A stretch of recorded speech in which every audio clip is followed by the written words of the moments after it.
FM HD2 Houston. Insider access, exclusive content. Sports Radio 610. The Texans play here. An Odyssey sports station.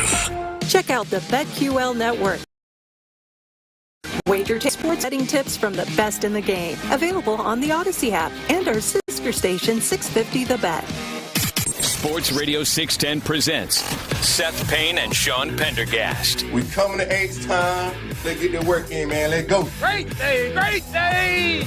Oh, give me some juice, baby. Oh, yeah. Let's do it. Luis Contreras trying to start the handshake line, and we get a ground ball to Altuve. 4-hit day, and he makes the play for the final out. Astros win it 9-1. And Blummer, after a rough start to this homestand, that's good back-to-back games here to wrap it up.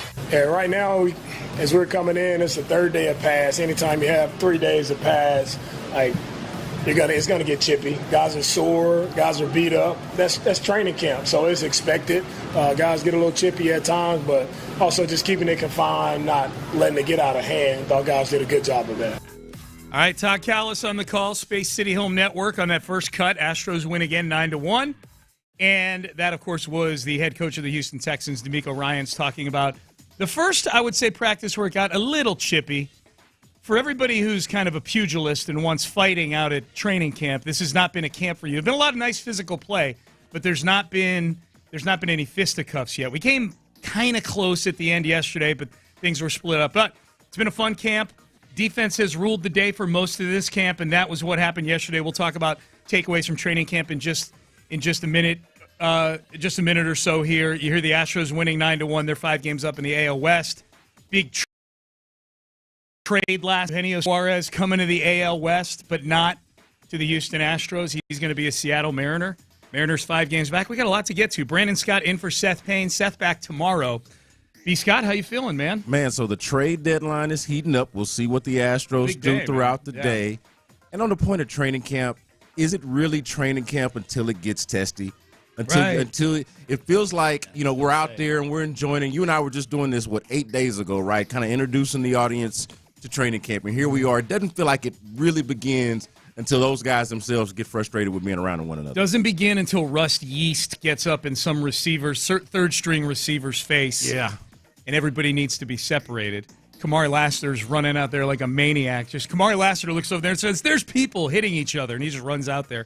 It's fun, man. Yeah, good times. Yeah, off today. No Texans training camp practice today. That's why we're in studio. They're practicing tomorrow and Saturday, and then Seth and I are off to the Greenbrier for practice next week. We'll have eyes on that. We'll be checking in with all the shows here on Sports Radio 610. Yingling sending us there, so we're very, very excited about that.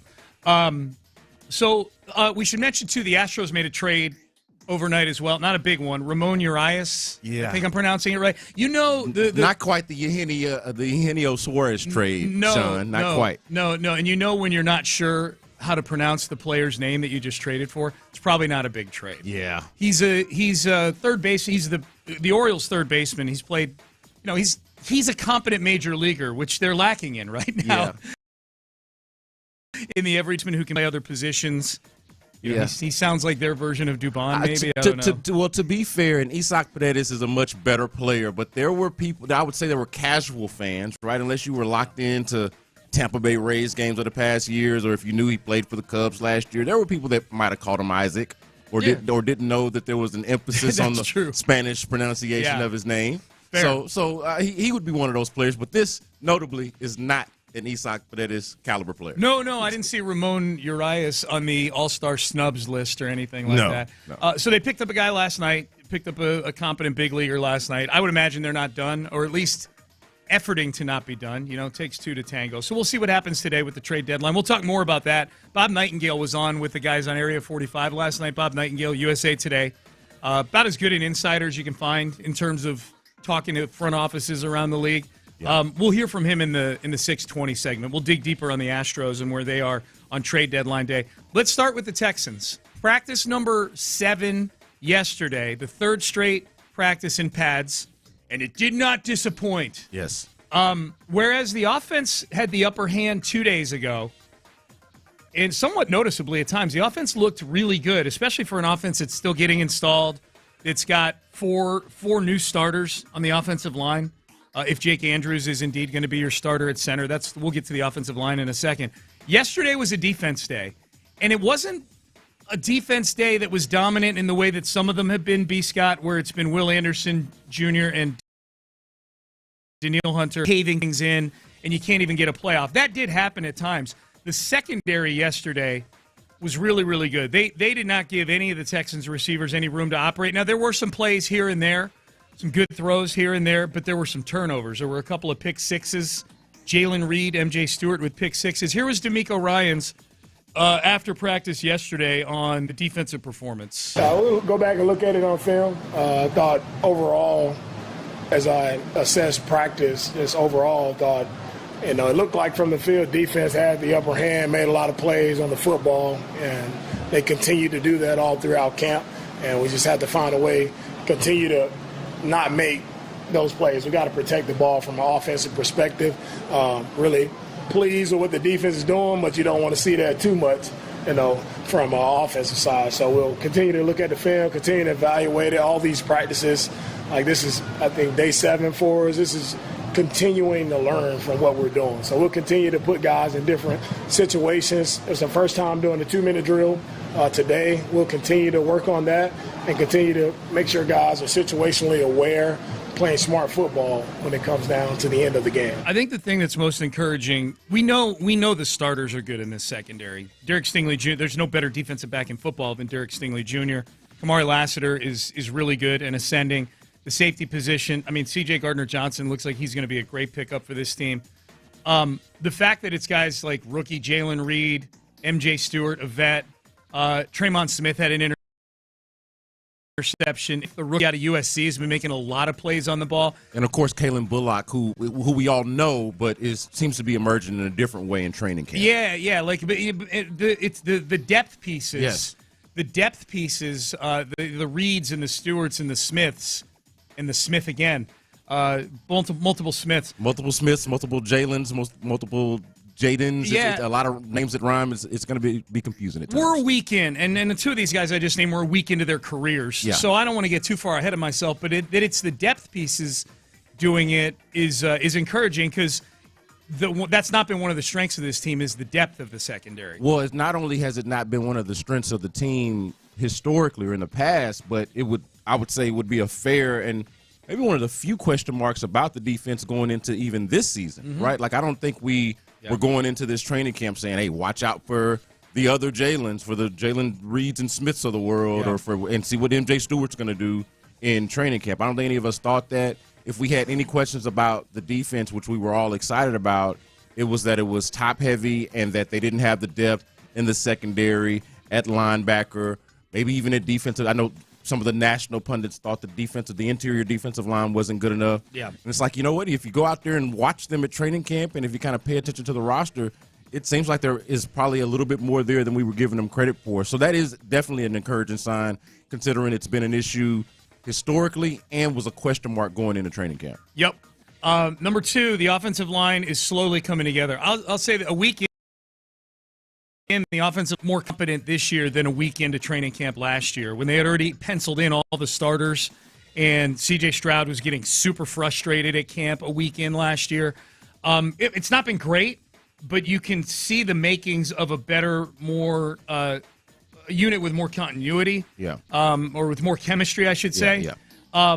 The constants, the first 3 padded practices have been, first unit has been Cam Robinson at left tackle, Laken Tomlinson at left guard, Titus Howard at right guard, and then the rookie Ariante Ursary has been with the ones at right tackle the entirety of the padded practices so far. The one area that they've been flipping back and forth is the center. Jake Andrews has been with the ones to start out with the last 2 days, but they have been mixing and matching him and Jared Patterson with the 1s and 2s. So if I'm just reading that, I'm going, okay, well it looks like at least early on they've settled in on this group, but they don't know who's going to be the center yet. Yeah. With maybe the possession arrow pointed towards Jake Andrews because he's been with the ones to start out with at practice the last 2 days. Yeah, to me, this is the most newsworthy part of what you're seeing at training camp right now. Like, obviously, it's exciting, and we'll talk about highlight plays and all of that, but it's training camp practice. What is training camp practice telling you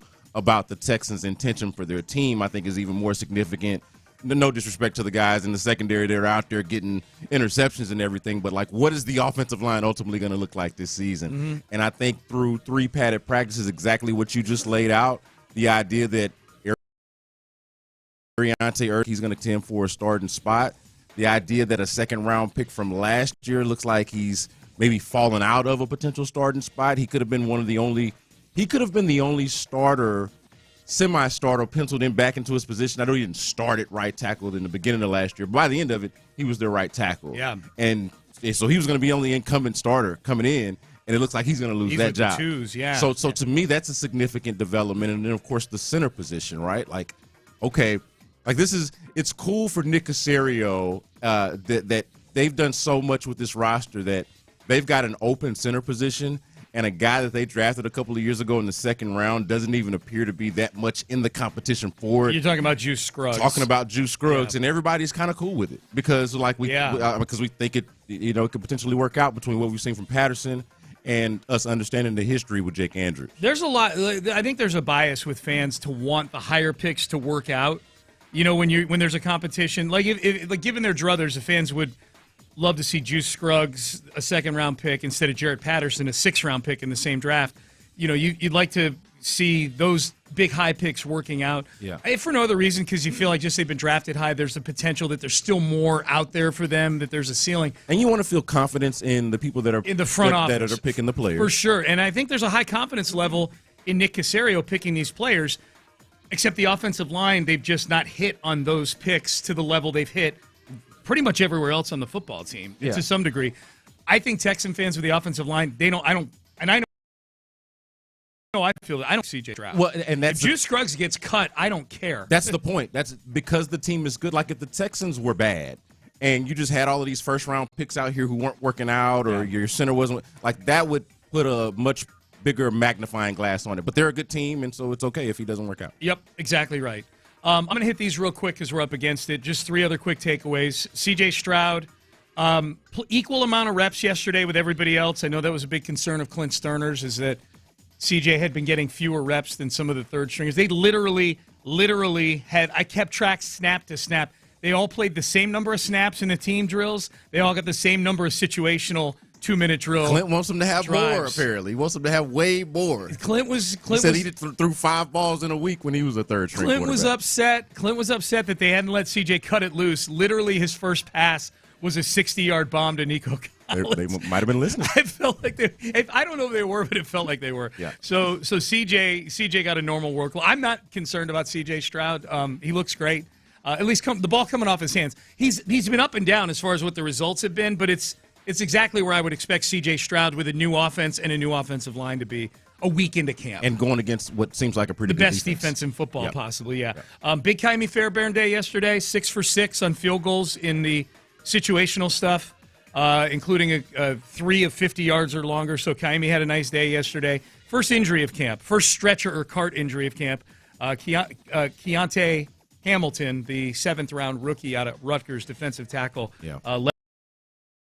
left on his leg. Other than that, it's been a pretty healthy camp for the Texans. Yeah, and knock on wood. You want it to remain that way. Obviously, you don't want anybody to get carried off on a card or anything like that. But he was ultimately probably going to be a depth piece if he made the team, and so wishing him the best. Trade deadline is today. Major League Baseball, 5:00 this afternoon is when the deadline hits. The Astros made a move last night. Ramon Urias is what I'm being told it's pronounced. And I've got people on the text page hitting me up going, hey, Sean, guy was a Gold Glover a few years ago. That is true. So was Brendan Rodgers. I'm just going to point that out as well. But, that's fine. And is this their solution for third base? Is this what the Astros are rolling with without Isaac Paredes? We'll talk about that. Bob Nightingale was on with the Night Guys last night. What are the chances of a reunion with Carlos Correa? What are the chances of a reunion with Justin Verlander? Enter the chat. So we'll get to all that in the next segment coming up next. We are in studio today, back out at Texans training camp tomorrow. Sean Pendergast, B. Scott, in for Seth Payne. Stay there. Coach D'Amico likes the back and forth he's seen in the trenches.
from the Mo Karam Injury Lawyers Studios, Sports Radio 610 presents Payne and Pendergast. What are you hearing regarding the Astros and the trade deadline? Who are they most connected to? Well, they're kind of all over the mat, Patrick. I mean, they're, talking to the Twins about Carlos Correa, talking to St. Louis Cardinals about Nolan Arenado, hanging on the fringe with the Diamondbacks about Eugenio Suarez, talking to the Padres about Dylan Cease, looking for an outfielder. So, yeah, they're everywhere. All right, that was Bob Knight, the Area 45 guys last night, Patrick Creighton and Sean Bijani. He was very specific. I like that. He's good. Bob Nightingale is direct. He's very plugged in. The guys have him on pretty frequently throughout the season. You need to be listening to our station, not just throughout the day, but at night as well. Sean and Patrick do an excellent job. That cut was already obsoleted. It's already obsoleted because when they had this conversation last night, Eugenio Suarez had not been traded back to the Mariners, but he has been. If you're just waking up this morning, the Mariners, who are 5 games back of the Astros and tied with the Rangers all of a sudden have re-entered the situation here. The Mariners trade 3 prospects, including their number 9 prospect, first baseman Tyler Locklear, for Eugenio Suarez. So he's back with the Mariners. He's having a huge year power-wise. He did get hit in the hand with a pitch earlier this week, and there was thought when people saw that clip on social media, like, oh, crap, there goes one of the big pieces at the deadline here available. But indeed, he's going back to Seattle. So that's a big move. If Seattle has not been able to catch the Astros through these last few years, even though they've built a decent nucleus, but it's been mostly because of offense, not because of pitching. So that's a big move. We'll reiterate, the Astros did make a trade last night. They make a trade with the Orioles. Ramon Urias, an infielder who several people have pointed out on the text page, won a Gold Glove a few years ago. Decent hitter who can probably keep the baton pop. Maybe got like 20 home run type of power. He's got 8 bombs this year. But a capable major leaguer, and we'll see if this ends up, B. Scott, being the solution for the Astros at third base. They traded. I know a lot of you are going to be wondering who they traded.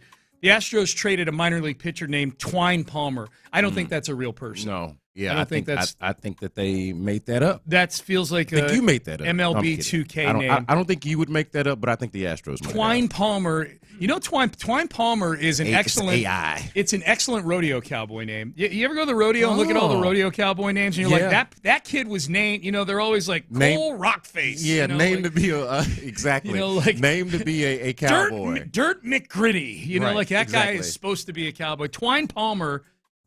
I don't know what he's doing pitching. I don't know if he exists. That doesn't sound like a real name. But anyways, the Astros pick up a third he baseman definitely seems like somebody that you could hear at the rodeo at one of those. Yeah. Like you're waiting on the concert to start, and you're like, "There's more barrel racing. There's another one of these little deal." Yeah. So, but to the point about the Astros and the Eugenio Suarez trade, I think is significant in 2 ways. That as you heard from the audio that we played coming in, that the Astros were at least in on this conversation. In on the possibility. Who knows how close they were actually going to get, but they were in on the conversation, didn't get him, and not only do they not get him, but he goes to a division foe and the division foe that's on their heels, and this is the one thing that they're lacking, the one thing that they need, which is what the trade deadline is obviously for, and that's the story of the Mariners, right? Really, really good pitching.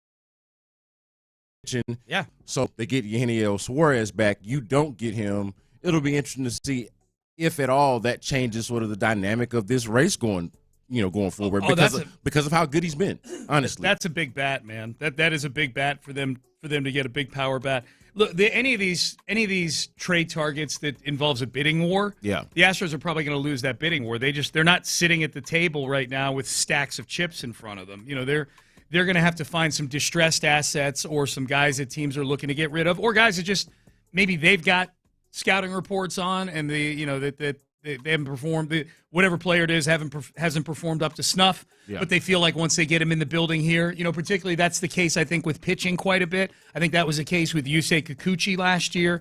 Is once we get him in our building and put him through our car wash, that you'll get a better version of him, and they did. Yeah, he was. They couldn't lose his starts last year when he got here. They would constantly win when they sent him out to the mound. Yeah, but both teams, though, the Astros and the Mariners, going into the trade deadline, lacked power. And as of right now, I know we got several hours leading up to the deadline, but as of right now, the Mariners are the ones that got the power. The Astros didn't. Yeah. And it does seem like, interesting every year how we hear about this with the Astros, how they don't have the prospects, they don't have the ability to go get somebody. Yep. And they figure out a way. So it feels like that could be another one of those years. Sure. Yeah. No. Or it has to be. Because, where are their prospects? They have prospects, but it's like they don't have as many as other teams. Right. And do you want to empty your farm system further? To me, it depends on the player. It depends on what the trade looks like. Carlos Correa in just a second.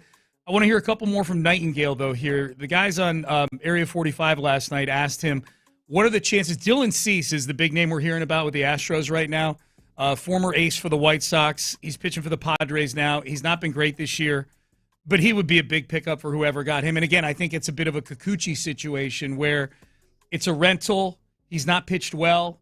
But he gets here, and he might be a guy who starts 8 or 9 games for you down the stretch, and you go 8-1 in his 9 starts or something like that. They feel that way about him. What are the percent chances that the Astros could land Dylan Cease? What is the real deal with the Astros and Cease? What kind of likelihood do you think there's a deal there? I'd say maybe it's a 25% chance, 30% chance. It seemed more hot and heavy than it's been. I think the Padres, they don't want to give him away, obviously, because they're trying to get in the playoffs themselves. But, if they get the right, pitch in return, probably a younger pitcher who's under control, they'll do it. But, then if you're the Astros, too, you're thinking, wait a minute now, why are we going to trade if the Padres don't think they can win or make the playoffs with that guy, then why are they going to do it? So it's interesting. He's got great stuff. He just seems frustrated there and can't seem to win there. I'm not – I don't know, man. It depends. I'm guessing there's other teams that are in on Dylan Cease if he's up on the trade block. And it sounds like, as Nightingale points out there, B. Scott, like the Padres are still in the race here. Yeah. So they're looking for something. That's the part that confuses me. Yeah, this is – well, the Padres feel like one of the race where they're very honest with where they're at, and they're willing to deal – they're willing to buy or sell and straddle the fence. Like if the sale of Cease, if they're willing to sell Cease, they want to do it in a way that still keeps them in the mix this year. Hence, they want some current players back in a deal like that. I don't know. The Cease deal doesn't excite me too much. If for no other reason, I think the Astros have reinforcements coming in the starting rotation right now. See, that's the big thing, because I would say the Cease deal or a potential trade for Cease would excite me for a number of reasons. First of all, Dylan Cease has been good historically. I know he hasn't been great this year, but I've seen the Astros.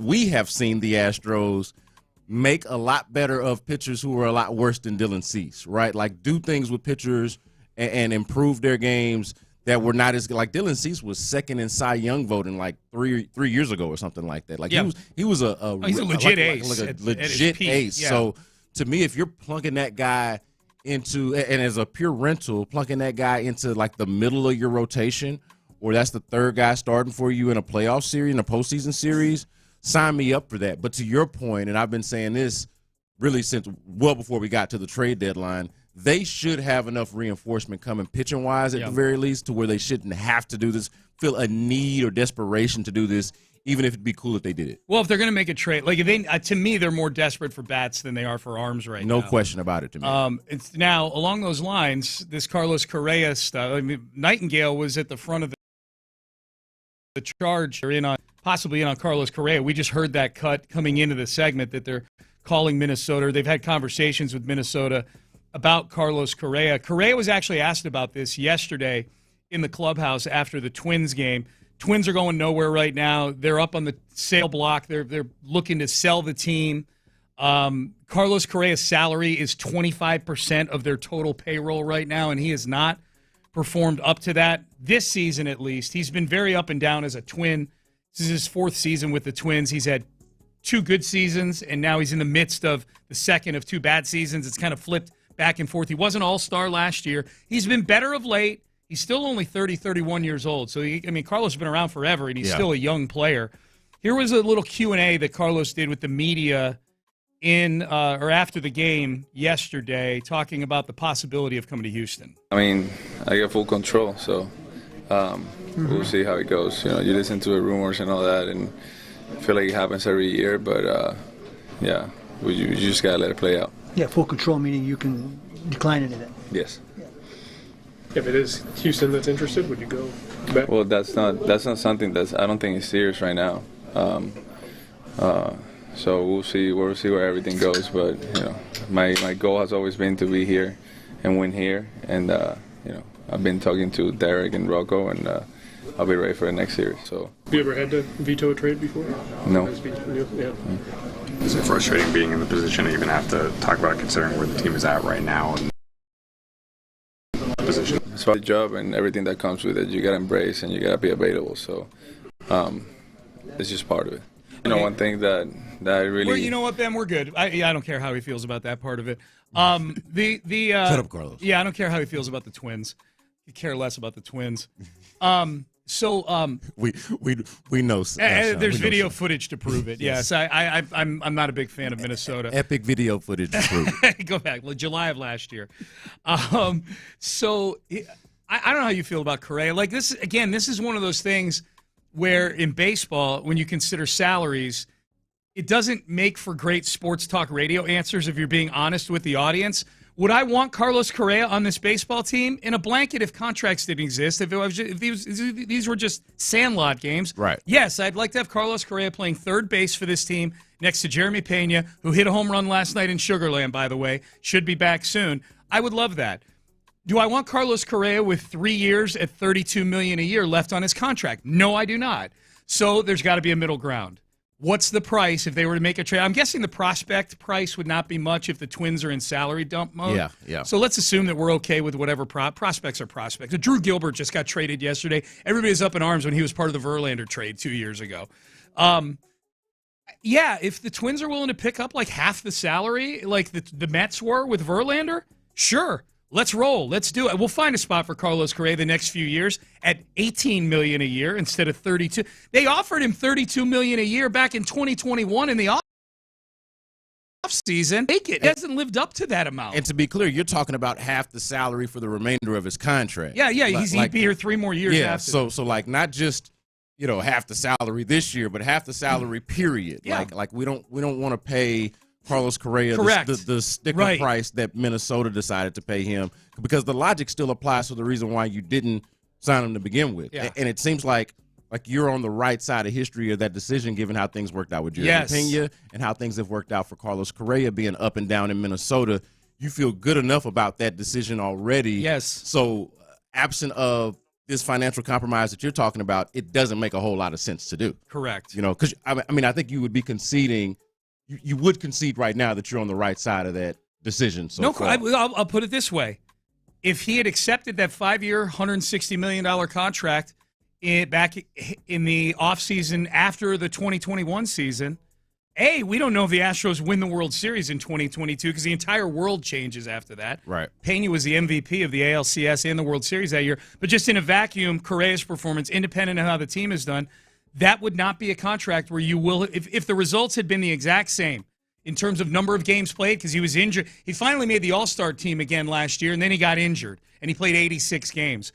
If Correa had signed for 5 years, $132 million, heading into 2022, we would be talking about that thus far as a not a bad contract, because the team would probably still be pretty good, but a contract that Carlos would not have lived up to the value of that deal. There's a reason the Twins are one to dump about $30 million a year, and I don't know if they want to dump him, but it sounds like they're taking the phone calls about Carlos Correa. I can tell you right now, if he were an all-star, then he might be on the block, but he wouldn't be talked about like, well, they got to pick up part of his salary, and we'll probably only have to give up a mid-level prospect. He would be doing a Juan Soto deal where he's getting 7 prospects in return. Oh, you can hear from the tone of his answers. Like, he handles that really well, and we know Carlos Correa is a professional, not just in baseball, but like, PR, like he presents really well. Oh, yeah. But you can hear in the tone of that answer where he starts it with, well, I got full control. Yeah. And it seems like this comes up every year. Like he's feeling a little bit and understands that there's probably a little bit of, if not buyer's remorse, at least on their side, some underachieving on his end on what they were probably expecting when they got Carlos Correa, as good as he is. Yep. So, yeah, no, but also to be fair to your kind of the picture that you paint there, you got to provide the context of, okay, well, now you don't have Alex Bregman anymore like you did when Carlos Correa left. Yeah. You also don't have Isaac Paredes right now like you did, let's say, 2 weeks ago. So, like, that is a part of the equation. You are in need right now. It's why he's appealing now as opposed to being appealing as a free agent for the sticker price that he went for in Minnesota. Correct. All right, we'll do some headlines. The Astros do win yesterday, 9-1 over the Nationals. We'll dig into those results. Some rehab performances in Sugar Land that we need to hit because these are significant. It's deadline day as well. We got some NFL news that we'll get to as well. No Texans training camp practice today. We're in studio. We're back out there tomorrow. Stay there. Headlines up next. Payne and Pendergast. If you're looking to build a custom home, you know that choosing the home build.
Payne and Pendergast with today's headlines, presented by Men's Tea Clinic.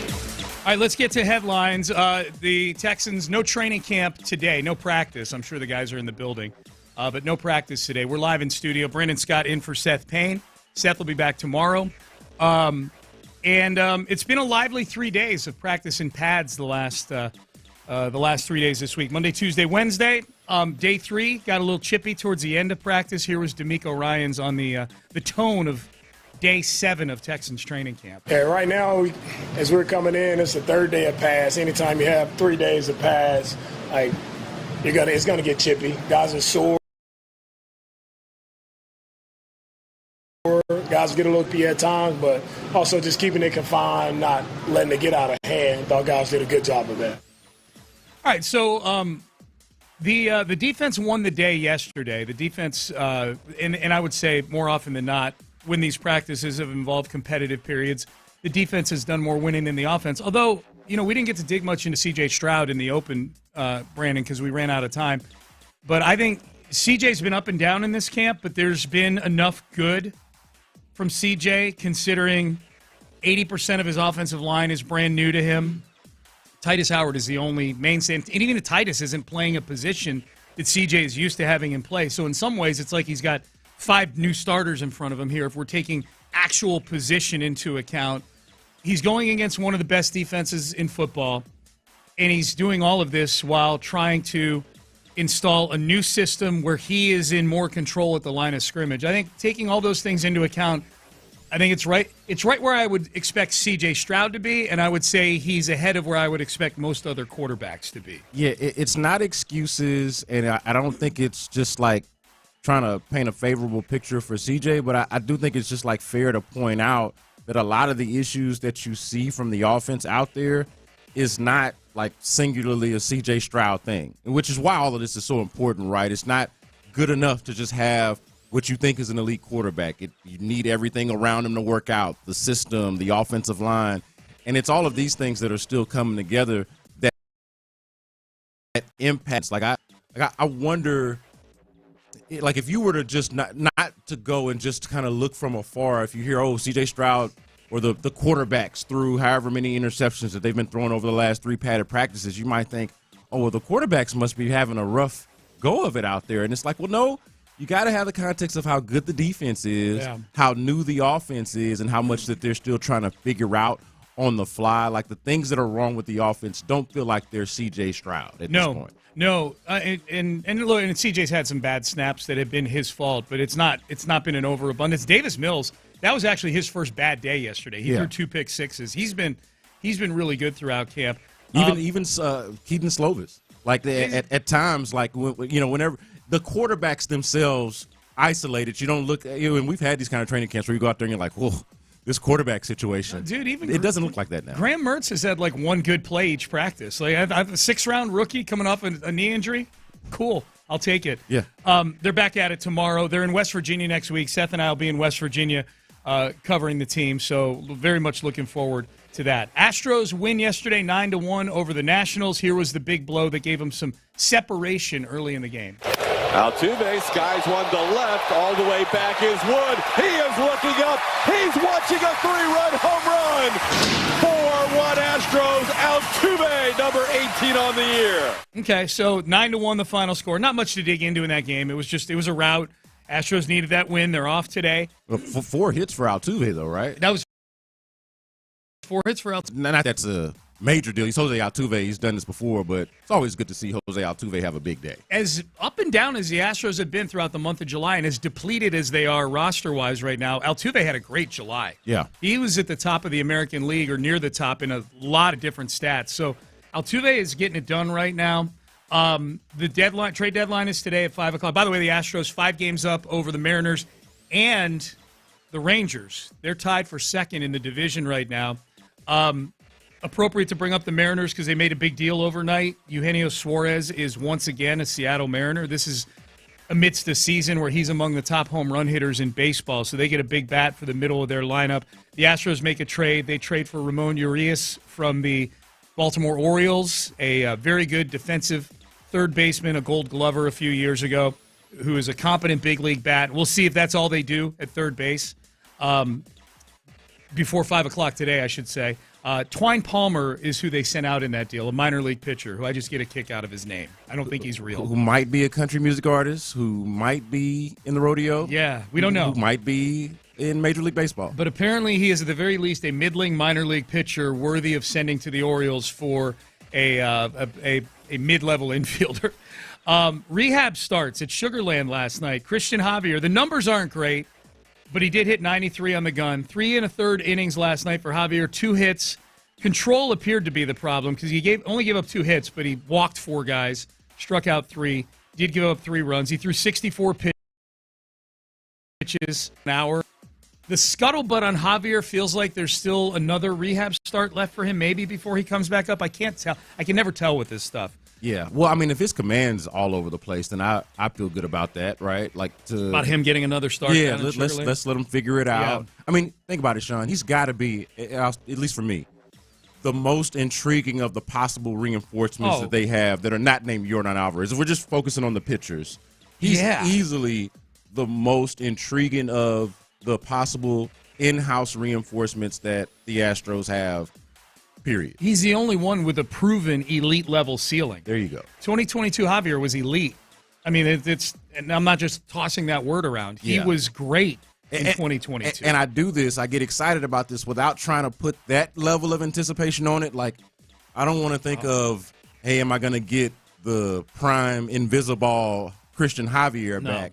But if I can get some facsimile of it added to this mix, I would take that in a heartbeat. Yeah, you get 80% of peak Javier from 2022 back, and he's better than these minor league guys you're trotting out there. Jeremy Pena hit a home run last night in Sugar Land, so that was good to see. This is the band that I really want to get back together. Yes. The injured Astros, not the departed Astros. Not Correa. The injured Astros. Verlander. That's the band that I want to get back together. Yes, yeah. Those are the songs I want to hear. Correa, Verlander. Josh Reddick still lives in town. Why don't we get him to play right field? Yeah, he's over over there in the Space City Home shade? Network studios, probably somewhere just chilling. Why did I do a drive-by on Josh Reddick? That was me. Does? Marwin. Hey, what's Marwin up to? I know Marwin's available. I want Marwin. Remember they brought Marwin back a couple years ago just to basically sit on the bench like a mascot? What's Hughley doing? Where's Hughley at? That's the one right there. I would be willing. You know what? I'd be willing to take up like a third of the 26-man roster just with guys. It feels good to have them around. Yes. Why is that guy? I've worked in companies like that. Like, why is that guy still working here? I just like having him around. Yeah, man. That's what the CEO would say to me. I like having the guy around. He's a good hang. Yeah. That's the goal, kids. When you get older someday, be the guy that's fun to hang around. Yeah. You'll stay employed. 100%. Micah Parsons and the Cowboys still not close to a deal, according to Adam Schefter. In fact, they are going backwards, is what the word on the street is. Oh, we didn't see that coming at all. Man. That's the most surprising thing ever. Do you think that the Cowboys even want to keep Micah Parsons after this coming season?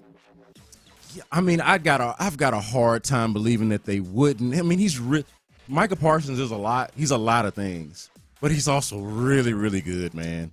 He's so good. He's so good. But it's hard to imagine that they wouldn't want to keep that guy. Whatever contract you're going to give him, and it's going to sound like I'm sticking up for the Cowboys. I'm not. I'm just trying to propose scenarios here because he is a lot. And we've heard rumblings from up in Dallas that over the last couple years that the Cowboys wouldn't be all that upset if Micah were no longer part of the team moving forward. I get it. I just think Micah's handled his business overall pretty well when it comes to this contract. Like the players the level of Micah Parsons are all getting paid way earlier than Micah Parsons.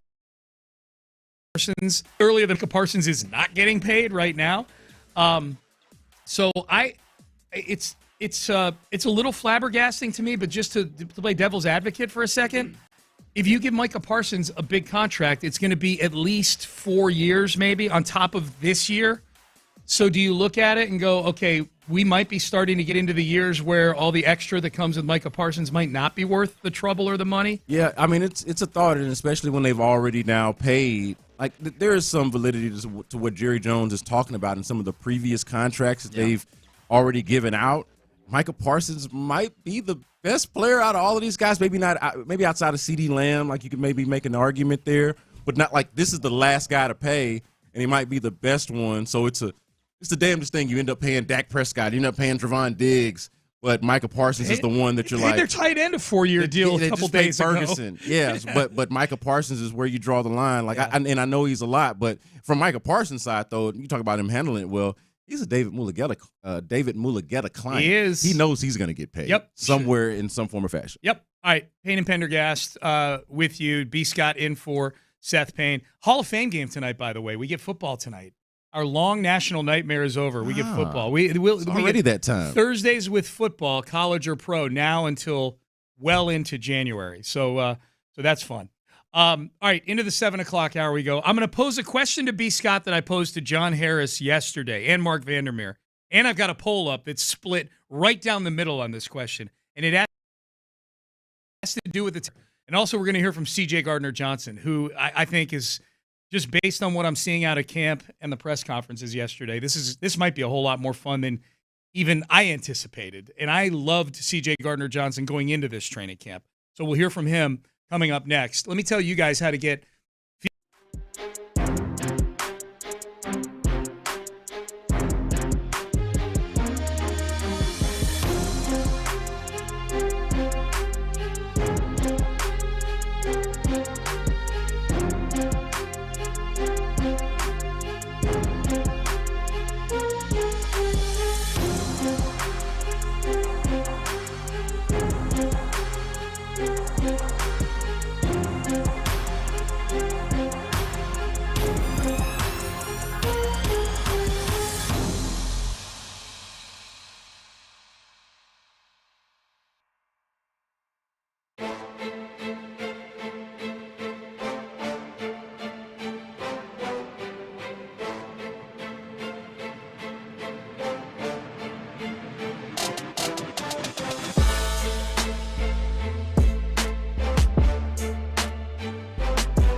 supplies last. KILT FM HD2 Houston. Insider access, exclusive content. Sports Radio 610. The Texans play here. An Odyssey sports station.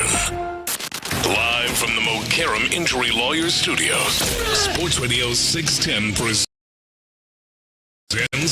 Payne and Pendergast. Brandon Scott in for Seth Payne today. I'm just watching the video of Austin Wells of the Yankees wandering off second base last night because he thought there were 3 outs in the Yankees loss. That's one of those want to get away moments. Yeah, right there. Remember yeah, those Southwest airline commercials that used to be the want to get away? Oh, yeah. That would definitely be one. Yeah, the game was tied at 3, so they didn't lose the game, but it was the bottom of the 9th inning. I have no idea if the Yankees went on to win or lose the game. I'm just watching this video clip of Austin Wells. There were only 2 outs. He was on first base. Guy tries to bunt and get on. They throw him out at first. Austin Wells moves over to second, but thinks there's 3 outs, so he starts walking back to the dugout. And the guy's on there. Who are they playing here? The Braves, I think? No, I think the Rays. The Rays? Okay, Rays, they are. Yeah, they're playing the Rays. That's right. And just tags him. And I'd like to sit here and make fun of him, but I could see at least 3 or 4 guys on the Astros doing the exact same thing. Yeah. Definitely could see Jose Altuve wandering off second base. Yeah. I mean, you got to lock in, but you could see it. Jake Myers, 100% I could see. Yes. And I feel like Chaz might have done that at some point. Chaz is another kind of spacey base runner as well. Yeah, I would say Jose and Chaz are firmly planted at the top of this list of guys who would do. And then they got a bunch of young guys, right? They got like rookies on the team. Yeah. Where you can see it happening with any of those. Okay. But out of the name brand guys, it would be those. Now you're doing something. This is one of my pet peeves. I promise I'm going to get to what I tease in a second. One of my pet peeves is when people blame like basic baseball things. And they call, you've been running the bases since you were 7 years old. That's like wandering off second base is not a rookie mistake. That's a dumb person mistake. Yeah, but I also feel like it's a lack of focus mistake. So maybe it could be like you're just not that mature. It's fair enough, though. Like you should already know how to run the bases long before you get to the major leagues. Right. I will give you that. But I just mean in terms of lack of maturity or lack of focus. The rookie's more likely to be hungover or thinking about something else that he ain't got no business thinking about in the middle of a game. We're way out over our I'm just saying. More likely to be hungover. We've been young men before. That's you were the captain of the debate team back in the day. I'm just saying. And I also was. I'm anxious to hear your answer to this question. Okay. We're going to hear from C.J. Gardner-Johnson in just a second. Sean Pendergast, Brandon Scott with you here. Appreciate you tuning in. I asked John Harris this yesterday when he was on with me, Mark Vandermeer as well. I did a little bit of Texans radio with them. First segment, jumped in with them a little bit yesterday. I put up a poll about this question as well. I'll tell you the results in just a second. But here's the question. The Texans' first 5 games of the season, heading into the Week 6 bye week, and I think a bye week being at Week 6 is significant in this, are at the Rams, home for Tampa on Monday night, 2 playoff teams. At Jacksonville, home for Tennessee, a couple division games. And then at Baltimore. Your arch nemesis in so much as you can't, not only have you not been able to beat them since D'Amico Ryans arrived here, they've beaten you like a drum every time you've played, right? You lost in the playoffs to them convincingly. First game ever, the opener in 2023. Yep. Fairly convincingly. We know that Christmas last year was the worst Christmas ever because you lost 31-2. Yeah, that one was an embarrassment. To the Ravens. That was an embarrassment. So my question is this. Through the first 5 games, you have 2 choices of results through the first 5 games.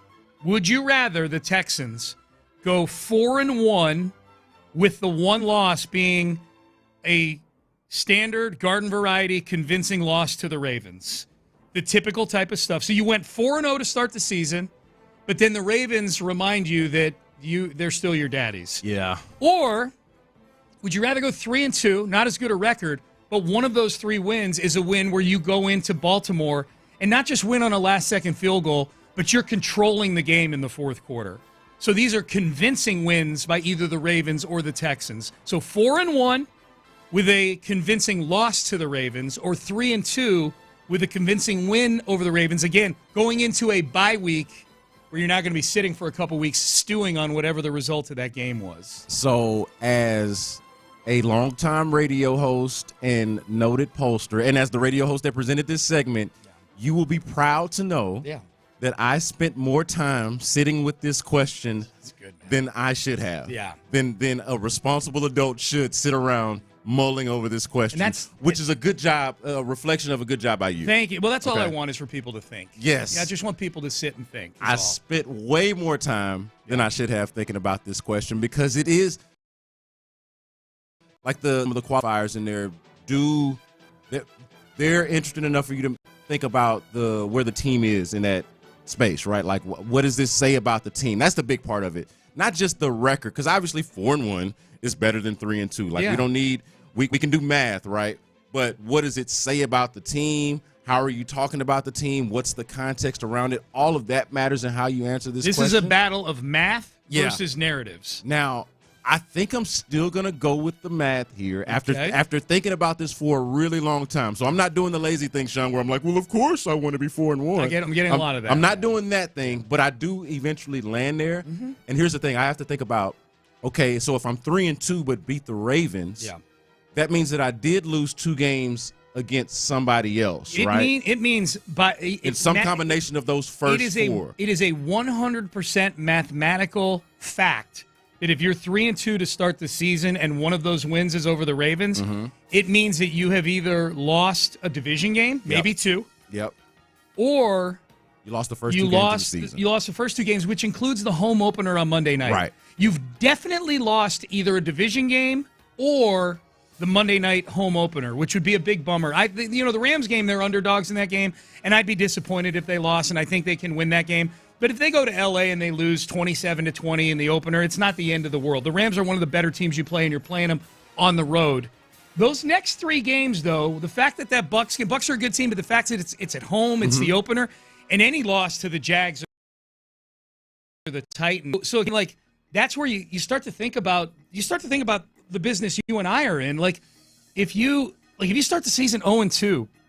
Or if you start the season, you would, by definition, be starting the season 2-2. You would have to, yep. So there'd be some sketchy weeks on the radio there. Whereas 4-0, you're riding high for a month, and then the Ravens come in and just kick you in the nuts. And to be clear, I'm cool with this, with the sketchy weeks on the radio and us having stuff to talk about and everything not necessarily being copacetic with the record. Like, I'm okay with that part of it, like from the radio standpoint. But as somebody that does want good for the team, I don't think I'm okay with any of those combinations of losses, right? So I don't want to lose to both division opponents. I don't want to lose the first 2 games. I think the only thing I'd be okay with maybe would be a split between, like, losing one of the division games and losing the opener against the Rams. The Rams, okay. You know, if it were to happen. Yeah. But even in that scenario, I don't think I want to lose to the division opponent. Okay, yeah, and again, this is now we're going down a rabbit hole because now I start to think, okay, if you have to lose one of those division games to start the season, is it at the Jags where you'd be snapping your road winning streak in the division? I do not want to lose to the Jags. But do you want to lose to the Titans at home again? Do not want to lose to the Titans. Right. So those are the teams now, and the Colts used to be this, but those are the teams now that I kind of hate the most in the division. Weigh in. So far, 4-1 is getting the lion's share on the text page. Yeah, it's 4-1 for me, but not just because of the math, because of the opponents and the teams that you play before that, and the combination of losses that would be there. I understand. I get it. I know what that 2 weeks afterwards that rate like. It would be great. It would, if they won that game, it would be great, and you'd feel amazing going into a chunk of the schedule where you go to Seattle and then you got 3 straight home games after that in weeks 8, 9, and 10. Yeah. The 4-1 scenario, that would be the most fun first month of the season that maybe we've had ever. 4-0 against the Rams and the Bucks, 2 good teams, and then 2 division wins in weeks 3 and 4. Give me that. But then I don't know if I can do 2 weeks of same old Texans radio after getting beaten like a drum by the Ravens. Do you think that's what we would do, Sean? If you start off? No, it's not what I would do. I'm talking about what the audience, the interaction would be like. I'm telling you right now, if they go 4-0 to start the season and then they get thumped by the Ravens, there will be a lot of same. They're not unanimous. I'm just saying it'll be out there. Yeah, but even as we sit here, okay, it's the end of July. It's July 31st. As we sit here right now, we can say, let's just be honest about this. Yeah. These first 5 games that we're talking about, what would be the least surprising result if we're honest about it? Losing at the Ravens. It would be losing at the Ravens out of all the 5 games. And so if you go in there now, those other ones could go either way. They're division games. They're against good teams and the Rams and the Bucks. If you win pick'ems, 4 pick'ems, and then lose the one game that we all thought you were going to lose anyway, I feel like reasonable minds would have to be able to accept that, and I feel like we would for the most part. The poll is up on my social media, at Sean T. Pendergast. Brandon's retweeted it on the station's account, at SportsRadio 610. All right, let's play the little guessing game that Seth and I like to play when I put up a poll like this. Who do you think, what is now 4-1 seems to be winning? So someone says 5-0 now. I'm exhausted listening to this. You all lost me for the morning. I'll get out of here. So who do you think is winning this poll right now? Yeah, I think smartasses probably have the 4-1 winning it, but it's not winning. It's not winning. Okay, no, let's go. No, let's go. 3-2. Okay, 52.5% of the people say they just want to slay the beast and go 3-2. The Ravens. Yeah, I think that's being, in part, being a beaten and battered franchise by the Ravens. It speaks a lot to what the Ravens have done, the history that you laid out in the beginning of the segment. Yeah, I think that's a lot of what's going on there.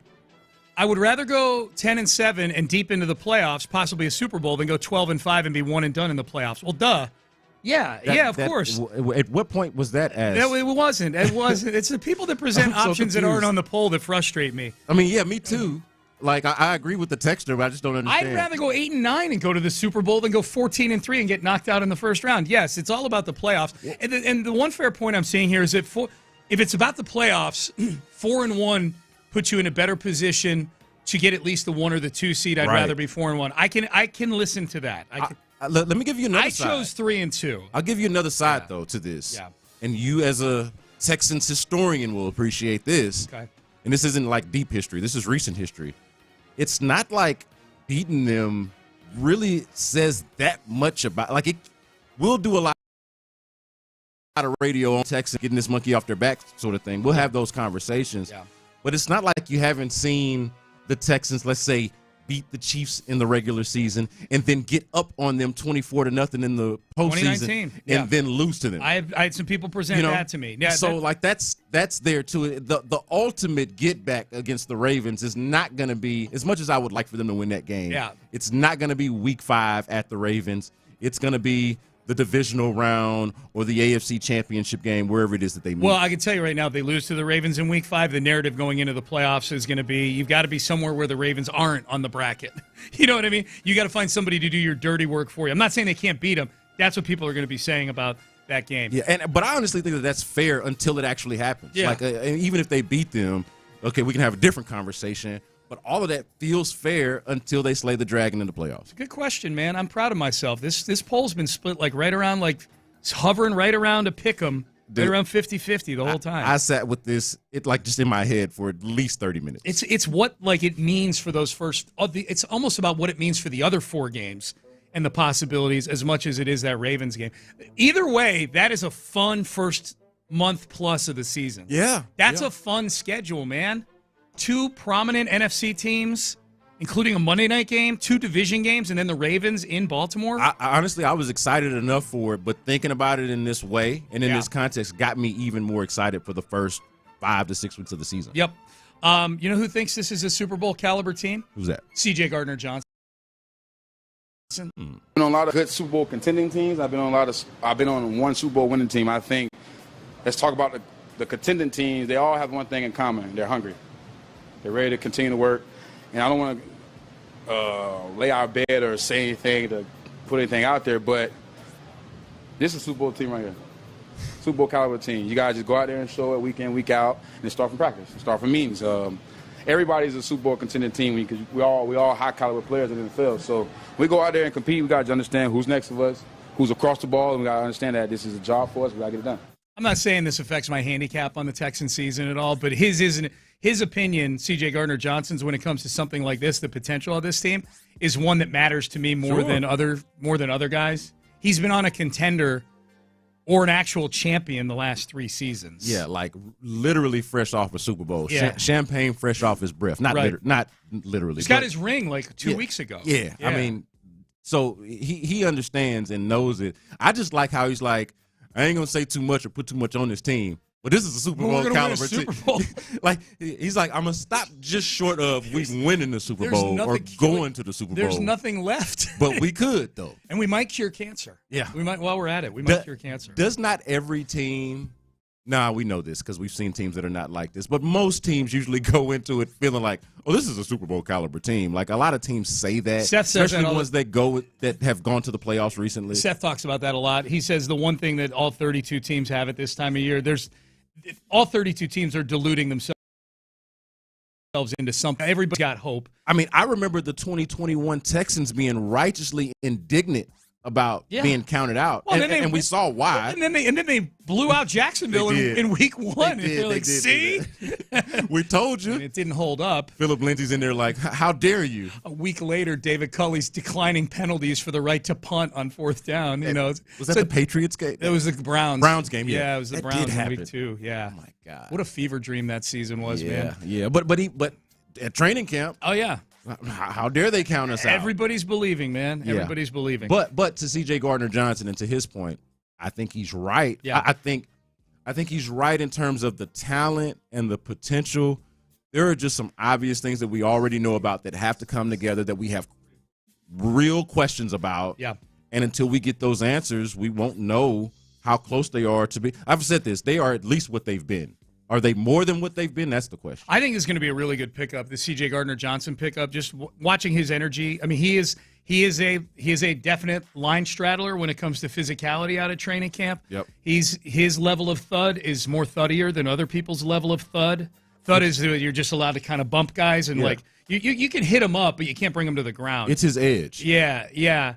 And think about where they would be with Jimmy Ward out, both injured and with his legal situation.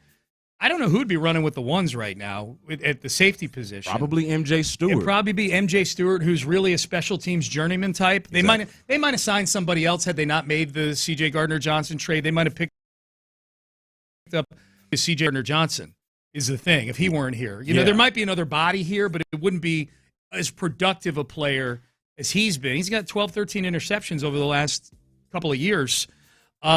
Here is C.J. Gardner-Johnson on how he's acclimating to Houston. Football started with Houston, so I'm here with a new chapter of my life. Like I said, I closed a chapter of my life with Philly when I went to the ring ceremony.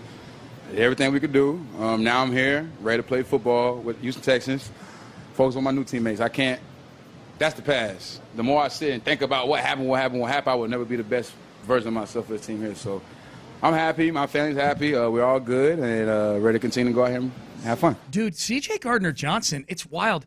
It feels like he's had to address more questions about places he's left than even Stephon Diggs did last year. Yeah. And Stephon Diggs is a guy who left his previous 2 stops with the bridge smoldering.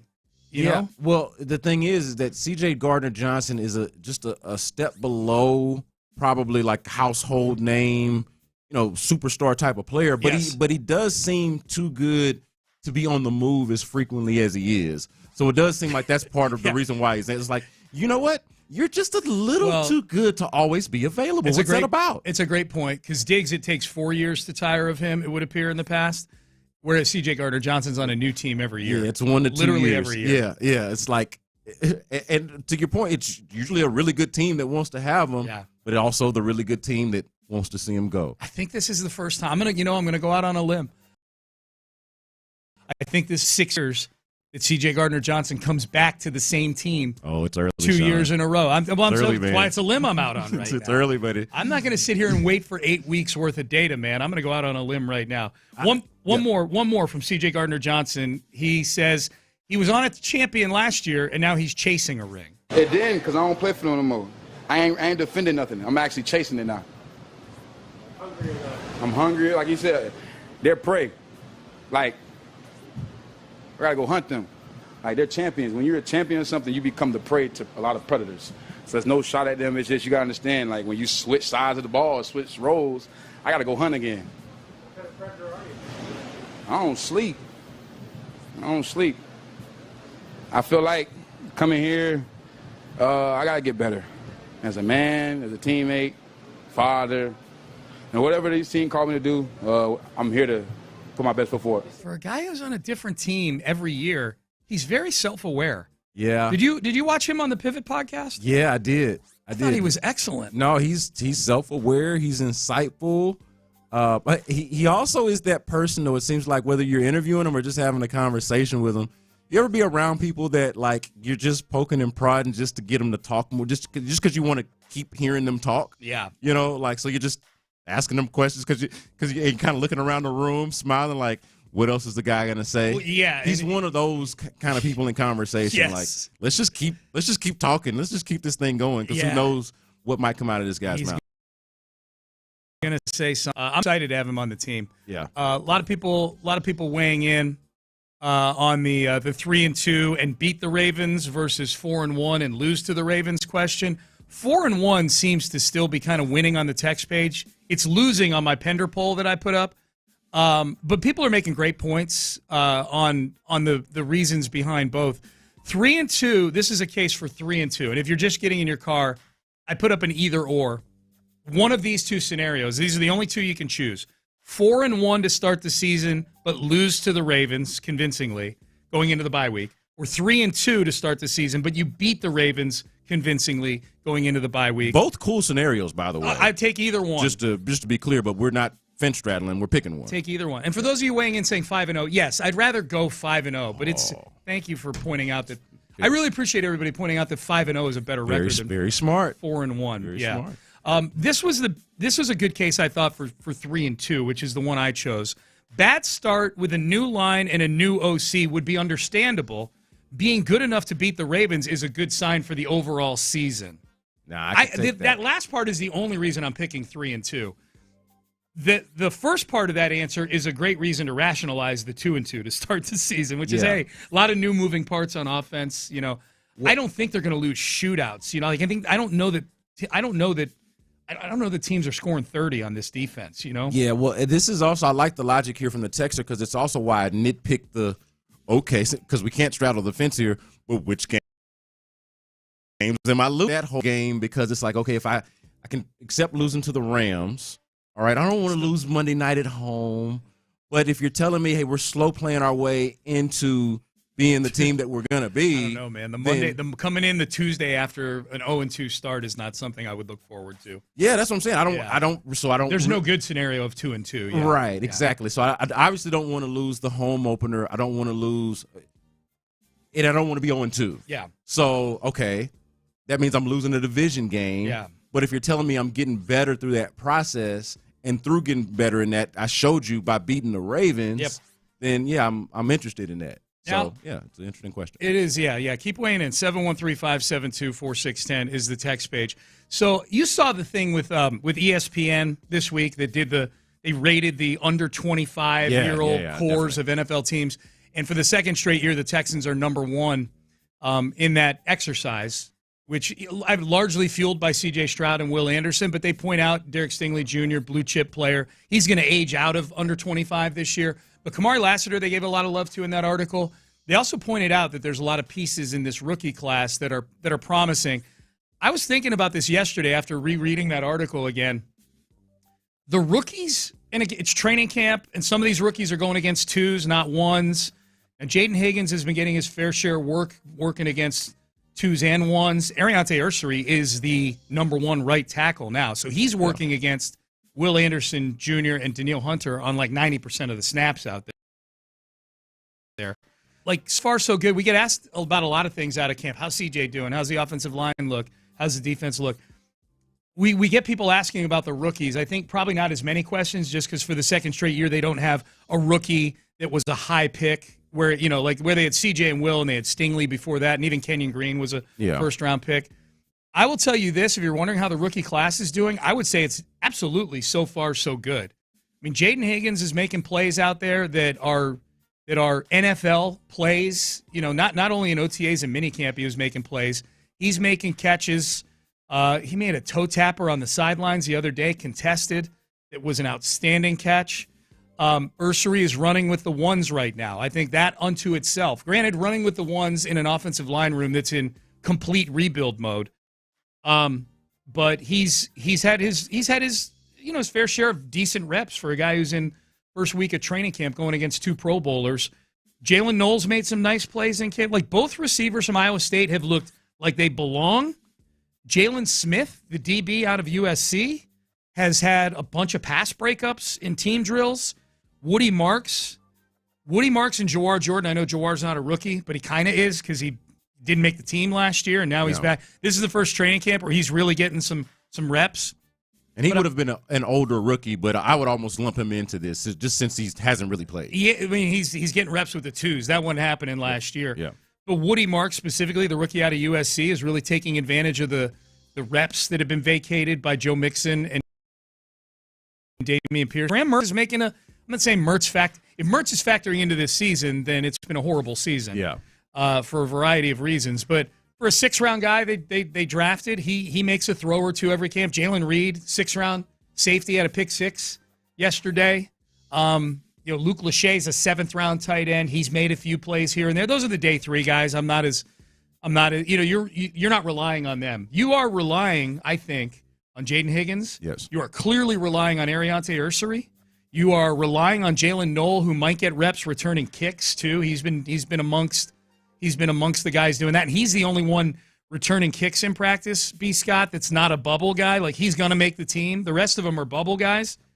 Jalen Smith, like, that's the one. Like, a lot of people said, hey, Jalen Smith, I had him down as a day 3 guy, and the Texans took him in the 3rd round. Well, the Texans aren't afraid to draft guys where they feel they should be, and he looks like he's belonged so far. Like, so far, so good with the rookies. And I would add that Jalen Smith feels like a guy, like, I know when we say rely on, we're usually talking about starters and guys who are contributing heavily, but you do rely on your depth to a large degree, right? Like, it's not like we haven't seen the corners miss time before. We understand Derek Stingley Jr.'s injury history. I know he was healthy last year, but this was a question. We talked about this. This is a question about the team going in, and it's like, okay, where is their secondary depth, particularly cornerback? What does that look like? So why they were signing guys off the street well into the offseason, right? Just, leading up to training camp. What does their depth look like? Oh, you might have drafted a piece. That, to me, is feeling good about him coming through training camp, or as you get through training camp, if Jalen Smith is somebody that you feel like, hey, if something happens to one of my corners and I got to throw him out there, or if I want to have a more traditional slot corner in there, and like maybe I use Jalen Petrie as an extra linebacker, or I want to run dime packages or whatever it is, here's a guy that I can rely on. That to me is a pretty big development when we're talking about this group of guys who we already were expecting them to rely on. The Jaden Higgins, Jalen Knoll, and of course now the Ariante Ursary combination there. It's one thing to get 3 or 4 contributors, and even guys you feel good about giving second contracts to. Like, you get 3 or 4 out of a draft class, you're laughing. Yeah. Everybody thinks they should hit. Not everybody, but people think like, oh, if you only hit on half your picks, what happened with the other half? It's the draft. Like, not everybody hits. I feel like we named 5 possibles for this year. I do. Well, and from this class. And what I was going to say is, it's one thing to do it when you're drafting 2nd and 3rd in the draft. Like, it's, good job. You hit on the 2nd and 3rd overall picks in the draft. We're talking about 2 straight drafts now where last year they got 2 what I think can be high-level starters. Kamari Lassiter already arguably is a high-level starter based on his numbers. Yes. I know that he doesn't resonate around the league as much as the 2 guys on Philly do because they won the Super Bowl. If Kamari Lassiter were on the Eagles, he'd be getting the same love that Quinyon Mitchell and Cooper DeJean are getting right now. Period, point blank. Kamari Lassiter is an excellent NFL football player, and Kalen Bullock is good with the potential to be great. So that's 2. Kate Stover is vastly improved. Blake Fisher looks like he might be a miss right now career, but those are 3 guys right there. And then we just named 5 guys here early in training camp that are popping. If you're getting 3 or 4 guys and you're not picking till 34th or 42nd in the draft, that's an excellent job of evaluation. Oh, but not only this is worth pointing out as we're talking about this, not only just not picking, but actively opting out, like punting from the first round. Trading out of the first round. They traded out of the first round in back-to-back years. Now, we understand the previous year there were like Stephon Diggs implications and they were, what they were trying to do there. But both years they did it. And then when they drafted in said second round, they appear to get an immediate contributor. Last year with Kamari Lassiter, and I would be shocked if Jaden Higgins doesn't play a significant role on this team. So they've not only found I won't say diamond in the rough, second round is still pretty valuable, but not only have they done a good job drafting in the second round, they've actively sought to not pick in the first round to do this. Like, they've done it on purpose. Yeah. So it's pretty cool. That ESPN exercise is fun. And if I had to guess, I think the Texans are going to be number one next year, only because CJ and Will both have another year of being under 25. Yeah. And we just rattled off a bunch of guys that could be contributing for them. You know, Stingley will age out of that exercise, that under 25 core. But Kamari Lassiter is still there. Kalen Bullock's 22. Yeah. You know, all these rookies I just named in this class are all 23. Who or knows under. what you'll think about them in a year? Yeah. Like, they could completely change the narrative and trajectory of this list based off of how they play as rookies. Now, here's what's funny, B. Scott. I say funny. 4 years ago, the Texans were 32nd in the second. The 2020 coming into the 2021 season. Yeah, the season I referenced a while ago. Yeah, I will never forget it. They bumped up to 26th the next season because they had drafted Stingley and Petrie, and they maybe had a couple other guys that looked like they might be some. 26 still ain't great. That year, the exercise of which teams had the top 10 core of under 25 players 3 years ago, intuitively you would think, well, 3 years later, this should be a slew of teams that are Super Bowl contenders or perennial playoff teams. So in some ways, I'm kind of poking holes in something that's giving us a lot of optimism about the Texans. Sure. Now, the fact that the Texans have done it 2 years in a row, I think is a little different than some team just rising up and doing it. These are the top. I'm going to rattle these off. These are the top 10 teams that had the best under 25-year-old cores heading into the 2022 season. Number 1, Dallas Cowboys. Oh, man. Number 2, Los Angeles Chargers. Playoff team. Okay, playoff team. Number 3, the New York Jets. Remember, that was the reason Aaron Rodgers wanted to go there.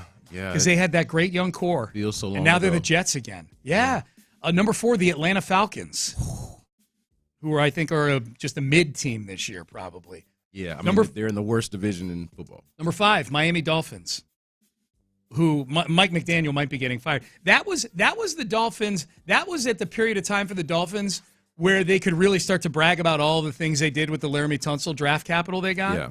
Like 3 years into those picks, and now where are they? 7, Detroit. Okay.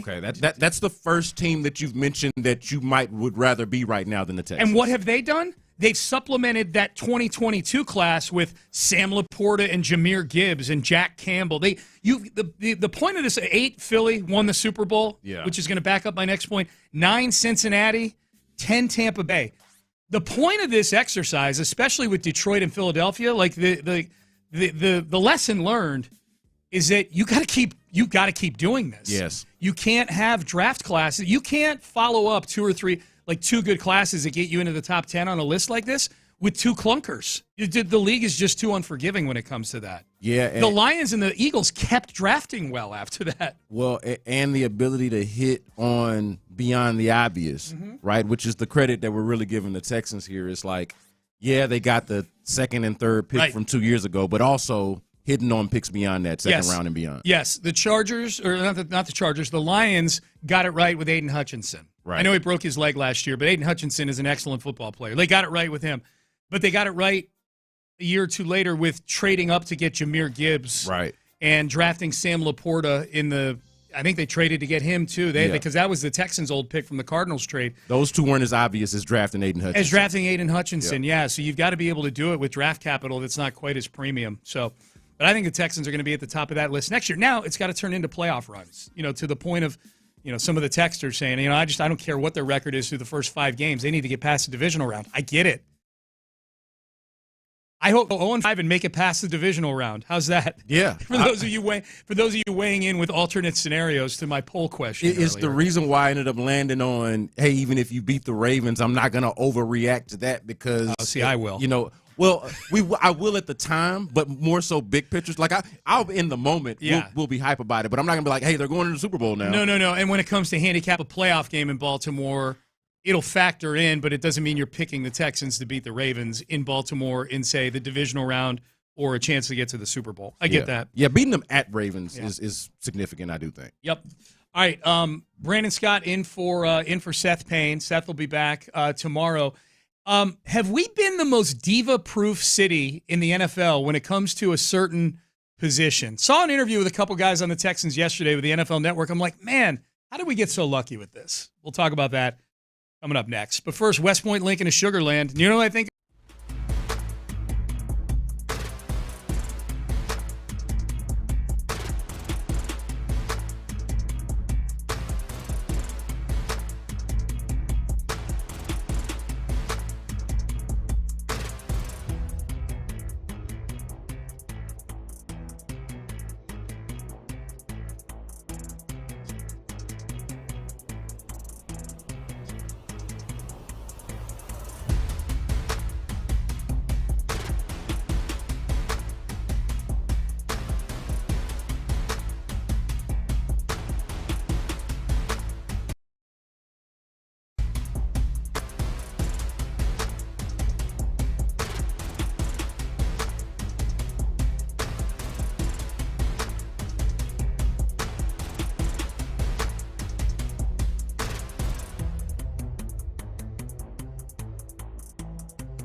From the Mokaram Injury Lawyers Studios, Sports Radio 610 presents Payne and Pendergast.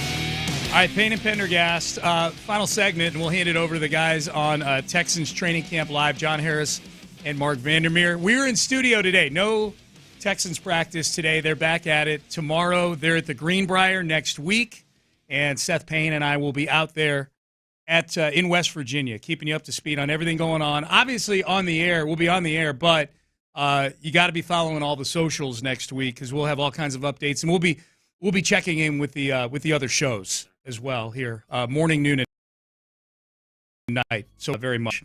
Follow us on TikTok. Since you mentioned socials, I do want to plug that we're on TikTok now, folks. If man, you know the world is changing. And Sports Radio is now on TikTok. So we want you to follow Sports Radio 610 on TikTok. Is it just Sports Radio? Sports Radio 610. Well, that's easy to remember. We kept it very simple, and very I can easy. remember that. All of our social media platforms are Sports Radio 610, except Twitch, which is 610 Houston. But everything else. There you go. Sports Radio 610. There you go. And if anybody knows, it's this man to my left right here. That's he right. handles all that stuff. I am admin. That's your admin. I am admin, yeah. So NFL Network was out there yesterday at Texans training camp. They interviewed a handful of guys, including they did a sort of a combo interview with Nico Collins and Christian Kirk. And so we're going to play a cut from that. Both seem very happy to be playing alongside each other. Nico's been cycling through teammates here over the last few. Obviously, the first 2 years was just a complete revolving door. I don't even for Nico Collins' purposes, I don't even count 2021 and 2022 as part of the back of his football card. Dude has seen some dark days around He here. has. Some of these guys, like Brevin Jordan and Titus Howard, I'm like, they've I've seen some things. I've seen some things, man. I've seen some things. But the last couple of years, 2 years ago, it was Nico and Tank and, probably Robert Woods in there. Yeah, Robert Woods, yeah. Last year we knew it was supposed to be just over the moon with Nico and Tank and then Stephon Diggs coming here, and that terms of all of them playing together at the same time. Didn't really come to fruition at all the way we thought it would. Now it's Nico with Christian Kirk being the vet, and then we'll see how these two rookies get mixed. That are fun to make the team, like Xavier Hutchinson and John Mechie, I should point out, John Mechie's had a good couple of practices the last couple days, so he's battling to make the team. But Nico and Christian Kirk are the two guys that, if I had to bet, are going to be the leading receivers on this team. It would be those two. They did a sort of a group interview yesterday with the NFL Network and talked about how happy they are to be playing alongside each other. It's a blessing. It's a blessing. We know what CK brings to the team. He's in the slide getting busy. He made plays, man. It's an honor to have him part of the team. I learn from him every single day, and so it's only right we continue to grow, continue to learn from each other, and keep building. And then for you, Christian, not only to get traded, but within the division, what was going through your mind when you heard you're leaving Jacksonville and now you're coming to a division rival in the Texans? Yeah, I was just really excited for a new chapter and to join an organization like the Texans. Obviously playing against these guys, playing against Nico, I got to watch real closely what they're able to do, and to be able to pair up with him and watch him work every single day, say it all the time, it makes a lot of sense of why he's been so successful the past couple years and why he's really one of the best at his position. And so I'm just honored to be able to be in the room now, be a part of this culture, and help take this thing to the next level. I see the smile over there. You like what he's saying, huh? My dog, man. It means a lot. Yeah. Okay, so that was, the two of them are there and it's great. They're teammates and they get along great and they feel like they're going to complement each other. I'm just watching this. Nico is an elite receiver in this league. He's, in my opinion, a top 5 wide receiver in the sport right now. Christian Kirk's really good. Got a nice big contract a few years ago, and he's a really good football player. I'm just watching these two. I'm like, man, we've been pretty diva-proof at the wide receiver. We even got a version of Stephon Diggs that wasn't a diva version. That's why it was such an outlier. It's in the water here, man. Yeah. Well, Andre Johnson and DeAndre Hopkins, I think, kind of, the level of quarterback play he had for most of his careers could have really lashed out like a lot of receivers do, and he didn't. Well, think about the Stephon Diggs point. They incentivized non-divaness in the way that they acquired him, That's right? a good point, B. They trade for him, and then they guarantee that year, so give him more money up front, but then make him a free agent with an opportunity to make more money after the year. Right, be on your best behavior type of scenario. They kind of diva-proofed him. Exactly. Yeah. I said disincentivized divaness, but yeah, that diva-proof is a more efficient way of saying it. Rust-proofing. It's exactly what they did. Yeah. So they either acquire non-diva receivers, or in the rare cases in which they do, they diva-proof them. And then send them on their diva way. Because what did he do as soon as he left? Oh, he's on a boat. He linked up with Cardi B, passing out bags of pink powder to a bunch of I don't know, whoever's models, OnlyFans. I have no idea who they were. Everyone who's attractive is a model now. That's the beautiful thing about this era. It's like you don't have to actually being a model used to be a profession. Right. Now you just simply have to look good and be able to work a camera. Look good and put stuff up on social. It's the same way. That's. If you just want to put some audio out there, all of a sudden you're a broadcaster. Yeah, that's exactly right. That's it, man. Look good, keep your phone charged, and you're a model. And you're a model. Yep. You're a broadcaster. The irony of this whole thing, this whole diva thing, the lineage of, the Texans haven't had many great receivers in their history. It was Andre Johnson. They've had, Kevin Walter was a good number 2 for a number of years. So I'm not diminishing guys the careers they had. Yeah. I'm talking about Pro Bowl caliber, potentially elite level receivers. Yeah, it's Andre Johnson, DeAndre Hopkins, and then this guy, and then Nico Collins. And if I had to just talk about guys that maybe kind of had a sniff of that, or maybe made a Pro Bowl somewhere else, ironically, the guy who's probably been the biggest diva out of all of them was Brandon Cooks, who was brought in here specifically to not be a diva. Yeah. He was a hand-picked Easterby guy. But to be fair, it didn't seem like he became a diva until the very, very end. Right, but he ultimately was. Yeah, on his way out. I'm not going to be part of a rebuild. I'm not going to – after getting an extension, after getting a 2-year, $36 million extension, now I'm not going to be part of a rebuild. You knew who you were signing. This is why I get mad at Trey Hendrickson, holding out and agitating and this and that. You knew what team you were signing with. The Bengals, you signed with them the one offseason they decided to splurge. They happened to hit a scratch off that offseason, and they could go spend on you and DJ Reader and Mike Hilton.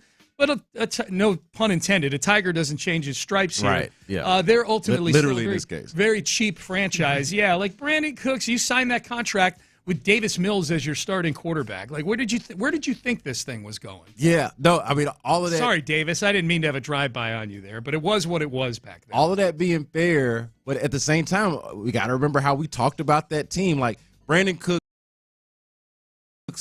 all agree. Yeah. But that was also the team where Brandon Cooks was one of the few players' jerseys that you might buy. Like Brandon Cooks, Laramie Tunsil, early Derek Stingley days, eventually, I guess.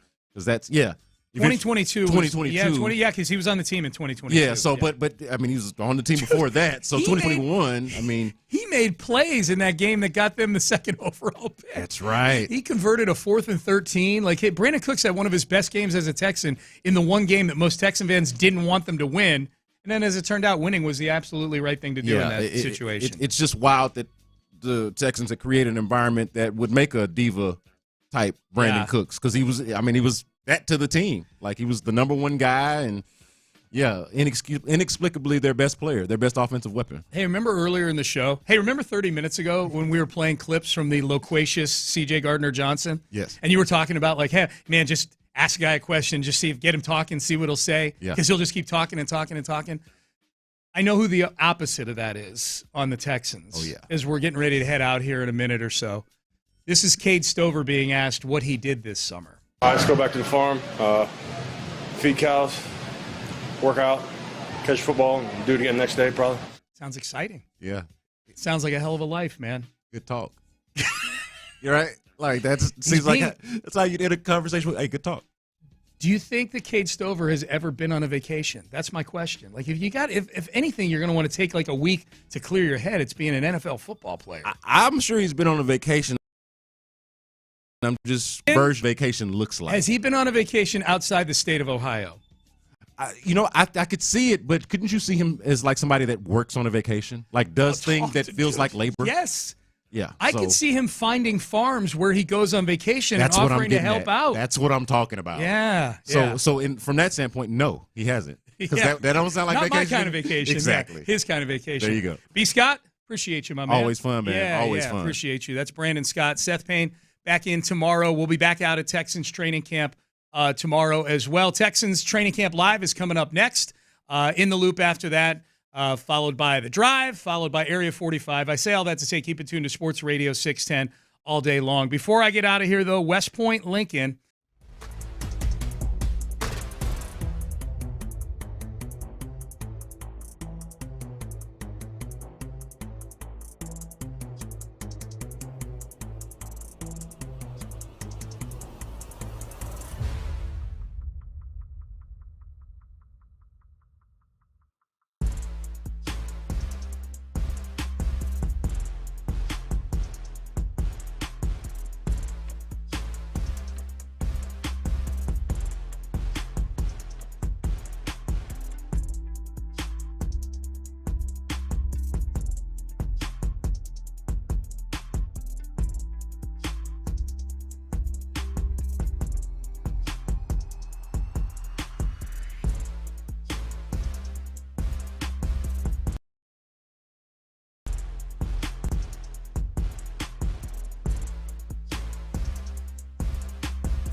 It's time Here we go! to get back to the grind Let's go to work, baby!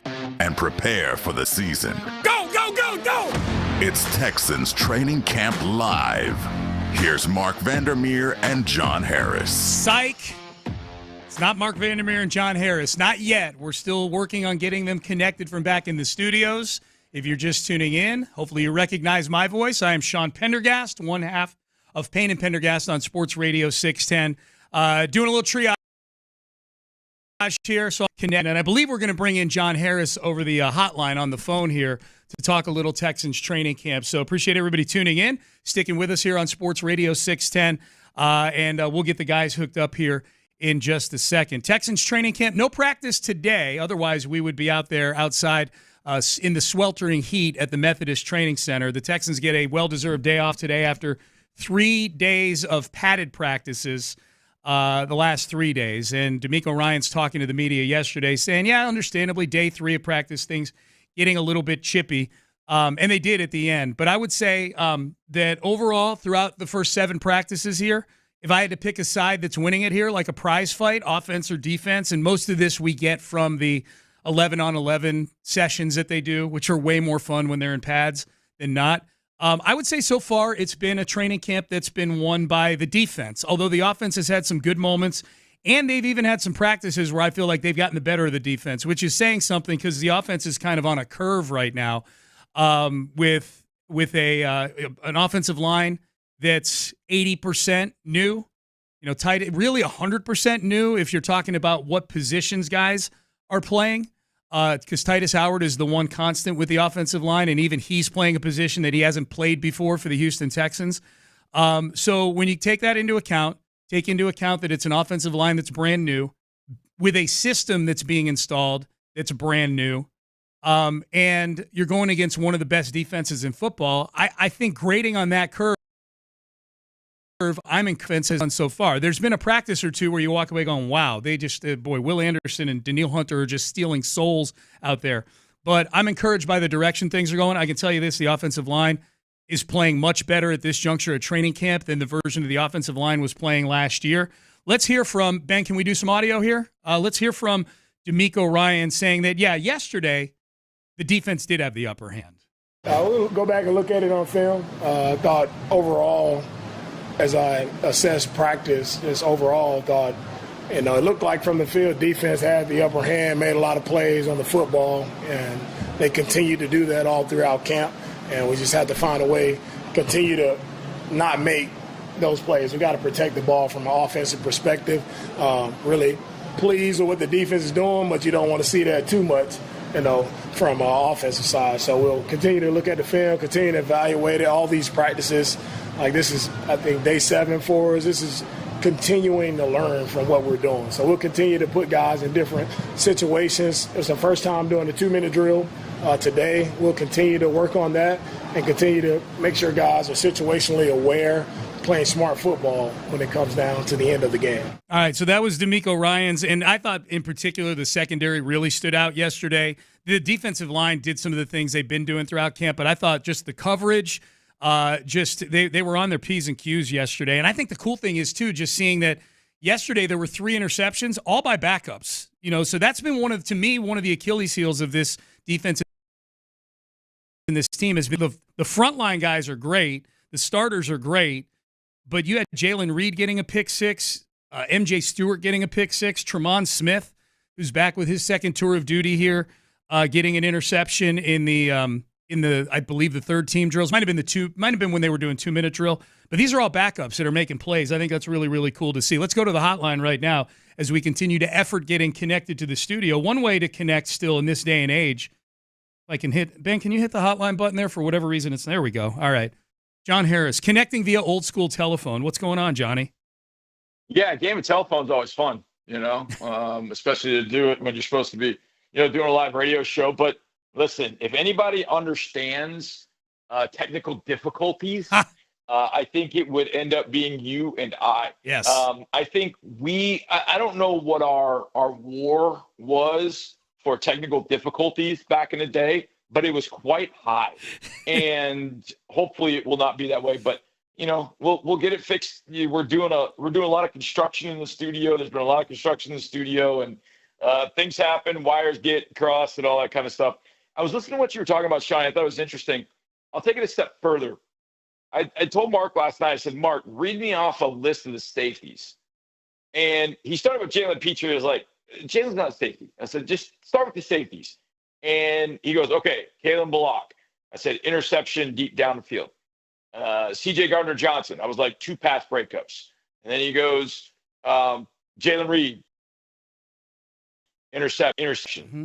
Russ Yeast, 2 pass breakups. Like, the safeties all came up with big plays, which I thought was telling because, since we've been, here, Sean, in 2007 in particular, there really has not been, I don't want to say a focus on that position, but there just hasn't been, playmakers at that position. And now you look at a day yesterday where all the safeties made plays. Even as MJ Stewart told me going off the field yesterday, aging, like a fine wine. And boy, you could see that yesterday, aging like a fine wine. But then you got the young guy, Jalen Reed, making a really nice interception too. So it was a really nice day for the safeties in particular. And it's part and parcel. The offense wanted to inject more deep balls. They'd kind of been taking, the progress of the offense, bit by bit. And so yesterday, which was Wednesday, they were trying to do a little more, more deep shots. And Kalen came up with the first one. He went up and made a great play. And then, the underneath stuff that MJ and Jalen picked off, were great, but they did a little bit more taking the ball down the field. So they've kind of just been really one aspect at a time with this offense. But the safeties, to me, really were kind of the stars. And we've seen Kalen Bullock now 3 days in a row, 3 days in pads. I mean, he picked off CJ 3 times. I think he dropped 2 others. So he's been phenomenal. And if you have that kind of playmaker with with Sting and Kamari on the outside, Kalen's got an opportunity to put up 7 or 8 interceptions if he just catches everything that's thrown his way. Yeah, dude, first of all, he looks like he's gotten a little bigger this year. I mean, he was so skinny last year. He looks like he's put on some decent NFL weight. So that's number one. But even beyond that, just with the ranginess and how opportunistic he is, like just Kalen Bullock, at that position, we've not seen anything like that. To your point, you and I haven't seen anything like that since 2007. With all due respect to Glover Quinn and Danielle Manning, who I think have probably been the 2 most productive safeties that this team's had, at least in the footprint that you and I have been covering the team. There's nobody that at that position where ranginess and playing center field, that all comes into play. There's nobody that's looked like Kalen Bullock. Yeah, and it's amazing. I remember last year we did our first preseason game at Pittsburgh, and normally I'm on the sidelines, and you can still see things from the sidelines, but when you see it from up above, you really get a good grasp on it. And Pittsburgh tried to throw. I think the Texans were in a cover 3 or cover 1 situation, but basically it was single safety high, and Kalen was that safety, and quarterback tried to go down the sideline, and Kalen came from out of the middle of the field, and it took about 5 strides seemingly to get over to the sideline, and he picked off the pass. Now he couldn't get his feet in bounds. He got 1, but not 2. But I just remember thinking, okay, forget about him not getting the interception. He got to the interception. That's amazing. We have not seen a loss for how much range to get from the middle of the field to the sideline. Like, that's Kyle Hamilton type stuff at Notre Dame he was doing. I mean, it was amazing. So you really got a grasp for how rangy he actually is. But when you see him break on the ball, he is so explosive to it. When he broke on, I think it was the first day in pads, he had a crosser, and I think it was Stover, and Stover's running around. It looked like Stover's going to be open, and it looked like 2 just came out of nowhere. He was flying in so fast, and to have that kind of range for this defense, I think is perfect. And look, you've got enough kind of strong safety types, if you will. Jalen playing down there in the nickel. Even if Jimmy's on the field, he kind of plays more like that, close to the line of scrimmage. He's a little better that way. I think for Kalen now, the playing 3 in a cover 1 situation, playing the middle of the field in a cover 3 situation where he can go help if needed, What he's really got to be able to focus on now are the routes that hurt us against the Titans. When we get in quarters and there's a receiver that gets matched up kind of one-on-one and Kalen gets turned around because maybe he guesses one way or the other, he's got to be a little bit better in that type of coverage. But if you put him back there in a cover one situation and he can go help whoever, it's going to be incredible to watch that dude pick passes up, because quarterbacks are going to go, oh, this is cover one. I know where I'm going with this ball. And then they decide to go there, and there's two making an interception. And I think that's really going to help them. I said this yesterday, the Rams. I think you could man up the Rams receivers, put an extra guy over Devontae, whether he's in the slot or not, and then let Kalen go feast. Let Kalen read Stafford's eyes and then go pick balls off, because Stafford's going to try and float them out there. Those are balls Bullock can go up and get. So I think you have a really good opportunity with Kalen to go get the ball often this year. Yep, that's John Harris. I'm Sean Pendergast. It's Texans Training Camp Live. I'm sitting in for the fellas here. We're getting some technical issues worked out, but we got Johnny on the phone, so that's good.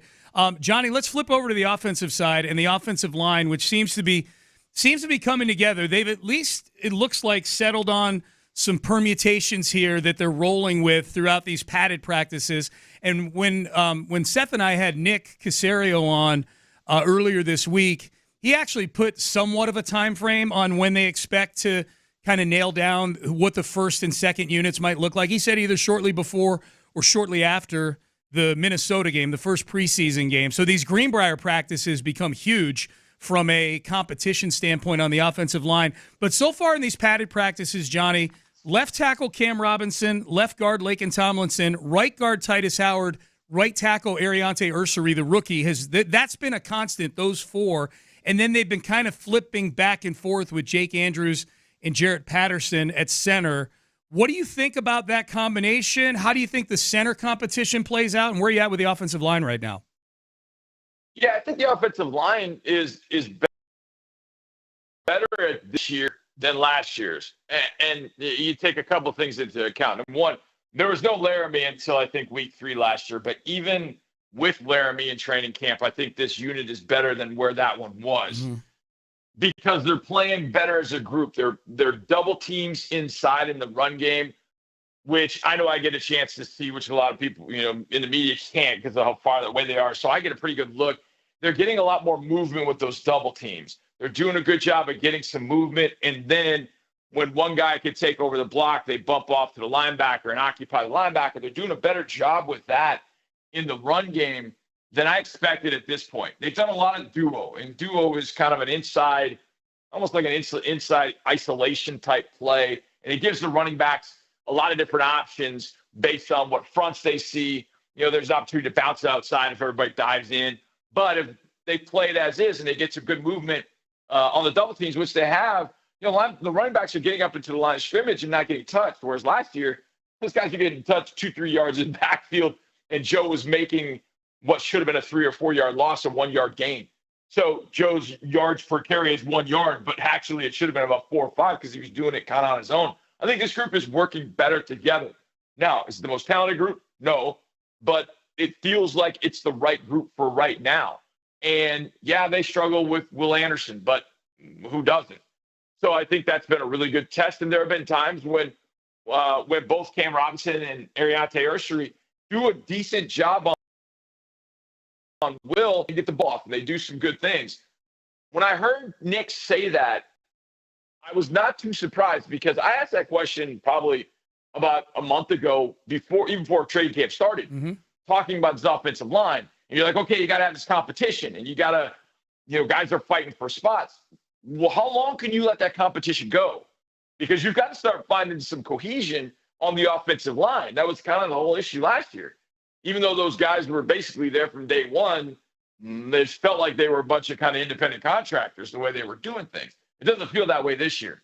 And I feel like they're getting to their starting group, but they've allowed a competition to commence. And the offensive line that you said, I think, is probably the one they're going to have going forward. And I think that's the one that can have success. Now, the center position becomes still, I think, a competition between Jake and Jarrett, and both of them had pretty good days. I think the one thing about both of them is that for the most part, and this is very true about Jarrett for sure, and we're just getting to learn Jake, but with Jarrett, when Jarrett came in the game, when he started the first part of 23, and when he came back and started basically the last probably third of the season in 24, there were very few mental busts.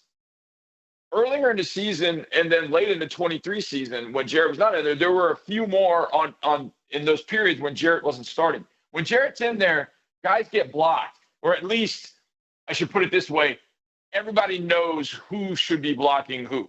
And that, I think, is the biggest thing, really, adds to it that he knows that. But I think Jarrett has improved each and every year, and I'm not saying that because I'm talking to a domer.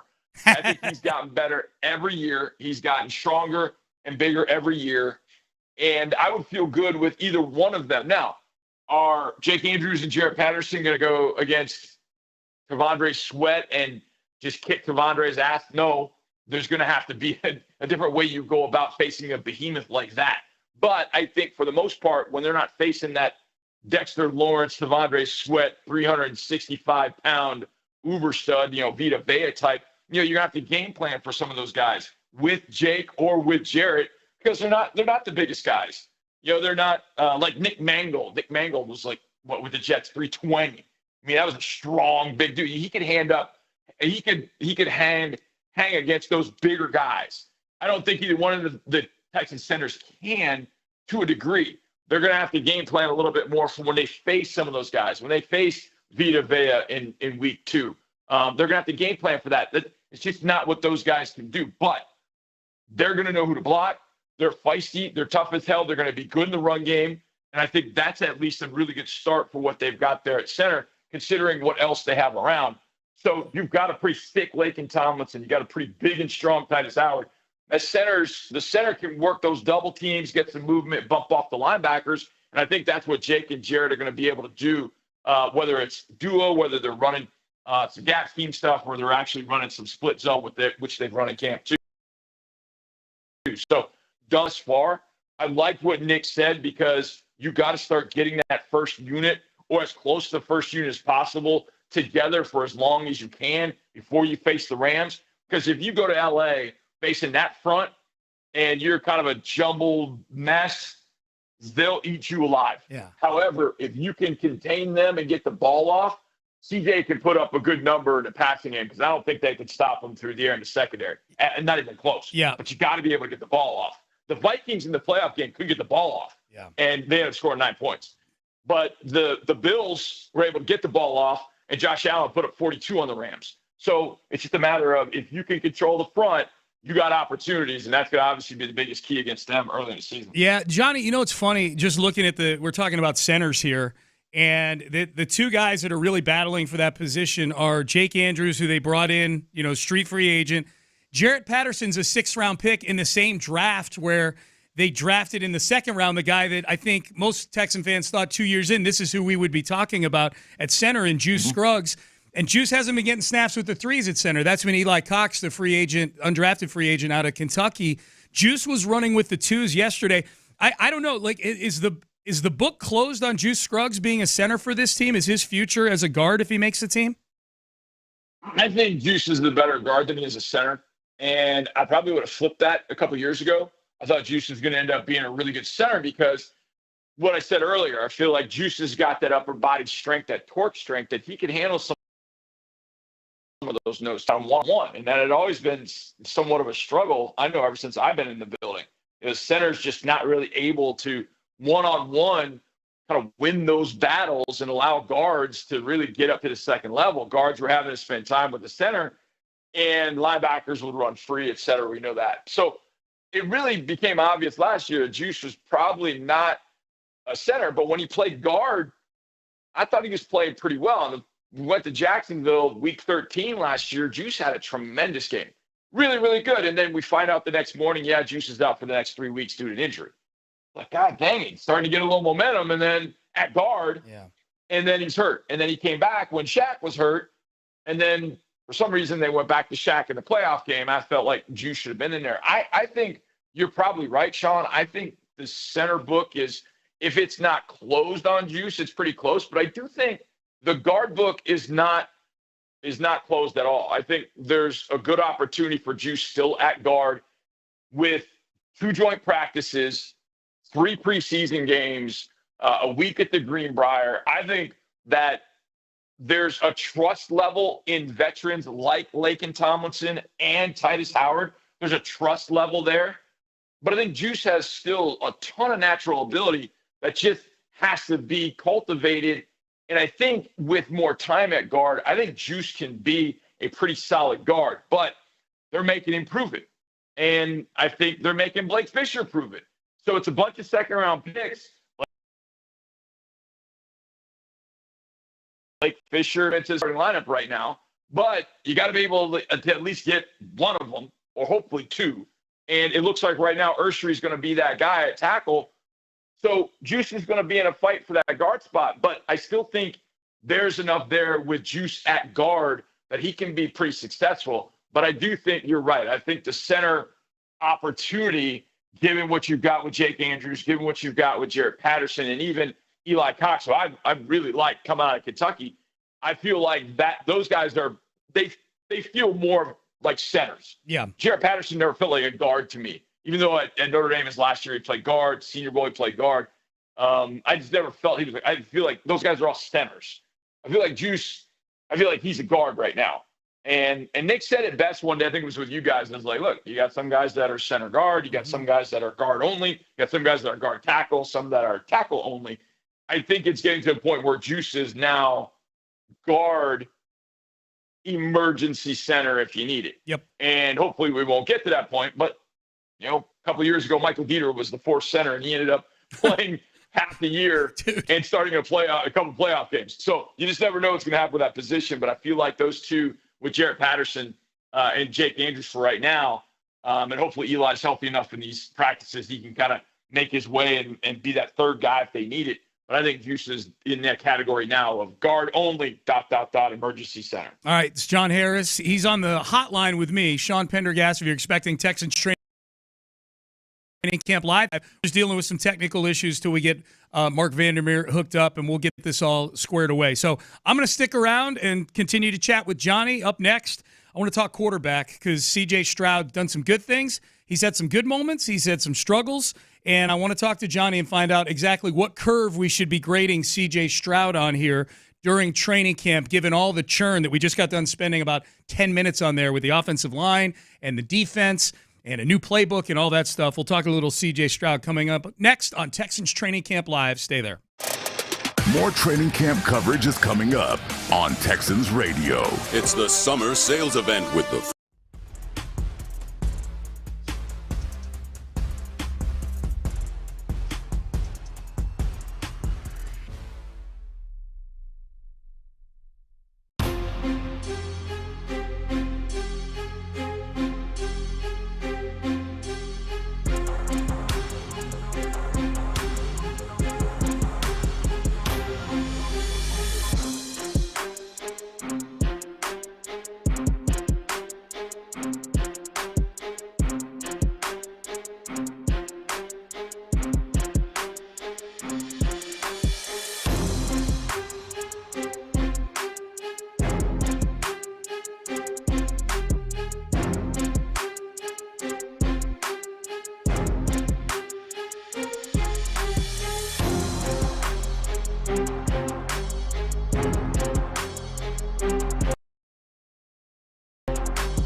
We're back with a front row seat. It's Texans Training Camp Live.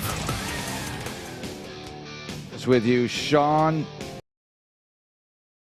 Had the building, and we got a little delay going on here because we have all these things, all these technical things happening, Johnny. Technical things, but it's okay. Well, I told Sean, I said, if anybody knows technical difficulties, Sean and I know technical difficulties. Oh, yeah, you guys were at that other station. That other station had them often. So, often, less in like every hour. Because we rebuilt this studio and did a bunch of stuff outside, everything's sort of discombobulated, but we're all putting it together, and you're getting Texans information here. Puzzle pieces. Yeah, but Sean teased something, and I don't want to not pay off the tease, okay? Because it was a big tease. It was C.J. Stroud. What's C.J. Stroud going through? This is year 3. Obviously, we don't look at a finished product on offense. I mean, you're dealing with his second offensive coordinator here, and we monitor this stuff very closely, obviously. You need to have an offense that's, I've always said it in camp, if you're kicking butt on offense, you got big problems on your defense. But you want to know that you have something you can rely on, things that work. As Daryl Morey would say in the NBA context, easy offense. You want easy offense in the NFL. These things work for us well. They don't really know what those things are yet because they're breaking in this Nick Caley offense against one of the best defenses in the league. I don't know where to rank them right now, but we know they are one of the best. That's science. So you're learning on the fly here in very difficult circumstances, and we're seeing some good things. We're seeing some struggles, but that's all to be expected. We are where we are. Sean, I think, posed the question in a really interesting way. He said, what kind of curve C.J. Stroud on in this camp? And I thought that was an interesting way of phrasing it because I do think you have to take that into account when you're dealing with a new offense and you're dealing with all the changes. I mean, we can say them real fast. New offensive line coach, new offensive coordinator, new offense, new verbiage. He's got 2 rookies from Iowa State that are brought in. Christian Kirk comes in. Justin Watson comes in. Offensive line, there may not be a starter. Let me do this real fast. Laramie Tunsil. Who was that? Kenyon Green, Juice Scruggs, then Shaq Mason, Titus Howard. You may not have one starter from week 1 in the same exact spot from year to year. You may have one starter, but not in the same spot. And that's, Titus Howard, that's incredible. And he's not even going back to tackle. It's not like he's going from right tackle to left tackle. He's going from right tackle to right guard, and with a little stop at left guard last year. So when you take all of that into account, oh, and by the way, he's facing one of the top defenses in the NFL every day, I think there is a little bit of a curve you have to sort of grade him on. Now, I know a lot of the hardos out there will be like, no, you can't. We can't grade him on curve. He's got to be this great all the time. Like, all right, bro, let's see you change jobs and go through all the changes I just discussed. And then I'm going to grade you just like you were in the same job you had been in for the last 5 years. But no, you're in it, and it's going to take time. And so I think I don't want to say that if grace is to be given, but if grace is to be given, I think you have to take all that into account for CJ. Now, I'll say this. 7 is the last person that would grade himself on a curve. The last person. Right. But I think when we are analyzing what is going on, I think it's key to think. And there's one other thing to think about. I think when you look at how the offense has been installed, it feels like there are pieces just added every day. It's not like they threw everything at CJ in the offense. It's like, okay, running game today, screen game today, deep balls. Like, we didn't see deep balls for a while, right?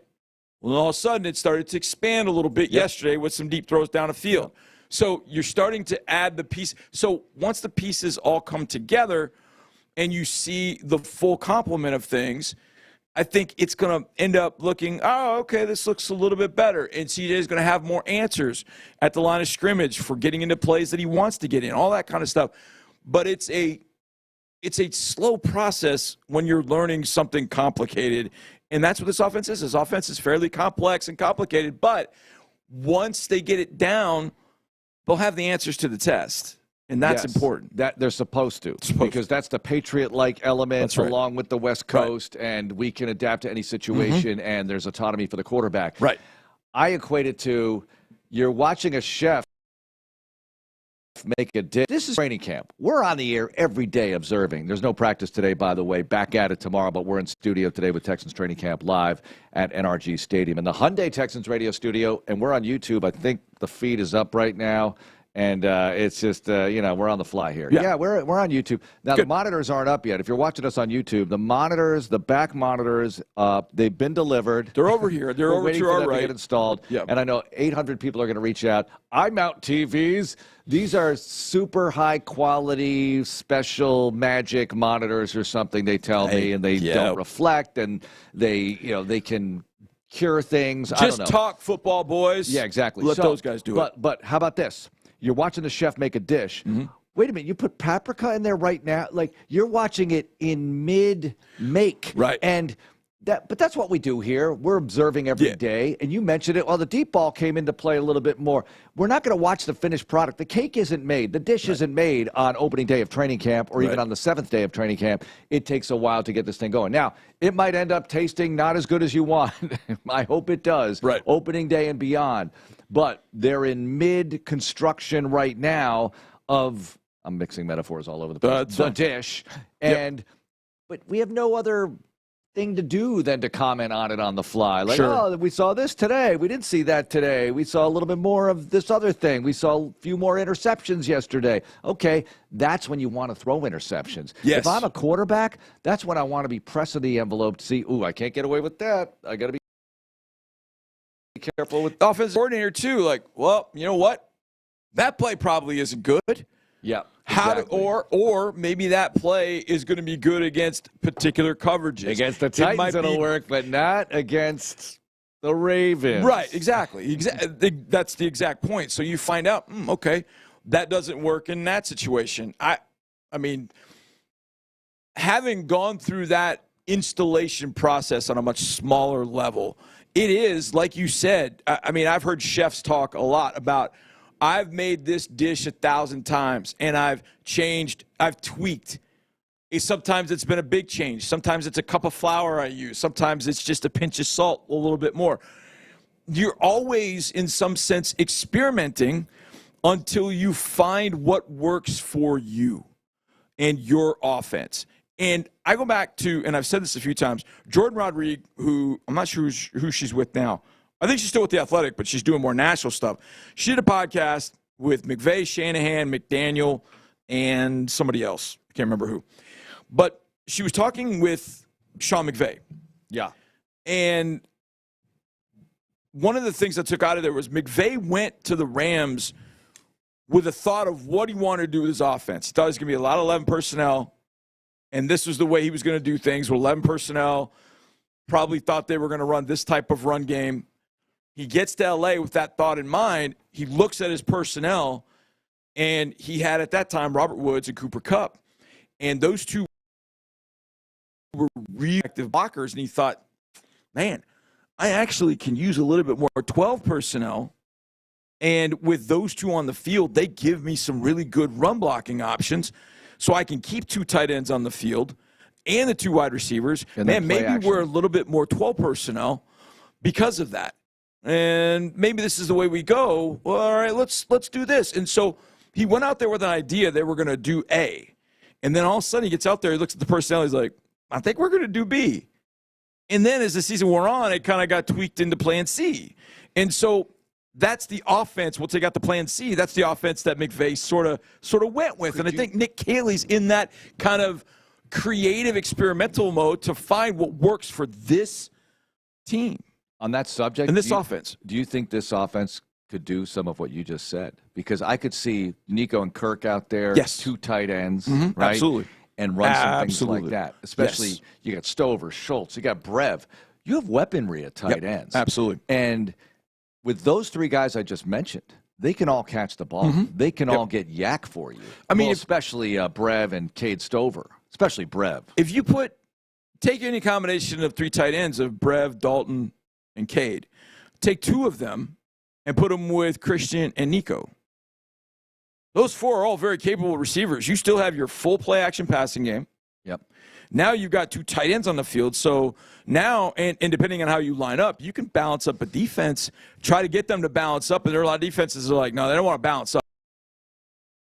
They don't want to screen out one way or the other with, rolling a secondary one way or adding a linebacker here, running the safety down in the alley some direction. If you get used to that, man, you can utilize that against them. So the fact that you can have all 4 of them, 2 tight ends and 2 wide receivers out on the field with the potential of being a pass coverage matchup nightmare. Because how do you match up the 12 personnel? Most teams will think, okay, 12 personnel, let's put our base out there. Well, if you go base, that means you're putting a linebacker on Dalton Schultz, Brevin Jordan, or Cade Stover. Like, you're going to win that. Mm-hmm. So there are a lot of advantages you can have to that. But that's something that Nick Caley has to find whether that works with this group. Maybe he finds out, you know what? Maybe we're better in 10 personnel, which is 4 wides in a running back and no tight ends. I mean, he might find that out. My point in that is, as the offensive coordinator and play caller and doing it for the first time, Nick's got to shape the offense with A, what's here, and B, what he's most comfortable with, and see what the offense can execute. And I can't, I've told the story a million times. I want to throw the ball. I wanted to be the next Hal Mummy, Steve Spurrier. Like, I wanted to be the most creative genius throwing the ball. And we went out there, and we couldn't protect, and we couldn't catch anything. So I said, screw it. We're going to run it because the game gets shortened, and we won't lose 50-0. We might lose 25-0. Yeah. And guess what we found out? We were a pretty good running team. Yeah. Well, so it's like there's kind of – you got to go through that period. And so maybe what you see week 1 is not what you see week 5 or week 9. That's the plan probably. Yeah. We got to adapt. We got to change. It's game plan offense. Yep. Is that not a popular thing to say? A very popular guy is DeMeco Ryans. After practice, you guys played one of the cuts from yesterday at the podium talking about how the defense had a really good day on day 7. And it's day 8 tomorrow when they get back out there at the Houston Methodist Training Center. But he was asked about post-practice evaluation, the coaches, what are they looking for? What are they seeing out there in these particular situations? Here's the head coach. I don't swing back from the pendulum. Like, it's a matter that we go evaluate the film, consistently look at the decision-making, all right, how guys are protecting, how guys are rushing, how guys are covering, running their route. Like, all of it is evaluated. So it's not like one side has a good day and it's oh my, we're not good. That's not the case. It's always our offense made a lot of plays, a lot of explosive plays yesterday, and usually in camp, that's how it goes. One side gets the best of one side the other day, the other side comes out and do it. So it's not anything for me to pull out the panic meter about. It's just camp, guys are competing, and I love that we have a very competitive team. And that's what stood out the most to me about our team throughout this camp, just how competitive these guys are and how both sides continue to show up and make plays. All right, that's DeMeco Ryans talking about how he handles practice. The coach surveying the entire field, walking around. It's got to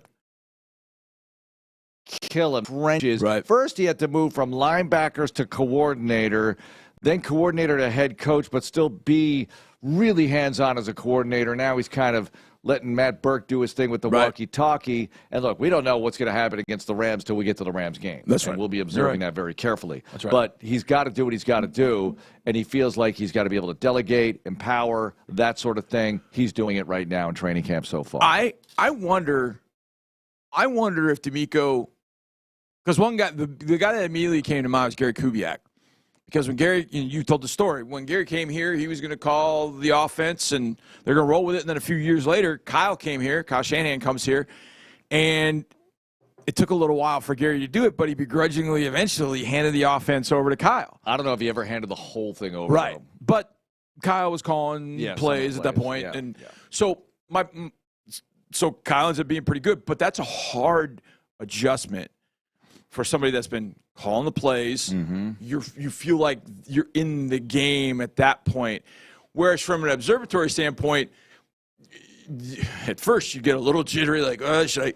So it takes a little bit to kind of get accustomed to that. But I wonder if DeMeco talked with Gary or talked with somebody that had done that. that had been calling the plays, but then all of a sudden pulled back? Did he call Robert Saleh? I don't know if Robert was still calling the defense in New York or he turned it over to Ulbrich. I think he was for sure because it took a nosedive after he left. Yeah. So I wonder if he talked to somebody about making that. Just, you know what, I got to rip the Band-Aid off. I trust Matt. I'm here. But I also have to remember I'm head coach, so I got to maintain over. And I wonder if, we were talking about CJ a little while ago. I wonder if that was something that he and CJ sat down and talked about, whether CJ wanted D'Amico's eyes a little bit more during practice. Oh, I would think so. In games, I would think D'Amico observing what opposing defenses especially are doing would be a big help to any offensive coordinator, because D'Amico might say, hey, they can't defend this at all. Right. If I was coaching that defense, I know we don't have the personnel to deal with X or whatever the situation is. If you say X on this team, you think Xavier Hutchinson. Yeah. And that might be true too. So I want his input all over the place. Absolutely. There's no question. It's got to be tough as a head coach. I mean, you look at Belichick. You feel Belichick can coach offense, defense, whatever. Bill Parcells, the same thing. Some of these guys can coach it all. But you have to rely on your position coaches and your coordinators to do their thing. I mean, that's what they're there for. And you're only as strong as those guys ultimately. And I think that the biggest word here is trust. And I think Belichick got to a point where he had people around him, Josh McDaniels. He had people around him that he trusted. Hey, we're going to play the Bengals this week. The Bengals do X, Y, Z. I feel like this is this kind of game. This is what I would like. And I remember we talked to O'Brien about this a bunch. And he said Belichick really wouldn't get in his way. He said Bill would come in and say, I think it's this kind of game. I think these are the type of things that we can be successful with against them. Go to work and put in the plan. And when you have the greatest quarterback, and it's easy. It helps a not little easy, bit. But it does help. There's no Can you question. imagine, Bill O'Brien talked about how great it was to coach Tom Brady. No kidding, huh? The greatest quarterback who ever lived was. You don't say. Yeah, and and I get that, because if you have a guy like that, what do coaches always want? Great players. Yeah. Well, you have the greatest player, and you're working with him. That has to be very nice. What would you rather have, a talented player or a Drew Brees, Tom Brady IQ type player? Well, that was interesting. They talking are to Billy Miller talented yesterday. too, though. That's the they thing. are. You're right. I mean, they're not like Lamar Jackson, physically gifted from Zeus, lightning bolt legs and arms and all that. But they're talented guys. I mean, get into any kind of athletic competition with these guys, they're going to do better than you think. I know Brady doesn't have the. I agree. Brady shows up at the combine with the dad bod at age 22 or whatever, but still, and that became the narrative athlete. Forever. You watch Brady shoot the basketball. You see Drew Brees play basketball. I mean, Billy told us yesterday about Drew Brees, what kind of athlete he was. A tennis player, that kind of thing. It's just a different level of athleticism. But I think the one thing about both of them, both Brees and Brady, and I feel like CJ's got that too. I mean, CJ's got a high football IQ. But the recall. I remember O'Brien talking about Brady's recall, what Brady could remember from years prior, like 10 years prior. Like, hey, I remember when we faced this defense coordinator 8-10 years ago, and he ran this against us. And O'Brien's like, what? And kind of called him on it, checked him on it, and was like, no, he was absolutely right. And so the recall of what, Peyton Manning remembering what defensive coordinators would do to him, that recall, I think if CJ, it's hard to tell in year 3, he's only been in 2 years now, but just having the recall of what defensive coordinators did to you, how they attacked you, what they'll do to you again if you see them, I think that's going to be something that CJ will have in his back pocket, which will make him much, much better. But he's got right there in front of him one of the best there is in D'Amico Ryans, and I think he's going to take advantage of that, of course, with the new offense. And look, even if D'Amico ends up just being a sounding board for CJ, that'll work. I wish D'Amico was my sounding board every day. I wish I could go get advice from him every day. These players have that opportunity. I mean, talking about all this coaching stuff and players and coach-player relations and the relationships and how they all work out on the field, I have to just pinch myself every once in a while. D'Amico Ryans is coaching this football team. Yeah. We're going into year 3. Yep. This is a tremendous era of this organization. I know we haven't gotten to the AFC Championship game yet. Got to do that. Right. And that's the goal, among other goals. That's right. To get that far and beyond that far. But you get to that step, that is a major step. I mean, when that happens, Johnny, don't get me started. Don't get me started. I'm going to get verklempt over here. Let's not go there. Let's just win. Freaking training camp. Let's just we got one day at a time. Let's get through training camp. Get to week 1 against the Rams and start kicking ass. But there's a guy who's coming off a Super Bowl win, who's on this football team, what did he have to say about the chances of the 2025 Houston Texans? C.J. Gardner-Johnson, after practice, said this. I've been on a lot of good Super Bowl contending teams. I've been on one Super Bowl winning team. The contending teams, they all have one thing in common. They're hungry. They're ready to continue to work. And I don't want to lay our bed or say anything to put anything out there, but this is a Super Bowl team right here. Super Bowl caliber team. You guys just go out there and show it week in, week out, and start from practice, start from meetings. Everybody's a Super Bowl contending team because we all high caliber players in the NFL. So we go out there and compete. We got to understand who's next to us, who's across the ball, and we got to understand that this is a job for us. We got to get it done. I don't want to put anything out there, but I just put something out there. This is the positive version of no disrespect, but, or no offense, but. Yeah. This is the positive version of that. I'm not going to put anything out there, but this is a Super Bowl contending team. Now, and then he didn't go in full reverse there, but he kind of put the car in neutral, saying, everybody's a Super Bowl contender in this league, right? You know, he didn't say it like that. I'm having fun with it. He sees something with this team. Yeah. And especially with this defense. I mean, when that defense, I do this from time to time. When they're getting ready for a drill and the offense is still in a huddle and the defense is on the field waiting, I just look at that defense and go, those are some bad mofos. Yeah, and take it in and enjoy it. Yes, because it that doesn't defense come along every day. That defense is special. Yeah. And I don't know the right way of saying this, but I feel like if the season goes the way I think, there could be a piece added. Maybe not. Maybe to that defense. Defense? I don't know. You never know. You might be sitting there, and there might be a team trying to get rid of parts, and it's like, hey, you'll give us such and such for what? So I think what they have right now is pretty impressive. I think what's been really impressive the last couple of days, Sean alluded to this in the first segment, the players that made plays, Jalen Reed, rookie, MJ Stewart, a backup, but a guy that is instrumental to this team. Tremont Smith, a pick yesterday in practice. The depth of this defense, too, is now it gets stretched real quick. We watched Keontae Hamilton yesterday, unfortunately, go down with an injury. And that affected practice. You pointed this out. You already have guys out on the D-line, right? So they got thin in a big hurry on the back end when you get to the 2s and 3s. So they started moving defensive ends, defensive tackle for a few reps. Casey Tuhill went inside for a little bit. Dylan Horton went inside for a little bit. Solomon Byrd went inside for a little bit. And then you had Casey Osai, who's an inside linebacker, off-ball linebacker. He went to the outside. The fun part of that, there's not really a fun part, but the part about that is sometimes you're alerted to a guy, you're like, hey, wait a second. Casey Osai out on the outside isn't bad looking. And crazy to think maybe give him some preseason reps and you never know. You never know what you might find in that sort of situation, but you hate it because you want guys to have opportunities where you think they're going to help you. But when those guys are unselfish enough to go inside and give you reps in practice, just to steal some minutes and reps, it could end up being a good thing. But, yeah, that's where you're getting stretched right now with some injuries. The more you can do. Who said that? Okay, coming up, Jonathan Alexander scheduled to appear. We're going to get our technical difficulties. What technical difficulties? You guys sound great. Nothing here in the Texans radio studio, which has been rebuilt. And we'll be back outside tomorrow. I've got my camp guy who just makes me want to say, all right, this was a new acquisition, and it's just so pleasing to see this person out there. And we'll talk to Jonathan. We've got Justin Watson coming up on the show.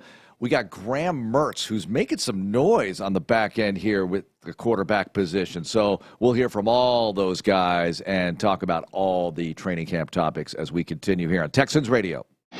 More Texans Radio coming up in a moment. You know what having fun your way is really like? It's never-ending options and rewards at over 50 destinations nationwide. It's Caesars Rewards. Dine at Hell's Kitchen at Caesars Palace, Las Vegas. Party the night away at Harrah's, New Orleans. Or bet big on table games at Horseshoe, Bossier City. With Caesars Rewards, you earn benefits for every way you play. Book your trip at Caesars.com and sign up for Caesars Rewards today. Must be 21 or older to gamble. Know when to stop before you start. Gambling problem? Call 1-800-522-4700. Oh, hey. Hey, thanks for meeting me here. It's just, you're my only lawyer friend, and I need your professional opinion. Do you see that brand new Hyundai Tucson out there? That's all I paid for it. Let me get back to you on that. Deal's so right, it almost feels wrong at the Hyundai Getaway Sales Event. Get 0% APR for 60 months, plus no payments for 90 days on select Hyundai models. Only at the Hyundai Getaway Sales Event. Offers end July 31st. Call 469-405-7740 for details. Hurry in. When it's your turn to put the Texans debit card exclusively from TDECU with access to team store discounts, discounted tickets, and other offers and promotions, this card is a must-have for all Texans fans. So whether you're grabbing concessions at the game or buying your lucky t-shirt to wear on game day, spend with spirit all season long. Visit tdecu.org/Texans and get yours today. Insured by NCUA Equal Housing Lender. H-Town. You feel that? That's the sound of over 75,000 stampeding fans returning to NRG Stadium for the 2025 Houston Texans season. These last few months have been grueling without football, and we can't wait to welcome you back. On Monday, September 15th, your Texans will be taking on the Buccaneers in a Monday Night Football showdown for our home opener.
FM HD2 Houston. Insider access, exclusive content. Sports Radio 610. The Texans play here. An Odyssey sports station.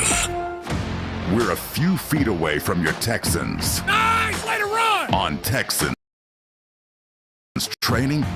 Mark Vandermeer, John Harris with you. Rock and roll from the Hyundai Texans radio studio. The listeners are like, it sounds exactly the same. Trust me, different things have happened in here. Sean Pendergast did the first segment of the show this morning. Thank you, Sean, so much for doing that. But you helped him out the other day. But then I made him come on with us, against his will. Fun.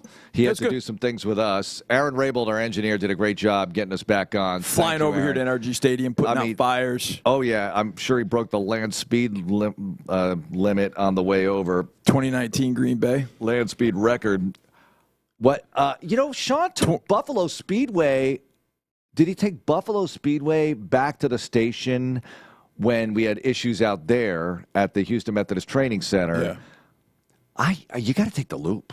You got to take the loop, Sean. Yeah. Because when you jump on the loop, you're going against the grain here from the stadium back to Greenway. Right. So that's against the grain. I believe. Wait, is it? No, it's not. No, he did the right thing. He did the right thing, Johnny. I think he did the Buffalo right Speedway thing. is the way to go. No, it's probably the right. I'm getting my. Listen, my there is confused. no right way to go at that time of the morning anywhere. Rush hour. Anywhere in the city. And people are driving right now. Like, can you shut up about the traffic and get to Jonathan Alexander from the Houston Chronicle, our buddy who's on with us today. We usually have him on Tuesdays, but it's training camp, so everything is all over the place. And Jonathan, we're all air-conditioned this morning. It's beautiful. How would you characterize this camp so far, my friend? What would you say? People are asking you, how's camp going, Jonathan? What's your answer? Hot.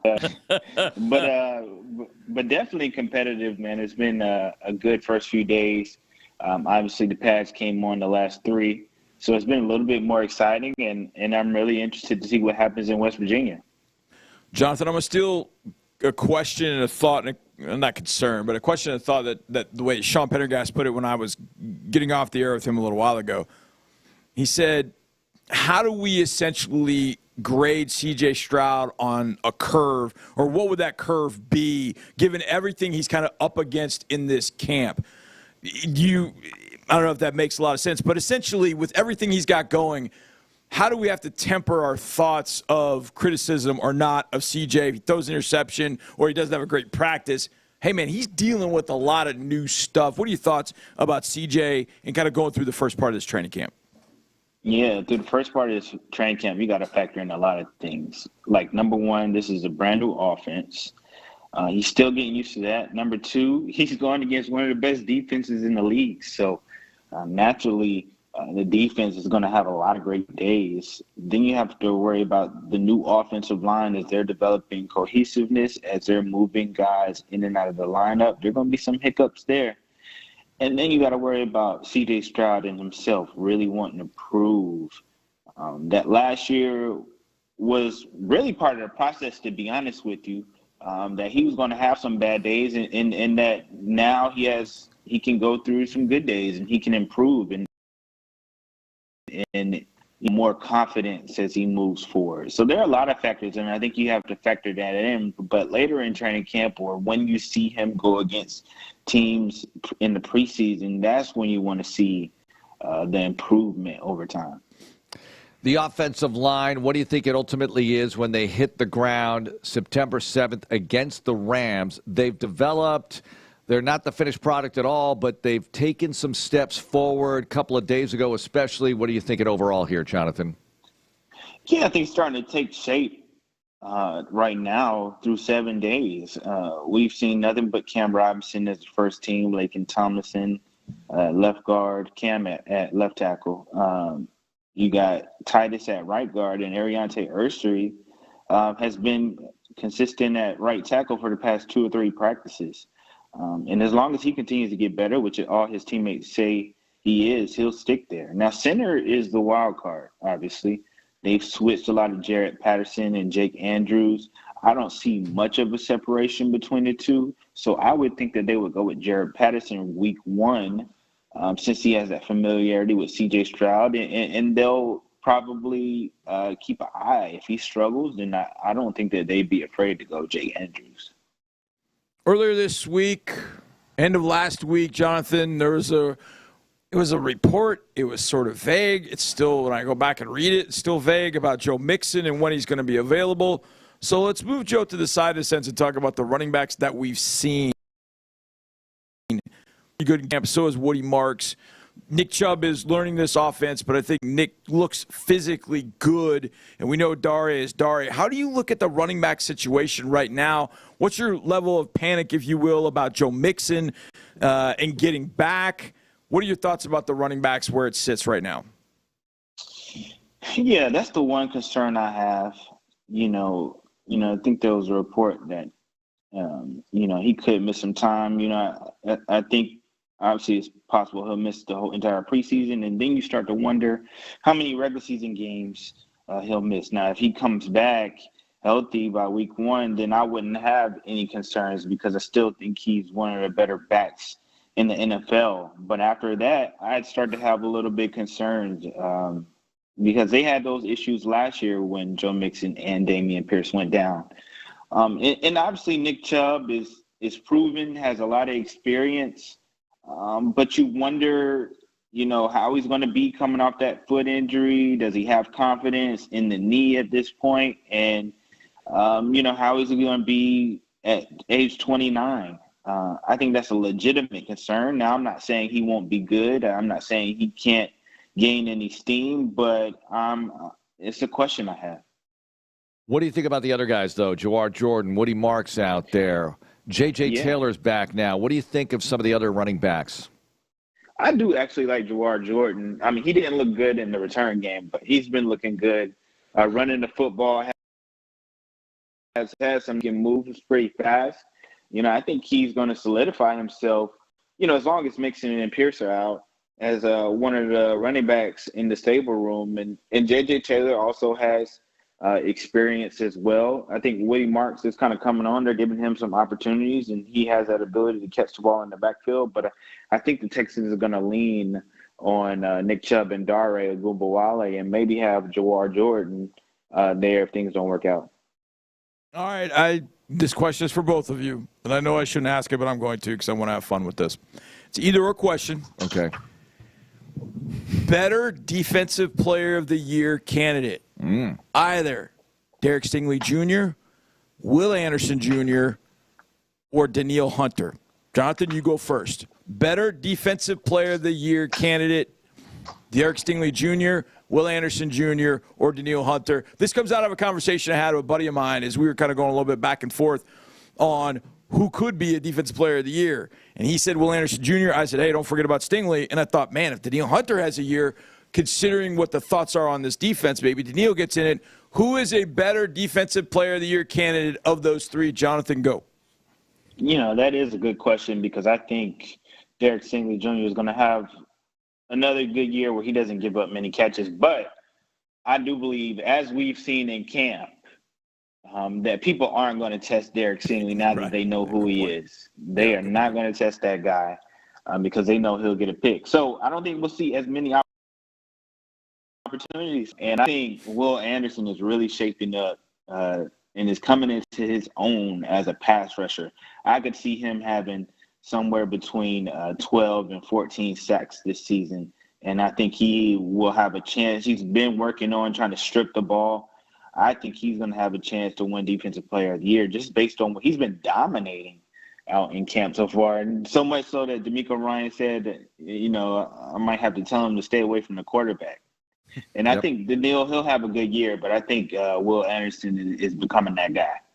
I mean, Danielle is such a freak of nature, to be in this league for a decade and still be doing it like that. Yep. And you're right about Will. I think Will's going to have those games where he gets 3 sacks, 3.5. Against certain opponents, certain matchups, they feast. Like Watt did that, right? Yeah. You really increase the sack total against certain opponents. It's like baseball players. Altuve goes 4 for 4 yesterday, and then the next day you might go 1 for 5, but your average in general is going to be pretty good because now you're facing somebody else who can handle you a little bit better, maybe, that kind of thing. And to use another, forget about the baseball analogies, I just think that the guys on the back end, the other guys, other than Derek Stingley Jr., are going to kind of take some votes away, if you will, because they'll take the opportunities away. The ball's going to be flying in the secondary, and Bullock's going to get picks, and Lassiter's going to get picks. And, if it doesn't go to Sting's direction, Sting deserves a lot of that credit because they're not throwing over there. They're throwing in the other direction, and those guys are going to get their hands on the football, and it's going to have a lot to do with what Will and Danielle are doing.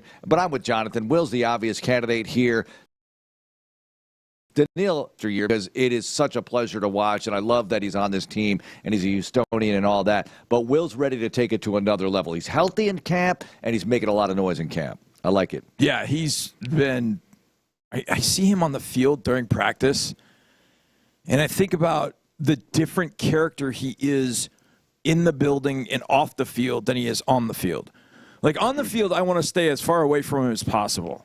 Game face. Yeah. Like, I don't even want to approach him. Yeah, no. But off the field, I want to hug him. I want to talk to him all the time. Like, he's that kind of guy and that smile and all that kind of stuff. I mean, he's just tremendous. Jonathan, your thoughts thus far on the progress of the receivers not named Nico Collins in this wide receiver room thus far this year?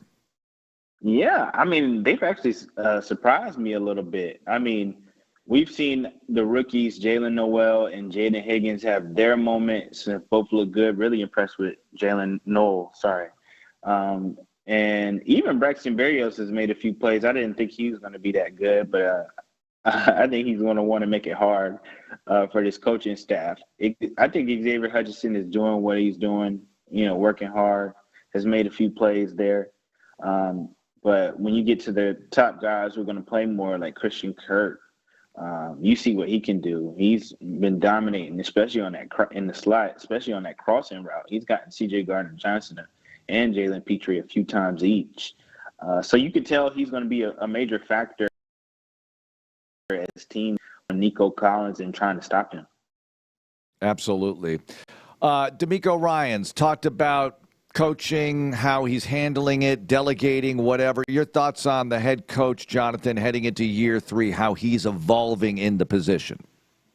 Yeah, that delegating thing, him delegating is a huge thing for him. Kind of early on in that first season, he was trying to do a lot, and he's finding out that he can't do it all by himself. But that's been his philosophy all along. He's always believed in giving people a chance. He really focused in on players and giving them opportunities, but now he's looking at coaching staff and giving them more opportunities. I was talking to Dino Vaso, and he gives a chance to present to the team on, I think, Friday or Saturday nights and speak to the team. He talks to them about takeaways.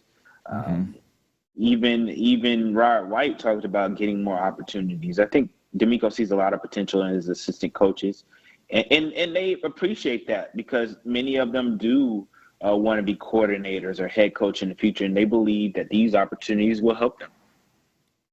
True or false? Or I should say it this way, buy or sell. The Anthony Richardson hype continues to grow in Indianapolis. Jonathan, are you buying or selling? I'm selling that. I think Richardson still has a long way to go before he can prove himself. I do think at some point Jones he might even start week 1, for this team, or if they start Richardson, I think Daniel Jones will, win that job. I saw a story where Chris Ballard said that they're taking the patient route with Anthony Richardson. They understand that he just hasn't had a lot of experience. He should have sat and watched. They're finally admitting that. So I'm not buying on the hype this year. I think it is going to take some time for him to develop into a serviceable quarterback, and he still has that potential. But I still think Daniel Jones is going to win that quarterback battle.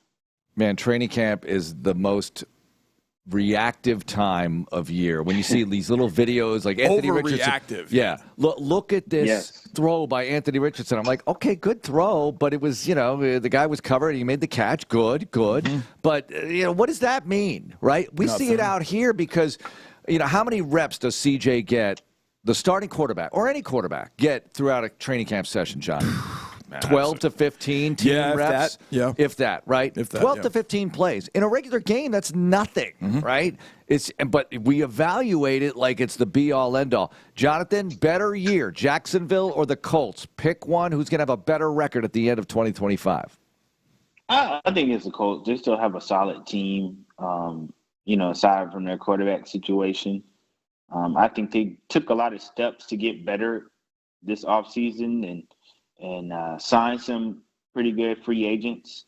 So for that reason, I think they'll be better than the Jaguars. I think the Jaguars are on the come up, but I think it's a bit of time to get better and improve in the near future. Jonathan, the number I'm going to set is for both of you. I'm going to set the number at 68.6% of offensive and defensive plays throughout the year for Travis Hunter. Are you going over or under? So if we're doing a little bit of math here. Of total plays. Say a game has 130 offensive defensive plays, 65 on each side. About that. That would mean that you're talking about 91 plays per game for a full 17 season. Are you going to go over or under my percentage number? I think I'll go over. I think they're going to try to utilize him as much as possible possible. Now, whether his body holds up, right. I don't know. But, they've been using him on both sides of the ball, one practice on offense, one practice on defense in training camp. So I think it's more than likely they plan to use him a lot this season. What are your thoughts on Matthew? Wait, are you going over or under on that? Oh, sorry, Johnny. I'm going to go under. That's a lot of snaps. A lot of snaps.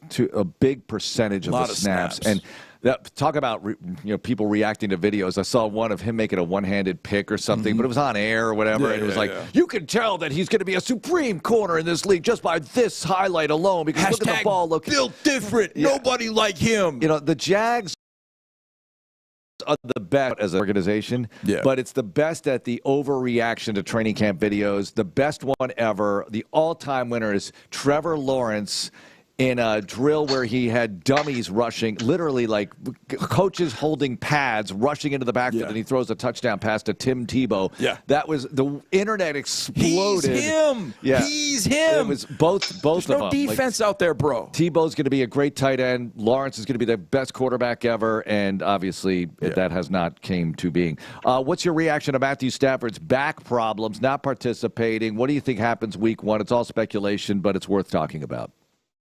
Yeah, back issues are a tough thing, and you don't want to put quarterbacks in that situation. I doubt he'll probably play in the preseason, but you don't want to put him in a situation where they get hit.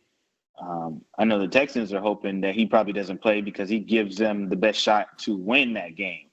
And if he is out, I think the Texans win that pretty handily as long as they're expecting it. And I'm sure that the Rams won't reveal who's going to be starting that week one game. They'll try to make it a little bit of a mystery so the Texans have to plan for both. But yeah, it's back injuries are of great concern. Jonathan, are you hiring an executive assistant for when the Panthers come here for all the podcasts and interviews you're going to have to do because you covered that team and this team? I usually have so much I can't even keep up with it. So, yeah, I might have to get an intern or something to help me out, keep track of them. Hey, but we still get a visit with you. Anything now. You can be in 5 different places potentially with AI. Wait, we can create an AI Jonathan Alexander and just talk to the AI Jonathan? Maybe. All right, so we're going to make a robot. Out there. We're going to make a robot. We don't want to do that, but if we're forced to. If we're forced to, Jonathan, we will.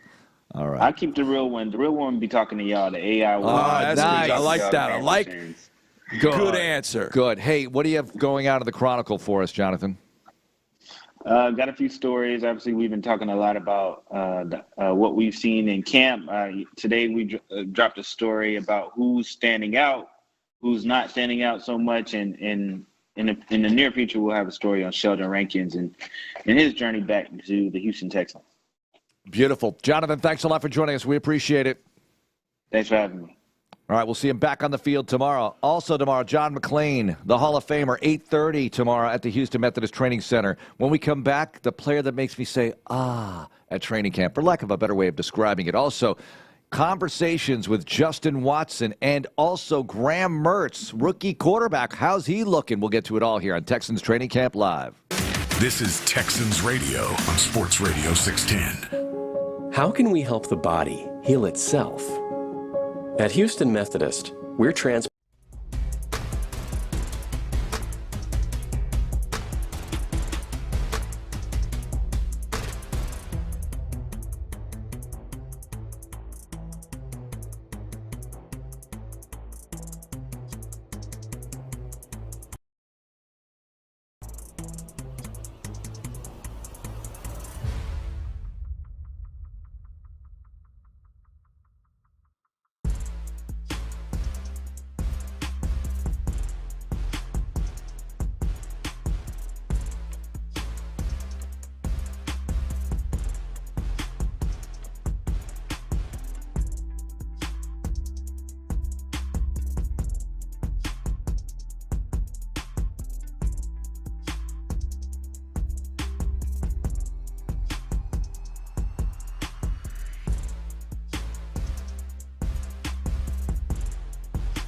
Texans Training Camp Live. Here we go. Now, back to the show. All right, we're dealing with the unfinished Hyundai Texans radio studio, but it's finished enough to have us on the air here. Indoors today, no practice. There will be practice tomorrow. We'll be outside at the Houston Methodist Training Center. Looking forward to that. Another big day of training camp broadcasting. And then Monday, live from the Greenbrier. Tuesday, live from the Greenbrier. We'll take it from there after that. Sean and Seth are going to be up there as well, so that'll be cool. So we'll have you completely covered with training camp at the Greenbriers. They'll do 4 practices up there before heading for Minnesota and playing in preseason game number 1 a week from Saturday, 3 p.m. start right here. It'll be live. You want your mind blown? All right, blow my mind. Yahoo Sports, Frank Schwab, NFL offseason power rankings. Wait, so just the kind of offseason you had?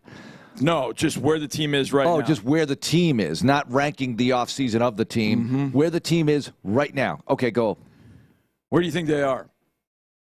Our Houston Texans are ranked 8th. Frank Schwab, Yahoo Sports, says the Houston Texans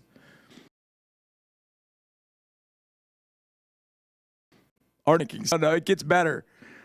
You know who team number 15 is? The Colts, the Jags, the Chicago Bears. Of course, the most overinflated team in the last 2 years, at least. At least. The most overinflated offseason ratings in the history of the league. I will stand by this. Last year, people thought, oh, my gosh, Caleb Williams, look at the weaponry they've added. Did they forget that they weren't that great prior to that? And you've got a rookie quarterback. Yeah, but they had Justin Fields. They'll be so much better. They were worse. They were worse without Justin Fields. I'm not saying that Fields is better than Williams, but for many reasons, they were worse as a team without Justin Fields. Now, new head coach comes in. He'll be great because look what he did with Detroit. It's got to be similar, right? They're not going to be as good as Detroit, but they'll be so much better. They'll contend for a playoff spot. Really? Let's see it happen first. Go on. Here's what Frank Schwab says about the Texans. Okay? Go. Here's what he says. Joe Mixon will miss time, and there's no guarantee he'll be ready for week 1 due to a foot injury. He's been a high-volume running back and is entering his 9th NFL season. There should be concern about Mixon going forward. That's the paragraph about the Houston Texans. That's it. What the hell is that? They will have no running backs, therefore. None. With Mixon out, none. They're going to C.J. Stroud will turn and hand the ball to air. They're going to play without running backs. Ghost running back. It happens in all sports because, okay, it's like basketball. You know, you're missing a starter who scores a lot of points. Okay, fair enough. Fair enough. Play 5. So somebody will replace that person. That's right. And they might not score as many, but maybe there's some other things we could do. Baseball, the Astros this year, we're missing a bunch of guys, right? Mm-hmm. 2 guys who left, and then the big bopper's out for a long time. Mm-hmm. That's what I call them sometimes. Yeah. But they can't possibly win games like that. Well, just like Joe Mixon, I don't know how long he's out. Maybe he's back week 1, maybe he's not. But it's not like you're not going to put somebody in the backfield who could possibly do something. That's right. Exactly. So, anyhow, I shouldn't have even brought that up because I'm giving credence to something that shouldn't even been 16 and behind the Bears. Yeah. Come on, man. The Chargers are 9. Did you not see us thump the Chargers? Yeah. Did you not see it in the play? Like, were you not watching? What were you doing? What have the Chargers done this offseason that makes you think they're 7 spots better than where the Texans are after the Texans beat their you-know-what in that playoff game? But Jim Harbaugh, Johnny. Oh, give me a freaking break. Give me a break. I'll tell you what, so tired of national narratives about this team. I hope we stick it so far up everybody's collective backside with this team.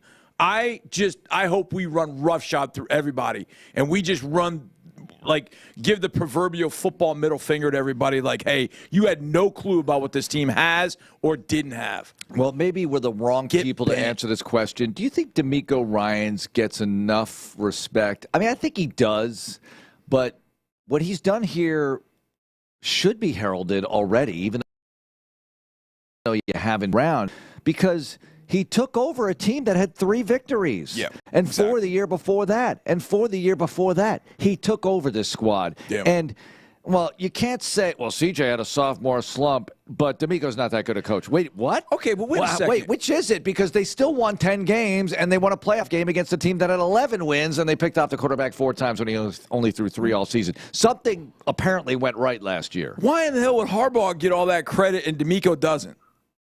Because I don't know. Harbaugh's been to a Super Bowl, Johnny, a long time ago. That was 2012. That was 13 years ago in football world. That's like 3,000 decades ago. I know. Stop with this. The AFC West, though, is kind of the mini. Dan Quinn, kiss my ass. Dan Quinn is not D'Amico Ryans. He's a good coach, but he ain't D'Amico Ryans. All right, well, he's got to do it again with this bunch, and he did have a good year. And Dan did go to the Super Bowl, so I don't know. Dan Quinn was Super Bowl. Dan Quinn should not have been catching straight from me. I'm sorry about that. But hang on a second. Dan Quinn has been to a Super Bowl, and he was up 28-3. He's been to a Super Bowl, and he just took a new team. He took a team in his new job to the NFC Championship game. Yeah.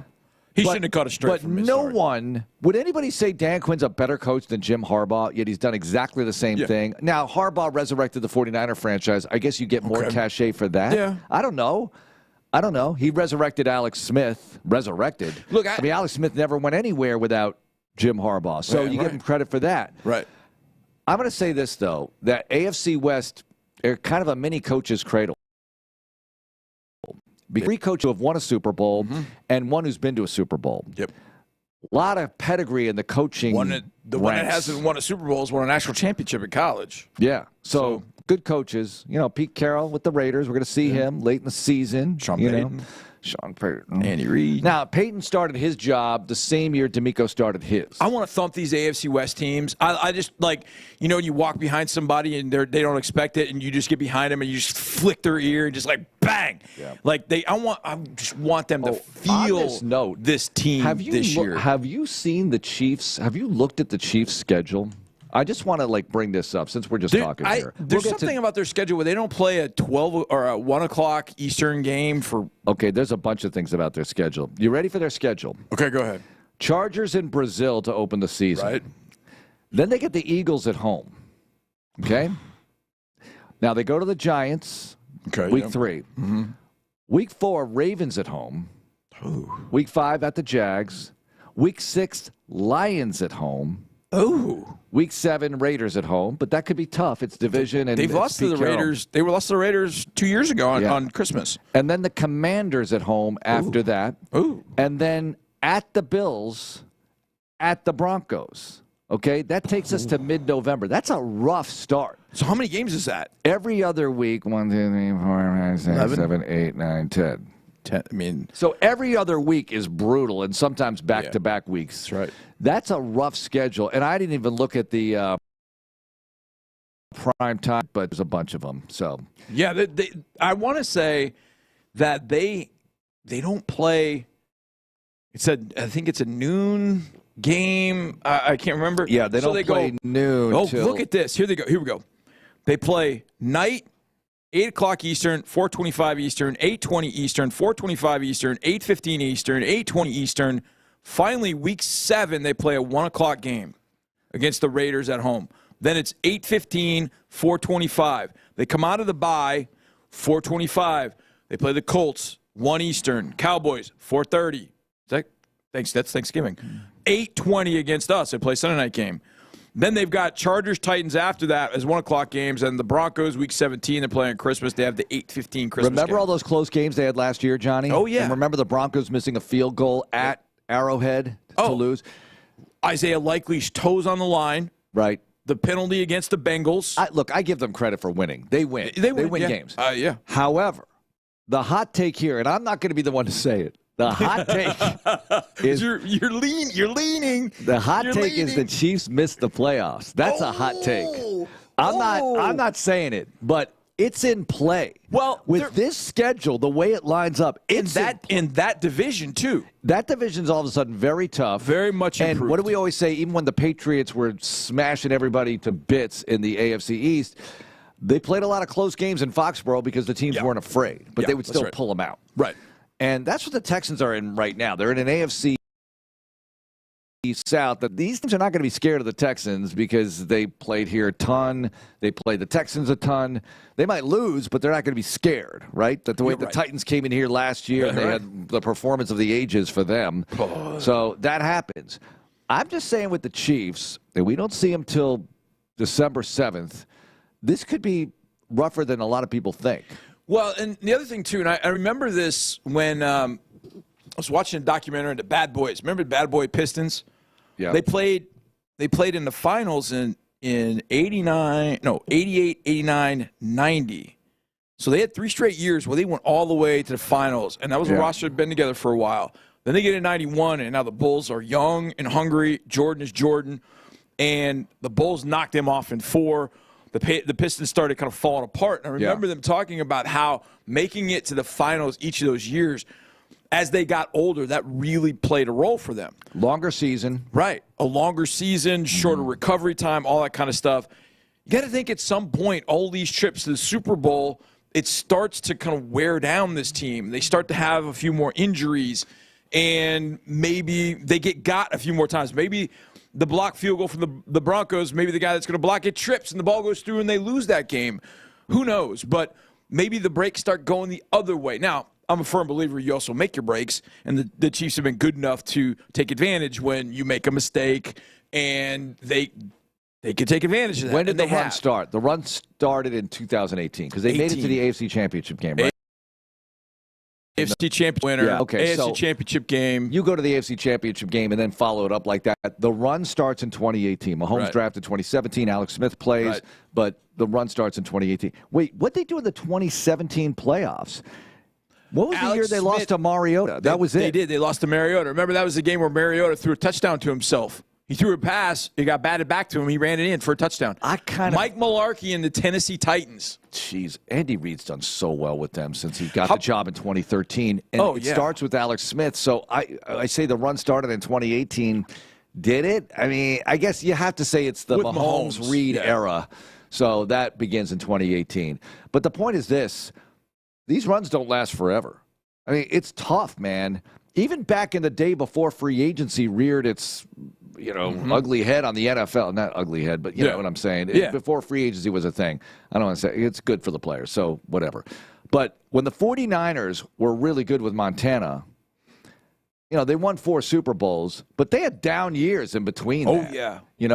Washington was so good with Joe Gibbs, but they had down years. Yeah, there would be a down year, So you look at that era, and free agency wasn't really a thing then, but it was hard. It was competitive. With the Chiefs, they got to deal with free agency. They've reloaded real nice. Yeah. It doesn't last forever. We assume this run is going to go like 20 years, like the Brady Patriot Belichick thing. I don't know if it does. Andy Reid's not going to coach forever. Mahomes is really great, and he's going to be great for a long time, you would think. But this run might not last forever. Look, we tear. Now, they've had back-to-back winning seasons the last 2 years, but Burrow, they haven't been able to crack through to the playoffs. Dude, got hurt 2 years ago. Last year, they 9-8. They didn't get in. Dude, I would love to see Taylor Swift, Yoko Ono on that team. Oh, my gosh. That would be awesome. I mean, Travis Kelce is – look, he's slowed down. He's a little bit – he should be. I mean, he was drafted in 2014, I believe it was. He sat out that first year with an injury. I think he played one play, he said on the podcast, and then he came through with a vengeance. He's such a unique piece for that team still. He can't play forever. My hope is that he realizes this year that he's done and he moves on to movies. He does movies with Sandler and all that.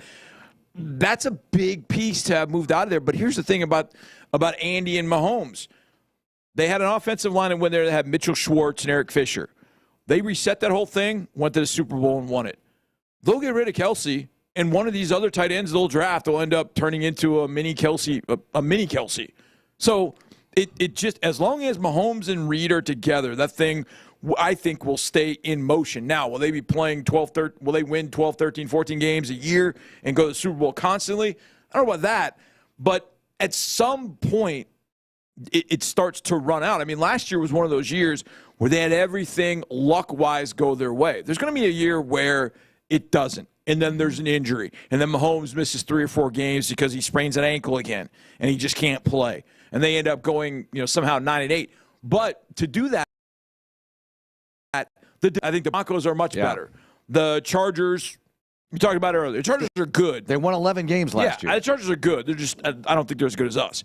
And I think the Raiders will get better. Ashton Genty, I mean, I've seen so many videos of training camp. People are so excited about him. But he's the perfect fit for a Pete Carroll scheme. And I think the Raiders are going to turn that around. They've got Geno. Geno's a better quarterback than what they have. So I think the Raiders are getting better. So I think that whole division has gotten better and better because they're chasing the Chiefs. They had to. Yeah. They had to do something different to go up and chase the Chiefs. And I think that's what teams in the AFC South have done. They're chasing us.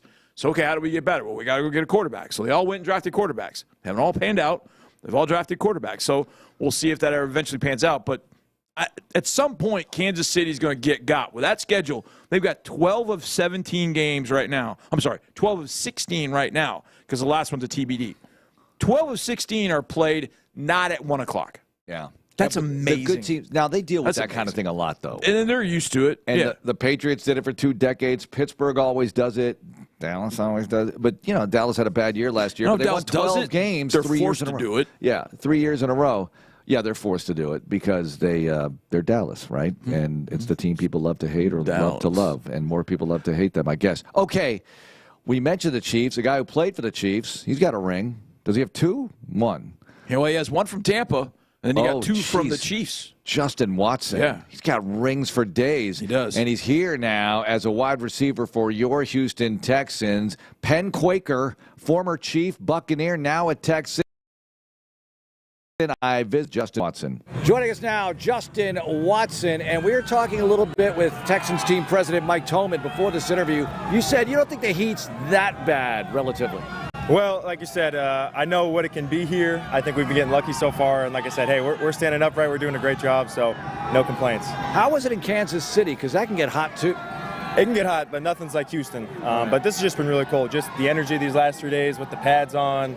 The fans have been bringing it. So if this is what it looks like at training camp, I can't wait to see what NRG looks like. As you've progressed through your career, you must do a lot of extra stuff to get ready for camp, just to get ready for games in general. Yeah, I think the longer you stay in this business, you know what you need. So each day after practice, if there's a rep that I didn't get a throw on or something that I saw another receiver run, I thought, hey, man, that's a good route. I could work on that. I'm pulling one of the young quarterbacks and kind of teaching him at the same time while sharpening myself. What about the development of this offense? I know it's a bit of a work in progress. What are you seeing, Justin? I just seen it improving each day. We just keep finding new answers through each install that we put in. Obviously, it's a great challenge going against maybe the best defense in the NFL that's been together for a long time. They have all their calls in. So like I said, for us, having some success with how early on we are in our install process has been exciting to see. What's it going to be like for you and the team to go to the Greenbrier next week? It is going to be a breath of fresh air, literally. We already heard it, man. One day it was like a high of 77 or something. So, just looking forward to getting away, enjoying some time with the team, enjoying some good weather, and still practicing hard. Preseason games on the horizon, approach those. Yeah, just like any other week, just like any other game. It's a chance just to get all your processes going.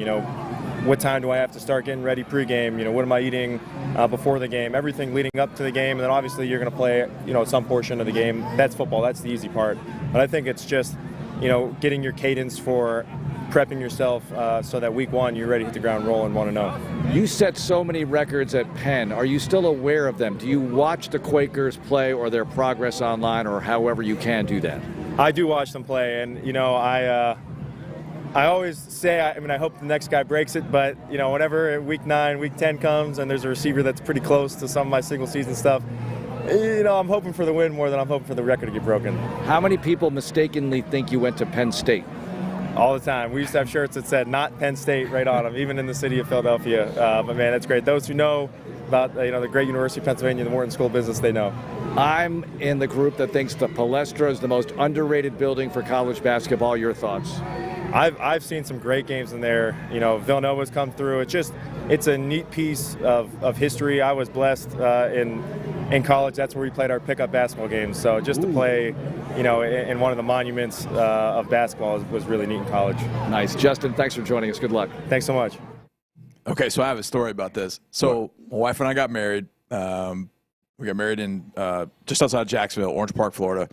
And so I had a Penn sweatshirt that I bought somewhere, just could wear in cold weather. I love that I would wear stuff, but I would Penn stuff. I like the guys at Penn. So we drove to Houston for Christmas, and because we got married before Christmas, we honeymooned New Orleans. We went to Houston. We drove then up from Houston to North Carolina. So on the way, we had to stop, and we stopped at Auburn. Right. That was just a kind of the best stop. And so we were at I think we were at a Hampton Inn. We were just going to stay that night in the hotel. So I had that Penn sweatshirt on. And it just so happened that year, Penn State was playing Auburn in one of the bowl games, like Outback Bowl. I think it's Outback Bowl. It was a real rainy game. And so this was just after Christmas. And we walk in, and this guy sees me, and in the most southern accent ever, he goes, "Man, we play y'all next week." And I was like, "Buddy, your football team ain't ever playing this football team." And I had to explain to him, this is Penn, not Penn State. The most confused look you've ever seen come over a man's face. Oh, my gosh. Did not get it at all. Yep. Had no idea there was a difference. He's like, "Okay, well, you have a good day now." And I could just see confusion all over his face. The difference in Penn versus Penn State. Forget it. He had no clue. So when you asked that question, I knew it. I was dying laughing because of that story. My brother went to Penn, and my niece went to Penn, so I get it. Yeah. I understand it. And Penn State's a good school, but Penn's Great school. Ivy League. Yeah. So there you have it. Exactly. Smart school. Justin Watson. Maybe we talk a little receivers before the close of business. How does he fit into the mix, among other things on the way out here on Texans Training Camp Live?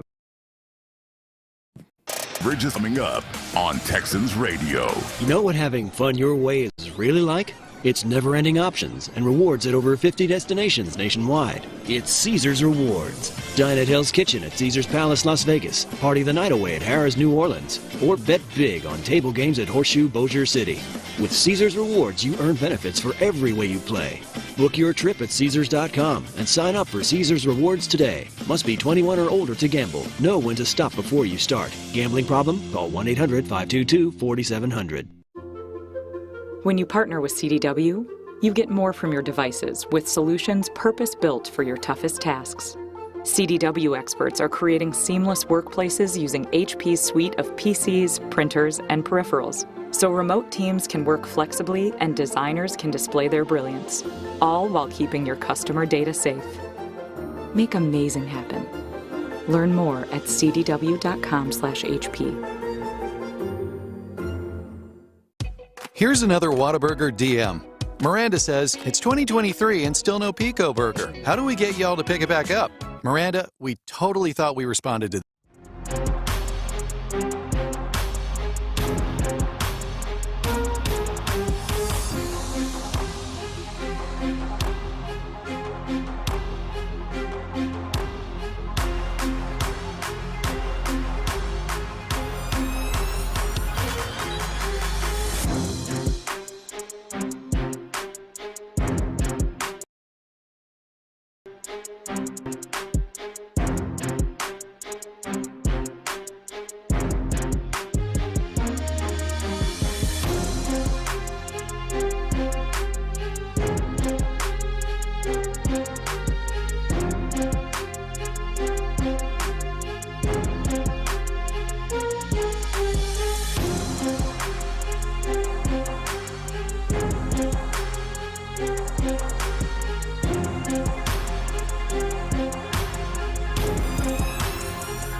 We're back with a front row seat. It's Texans Training Camp Live. Maybe a better analogy than watching the chef make the dish and evaluating it while he's making the dish, and he's putting the paprika in or chili powder or whatever else you put in there, and go, that doesn't look right. Is that going to be any good? But you got to wait till you taste it to really know, right? Yeah, absolutely. They tell chefs you got to taste everything. Yeah, but this is the analogy, and we're tasting it every day with the construction of this offense, and we don't know. We don't know until we see it against the Rams, and then probably a few weeks in. Maybe a better one, though, is listening to a band rehearse for the tour, right? And the dancers and syncing all that together, and like, this is going to be it. They don't have the steps right. The bass is too loud. What is going on here? You know, you evaluate while the thing's being made. And I think that's one of the things that really fascinates me about training camp. We don't watch practice during the week in the regular season because they don't want us to, right? Yeah. They want to work in private. Yeah, that's right. Training camp, it's all out there for everybody to see, and that's hard. Now, it's good pressure on everybody. You're always under pressure. But if I'm learning how to play the piano and then people are watching me practice, you know, that's going to be kind of aggravating. Now, it does get you ready for, hey, I got to deal with all this stuff anyway, so let's go. Yeah. It's really interesting to look at it that way, that you're honing everything while people are watching your every move. There's no time to do it behind closed doors where, listen, let me just make some mistakes here without having all the criticism that goes along with that. So I can just hone and I can make these mistakes and not worry about the reaction. But they shouldn't worry about the reaction because that's just life in the NFL. So I'm just talking myself through it here, Johnny. I'm doing a little therapy on the air. You've ever heard of a guy named J.J. Watt? Yeah, I'm vaguely familiar, yeah. He had a really good tweet. And he said, at the back end of it, he said, well, I should just read it. He said, you have no idea what the purpose of each period is, what the goals are, what the context is. It could be a strictly third and long blitz period where every play is skewed to the defensive advantage. Coaches could be asking the quarterback to focus specifically on one route concept. D-line or just speed rushes for one period. More importantly, practices for practicing. You're supposed to fail. You're supposed to try new things, see what works and what doesn't work, etc. If you only do what works, you'll never grow, adapt, change. The entire point of training camp is to build and grow towards the season so that you perform your best in the real games start. You couldn't have said it any better than that. That's exactly what he's getting at. And I think that happens a lot of times. And I think that's kind of what got caught in the wash a little bit when Clinton was talking about the reps of CJ and such. They were working on second and third down drills. You got a first down, the next group would come on. That was just kind of the way that drill was constructed. So when CJ got a first down on the first play, he came off the field. And so it took Davis a few plays to get the first down. And so he got, at the time, what looked like a few more reps. So we don't know what exactly they're being asked in camp. And I think part of that can be seen, like you said, with the offense. You can, if you're watching closely enough, you can see, oh, these are the pieces they're trying to put in today. These are the pieces they're trying to put in the next day. Yesterday was very clear to me that there was an emphasis put on the deep ball. We're going to throw the ball down the field a little bit more. We're going to get more cover one or man-to-man. Right. Let's stretch it down the field a little bit more. So there are bits and pieces going in, and to your point, figuring out what the seasoning needs to be. You know what kind of the base is or what you think the base should be, but it's like, how do we season this? How do we make this taste good? But we can do all that in the privacy of our own home. They're doing it at training camp in front of all kinds of fans and then video cameras, and then everything goes on social media, and everybody reacts to, oh, well, this guy, man, he got burned during one-on-ones. Trying a different technique. Yeah. All that kind of stuff. And that's what JJ was trying to say. So you know me, I don't panic about this stuff right now. What I panic about are injuries.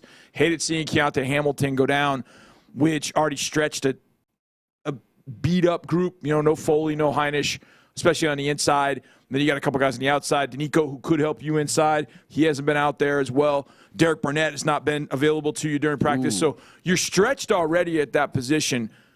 So I hate seeing that. But as far as are things going to come together today? You know what? They don't need to come together until September 7th. Yeah. That's when I want it to come together. And to your point, I think you have a great point, because there can be days where you have really good rehearsals and you're starting to feel really good about it. Then you add another piece to it, and then all of a sudden what you did before doesn't jive with that piece. Now you got to figure out how you put that all together. I think that's you did it better with that analogy. But what I love most is the fact that we talked about that an hour ago, and you remembered that you stayed with that. I stayed with it. You stayed with it. You went back to it. I like it. But I didn't pay off Different my tees on the audiences, player different that makes me go, new acquisition, Christian Kirk, Johnny. Yes. Christian Kirk, making plays out there. It just feels like the baseball comparison would be we acquired a 300 hitter who drives in 100 a year, and that's what this guy does, right? I love that guy. He's just so consistently productive, and he's going to be a really good friend for C.J. Stroud out there. Already is in practice, and I'm looking forward to seeing what's next. And they also have competition on the back end. When you look here, Higgins is going to be out there one way or another. They're going to find a way for him. We just heard from Watson in the last segment. I don't know how he fits in, but he plays special teams, and he can catch the ball. So we'll see. Look, preseason games coming up. Mechie having much better practices now. Very much so. It is on with Mechie. So stuff to talk about. He might be the Bryce McCain of this camp. Who knows? Yep. And that's an analogy that goes back. Another goes back a analogy little ways. goes back a little bit. Anyway, thank you, Ben, for producing and having your head on a swivel today. It's been an interesting show technically. We got it all done. Good And job, we'll be Ben. back tonight at 6 and back out of the field tomorrow at 8. And Sean and Seth at 6, so you don't want to miss a thing. Thank you, Aaron, for your engineering skills. Have a great day, everyone. In the Loop is next. Go Texans. This is Texans Radio on Sports Radio 610. At Kroger, you never compromise. You get high quality and low prices. Like you never compromise your meal with our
Insider access, exclusive content. Sports Radio 610. The Texans play here. An Odyssey sports station. Faggy has hit. Houston, let's get in the loop. You better get ready because we're going to show up and show out. With John Lopez and Reggie Atatula. Always live, always local. Clogging the toilet like at somebody else's house and you can't find them. Dumb and Dumber? At all. When you Dumb and Dumber it? Not awkward at all. Yes, it is too. You're in the loop on Houston sports leader, Sports Radio 610. Yeah, in the loop right here on Sports Radio 610. Happy Thursday to you. You know the people involved. That's John Lopez. I'm Reginald Atatula. Figgy Fig in here making it sound good. And you rolling with us. Appreciate you doing that here in the greatest city on the entirety of this planet, Houston, Texas. You can get involved with the program, as you always can, on the text line, 713-572-4610. And then also appreciation to the Mo Karam Injury Lawyer live streams. We keep it 100. Both on the YouTube page, Sports Radio 610. And never forget, Twitch is available to you. 610 Houston is how you get there. Lopez, how you feeling on a deadline day? I am feeling air-conditioned.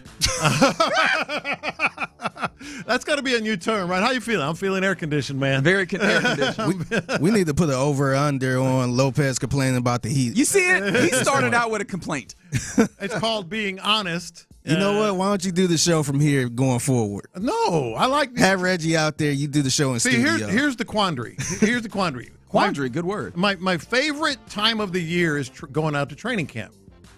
It's also hot. So the news is hot. Why can't I Everybody know it's hot outside, man. That's part. Yeah, imagine how these players feel out there, man. Oh boy, I've seen the puddles on the chair. I know exactly how they feel. I can have both. It's just called being honest. Love it. Favorite time of the year. Hot. It's hot. By the way. 713-572-4610. Tell me if you want Lopez to keep his honesty to himself in this particular regard. Don't be honest. My mother would have slapped Lopez in the back of the head. Like, I know it's hot. Stop saying this. I know it's hot. Speaking of the Mo Karam Injury Law Firm Twitch and YouTube streams, is that a new look, Figgy? I haven't seen that look before. Not really. It's just a different rap that he has. Yeah. Tied in the front. With the bun on the top. If you go to those streams, you'll be able to see. To me, that's a new one, but that's just an observation. Just a different rap. That's his way of saying, I like your rap. I don't feel like Lopez, you could just say, I like how you look today.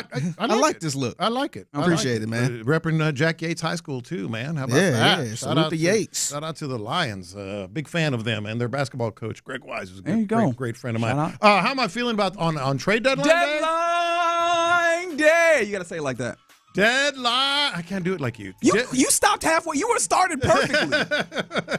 Deadline day. There it is. Look at that. I'm proud of you. I'm feeling like we need to say hello to the small ball Astros.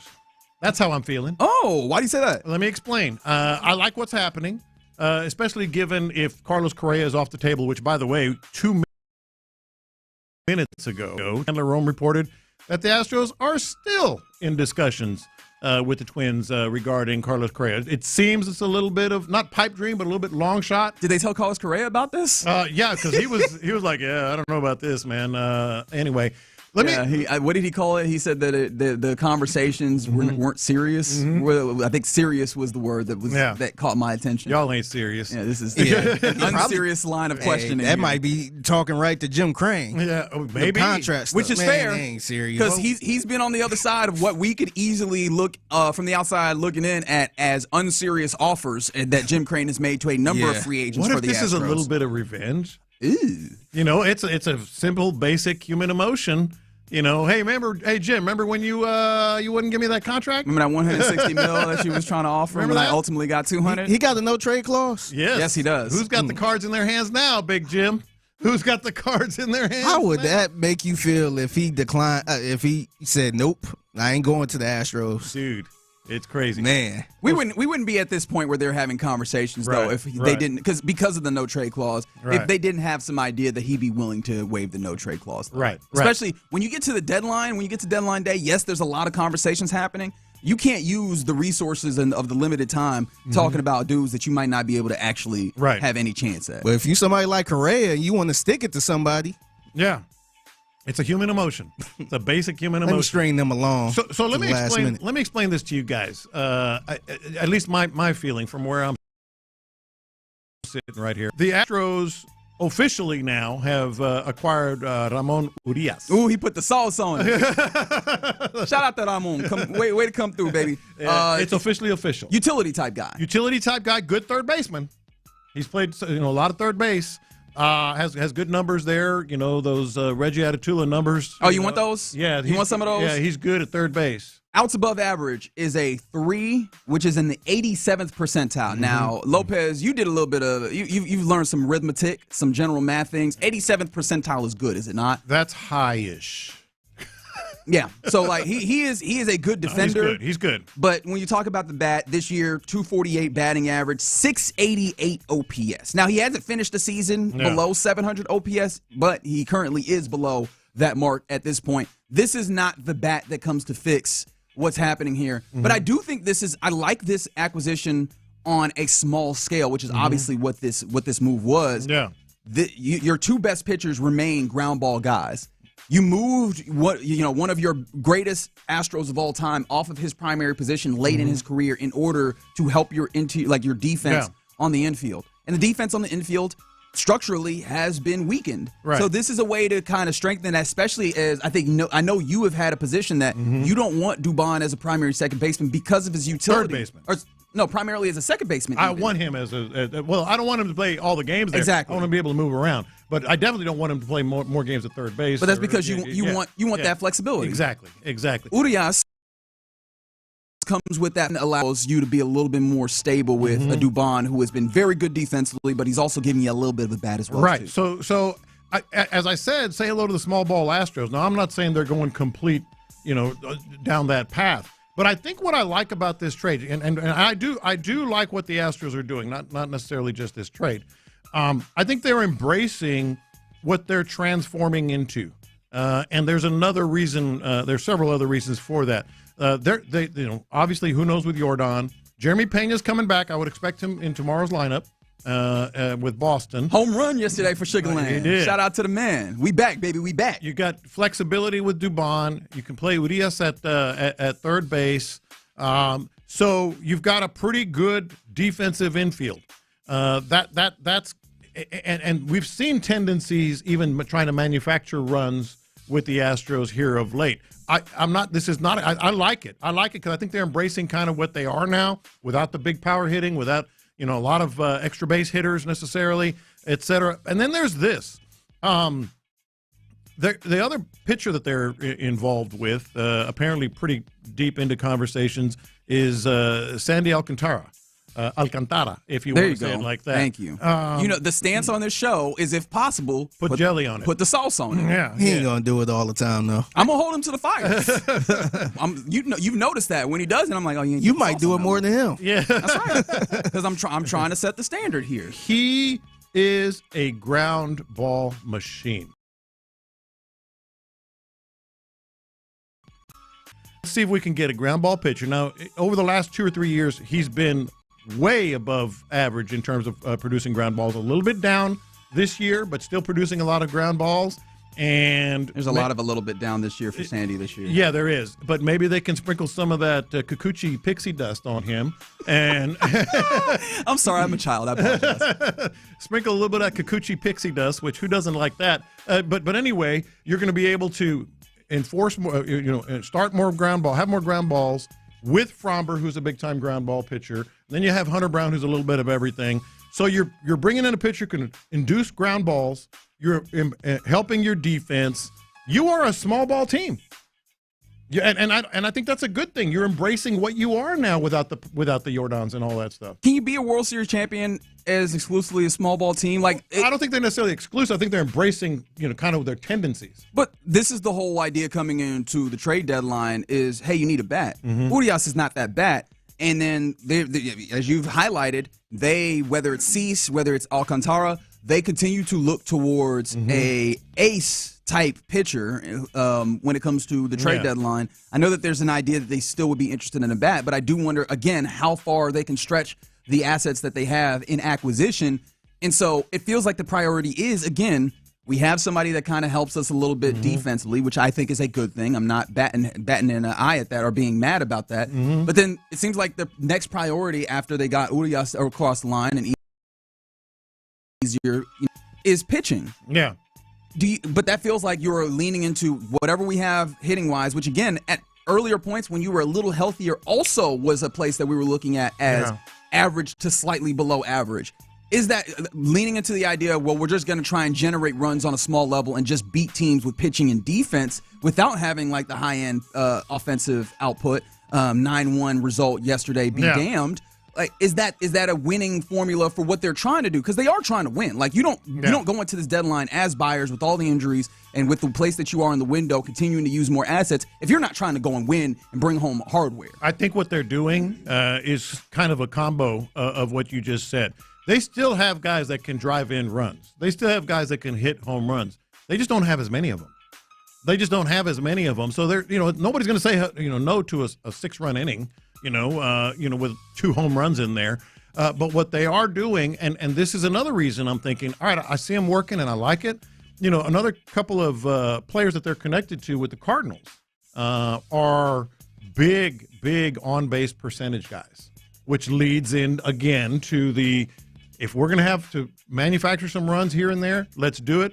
What's his name? Lars Nootbaar? That's correct. Lars Nootbaar and Alec Burleson. Nootbaar apparently, and I just saw this when I was reading up on him. You probably have all that fancy, data machine in front of you. I love that you know me. Yeah, like his on-base percent. He's a guy that gets on base, walks, whatever it is, and that's another. So you combo. I'm sure that induces ground balls if they do you somehow get Alcantara, and then another outfielder that can get on base. I think what they're doing is like, hey, we're going to try to drive in runs. But if we, in those situations where we have to manufacture runs, we're going to have guys that can do that. And I'm not upset with that. I like that as a perspective. I hope that they don't, again, I just hope that they don't sacrifice getting another bat in here for, yes, we need another high-end pitcher, which, again, I understand. This team has won at high levels. They've competed and won pennants and won World Series with pitching being a forward-facing portion of what they're doing. I appreciate that. Offense, name of the game is getting runs across, man. And so, I do think that I need to see what they add. And, I don't want that to go by the wayside. But I will say, with all the reporting that we've gotten, and there's a lot of it that's flying fast and furious, and we'll try and keep up with it as we continue through the program, as 5 p.m. is when the trade deadline hits today on this deadline day. I'm not in on Correa anymore. I think I'm very much out on it, especially defensively. Seeing the idea of a Lars Nootbaar on there, which, again, he's not swinging the bat incredibly, 227 but what are his fancy average, numbers? 713 on OPS. That's what I'm saying. And he is a good defender as well.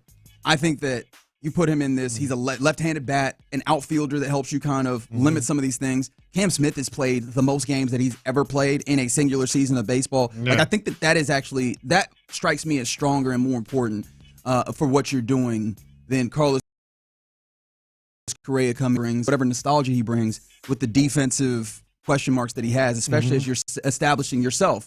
A small ball team that's going to be able to defend better. He actually doesn't fit in what you're talking about as a kind of motif for this Astros team moving forward. Not this year. So I like it. And you talk about not this year. He also creates then bigger problems years in the future because he's either a third baseman or a shortstop or I don't even know how much you feel comfortable moving him to second base or even Isaac Paredes to second base should he actually return on time, which we have to talk about that because we haven't at this point yet. Yeah. But you have Isaac Paredes, who should be your third baseman moving forward. You do need to have an answer at second base, but your shortstop is accounted for. I think that you create even bigger problems for yourself bringing in Correa, and I don't know how that he solves nearly enough problems for you in this season. Yeah, and, I see him working, and I like what I'm seeing. But you're right. Yeah, you are right. There are some issues that maybe with Correa. They are. Let's update some people on some not so great stuff that's happening. Some not so great stuff that's happening around the Astros. How highly do you put this as a not so great thing? As you can always go home as a mantra I believe strongly in, and Eugenio Suarez was traded from the Diamondbacks back to the Seattle Mariners. That's one of them I was going to say. Do you think that that's not so great? Because, obviously the bat's been very good. Defense hasn't been all that great for him. Yeah. But that's Mariners team that is looking at you in the rearview mirror, or that you are looking at in the rearview mirror. Yeah, that to me was a not so great thing. You're right. There are instances where you can't go home again, but he's having an enormous year, man. And the Mariners, they're making their run. They made the big swing here. Eugenio Suarez is what, 37 now and killing it. He gives Cal Raleigh some protection. The Mariners, that's one of the things that I'm saying, like, that's not so great. While the Astros, another one, the Rangers and Mariners, I haven't really seen a whole lot on the Rangers. I think they made one small deal. But you start talking about American League and some of the things going on. The Mariners are right there, and they feel it right now. And they're not done yet. They're in on Willie Castro, a switch hitter that has been getting some run here. And then the other thing, and this just made me, I don't know how significant it's going to be right now, but if the postseason happens, good Lord, the Yankees are in on Mason Miller from the A's, reportedly. I would like to fight Fisher, the owner of the like. I'm not talking about I'm mad at him. I would like to engage in fisticuffs with him. I disagree so strongly with his kind of style and mantra when it comes to owning a baseball team. Yeah. And I really hate that baseball has supported him in this preposterous move to Las Vegas. Like, that's going to change who he is. Again, you have one of, if not the best, relievers in all of baseball. He's a stud, man. He still has 4 years of arbitration. 4 years of arbitration. Why are you trading him? Dude throws 104. Because they don't want to pay, even when they spend a little bit of money. Yeah. And they found gems. Mm-hmm. They're putting, and they still like. At least let the brother go to Vegas with y'all. Well, I don't know when they're going to get to Vegas. Are they? The A's could be good if they just start building around this young talent that they have arbitration years on. Like that man Fisher out there. And one more thing that's not so great. I was kind of high on Dylan Cease. Apparently, those talks have cooled unless something has happened here in the next few minutes. That one makes sense though. Mm-hmm. We were talking about this yesterday. Mm-hmm. What do the Astros have that the Padres want? Right. Like, maybe if you're looking at it from you would want to get a ace type pitcher for the Astros. All right. Cool. I don't necessarily Who doesn't want that? That sounds great. Whatever you go to the store and I want a MacBook Air or whatever. Yeah. Do I got the money that the store ultimately wants to trade me for that? You don't have the capital that the Padres want. That's a very good baseball team that wants guys that are going to help them, contend in a better way this season.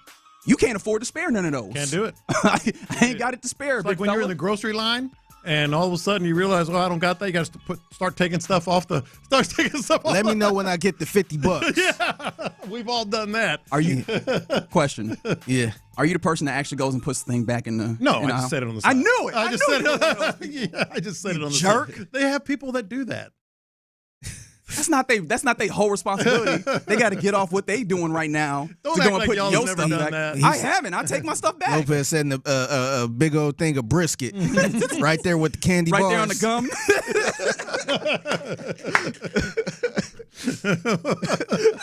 No, I don't need these chicken wings. I'll put them back right here. Just dripping all over the Reese's Pieces. The next person's like, do I want Reese's Pieces, gummies, Starburst, or a brisket? Who put this brisket right here?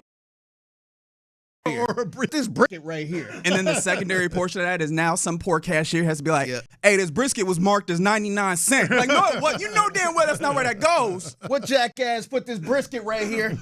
Right here. Did you want to give the update that you saw on Isaac Paredes? That's the other one. We were here laughing, and then here we go. Now there's the sadness. The other not so great thing that we have to update people on here with the Astros.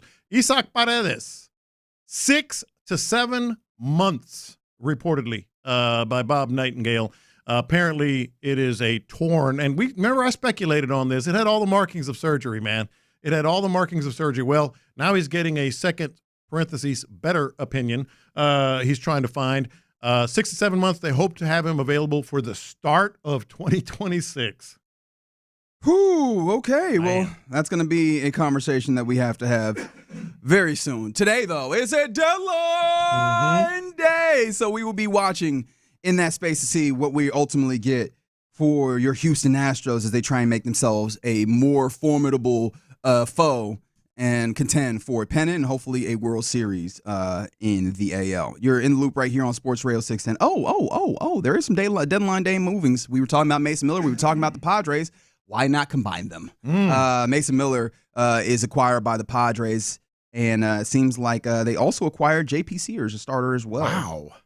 The Padres really. Wow. Shout out to y'all being over there in the NL. Don't talk to me about that. And now the Astros putting 2 briskets on the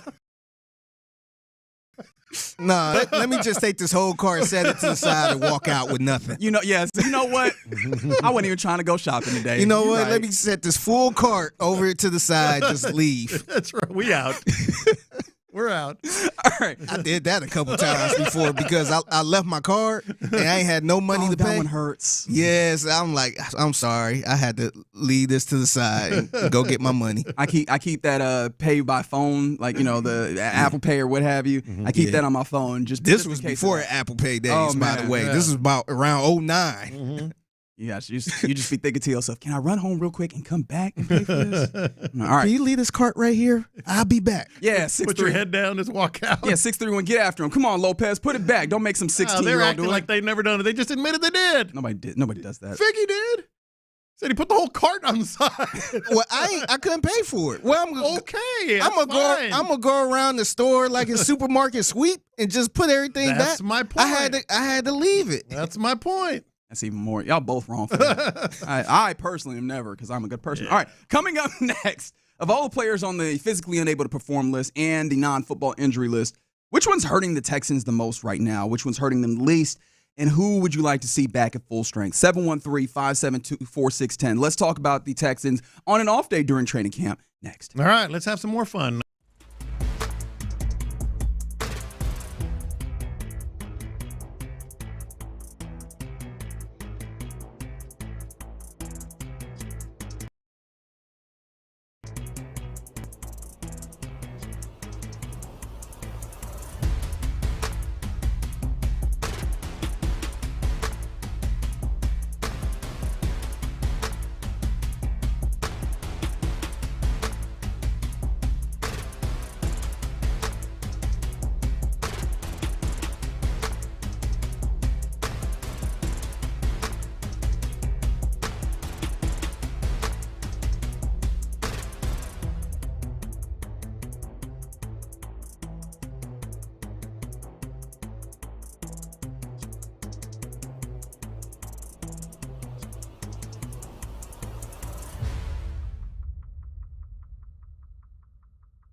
Sense in the Loop. Yeah, you're in the loop here on Sports Radio 610. About to talk a little bit more about the Texans who have the day off before they get back to work tomorrow. 2025. We were just talking about leaving stuff at the store, not taking it back to its particular place. From the 832, it's creating jobs for those workers in those stores. When you leave stuff at the register, AI can't return that. Not a baby. It's not creating. Those stores are not hiring more people to put those back. They're just making the skeleton crew that they have right now work harder. They barely got baggy people there now, man. It's true. They barely got cashiers. Yeah, no doubt. Somebody else texted, I bet Lopez doesn't put his cart up. Bet you don't. Dude, I am so anal about in fact, I answered him. I think I've said this on the air. There are two types of people in this world, if you want to get right down to it. People who put their carts up in the parking lot and a-holes. I am anal about that. But, hey, if you're at the cart, you got to put something on the side. Yeah. But a brisket at the battery rack, that's fine. Okay. All right. That's different. Look, people are not always entirely logical, and I'm learning that even more so about you here, Lopez. I appreciate that. All right. Again, I mentioned Texans day off, but training camp continues to roll on. They'll be back out there at the Houston Methodist Training Center tomorrow. We'll be, of course, out there. We'll talk to Cal and Hannah. How about that? That'll be a fun conversation to be had tomorrow. Can't make a lot of promises, but I can promise that. It'll be fun. That is true. And, of course, we'll talk to somebody right off of the training or off of the practice field as well, as we have always been able to do all training camp long. But there's a number of guys that we haven't been able to talk about, haven't been able to see for this Texans team because they were on the physically unable to perform list or the non-football injury list. Which of those hurts this team the most? Which of them hurts the least, Lopez? Well, let's go through the list. I think I've got it all right here. Correct me if I'm wrong because you're better at this. On the PUP list, Tank Dell, Danico Autry, Derek Barnett, Trent Brown, Folu Fatukasi, Kurt Heinisch, Damian Pierce, Jimmy Ward. NFI. Tank isn't on the PUP list. I think he's just straight up injured reserve. Well, for these purposes, yeah, for these purposes. And then NFI Joe Mixon. So of all those names. Oh, wow. Elijah Huzzy. He said, bleep him, huh? Okay. Elijah Huzzy's on there, too. You see that, Fig? He's just like, I don't care. Sorry, Elijah. Put him on the battery rack. I ain't going to take him all the way back to the meat session. I took him off the grocery belt. Of all those names, I started thinking about this. As we see practice, and we're 7 days in, going to be 8 tomorrow of practice. Like, which one do you think could hurt this team the most? I'm going to ask you first before I give you my answer. Figure you too, because and maybe one that won't hurt as much. Keep in mind, of those players, 5 were starters last year. There's 2 that come to mind. I think you know the way that I think a little bit at this point, and it's usually not simply on the primary thing. It's kind of the secondary thing that'll move me. And the 2 names that came to mind for me were Trent Brown and Damian Pierce, which is funny because I don't know that of the guys on that list, those are the guys that I feel the strongest about. Right. But I think I feel the strong that they would be in if they were out here practicing. And Damian Pierce is very clear. You guys know the kind of hesitations and trepidations I have with Nick Chubb, while also still appreciating who he is and the fact that he's there and the knowledge that he has in running the football and the strength and the physicality that he will inevitably produce. With Joe Mixon, again, with the injuries that he's dealing with, not saying that he won't be there when you get to that time, but the questions that are there, Damian Pierce being out there and competing and, maybe even pushing Nick Chubb, because, again, competition is the watchword for this training camp, not being there to do that is kind of concerning. Now, of course, it gives more opportunity for Woody Marks, for Jawar Jordan, guys who I like and I want to see more of to do things. I still think that, hey, that would be more competition, which I think would push that space and what make about me Hurts feel the better. least? But then, Trent Brown, I wanted to mention, though, because, again, offensive line, we talked about it. The whole idea was that competition was going to raise the boats, not necessarily that they had brought in a whole bunch of great talent. Ursery feels like he's at right tackle, but correct me if you think I'm wrong. It almost feels like default more about Blake Fisher maybe not stepping up than Ariante playing at a crazy high level. Maybe both. I think they've been pretty impressed with Ursery. I think because he's gotten more reps. He has, and maybe it is. And I'm the guy that has not been high on Blake Fisher, but I'm just trying to be fair here. It might be both. What about you, Figgy? The players that hurt the most and the least? Yeah, you talking about just the PUP list, or just and NFI? Oh, okay. Sorry, I didn't mention Joe Mixon. Clearly that, but yeah, I was going to say Joe Mixon because I feel like if he's not ready to go, then I know how Reggie be depending on the Nick Chubb for the first couple games or whatever. So I'm a little worried about that. And plus, I guess I got to throw in Damian Pierce too. Mm-hmm. Like, so you rolling with Nick Chubb and Woody Marks? Yeah. So I don't know if that's, and I'm a Nick Chubb guy. Yeah. So I just don't know how much I will feel about that one. But yeah. Is it weird that I think Tank Dell? And here's my as least or as hurts the most. Okay. As high as we are on Higgins, Jalen Knowles had a good camp. Christian Kirk is in.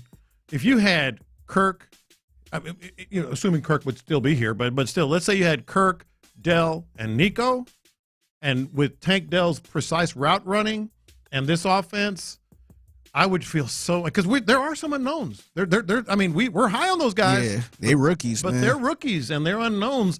And Tank is a proven commodity. I think the one that might hurt the most right now, anyway, because it could change. Once we start seeing these guys maybe perform and produce, I'm not leaning Tank Dell. There's a camaraderie that he already has established with C.J. Stroud as well. I hear you on that.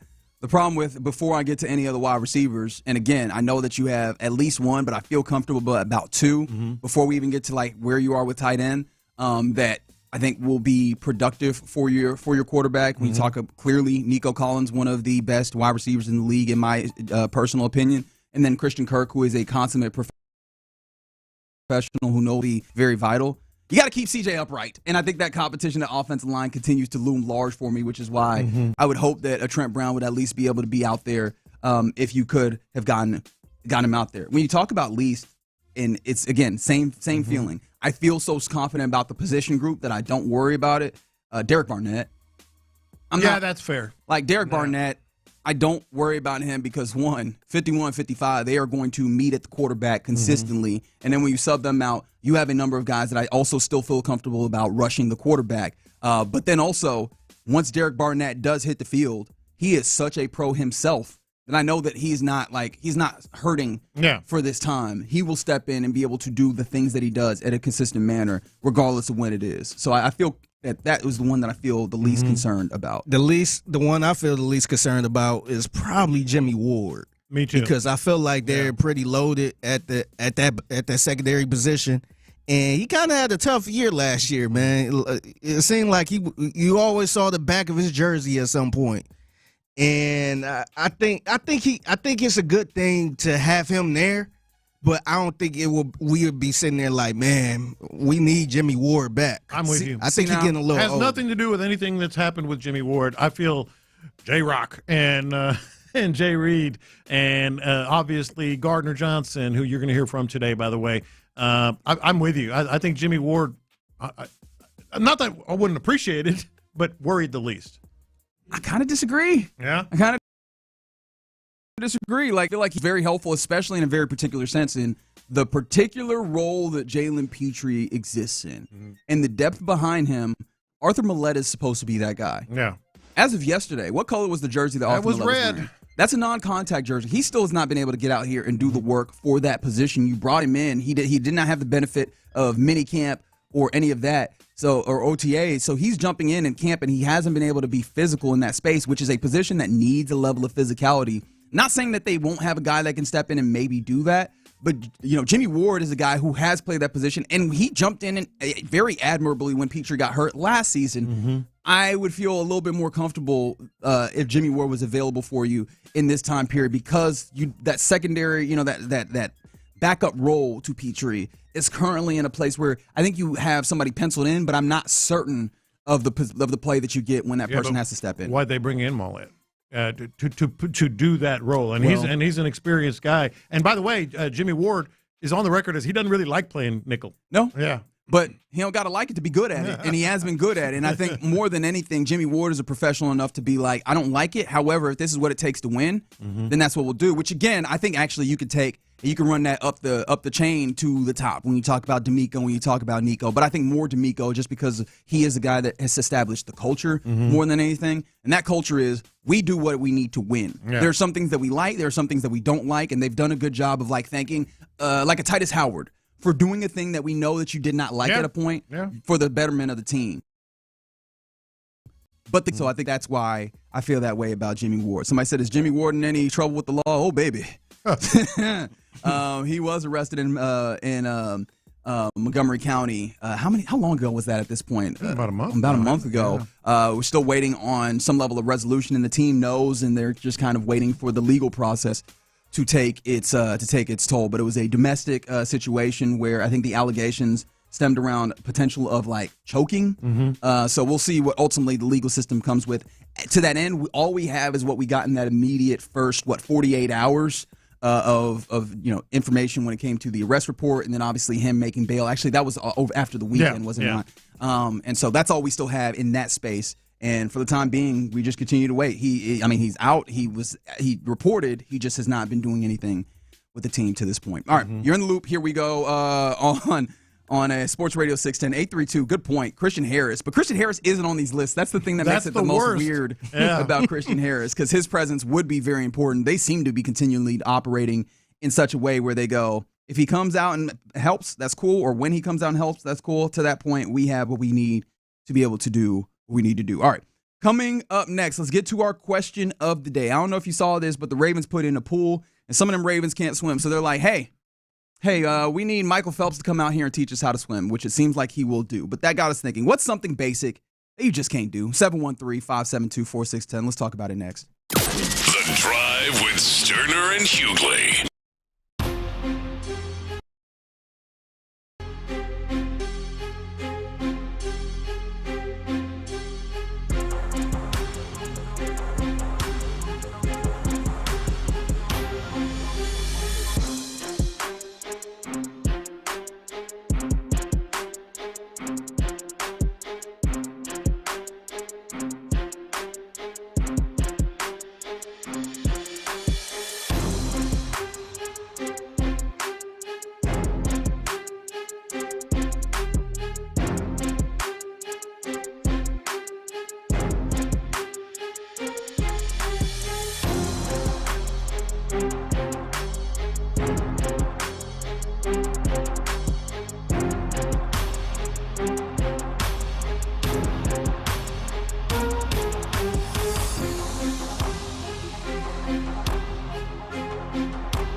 deals. It's Texans Training Camp. Live from the Houston Methodist Training Center. Sports Radio 610 presents In the Loop.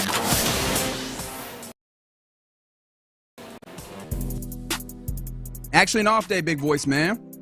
We are in studio talking about all things Houston sports on your Houston Sports Leader, Sports Radio 610. That's John Lopez. I'm Reginald Atatula. Figgy Fig hanging out with you. As I mentioned, Texans getting a day off after 3 straight days of padded practice, and they'll be back at it tomorrow. Again, getting work in to make the 2025 season the best possible season for the Texans. But right now, we do what we typically do in this time, which is the question of the day. And inspired by the Baltimore Ravens, who apparently this offseason added a pool to their training facilities, like a swimming pool. I imagine they had like a cold tub and those types of things, but a swimming pool. And of course, this raised the occasion for people to look up and go, "Hey, can y'all swim?" And there's a number of Ravens that were like, "Nah, fam. No, we can't. But I'll swim if you get Michael Phelps out here to teach us." Yeah. And apparently that's going to happen. Oh, it is? That's the update? I saw the video when they were asking if Phelps would do it. You know Phelps is a Baltimore guy, right? Oh, yeah. Yeah, a day later he responded to a post on Instagram that Marlon Humphrey put up, which was, "We got a problem only Michael Phelps can fix," from the hashtag Ravens Aquatics team. And Michael Phelps said, "I got y'all, let's do it." So apparently he will actually do this. But that did raise the question, what's something that you just can't, something simple, something basic that you just can't do? I got a couple, but 713-572-4610. Real quick on that point, how successful do you think Michael Phelps will be teaching these guys how to swim? I don't know, because I've had this kind of the folks who are the best at things might be the worst teachers. Sometimes. And look, it's I don't know that it's like the strongest logic when we talk about like sports, but it feels like you never get the elite guys that come back and actually work as coaches. But doesn't that fit more mean? with like at a high level, but like just teaching them how to swim, the basics of swimming? You know, he's not teaching them to be Olympians or competitive, but just survive. But, you know, his skills are swimming really good. I don't know if his skills are teaching. Like, those are different skills, I think we would all agree. Yeah. And we'll see if that works. Hopefully it does for him, because that'd be really cool. And at the very worst, at least they'll be able to hang out with Michael Phelps. But, yeah, I was like, I don't know if that'll actually go all that well. We'll see. So, basic task. There's Plus, those are really big, muscly bodies. I feel like those are just Acme weights, anvils that you're throwing into the water. Yeah, the old fast twitch versus slow twitch muscles, you know, and then who knows how that's going to jibe. But a texter texted one of mine, and I'm like, yep, it was so frustrating as a kid. As an adult, when my kids went, I would just kind of like knock-kneed, make my way roller skating. Are you for real? I can't roller skate. I mean, I've been out there multiple times, and I can go straight and occasionally turn if I really concentrate. But like, you know, the old roller skating rink, I always wanted to do that, man. They're playing the music. Yeah, you a funk guy too. Yeah. Wait, how can you missed out a lot? I missed out on a lot. You probably went to the roller skate parties, but was sitting on the side. I would go there, but I would embarrass myself. I would really? You know how you kind of like just hold your legs together and sort of just rotate them back and forth. Oh, you were just stacked. But there's these guys going backwards and bouncing, and they're playing, like you said, all the funk music, and I'm bouncing my head and not going anywhere. That is surprising, because I feel like if you can get the rhythm of the music, that'll kind of inspire you to get around and skate a little bit as well. I can ski. I can, you know. You can ice skate? Ice skate. Which is the most bizarre part of it all. Yeah, how you got ice skate, but you can't roller skate? I can ice skate, but I can't roller skate. Something about those quad wheels, man. I don't know what it is. Maybe I need to get the inline and try that. Yeah, but the inline don't work for what you're trying to do. You're not X gaming it out here to some of the music that you will roll bounce to. So that's. Yeah, I wish sad. I could roller skate. I feel bad for you, because I can see it in your eyes. It was my wheelhouse. I can see it in your eyes. Yeah, it was my wheelhouse. Yeah, that's what I'm saying. You missed out a lot, man. You could have got so many girls, man, roller skate. That is a great point. Yeah, like that's one of them skills that they like. You get the hose if you can roller skate, man. They do enjoy that particular skill. I'll tell you that. Yeah. This is one that I just can't understand why, and it upsets me for a reason that to a degree that it really shouldn't, because it's so small. I can snap with my left hand. Can't snap with my right hand. Snap your fingers? Can't snap with my right hand. I can snap with my left hand. Easy. Right hand, just It just doesn't happen. It's so dumb. Like, it should be able to work the same on both. Nope, never been able to make it happen on the right hand. It's the dumbest thing in the world. So one of mine is clear. We talked about it on the station, how I can't swim, and I don't care to learn at this age. But one of mine is kind of similar to Lopez a little bit. So I can rollerblade. I can skate, but this is tough for me to skate on roller skates. The like quads, yeah. Oh, so we need to get somebody in here to teach both of y'all. Both of us. I can do it, but I'm not as smooth with it. I'm not smooth. So I could go around. I could kind of do a little shoulder shake. Yeah. But I'm way better on the rollerblades. Yeah, you're not doing the backwards and the spins and all that stuff. Yeah, like because a lot of people can't do the rollerblades, the ones that's four in the middle. Yeah. A lot of people can't skate on that, but I could do that better. That's kind of like me. Yeah. Who's the Michael Phelps of roller skating? Because we need to get them. We need to put them, send up the bat signal and see if they'll come through for us. The guy that was in the Olympics from Houston from spring, Chad. Mm-hmm. Chad. Yep. I don't know if you expected me to fix my this. man Chad. Somebody said, "What about walking and chewing gum?" I can do that. And that's the thing is, I'm generally, and this is gonna sound like tooting my own horn. Chad Hedrick. Thank you. I appreciate you. I'm generally pretty good at a decent amount of stuff, like at least on a very basic level.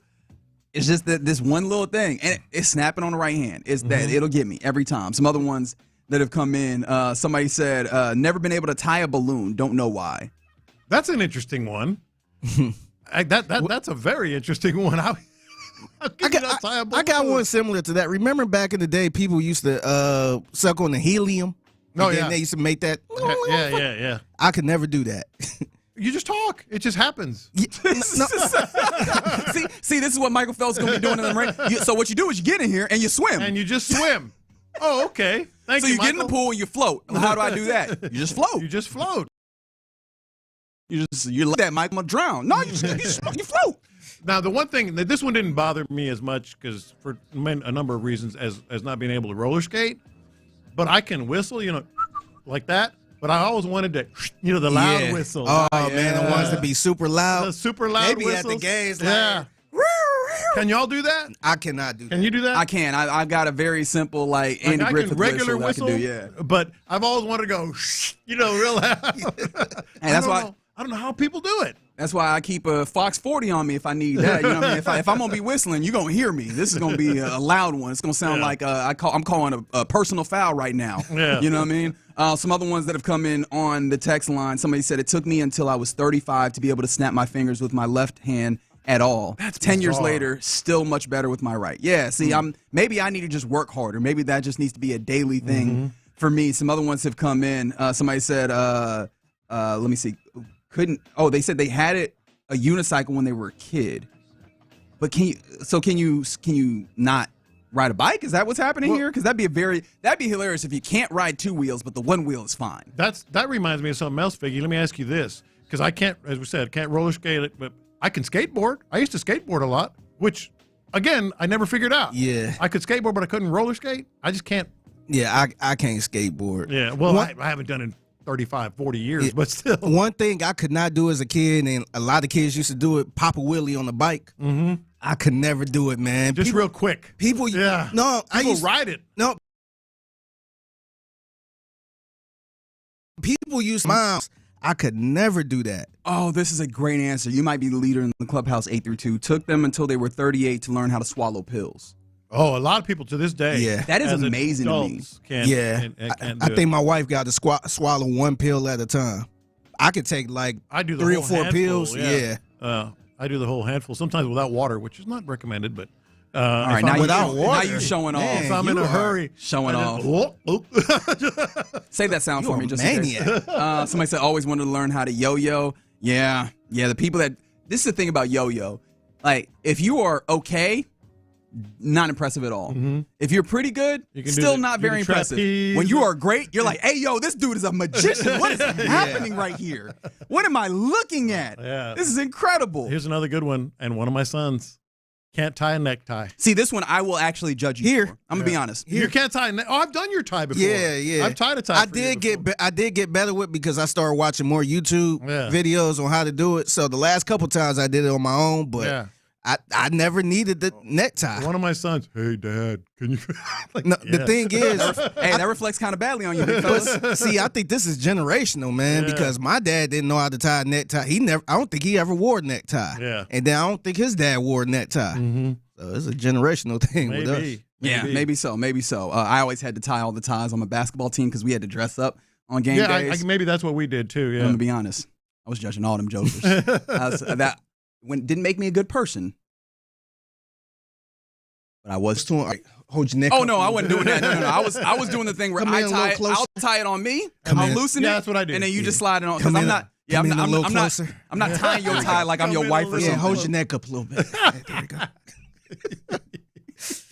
All right, you're in the loop here on Sports Radio 610. Coming up next, let's go around the NFL because I know you want to know who the top 100 players of the day are. But also, CBS has released their 2025 broadcast crew depth chart.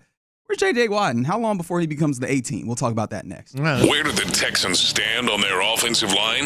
Nick Caserio gave his thoughts exclusively on Payne and Pendergast.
Odyssey Sports Station.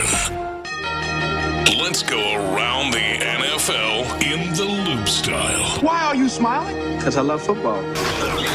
Here's John Lopez and Reggie Atatula. I'm going to tell you all about how much fun you're going to have this season. On Houston's sports leader, Sports Radio 610. Yeah, let's go around the NFL here in Loop on Sports Radio 610 as today there's football being played. How about that? How much are you going to watch? Not very much. It's the Hall of Fame game. Yeah. It'll be versus the Chargers and the Detroit Lions. Obviously, they're in Ohio, in Canton, Ohio, and starts at 7 p.m., and it is on NBC. Those are the things that you need to know. I know that we have Trey Lance starting, and that's about the information that I've cared to gather about what's happening. I'll watch the first quarter, right? I will see if I get through the first quarter. I kind of want to see what Trey Lance looked like. That's kind of somebody that I guess people thought was going to be good at one point. Yeah. So I would watch just to see him. Fair enough, but I think with Trey Lance, the thing with him was he came out in the midst of all the COVID stuff, and he just hadn't played enough football. And then he got to San Francisco, and he was the starter, but he got injured a whole bunch, and he didn't play that much football. And the Cowboys traded for him, and he didn't play that much football. And so now he's with the Chargers, and he still hasn't played that much football. So I just don't know how much I could reasonably expect from him. Yeah. As a dude, than to evaluate him while he hasn't played that much football. Plus, it's the Hall of Fame game, and nobody's out here with no starters. This is deep. These are the guys that are deep on your 90-man as you're trying to make decisions. And so these guys only really matter, I think, in an entertainment perspective. For those teams. For those teams and the people who are interested in them. Yeah, but first football in nearly 6 months, I'm going to watch at least a quarter. I got to get my fix. I think the one issue I have about this, because it's one thing just watching the actual game, but it's going to be a whole bunch of side interviews and stuff like that, which I get, because who's trying to watch all of these, like Reggie said, the back of the 90-man roster people, but it's going to be a whole bunch of interviews and talking about this person that got in the Hall of Fame and all that stuff. It's going to be a lot of that type of stuff where the game really going to be in the background. Now, we're looking at Pat McAfee, who's doing his show on the road there in Ohio. It's a little drizzly, ain't it? A little rainy out there. It's a fun event, though. Have you ever been? I have not. It kind of reminded me of last year where they had to cancel the doggone game. That's exactly what I was getting towards. I was like, how much football are we actually going to get? Because I see weather. I ain't know Ohio get that much rain. It never rained that much since I've been living there. Yeah. We'll see. We'll see what happens. But again, 7 p.m. NBC. I imagine they're going to do what they can to try and watch some football. But man, it's nice to not be beholden to the weather out there. Yeah, it looked bad in the background too. It does look bad. It does. Yeah, but best of luck to all the folks out there, and happy football return day for anybody for whom this matters. Football. There's a football baby, and look, I am a sports sicko. I think that I've established that very, very well. But for some reason, the place where I will not get too sick, I'm not just watching any football. I will watch a lot of football, don't get me wrong, but there is a threshold for which it gets to a point where I'm like, I don't want this. I don't want this quality of football in my eyes. Let me ask you this. Would you rather watch this or a random Summer League NBA game that's not related to the Rockets? This. I'm sick because I'd say Summer League. Man, you are a sick that's individual. That's too much. What is wrong with you, man? Way too much. That is 20 times worse than the Hall of Fame game, I don't know if it's 20 times. It's definitely worse. Bro. I won't fight you on that. But I don't know if it's 20 times worse. Those Summer League games be rough. They're rough. But this is the thing. I think that I'd rather watch some dudes at the YMCA play basketball. That's what you are watching. What are you talking about? Here's the problem, though. I feel like you can get a more entertaining brand of basketball with lesser players than you can football. Like football, especially with quarterback play, without good quarterback play, football is rough. Well, it doesn't necessarily mean just the quarterback. Yeah. Yeah, I don't agree with that. 713-572-4610. Which sport is... about guys that can't make a shot? Which sport is better when you get to lower levels of capability? Is it football? Is it basketball? You watching all this iron clanging and everything else? Come on, man. All right. we'll let the ultimate decider have it, which is the people. Yeah. Which is the text line 713-572-4610. Speaking of while in it for the game on the field, however, oftentimes the announcers in the booth can help make it help push it along, right? Anytime that you happen to be listening to a little bit of Westwood One, you hear some Kevin Harlan, make your day go pretty good, don't it? Yes, it right? does. Like you listen to certain announcers, and it makes you feel pretty good. Well, they've NFL on CBS has announced their announced teams, and of course, the A team remains as it has been. Jim Nantz, Tony Romo, Tracy Wolfson. No surprises there. Would this be considered as the B team? Yes. Ian Eagle, J.J. Watt, and Evan Washburn. Like, that's exciting to have J.J. Watt. J.J. Watt's climbing the ranks. Real fast. Real fast. He's on the B team. Does that not feel like, though, that Texas will have a good opportunity to see a J.J. Watt a few times this year? Yes, because, well, presuming they are what we think they are. But, yeah, J.J. Watt is going to be the backup, the number 2 team. I have a couple questions for you guys. All right? Now, number 3 is Kevin Harlan, Trent Green, Melanie Collins. Which I'll never be mad at. You can't get me to hate Kevin Harlan. That won't happen. And I'm going by their list. Number 4, Andrew Catalan, Charles Davis, Jason McCourty, A.J. Ross. 5, we are quite familiar with his work over the years. The 5th team? Spiro Ditas, Adam Archuleta, and Aditi Kinkawala. Number 6 is Tom McCarthy, Ross Tucker, and sideline reporter to be named later. That's right. We filling this out. We filling this out how we will. But no, shout out to JJ. And what it is for him in that role. But I think that we all know JJ to be a student of the game football-wise. He brings a level of passion and excitement. I just can't wait to see it, and it'll be really fun the first time that he gets to call a Houston Texans game. All right, 2 questions for you guys. Okay. First question, how long until J.J. Watt is on the A team? And second question, because we know Tony Romo, second question, build your dream CBS booth. Let me start while you guys think. Yeah, no, I was like, it seems like you really want to get one off here, so you got So that 18, for him to be on the 18, he will probably have to replace Romo, right? Yes. My answer to the first question is, I'm just assuming JJ is going to be great because he's always great at these things. I'm going to say next year. Wow, that is fast. Yeah, Tony Romo has been feeling the heat. He's been feeling the heat. But I do wonder if Tony Romo has been able to exist as the one in a not exactly the same way because they're not the same guy, but in a similar way, Tom Brady is the one for Fox, which is, yes, he's here to be the analyst on the A team, but he's also here to be a sales guy, like a personality that people can sell. But the thing about it is J.J. Watt has a good amount of that. Yeah. So it feels weird to say 1 year. I think I'd go a little bit longer. I'd say 2 to 3, but it does feel like he has the opportunity, especially if Tony Romo doesn't get out here and really get in his playbook and get on his grind. I think it'll be next year. And here's the other thing about Tony Romo. Not only has he been criticized, but it's been a minute since he's been, kind of at the top of the heap in terms of popularity. J.J. Watt is at. You say he's going down that path. J.J. Watt is at the top of his heap. Now, let me build my dream, the dream CBS booth. Kevin Harlan. 100%. That's mine. 100%. J.J. Watt. And you guys have heard her. I think she is awesome. And probably, I love Tracy Wolfson, don't get me wrong, but I would put Aditi Kinkabwala. She's pretty good, man. Really good. She's really good. Really, really, really good. Do we still have the audio that I had from Aditi Kinkabwala? She's been out doing a little bit of work. It's cool if we don't. I could just describe it because she went and interviewed Joe Flacco, who may be the starter for the was that her? Browns. Yeah. And she was interviewing Joe Flacco. It was kind of a nice little piece that she put together. But she also interviewed Joe Flacco's son, and it's funny to me just because it is an opportunity for us to enjoy the soaring ignorance of youth that can happen sometimes, which I still find myself at some points, beholden to. This is Joe Flacco's son talking about how he views his father, Super Bowl champion Joe Flacco. Do you watch old videos of your dad? Yeah. Yeah. Well, are you ever impressed? Like, do you watch America's Game, like the old Super Bowls or anything, and say, wow, I can't believe my dad did that? No. Never?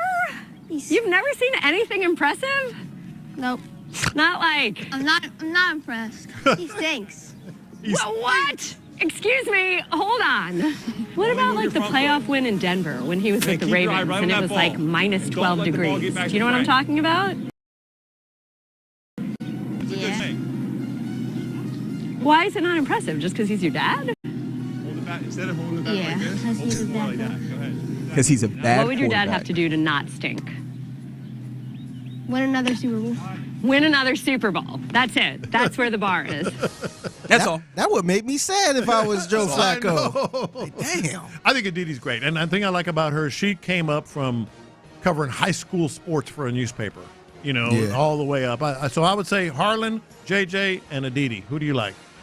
I wouldn't be mad at that one bit. It'd be hard for me to throw JJ immediately into that space just because I still want to see more. I like Harlan. I think that I've gotten even more of a respect. I like Charles Davis when he was covering college, and I've gotten even more of a respect listening to Seth and how much he respects Charles Davis and what he brings to the table. So I think I might actually be interested in putting a Charles Davis, if not a Ross Tucker, in that space. And then I think I'd probably stick with Tracy. I think that getting that sideline, like the relationships that you have to get the sideline reports, I think it matters in a big way, and I think that Tracy's done a great job over her time.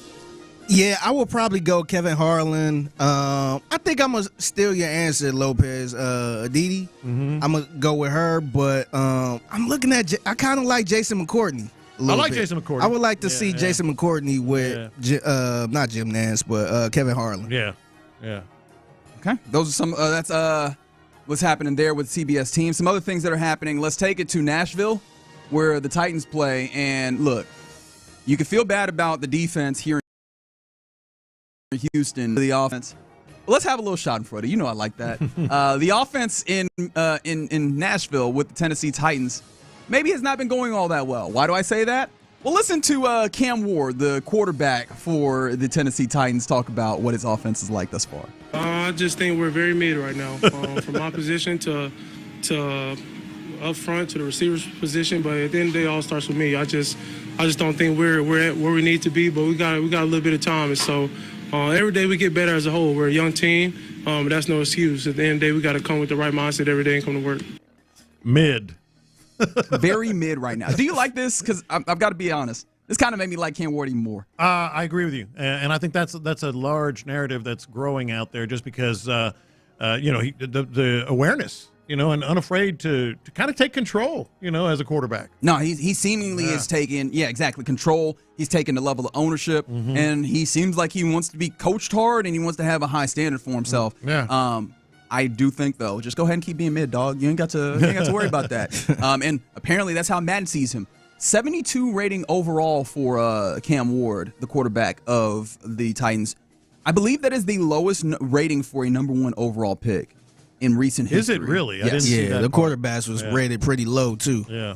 Yes. Yeah, I didn't see that. I want to part. say Jackson Dart was like a 68 or something like that. It was kind of rough. I wonder who had said all draft process long that this quarterback class was not very good. If only someone had look at you, look at you leaning on Madden. I wonder if someone would have said What's that. your source, Madden? I mean, we know that owners in the NFL lean on Madden ratings. They might not be good ones, but we know that they're owner. Well, if you want to lean on that, you might be scared of Travis Hunter because that brother was. I want to say he was like in the 80s. Yeah, and I thought that was crazy for a rookie. It still remains to be seen. He does look really fluid, though, early on, and he's obviously handling to some degree the workload of playing both sides and working on both sides pretty well. I think I saw recently. All right. I was right because Madden Reggie said, so. "See, I told you." I did tell you though. Did I not though? But did I not tell you though? Where is the line? Get back. He's seen the Madden ratings. See, look.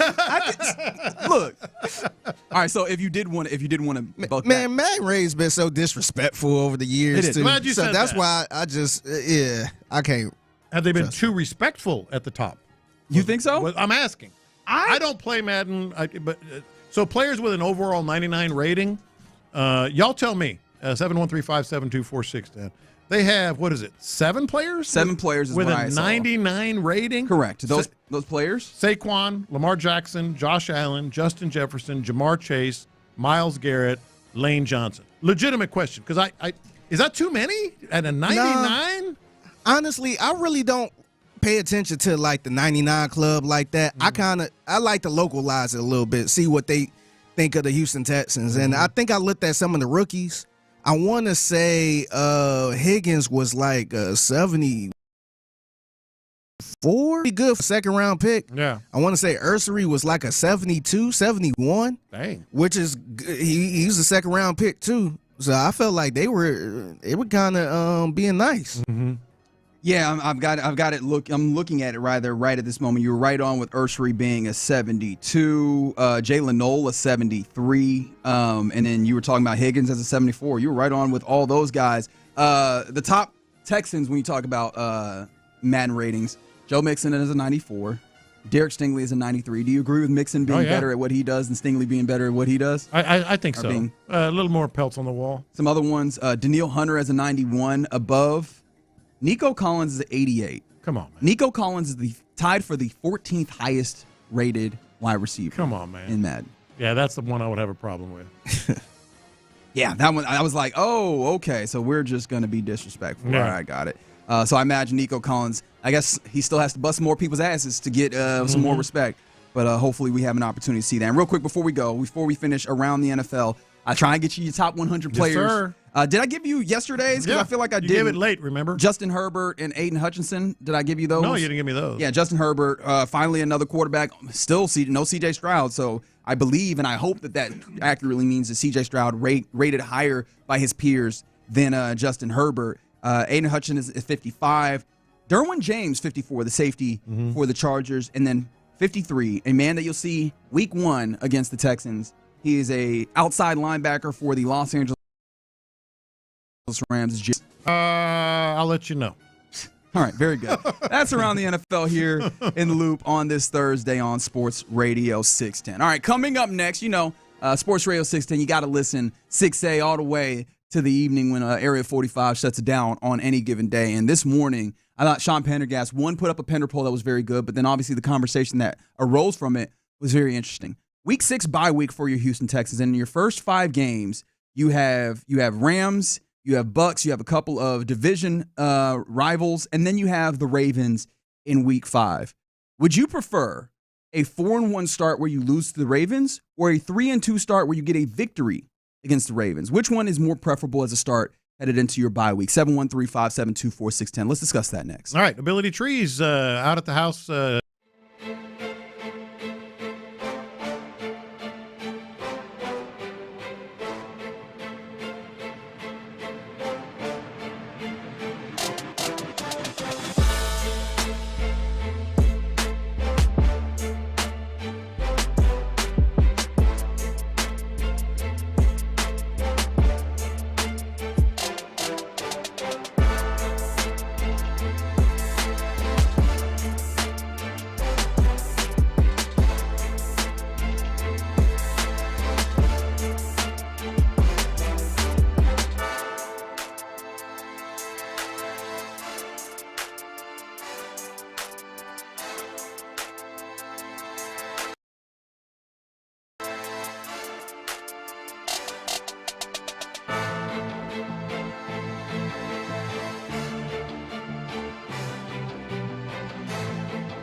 Radio 610. It's Texans Training Camp. Live from the Houston Methodist Training Center. Sports Radio 610 presents In the Loop. Yeah, you're in the loop here on Sports Radio 610. It's an off day for the Texans, so we're actually sitting in our nice studios, but we do have a good view of NRG Park, just in case they decide to break out practicing impromptu.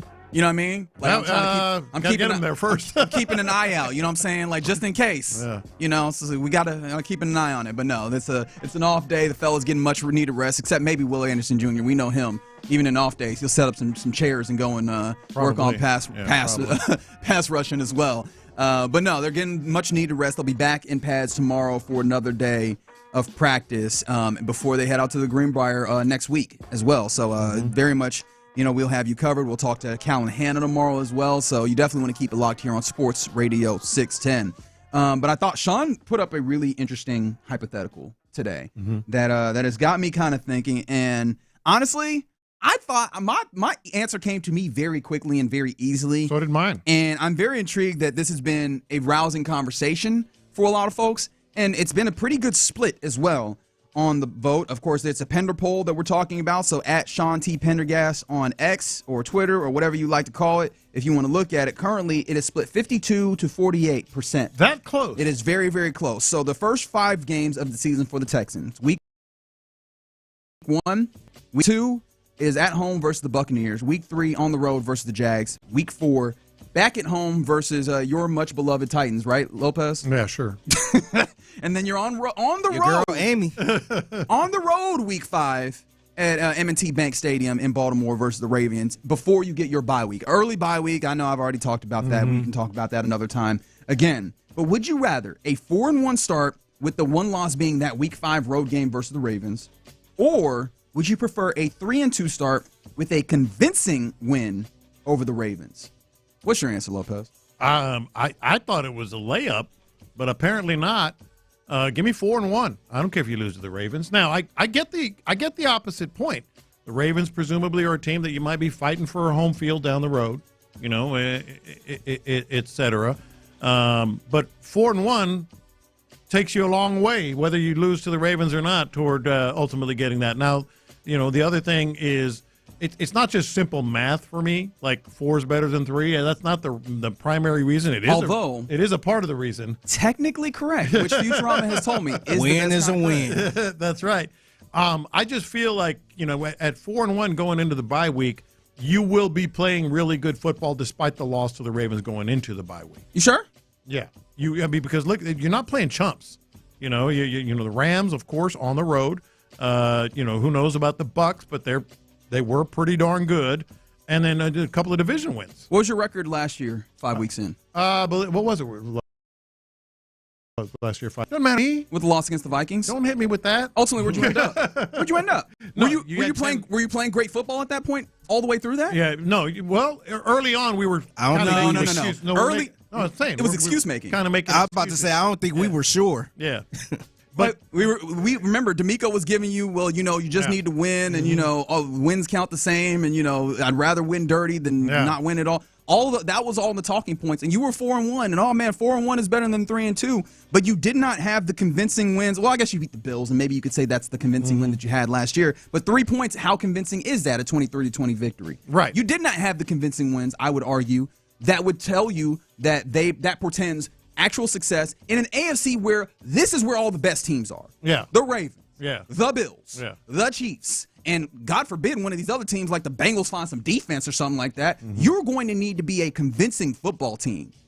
And I would much prefer that by week 5, you know, you have found something to where you can go on the road, mind you, because again, you know, it's a possibility that you have to go on the road to one of these teams and beat a team like the Ravens that I feel very confident is a good football team, maybe the best in the league right now. Yeah. If you can do that in week 5, I'm cool with you having 3 wins. This is an AFC South that we talk about as if you were going to walk to a championship anyways in the AFC South. I think that you'll get your victories, and I think it'd be understandable and reasonable because I think some people have talked about, well, if you don't lose against the Ravens, where are those 2 losses coming from? Right. Is that a Titans loss? Is that a Jaguars loss? I think you could lose those first 2 games and reason of an offense and an offensive line that is new, that is finding things that we know. We've talked about it a number of times. They're going to have to find a level of gel and then be gelling by week 3 and give me a convincing win. And I feel much stronger about that and what that portends to the place that you're actually going to be judged this season, which is not winning in the regular season. That's being able to go and compete against the best of the best. Well, okay, so you stated, and Figgy, I'm curious on your thought on this, but let me just say this. You stated a strong case, but you didn't convince me. Okay. And the reason is you still don't know if you're going to be playing good football at 3-2. You said at 4-1 last year they weren't necessarily playing good football. Remember, the caveat is a convincing win against the Ravens. Well, but still, any win against the Ravens, we're just talking 4-1. With the Ravens, 3-2, I should say, for you, with the win on with the a road. Convincing win against the Ravens. Well, you're saying convincing. Well, that was the poll that was put up. Yeah, but take it up with Sean Pendergast. But here's the thing: I'll still take 4-1 because of the things I just said, and 2 division wins. Which again, you might say it's going to be a cakewalk in the division. We don't know. And a win on the road against the Rams to start the year, which that's going to be impressive no matter what. And Tampa Bay was a playoff team, so I'll still take 4-1. Yeah, I'm going to roll with the 3-2, to be honest, because I think we done been there, done that. I think Reggie said it with the 4-1 and all that stuff. It's really killing me, and I'm not even on the team. It's really killing me how they can't get past the Ravens.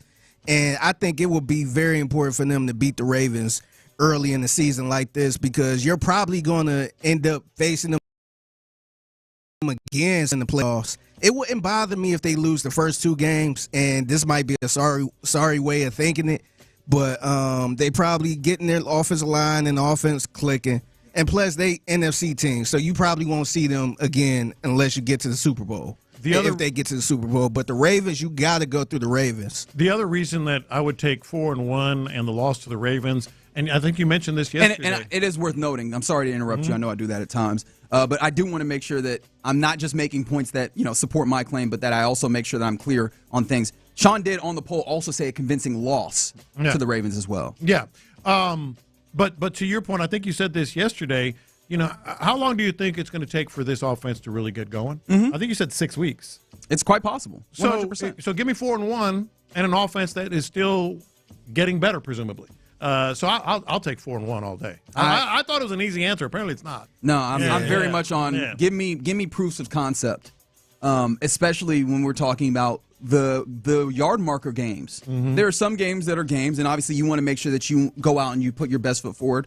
But we know how this goes, especially talking in radio. But you listening to Sports Talk Radio, you can tell the games that you mark on the schedule that this is going to tell us something about our team. That's the first one on the schedule for me because that is the caliber of team. And I understand. Some people might think I'm coming from the perspective of, man, the Ravens have been acting like they your daddy of late, right? And you need to get over that. You need to exercise that demon. It's not even about that. Switch the Ravens with the Buffalo Bills in that case, and I still think that's the way that I go. I want you to be able to prove this league, but that you can win football games against the caliber of teams that you want to be amongst, because I think that is the judgment call that we're making right now. You talk to Nick Casario, you talk to D'Amico Ryans.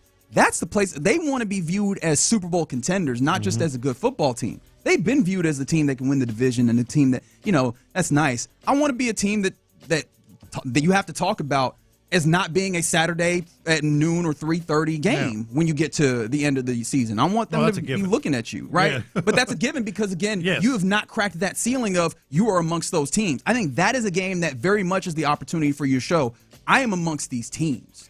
But again, last year they had one of those wins. You mentioned it against Buffalo. I don't think that qualifies in what I'm talking about. Buffalo was their daddy too. Buffalo was one of the teams that was considered a Super Bowl contender last year and this year. Yeah, but I think if they beat the Ravens early in this game, I think that's a tone setter for the whole season, because now people will be like, "Oh, they are there at 3-2." I think so. If they beat the Ravens, because right now I feel like nobody had faith in the Texans beating the Ravens at this point. Well, and also at 4-1, even with the loss with the Ravens, you still have Denver. You still have Buffalo again. You go to Kansas City. You still have those opportunities to get that win. You do. You do. Yeah, but most likely, I think all three of us think they're gonna win the division, right? Yes. So they probably gonna have that same wild card game at 3:00 on a Saturday, and then they might be going back. As I just mentioned, what if you go into Kansas City and kick their ass? And you have wins against either or both of Denver and Buffalo. I still very much look at the Ravens as a bellwether of what's happening here. Mm-hmm. And look, somebody from the 713, you don't know what team the Ravens will be that early. And okay, you are then accepting that you don't know what type of team they are, and then you might lose to them there. That's everybody then at that point. Mm-hmm.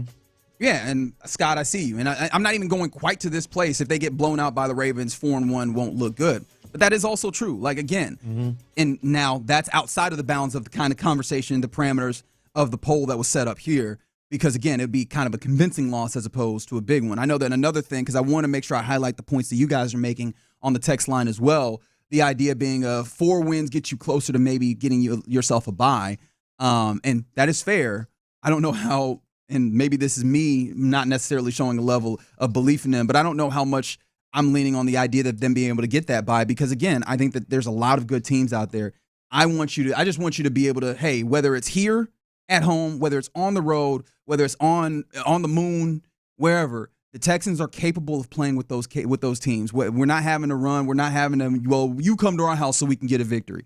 I think that's the type of thing that a Week 5 victory. Yeah, I just think it's a tone setter too, man. Like, you beat the Baltimore Ravens, we gonna be coming in here like, hey, watch out, AFC.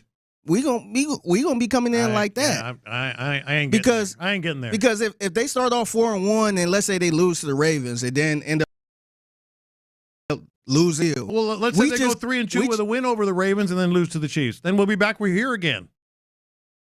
Give me 4-1 all day. Okay. Yeah. I mean, look, I don't think that you have an unfair perspective there. Yeah. But the way that I view this, I'm trying to make it I'm trying to make it very clear, regardless of what it is. I want to see that you are in that class, and I thought that's the very first opportunity. I want to know very early on that you are playing at a level that is of the class of those top teams in the AFC. Yeah. Regardless, very interesting to see. It'll be a very good run of that first 5 games to give us a little bit of a taste and obviously some conversation points on your Houston Texans in 2025. All right, you're in the loop here on Sports Radio 610. Coming up next, let's get into what's popping, including the second opinion for Isaac Paredes. That might be necessary, especially with where it seems like the Astros might be bracing for, and an update as to what's happening on deadline day. We'll do it next. Nick Caserio gave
are not intended to diagnose, treat, cure, or prevent any disease. The biggest stories in sports and entertainment. Sports Radio 610 style. In the Loop presents What's Poppin'. All right, let's get into What's Poppin' here on a Thursday in the Loop right here on Sports Radio Thursday. It's the 31st, so get ready for rent or mortgage coming around tomorrow. That's just a PSA.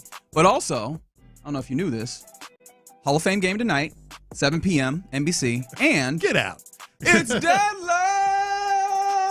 day. That was not your best effort, but still good. Yeah, I tried to pull away. I feel like I've been yelling in people's ears. Still good. You know what I mean? Still It's good. lunchtime. People, don't need that. But it is MLB trade deadline. The Astros already making some moves on the perimeter, some periphery, but there's some rumors still going about moves that they would want to make. And there's active moves happening at the top of the AL with contenders that the Astros will have to fight with. But Ramon Urias is the infielder that's coming in for the Astros. You send out a prospect whose name, I'm going to be completely honest, I forgot in this moment. I apologize. Twine?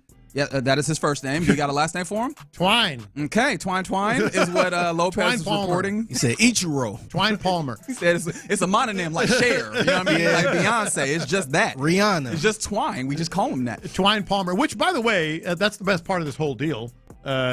He was the 37th ranked prospect in the Astros system. Yeah, I was looking at the Astros prospect list. And nothing. It only shows all due respect, Twine. Yeah, I was like, you got real disrespectful. He ain't nothing. But no, that's the thing is it was ham sandwich. That's right. Sorry to Twine and to all of Twine's family. Maybe that was his last name. Anyway. Wow. Yeah. Oh, man. Wow. Twine sandwich. A Twine ham sandwich. That's crazy. But no, low cost for a kind of a utility, which I think ultimately is a buy for me. I'm good for it, or I'm good with it, rather. You add another guy that probably could play a little bit of third base defensively. He's been playing third base of late, and he can give you the defense. The bat is not going to be something to write home about, but I don't know how much you can lean on the idea of possibly getting a bat to write home about as you head towards the trade deadline for the Astros. I don't. We'll see because, obviously Correa, we don't know what is going to happen there. They're talking, but one of the reports said that the Astros wanted the Orioles to absorb $50 million of his salary, which, the Orioles were saying, the Twins were saying, no, not going to happen. But here's another thing, what's popping is the trade deadline. Let me ask you guys this. You're starting to get a little nervous about what other teams are doing? Because let's talk about Eugenio Suarez. He goes to the Mariners. They're right behind you in 5 games, but still right behind you. The Yankees, who was it? The most recent one. Let me say this. Sorry, I'm trying to look at your face and surmise which portion of things you're talking about or you're thinking towards. Willie Castro. Willie Castro is going to the Padres. The Padres are just a black hole. They're not necessarily in your, obviously in your league. No, God bless, as they have also acquired Mason Miller in a blockbuster deal. And they sent out a number of their high-level prospects to the A's, so the A's are continuing to do this thing where, hey, we got a good player, let's get even more prospects and just keep being a cheap ass organization. Going pretty bold here, which is per usual. But then there's this, the Tigers.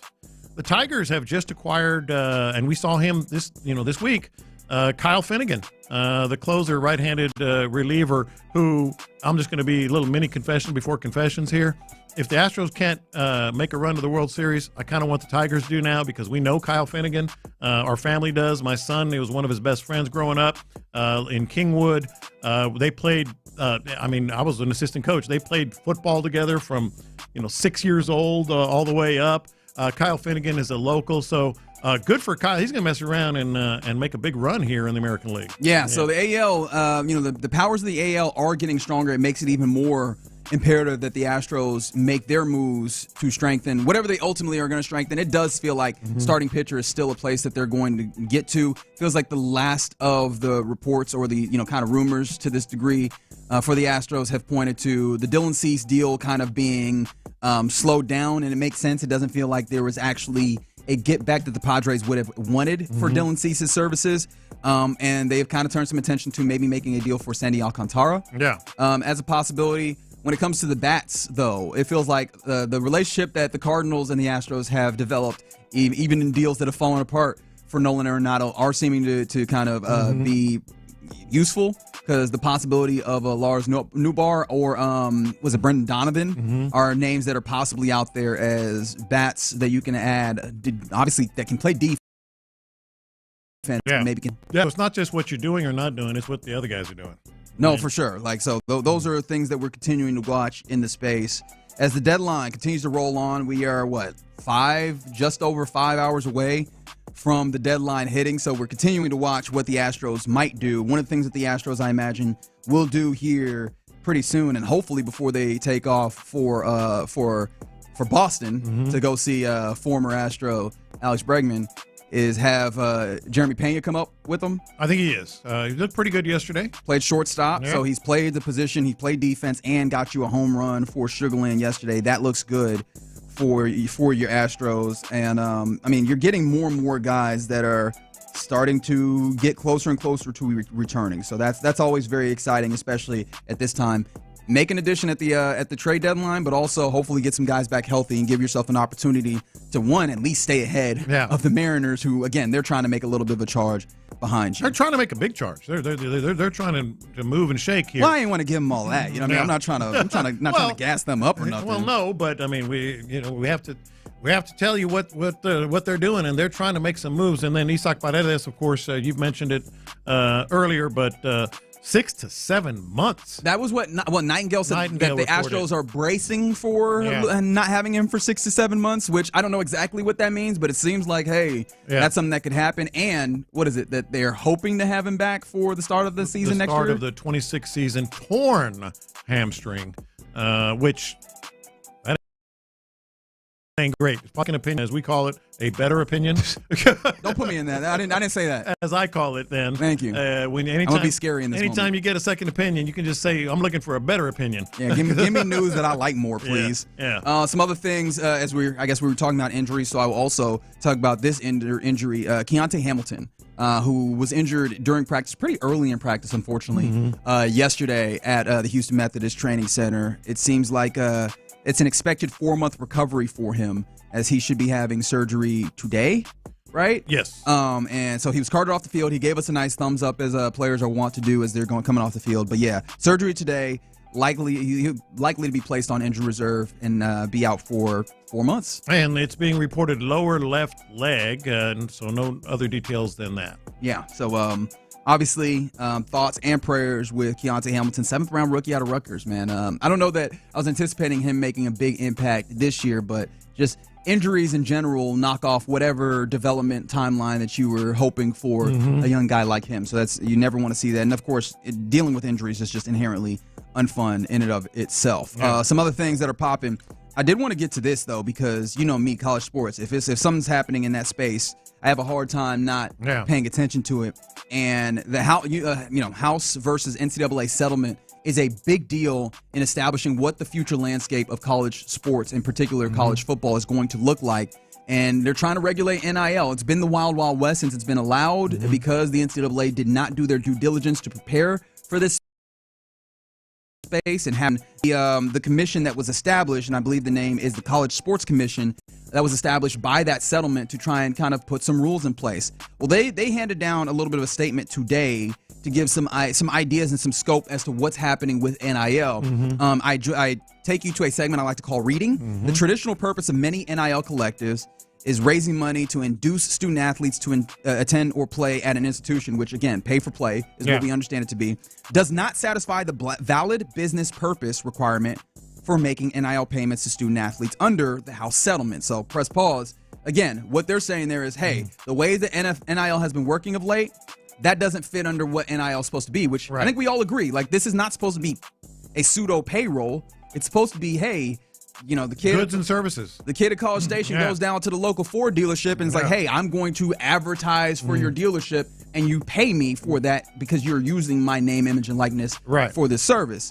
They went further to say that in evaluating the settlement's requirements of focus on substance and label, nothing in the settlement prohibits associated entities or individuals, including collectives, from making NIL payments to students as long as such NIL payments have a valid business purpose related to offering goods and services to the general public for profit. So I think ultimately they got in clear writing, the NCAA, hey, these deals that are done have to be the way that was, as God intended, legit. NIL to be used. They have to be legit. The only problem is in the world of college sports, I think the biggest rule. Yeah. And I still don't think there's a good answer on who is going to enforce this and ensure that this is followed to the letter of the law. Not only that, but I think this is still another of the biggest payrolls, because college programs can now flat out pay players in men's and women's sports, but they can also have the NIL collectives. You can pay them, or you can have the NIL, and they have to prove that they're getting these goods and services out there. How are you going to tell the difference of another guy that just gives them money? That just flat out just pays them. Aside from the university and aside from the NIL, you're not going to be able. The other thing is like, hey, that guy's driving a Mercedes.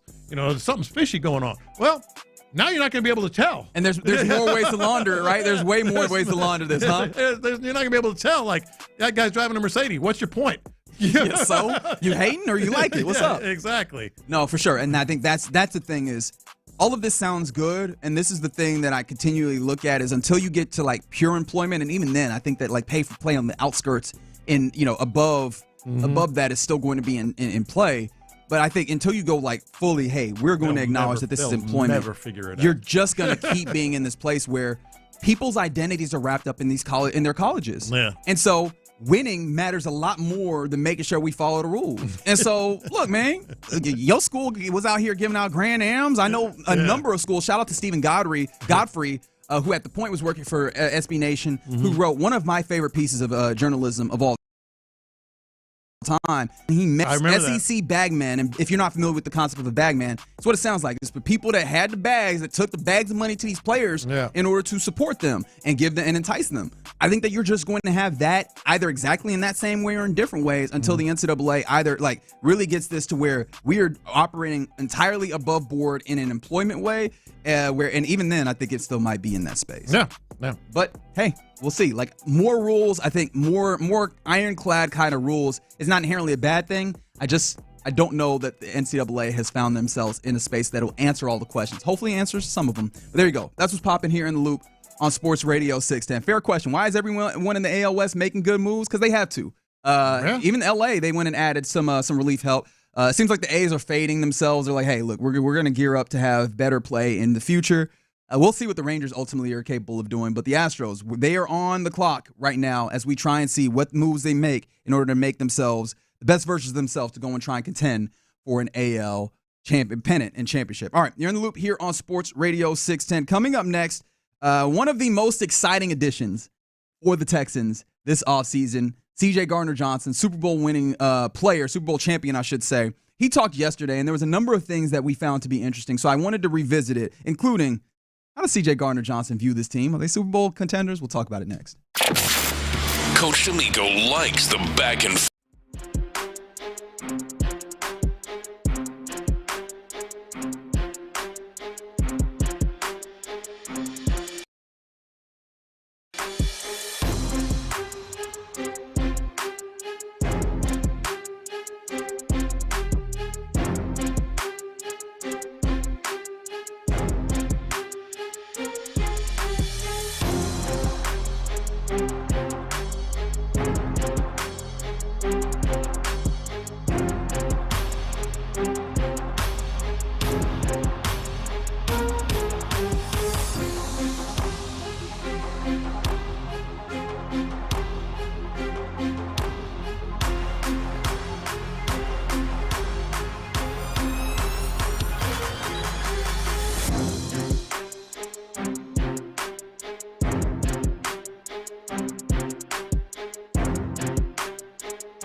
Hughley. KILT-FM HD2 Houston. Insider access. Exclusive content. Sports Radio 610. The Texans play here. An Odyssey sports station. It's Texans Training Camp. Live from the Houston Methodist Training Center. Sports Radio 610 presents In the Loop.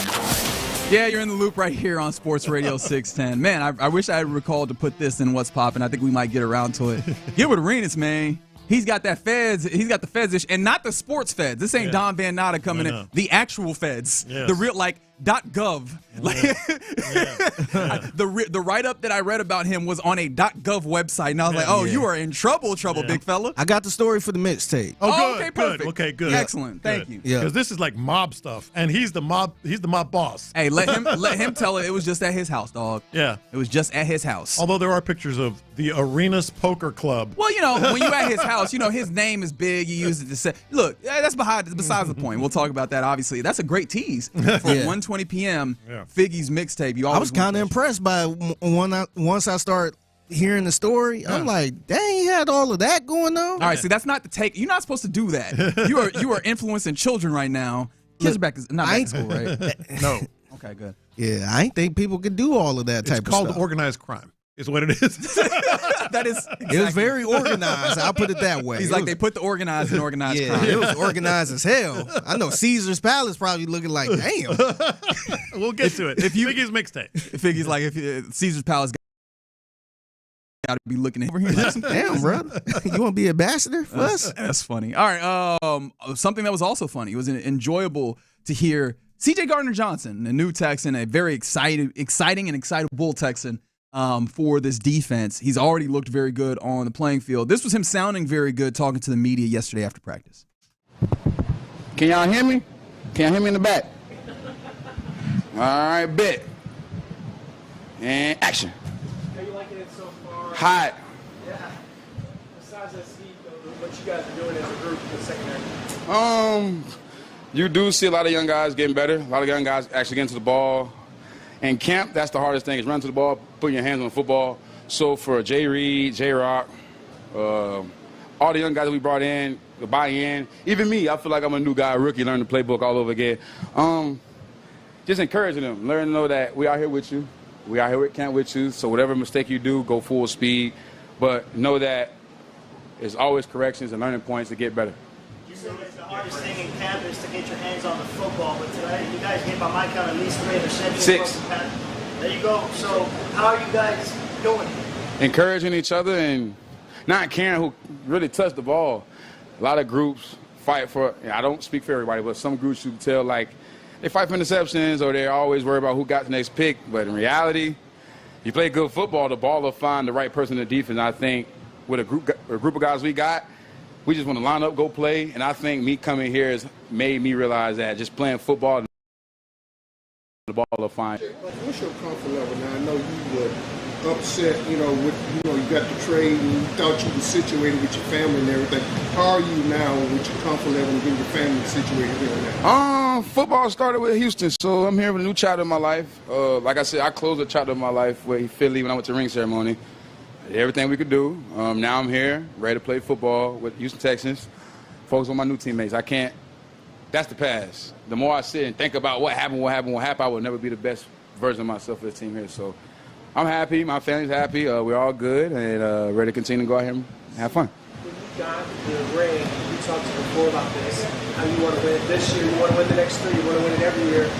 How much did getting the ring tangibly just even amp it up a little more? It didn't, because I don't play for them no more. I ain't defending nothing. I'm actually chasing it now. Hungry enough. I'm hungry. Like you said, they're prey. Like, I got to go hunt them. Like, they're champions. When you're a champion of something, you become the prey to a lot of predators. So there's no shot at them. It's just you got to understand, like, when you switch sides of the ball, switch roles, I got to go hunt again. What kind of predator are you? I don't sleep. I feel like coming here, I got to get better. As a man, as a teammate, father, and whatever these teams call me to do, I'm here to put my best foot forward. They said shark never sleeps. You may never know that. You don't know. But I'm fucking, yeah, you're right. Is it different here than other places? Nah, because football is football. Only time camp is different when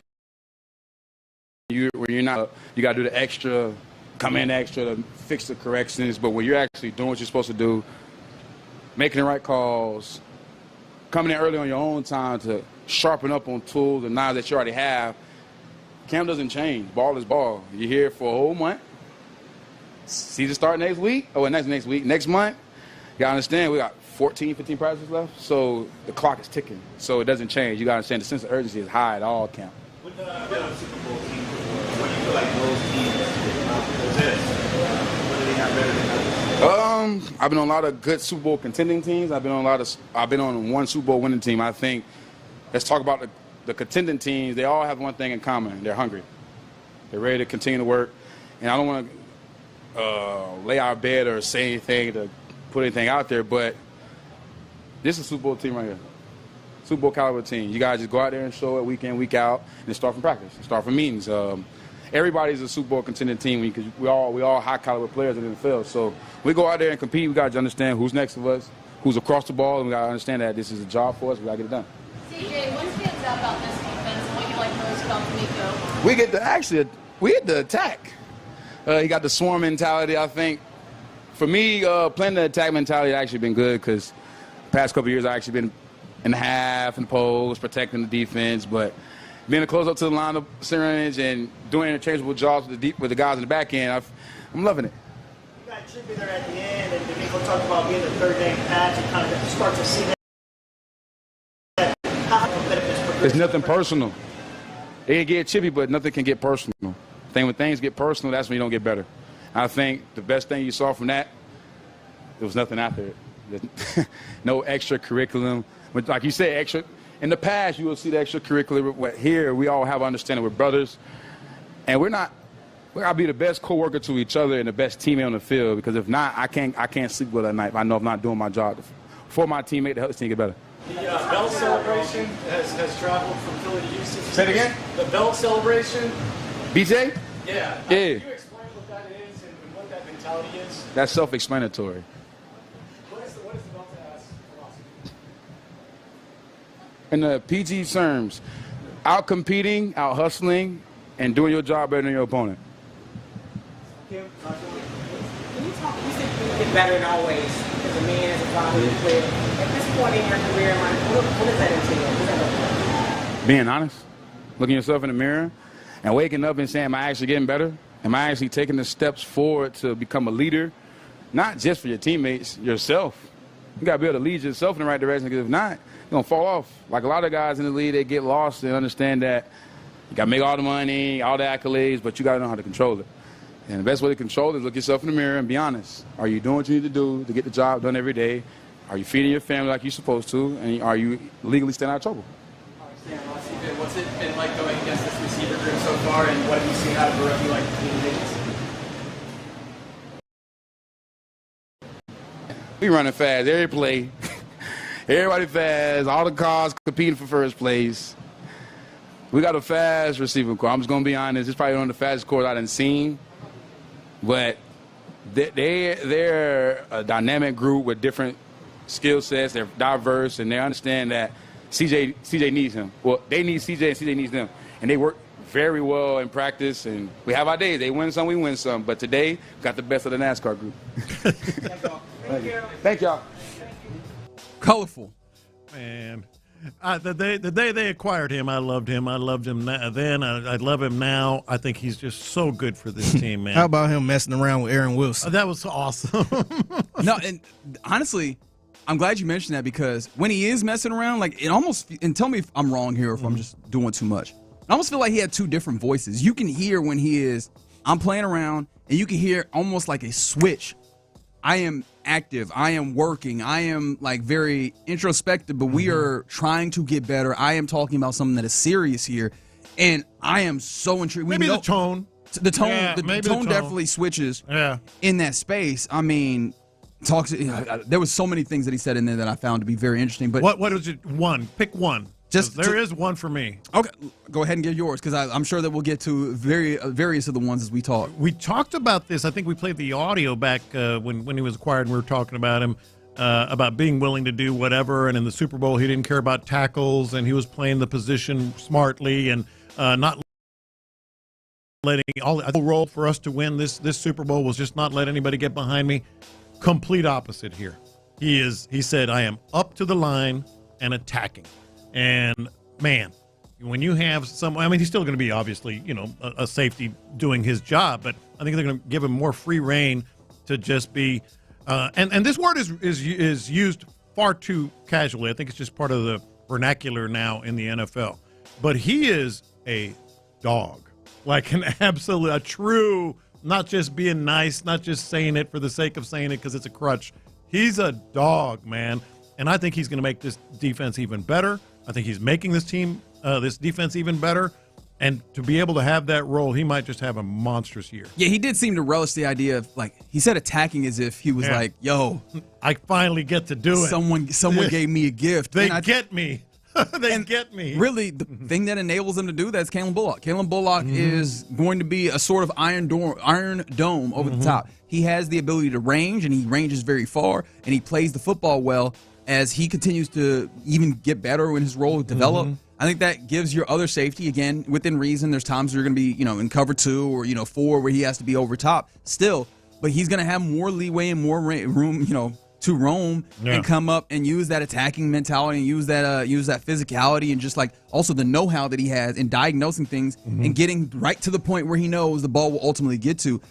That is so encouraging that you can hear the excitement to be able to do that, in addition to knowing that with his history that he can go. Yeah, and belt to ass. He was asked about that. I did love that he goes self-explanatory. I'm like, he was like, in the most PG way. I'm like, okay, so now we're just like, I don't want to talk about corporal punishment right now. Belt to ass is somebody get whooped. We know that. You need to explain with that. He's so good for this squad. And they were good already, but I think he's so good for this squad. Right, and it's funny because we've talked about one side of the good for the squad being, just kind of the attacking mentality. There was a lot of calm leadership.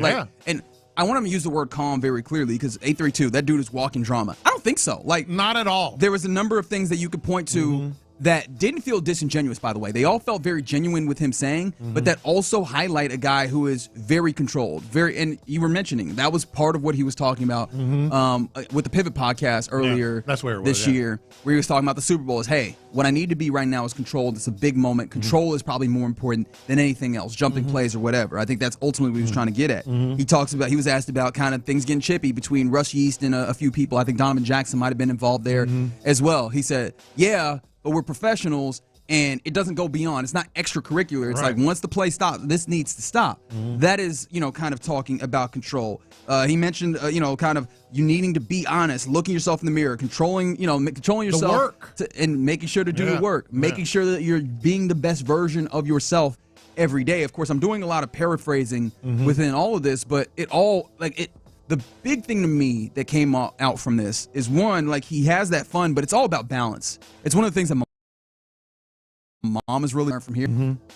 Ultimately, moderation in everything will get you very far. And it feels like there's a level of balance that C.J. Gardner-Johnson shows that is so exciting for me for this team because, again, a DeMeco Ryans team, there's a level of balance underneath all this. But sometimes you could easily get to a place where you over-index on anything. I think he will be a great kind of balancing factor, hey, no, we want to play on edge, but just at the right amount. Just at the right amount. I think he's going to be a good governor in that way. No, I think he's going to be great for this team, like I said, but I also feel that don't be swayed by energy and think it is what the texters say, walking drama. No, he's got energy. He's intense.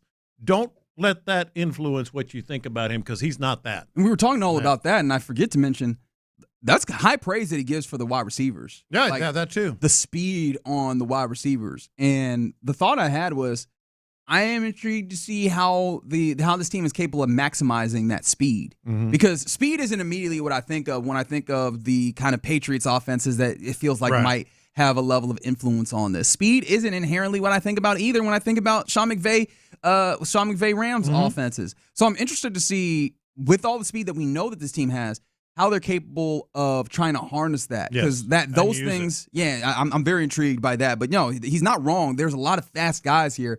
I want to see how they continue to try and harness that. And I'm excited to get back out to practice tomorrow and begin to see even more in that regard. Shout out to C.J. Gardner-Johnson, CD as he likes to be called.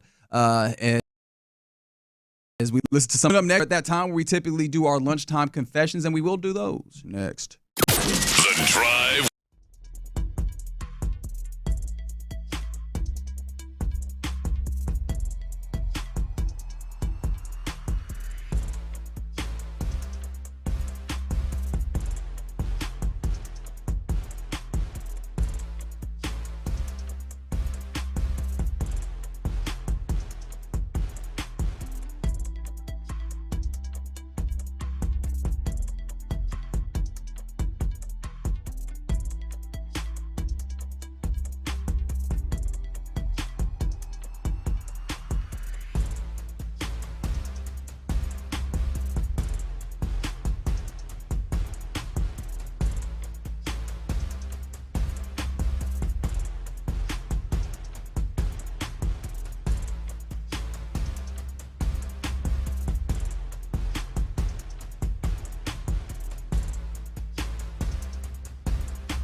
right here on Houston's sports leader, Sports Radio 610.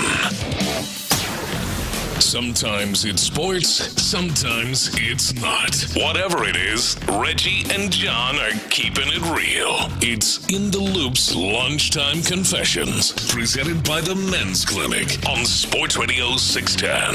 Watch this. These are my confessions. All right, here we go. I went to the dentist yesterday after the show. Okay. All good. Everything good? Yeah, all clean, no cavities. No cavities? All that. Now, I am going to have to schedule, I have an old crown and from when I cracked a tooth. And so they said, there's probably a little infection in there. If it doesn't hurt you, no harm, no foul, but you need to get a root canal eventually. So I scheduled it during the Texans off week. So I'll probably be out one day. Week 6? At some point. When they beat the Ravens? But well, we'll see about that. But that's not my confession. While I was waiting to go into the dentist, to see the dentist, you're just messing around on your phone, I took the Harry Potter test. The sorting? I guess because the Astros were doing that thing yesterday and all that stuff to see what house you're in. And so for the record, a Hufflepuff. That's crazy. I answered all the questions. For the record, I'm a Ravenclaw. Oh. I have no idea what that means. You a big Harry Potter fan? No. I watched the first movie, maybe the first 2 movies, but I'm not I just went. I read the first 2.5 books because I didn't get through the third book. Yeah. And I was just like, I'm good. I'm good on this. So I'm a Ravenclaw for whatever that means. I have no idea. But I did realize something. You in the group that people don't like. Ravenclaw, is that right? 713-572-4610. Confirm what I said. What does it mean? I have no idea what any of y'all talking about. Slytherin was the one. That's right. I'll be forgetting. Yeah. My bad. But here's what I realized. The ladies in the front there at the dentist office.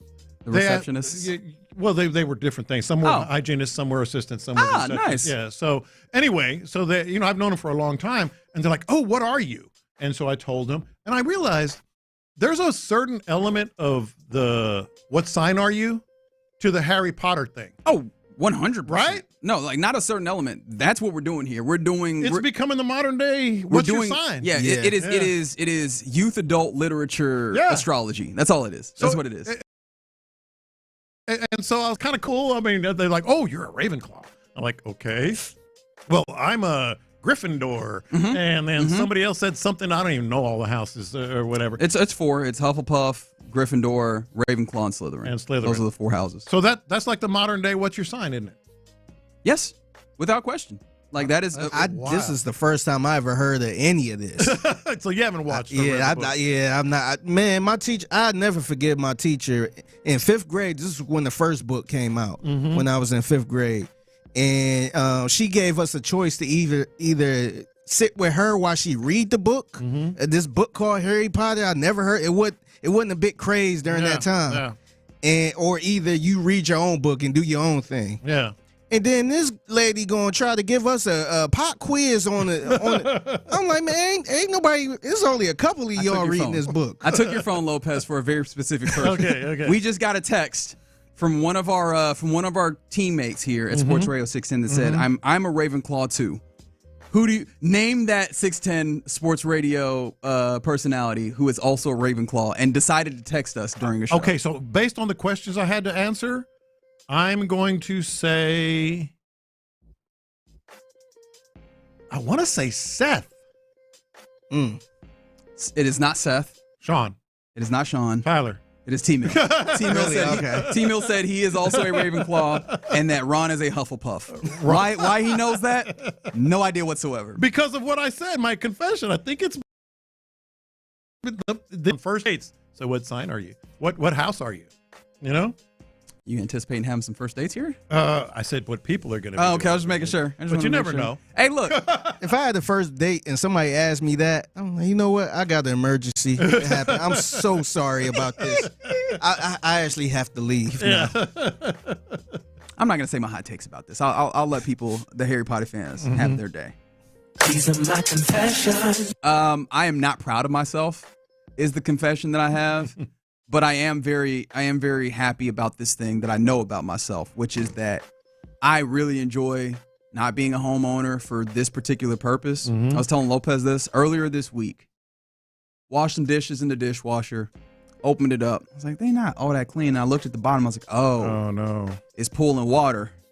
And I was just like, well, time to tell these people to come fix their stuff. Like, I was like, I love this. I love this about being a renter and not an owner. Just being able to be like, hey, thing's broken. Y'all want to get on this and come fix it? So there's that. But I didn't put in the work order for a couple of days. So there was a couple of days where I did not have the dishwasher. And this is where I am not proud of myself. Yeah. I have hand washed a lot of dishes in my life. Ain't nothing wrong with that. Like growing up, my mom, we had a dishwasher. We didn't either. And I was the dishwasher. Yeah. And I very much can and am capable of it. And I have not washed the dish all week. And I have not cooked all week. I have just gone and bought food. Yeah. And that is the thing I'm not proud about. All it takes for me to avoid doing like basic chores that I normally is the dishwasher breaking. Like I am this close to being the laziest MF-er you know. But the good thing is, got it fixed and you didn't have to pay a penny. That's one of the things, man. It's a beauty. It really is a beauty. I do enjoy that about myself, but also I thought that I had gotten to a place where I'm like, I'm not that lazy. And all it took was just the littlest, there's a slight inconvenience in having to wash these dishes. Mom's not here to tell me to wash these dishes. Like, I'm not going to wash them. Guess we eating burritos tonight, baby. Exactly. These are my confessions. I got to confess, man, I've been seeing this commercial for a couple weeks now, and I don't really understand the craze over this, man. So Sonic, they have a thing called the Big Deal Meal, and it's pretty much a pickle meal. So you got some type of hamburger with pickles on it, and I think it got some pickle seasoning on it. And to top it off, you got some type of pickle slushy. Ew. With a pickle on the top of it. Yikes. This ain't like this is the new lemon pepper now, man. Where everything is lemon pepper. You got all this other stuff. I think, what was the place? I think it was Popeyes. They had something similar where it was just like a pickle menu. Yeah. And they had a pickle, I want to say it was pickle lemonade. I just don't get that crazy over pickles. Like, I like pickles on a sandwich. Exactly. But that's about it, man. I understand people eating the actual pickle. Some people eat it as a snack. But I just don't get making a whole meal out of pickle with pickle. And maybe you don't knock it if you. I can't. Maybe I can't knock it if I ain't tried. But I just don't understand the pickle craze. All right, look, I could have had that confession because I'm with you, and I love. Reggie knows this. I put pickles on everything, but not as like a slushy and pickle in the meat and pickle here and all that other just stuff. Just the pickle seasoning. That's too much. It's overkill. Yeah. I just don't understand. I feel like this is really the new lemon pepper or the new hot chick. Remember the hot chicken, the Nashville hot. I feel like this is going to be the new Nashville hot where everybody is doing it now. There's a lot of things in this segment that I believe to be overrated. I'll let you decide which ones. Shout out to Jay Rizzo on the Twitch chat. Again, appreciation to Mo Karam Injury Lawyers for the live streams that said that big pickle lemonade was disgusting. Okay. Hey, you ain't have to tell me that, and I'm a lemonade fan. That is incredible that's happening. I'd rather just drink the pickle juice, just regular pickle juice. I've done that, and I purchased, especially when I was a kid, the pickle in the convenience store and just make it a snack. Yeah. I understand that. I understand if you got a jar of pickles and then you got the juice at the end. Some people drink it. I have. I can't mix that with some lemonade but or not make it a overkill. slushy. Yeah. I just don't get that. Yeah. Gross. So I guess pickles are overrated. According to Reggie. Well, now somebody said 832. Please try it and let us know. Sounds like you might have to do.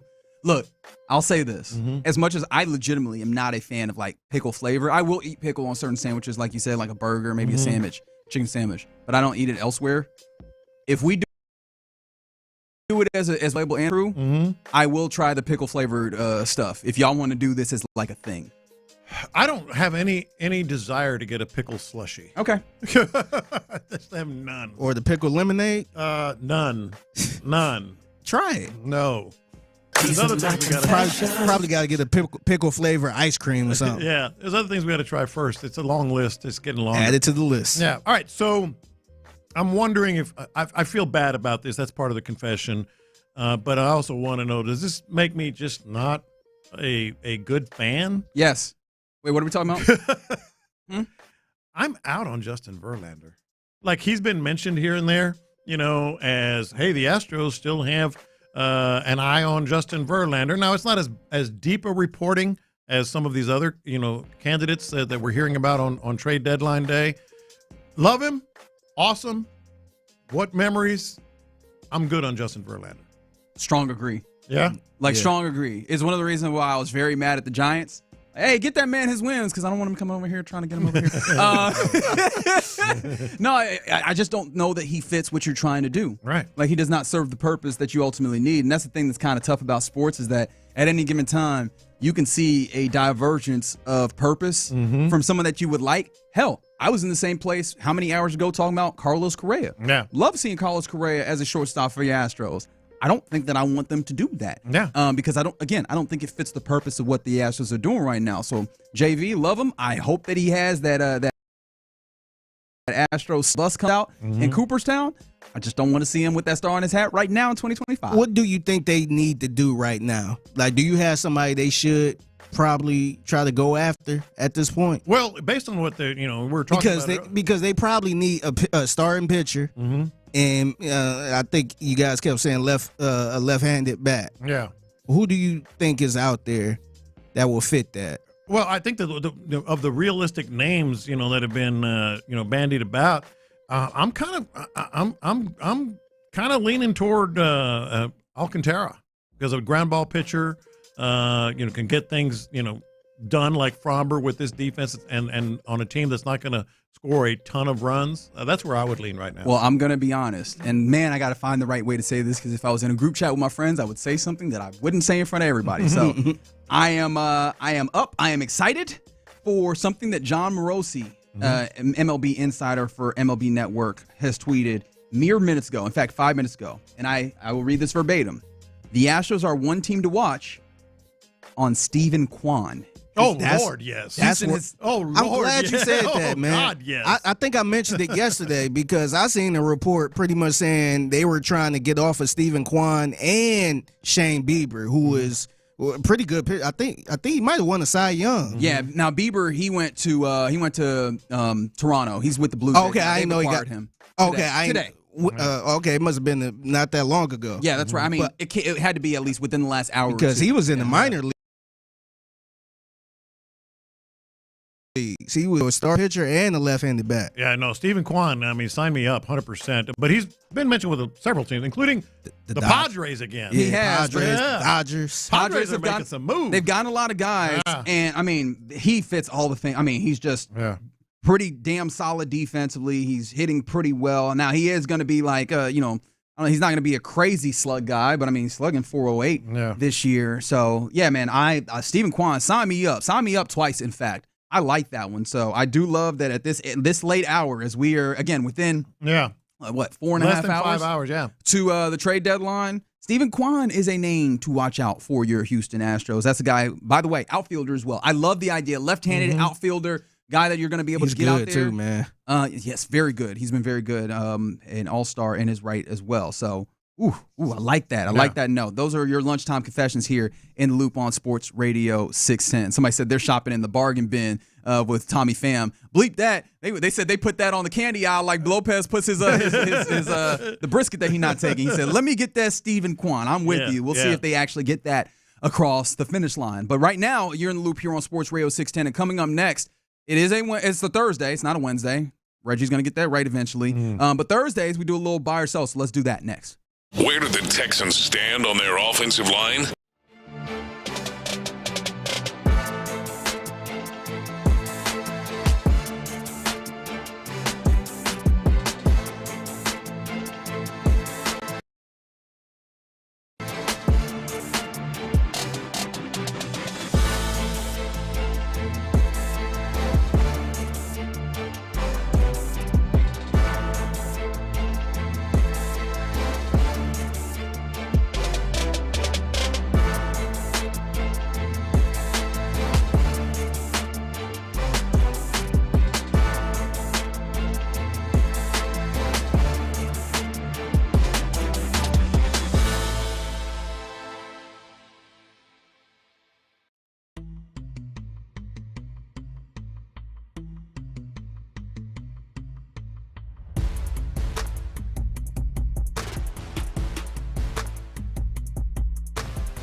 That's ethos.com/radio.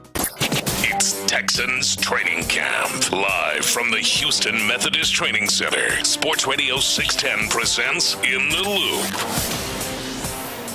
Yeah, you're in the loop here on Sports Radio 610. Texans have the day off of practice. Excited for practice to get back going tomorrow. More pads. A number of you, and I have to apologize actually before I get there, because a number of you are saying that, oh, are we going to see you at practice? And I've had a couple of people, surprising to me, to be honest, but shout, hey, Reggie, out there at practice trying to get my attention. And at least one, I said I was going to come back over and I forgot, so I apologize. But if you are going to be out there, let us know. Let us know, and I will try and make my way over if I can. Tomorrow might be a little difficult, as you know, we're on the air. On Saturday, for sure, I'll definitely. What's up? We appreciate you guys. You guys are what makes Sports Radio 610 Houston's sports leader. And speaking of that, I got to make sure that I give you a little bit of an update as it is deadline day. It is. In baseball, the Astros, according to Mark Feinsand of MLB.com, the Astros continue to monitor the starting pitching market, mentioning Dylan Cease and Sandy Alcantara included. But sources say Houston is currently more focused upgrading the back end of the bullpen, with some of the top controllable relievers potentially in play for the Astros. I like it. I was just back end of the pen, really? Well, no, not necessarily the back end, just the pen help. I like the fact that they're trying to really not stand pat. They're bolstering. They've already brought in, obviously one player. Who's that? What do you mean? Who is the player? Urias. Thank you. Yeah. I just wanted. You wanted to hear me say it? That's right. Alcantara's in play. Stephen Kwan has my attention big time right now. It'll be costly, but he's big time. I think they're I think they're kind of in. We got to be able to figure out to manage some long innings with starting pitching. Yeah. Long relief innings with the starting pitching where it is. Create some runs, play better defense, and induce ground balls. They're a different kind of team. They've changed over the course of the season of how they try to win games. You're also you've given up a lot of your offensive firepower in Isaac Paredes, and if you're not getting those innings, or not innings, that offensive production back. I'm not saying that you're going to make up for all of it. You got to make up for some of it, I think. Sure. And maybe Jeremy Pena making his return from Sugarland, hopefully this weekend. I think that'll be good. That's not all of it, especially because he was part of, making the offensive production with Isaac Paredes. I think you need to find a way to get some of that. They're almost, what's a good word I'm trying to think of here? They're trying to become almost morphing into a combo of a team that can have some power and drive in some runs. If Pena's back, if Christian Walker, even if his batting average doesn't go up, he can still drive in runs. Christian, I'm begging you, dog. Yes. I'm pleading. Altuve, but they don't have a ton of those guys. So now they're sort of morphing into something else. Yeah. I like what their game plan is. Fair enough. But adding to the pen, especially because even if you do get some of those starters back early on, you might get 5 innings out of some of those starters back, the Javiers, the Francis. But we've been talking about how they're eating up the bullpen innings. Yeah. Exactly. So I think that you are right in that regard. Yeah. And if you didn't hear it on the other side of the break before we went to break, Stephen Kwan has now been a name that's associated with your Astros as we careen towards the deadline for this trade, for the trades to be made this season. All right, let's get into some buy or sell here on a Thursday. Lopez? Let's do it. D'Amico Ryans. We'll start with the locals, as we like to do. On the Texans' offense, struggling particularly yesterday, because he said this yesterday. It's not anything for me to pull out the panic meter about. It's just camp. Struggled probably, maybe not significantly, but definitely more than they've had success. Not anything to pull the panic meter about, but it's just camp, he said. I want to buy it. I'm going to buy it. With the caveat that, but also, these are camp struggles that we could have foreseen because we were talking about in the offseason how you did not add to your offensive line in a way that felt sufficient. And you along with Nick Caserio, were the ones that were telling us that competition is going to raise the boats. As of right now, they're sinking. They not raised. They not raised. Taking on water. They not raised the way that I want to. So he's right. Yeah. There is a level of training camp. They just got pads on Monday. Right. There's still some of that. we're 7 practices deep in this, and I need to see that raise because you only got 20 or so of these before we really get to playing more football. So, yeah, man, it is camp. I'll hear you on that, and you have a new offense. All of that's developing. All those things are fair. However, the caveat is you had an opportunity to do even better here, and this is what you guys settled on. So, you can kind of understand where we are. Yeah, I'm a buy it because I think he said what he was supposed to say, and it is kind of early in camp to hit the panic button. Yeah. But me personally, I would hit the panic button a little bit. Maybe not. I would just probably. You're reaching for it. Yeah, I got my hand hovered over the panic button a little bit because this is not a good sign. Either your defense offense can't stop it, and that would be a good thing if you out playing the other team. Yeah. But I'm not sure about this. I'm with both of you guys. I'm not going to panic. I don't think it's time to panic. I think so. I'm buying it, but we expected more. We expected a little better than this. Right. Next buy or sell, Joe Espada. We all know Framber Valdez wasn't real happy with the defensive alignment after, was it the last start, right? His last start, the defensive positioning. And Taylor Trammell, why you out here trying to play center field, dog? Yeah. We got one of them. So Joe Espada said that is in the past and that he and Framber had a good conversation. I'm going to sell this. I believe that they had a good conversation.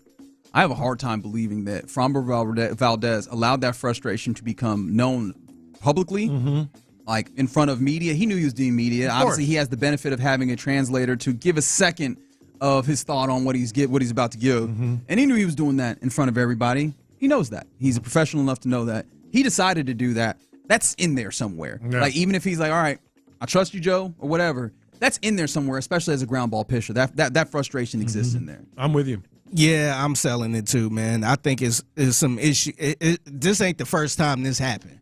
So I think right now he's a little frustrated. I can't sit here and say, oh, that's in the past. Nah, I think it's some issues ongoing. Yeah, I'm selling it too because exactly what you said. He said it now, but he's probably been frustrated for a while with some of the things that I don't think he would have aired it out on the first communications off mic and all that stuff. Yeah. But I think it been some stuff going on in the past. How far do you think that frustration goes? Is that just like, hey, the manager and the way that shift is going? Is that just a general frustration as, hey, man, I'm a ground ball pitcher. I need the defense to stand up for me? Is that a frustration of, hey, I'm not getting run support and a number of these games are making me work a lot harder than I think I should? Like, how far do you see that? I think that's part of it. It's not the first time. I mean, I think we can pretty much agree on that.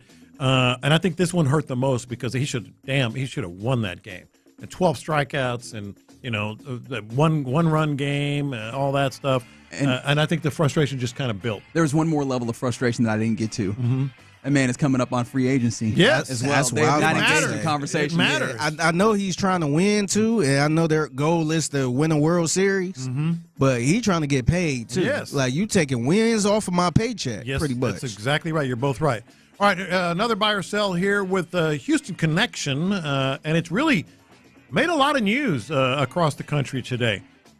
And it's a 1-2 combo from Daryl Morey because he said, I'm going to give you two things he said, and they're kind of contradicting each other. The first thing he said, he told Joe Vardon of The Athletic that the Lakers bubble championship deserves an asterisk and was not genuine. That's part one. Can I give him a little bit of help here?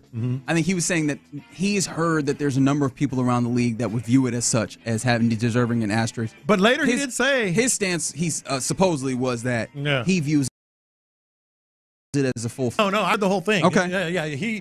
That was the way that I had read it. Maybe I read it wrong. No, he did say that first part, but later in the story he said something along the lines, and now I'm paraphrasing, but something along the lines of a championship that deserved an asterisk. And he wasn't talking about other people. He was talking about himself. Okay. But then the second part, so let me give you the second part now before Figgy jumps in. He said later to Anthony Irwin of Clutch Points, and this is, I think, what you're talking about. Oh, okay. He said, of course, I respect that title because he was asked about the asterisk thing. Got you. I defend it to people all the time. So which one are we buying? Which one are we selling? It wasn't genuine and deserves an asterisk, or I defend it to people all the time. I respect that title. I'm selling it. I'm selling Daryl Morey himself because, hey, man, you seem a little conflicted, big fella. Like, I think that the second part is I'm trying to clean this up so I don't make folks in the industry mad. But I would actually disagree with them. I think that's a full-fledged title, man. Like, it has its ups and downs. Every given championship is different because you're competing against different teams. Mm-hmm. Like, obviously, the same organizations, but each team is different every year. Some championship runs are easier than others. We do not then, tier them. Yeah. And even if I do not believe having to hole up in a Disney World is easier, okay, if it was, that's fine. They won the tournament. They are the champions. You do not discount that, I don't think. I'm with you. Go ahead, Figgy. Yeah, like what are we buying and selling? You can sell them both. You can buy one and sell both. You can Okay, I'm actually buying the first one. That I do feel like it's trying to leave. I feel like that wasn't a legit championship. As far as the second part, I think he's trying to clean it up right there. Yes, he is. Let me explain it this way, Reggie, why I feel like I'm selling as well, of course. And if you live in Houston, Texas, and you talk about a championship having an asterisk, think about that for a second. You live in Houston, Texas, and you're talking about a championship having an asterisk. No, I get it. I think we're talking about the year of our Lord 2017. Is that what's happening there? Think about that for a second. Of course it was a legitimate championship. I'm with you on that because that's the way they laid out the championship path. They can't go play in front of 18,000 people, during COVID. That's the way it was. That's the championship path. They won it. Yeah. I feel like that's how people kind of feel about the not the Dodgers' recent World Series, but the one they won where it was nobody really there. The short season. Yeah, because I don't think nobody go to that championship like, that's legit right there. Yeah. I think just for the simple fact the whole COVID thing make it an asterisk. Sean McVay on Matt Stafford, week 1 opponent. Quote, he's still good. We're very confident he'll be ready to roll against the Texans. What part of his body did he hurt? That was his back. Okay. You know how sometimes you can be waking up and your back just be doing wild stuff? This morning. Oh, really? Yeah. Well, that sucks. Yeah, man. Look, you can operate. It's what you have to say there. I'm going to buy it for that perspective. But I'll also sell it in the idea of sports. Yeah. The back is a very tricky and fickle kind of portion of a body to have to deal with. And that man's had a number of kind of issues of late. I think that you have to be concerned, especially because the drop-off from starter to backup is something else. I get it. Like Jimmy Garoppolo, whatever, man. But that's not the same as Matt Stafford. And when they've had not had Matt Stafford of late, it has been a very different team and a not nearly as good one. Yeah, I'm gonna buy this one. I think he's gonna be ready to go. I don't know if he's gonna be good to go as far as that back. I'm going to sell it because I'm not sure Sean McVay's sure. How can you? Because of the back. You don't know how it's going to recover and rehab's going to go. 100%. And all of that kind of bodes well for the Texans. And even if, we're good for him being ready to go. You know who's possibly going to make it not good very quickly? Number 51 and number 55 for the Houston Texans. They're going to get back there and they're going to test him. Yeah. Are you going to be moving and contorting yourself? Or maybe are you going to be eating some grass on that SoFi That would be great if it was Jimmy Garoppolo out there. Man, you talk about going and getting your hands on the football. I imagine everybody in the secondary is just like, oh, it's time.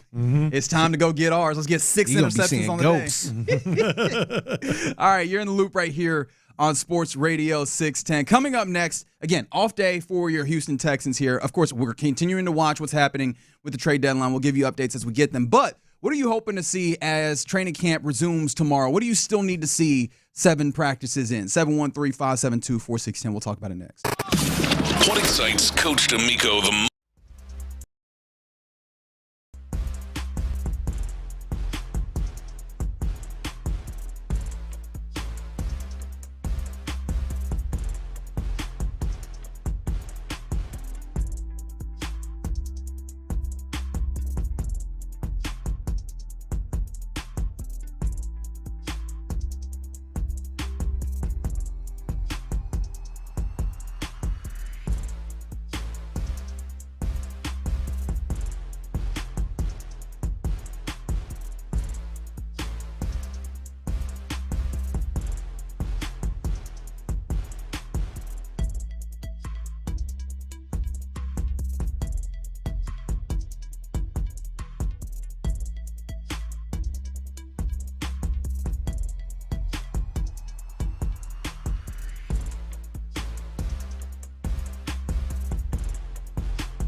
Sports Radio 610. The Texans play here. An Odyssey sports station.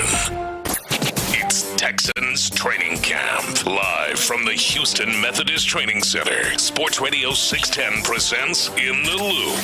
Yeah, you're in the loop here on Sports Radio 610. Actually, it's a day off, so we are in our studios. We'll be back at the Houston Methodist Training Center tomorrow. We'll have an opportunity to talk to Cal and Hannah from out there and obviously watch more of practice and hoping to see some things. So what are some of those things that we're hoping to still hoping to see in training camp with the Texans? We have a couple more opportunities here in Houston before they head to the Greenbrier out there in West Virginia, where Payne and Pendergast will be out there. Yes, it'll be both Sean Pendergast and Seth Payne out in West Virginia covering your Texans, giving you inside looks and one-on-one conversations with a lot of guys out there. So we'll keep you locked. Keep it locked here. We'll keep you abreast of everything that's happening there. But what are you still hoping to see before we get there? It is deadline day. Actually, my bad. It's deadline day in Major League Baseball. Your Astros probably need to keep up a little bit. They've made a small move in order to bring in Ramon Urias, who is a kind of a utility infielder. He is can play third.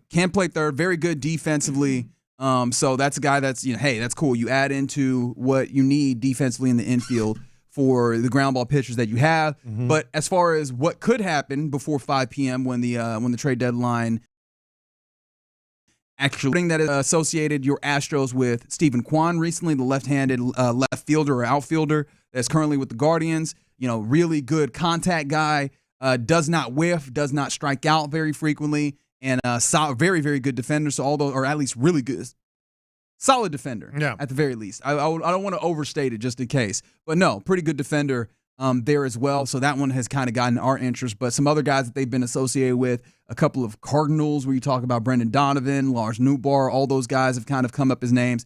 And recently, they were, as of yesterday, Dylan Cease was a big name that was supposedly they were interested in. That one might have cooled a little bit, but Sandy Alcantara of the Marlins as a pitcher has been one that seems like they are interested in. Maybe they could run through the car wash and get him back to his Cy Young type play. And but those have supposedly cooled last. Who had that? Was it Feinsand that I said had that? Yeah. That those guys, they're still interested in those, but they're maybe looking a little bit more to back in the bullpen help as of right now. And tick, tick, tick, right? 4 hours, thereabouts? That's what it seems like. 4 hours for the deadline. So obviously stay tuned because we'll let you know what happens, but nothing confirmed just yet. All right, so what are you still hoping to see from the Texans at training camp? We've gotten some insights into some things. We've got our pet cat counter still going. I know that I've been very fortunate to see a little bit from the young defensive backs that look like they might be some level of contributor this year as opposed to projects, which I've been excited about. A bit from Cade Stover, that's been fun. But what are the things that you're still hoping to get some insight in to learn more about? 713-572-4610. First two things that come to mind have been sort of they've been on my mind since before camp started as being important for this offense. And you haven't gotten very much information to that regard I've gotten yet? some, and that's what I was gonna say. I want Ariante Ursary to go ahead and take hold of this thing. It seems like he's taking hold of the right tackle position. He's gone some to left tackle. It seems like he's starting to assert himself, maybe make a earn the job, so to speak.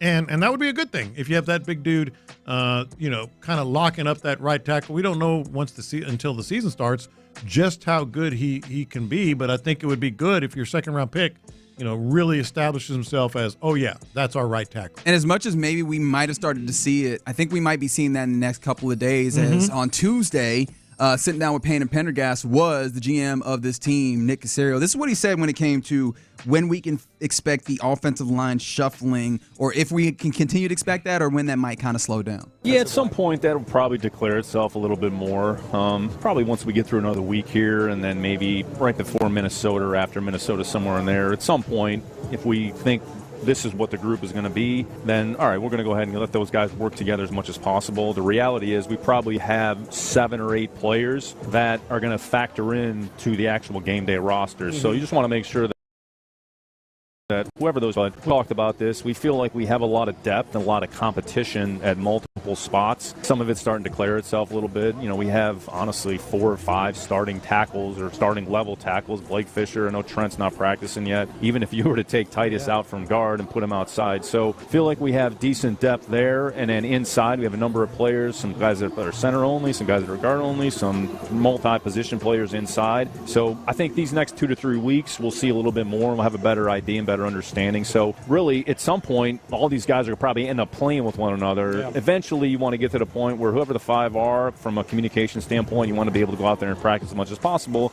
in anticipation of being ready to go for the Rams. That's the biggest thing, right? You want to get those 5, get the reps, new offense, learn each other, get it going. I feel like, and we've talked about this, I feel you're good at left guard, right guard, probably left tackle. Let's get right tackle settled up, and the competition will be center. Real quick, because there's a couple of things I did want to note. The 3 names that he noted were very interesting ones from my perspective. Backups, depth. But before we even get there, you mentioned left tackle as one of those places that it feels like we're steady at. We haven't talked a lot about Cam Robinson, and Cam Robinson hasn't even gotten the full range of reps as well, because I think Arion Ursary they were trying to get him a lot of reps, and I imagine that they view the younger guy needing to get up to speed, especially if he's maybe going to be a swing tackle possibly. What have you felt that you've seen from Cam Robinson? Because I saw someone else, another reporter, I think it might have been Jonathan Alexander, saying that, he's been out there. It hasn't been particularly bad, but he also hasn't won a tough. What have you from Cam Robinson in your perspective? Well, the best news with Cam Robinson is we haven't seen him called out or badly beaten. Consistently. Above what everybody else has gotten beaten at. They've all lost. I mean, we're talking about the offense here, but it's not like another false start or oh boy he got worked. They get beat. So I think it's kind of like the less you hear from him, probably the better, like they say about offensive linemen. But I think he'll be the left tackle.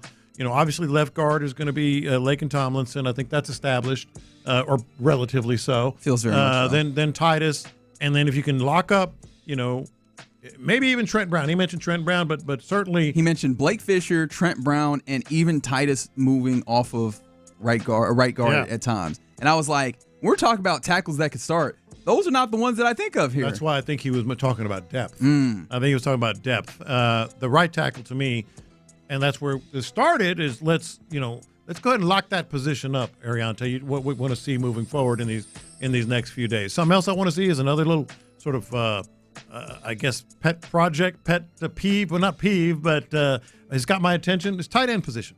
The tight end position. I'm liking what I'm seeing. It hasn't been outstanding necessarily, but it's been good, and it's been my favorite thing is it's been multiple guys not just getting reps with the first and second team, but lining up outside, lining up inside, lining up tight to the line, lining up in the backfield.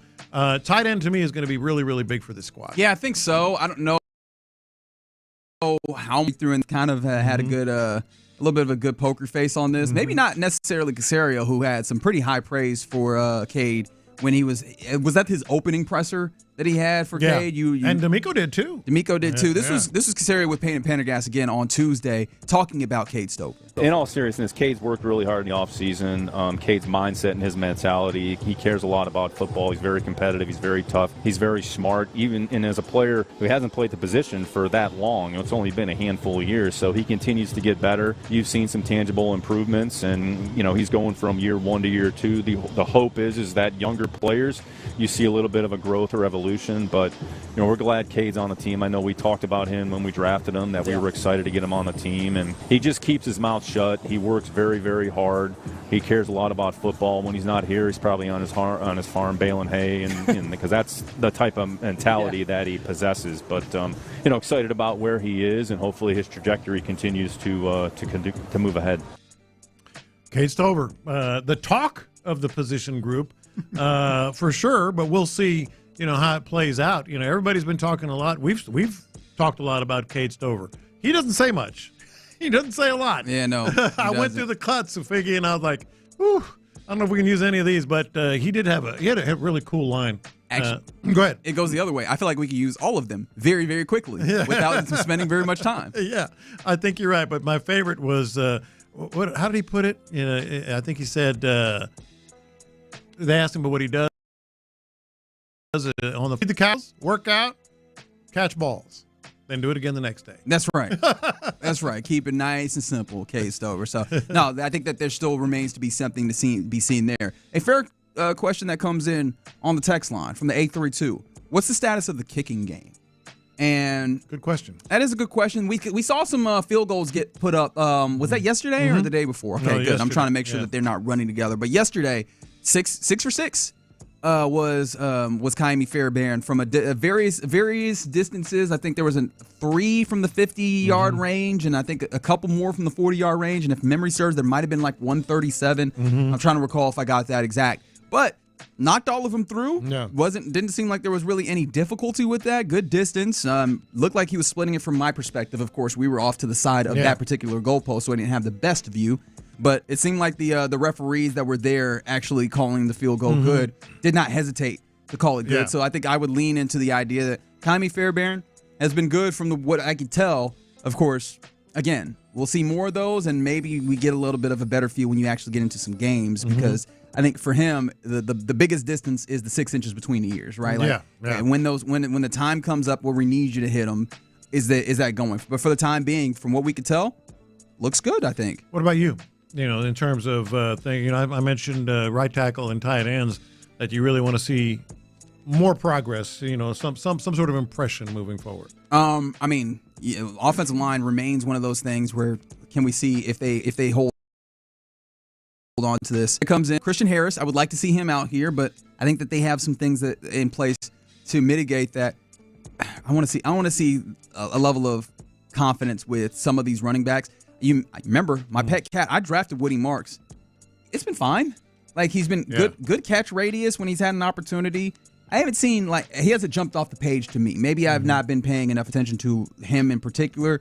It feels like the guys who felt notable is for me in a somewhat looking for explosive way. Nick Chubb and then Jawar Jordan. Interestingly enough, I don't know if I'm just always there. Am I drinking Kool-Aid? No, he's always kind of like the preseason.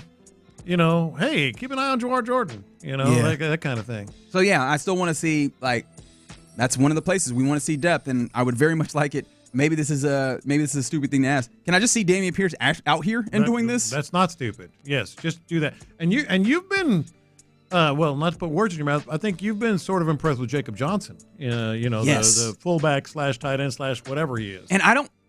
Maybe it's just more of how they intend to use him, or maybe we're already seeing it. Feels like he's just kind of a tight end in this space. And I don't expect them. Of course, they're continuing to add into the offense, but I don't know that I can recall a lot of just true fullback type formations that I've seen Jakob Johnson. I see him lined up in line. I see him lined up as kind of an H-back. I've seen some of those things. Haven't seen kind of an I formation or anything like that you would typically imagine with the fullback. So I do wonder, is he just kind of going to be a tight end? To see some those kind of big opportunities for him. But I do like him. I don't know that I'm I need to see more from Jakob Johnson. I get it. I see it. It makes sense to me.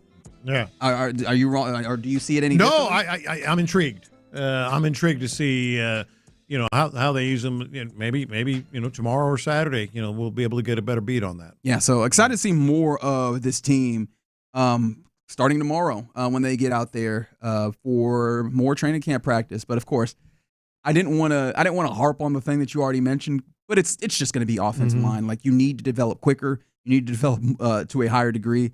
And I think also, to be fair, C.J. Stroud and feeling more comfortable. Maybe that's what it is. And I don't know how we're in the lead on that, aren't we? I don't know how to quantify it. But we both agreed in different ways. It's just he's trying to think. He's trying to get it done. He's gotten better. I thought he had pretty good day on Tuesday. Yes. But he was threading the needle on Wednesday as well. Was he? He was in some people. Unless I'm mixing days. You're mixing days. Okay. Remember, belt to ass. That's right. Yeah. Yeah. That's a good point. From the 832, should have had all your pet cats on defense, more specifically the secondary, and you'd be up. All right, let's give a little pet cat update since we're here in this moment. I think right now Lopez has points all over. We need to look at 140. I want to do a pet cat audit, Figgy, so that we can actually get this right. Because I don't know that I don't think we gave any points yesterday. Yeah, I got people one all over the place. You got one for who? For Noel? I think it might have been Noel. It might have been. You have Nick Chubb. You have Arthur Mollett. Arthur Mollett has not even given you an opportunity to score points jersey. there. It's kind of hard to score points when you're not in there. I think he might deserve another one, seeing Ariante Ursery consistently hold down like a starting right tackle position with the first group. I think he might need another point on there because he has Ursery. Jake Andrews, I don't know what to do with Jake Andrews. He's kind of continuing to flip back and forth with Patterson on that first line, and then Christian Kirk there. And then my team, Woody Marks, Brevin Jordan, Jalen Smith. All my points, I think, are Jalen Smith points. I think all of Figgy's points are Ursery. That might be right. Yeah. But yes, we have some of the defensive backfield. I think I have the defensive backfield guy that has gotten the most points. You have Arthur Mollett, who that's another one actually. I'm glad that we got to this point. I want to see him with the physicality, with the non-contact jersey, because I think his position matters a lot, being a backup for Jalen Petrie. Probably of all the guys on the defense, the one that's the hardest to have somebody just slide into. But there you go. You're in the loop here on Sports Radio 610. Coming up next, this is when we hand things over to our guy Figgy Fig for Figgy's mixtape. What you got for us, man? Yeah, so Shannon Sharp spoke for the first time yesterday since being fired from ESPN. I'll let you know what he had to say. Plus, Gilbert Arenas arrested on Fed charges. I got the details for that, too. Okay, let's get into that next. Nick Casario gave Payne and Pendergast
sportsradio610.com/contest for more information. Houston's sports leader, Sports Radio 610.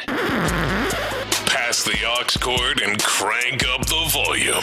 Figgy Fig's in the driver's seat. Sit back, relax, and enjoy the ride. It's time for Figgy's Mixtape on Sports Radio 610. Yep, it's the Mixtape in the Loop, Sports Radio 610. It's your man Figgy Fig holding it down on a Thursday.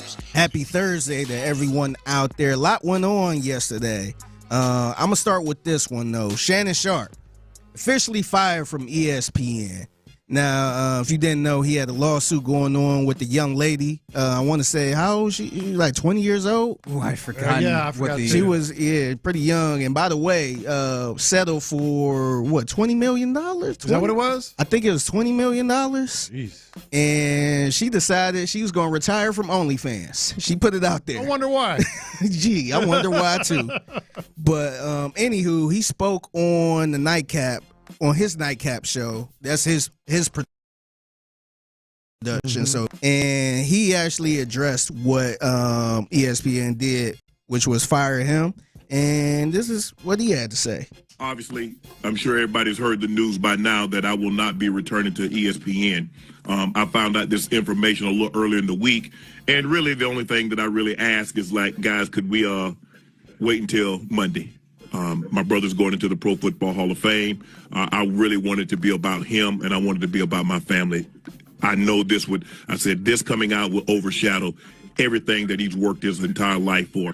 And unfortunately, it didn't happen that way. And so as I told him, as I profusely apologized to him earlier today, he said, bro, stop apologizing. You don't have to apologize. I'm your big bro. I'm going to love you regardless. We all make mistakes. And he says, bro, I love you. So I'm done with this. You're done with it too. So he went on to say ESPN did some good for me, all that type of stuff. But do you think it's fair for him to kind of say, hey, can y'all wait till next week after my brother get in the Hall of Fame because I don't want this? I actually think that's the least they could have done.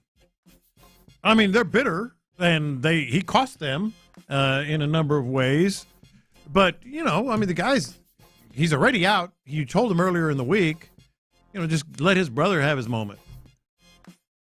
I think it's fair for him to ask. I also think it's fair for them to be like, no, not really. Yeah. It's fine. I totally agree, but I'm saying I think it could have been the least they could have. You know what? We'll wait. What's going to... No, this is actually going to hit the same way that Shannon is setting up to be like, oh, man, people are not going to appreciate Sterling Sharpe going in because it's going to be...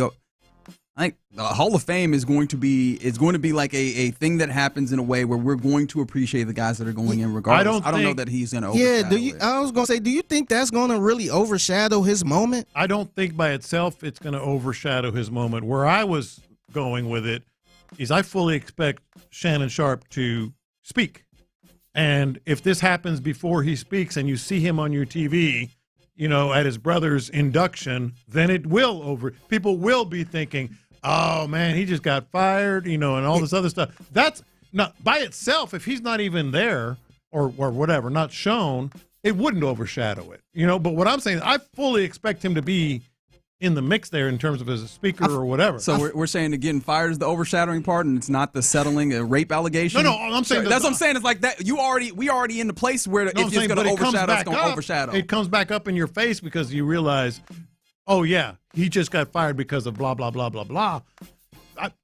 Like the least you could have done is because don't you think he's going to speak? He's going to be certainly shown and be a part of it. Yeah, I'm sure he's going to be there. Like if he's not there, I'm with you. If he's not there, I'm with you. Who cares? It's his moment. Sterling Sharpe's going to have the Hall of Fame. Nobody's going to really be. It's not going to overshadow anything. But once you see him there, after all this, then I think it would. I'm kind of wondering if they had did he have some type of conversation with the ESPN execs where sorry that happened to you. We love you, but we gonna have to fire you for this. Yeah. And I wonder if he's a little upset that they, he wanted to wait till later on, and they decided to put it out there now where you're just like, damn. Mm-hmm. I kind of thought we had some. I thought y'all rock with me a little bit and kind of see my brother getting into the Hall of Fame. I thought maybe y'all's gonna push it back and at least do me a little favor. Right. Here's the thing also. I think we're kind of setting this up as if ESPN put out a press release. This is reported by Andrew Marchand of The Athletic, who found out about this. So as much as we're like, well, and look, there was someone at ESPN that was the source of this, of course, but I don't know that it was like an institutional, we're not going to abide by this. It got out. Somebody reported it once they got the information. But let me push back on that a little bit. Okay, go ahead. You got it. Okay. When Andrew Marchand reports it, it's in effect a press release. Because it's like, Woj or Schefter. On the veracity of it, sure. But I mean, so if Marchand got it, he got it from ESPN. Well, he got it from someone. He got it from someone at ESPN. Yes, I don't know and that had to be. they were giving it to Andrew. You know what I'm saying? It wasn't a press release that's released. Like literally as a press release. But if you're giving it to Andrew Marchand, you know exactly what you're doing. I'm not certain I 100%. Completely agree with that. 100%. It's quite possible. I'm not saying that you're wrong. Adam Schefter doesn't do that much work. I mean, he does a lot of work. I'm saying as much as what he gets. Sure, but I'm saying neither does Andrew Marchand. The get does not have to be like from the decision makers. It could just be someone who knows that he's not about to work here. It's like, all right, it's out there. Yeah, but they also could have waited to next week to officially fire him or something like that. I wonder if that's where he's going with it, because once they fire him, it's going to get out there. Yeah, but I think he thought he was probably going. They was going to wait until at least next week, because they didn't necessarily have to fire whenever. Yeah, it wasn't like a rush to do it. Mm-hmm. But so you're saying, hey, keep me on the payroll until my brother go in the Hall of Fame. No, that's a little bit tough to see. It sounds like that's what he was trying to say. Yeah. I ain't trying to say I would have let it go regardless for all that stuff. But yeah. All right, as I continue on the mixtape in the Loot Sports Radio 610, some more news dropped yesterday. And one former NBA All-Star, Gilbert Arenas, he was arrested yesterday, and that kind of speeding. No, it was speed. He might have been speeding with some playing cards or something, shuffling.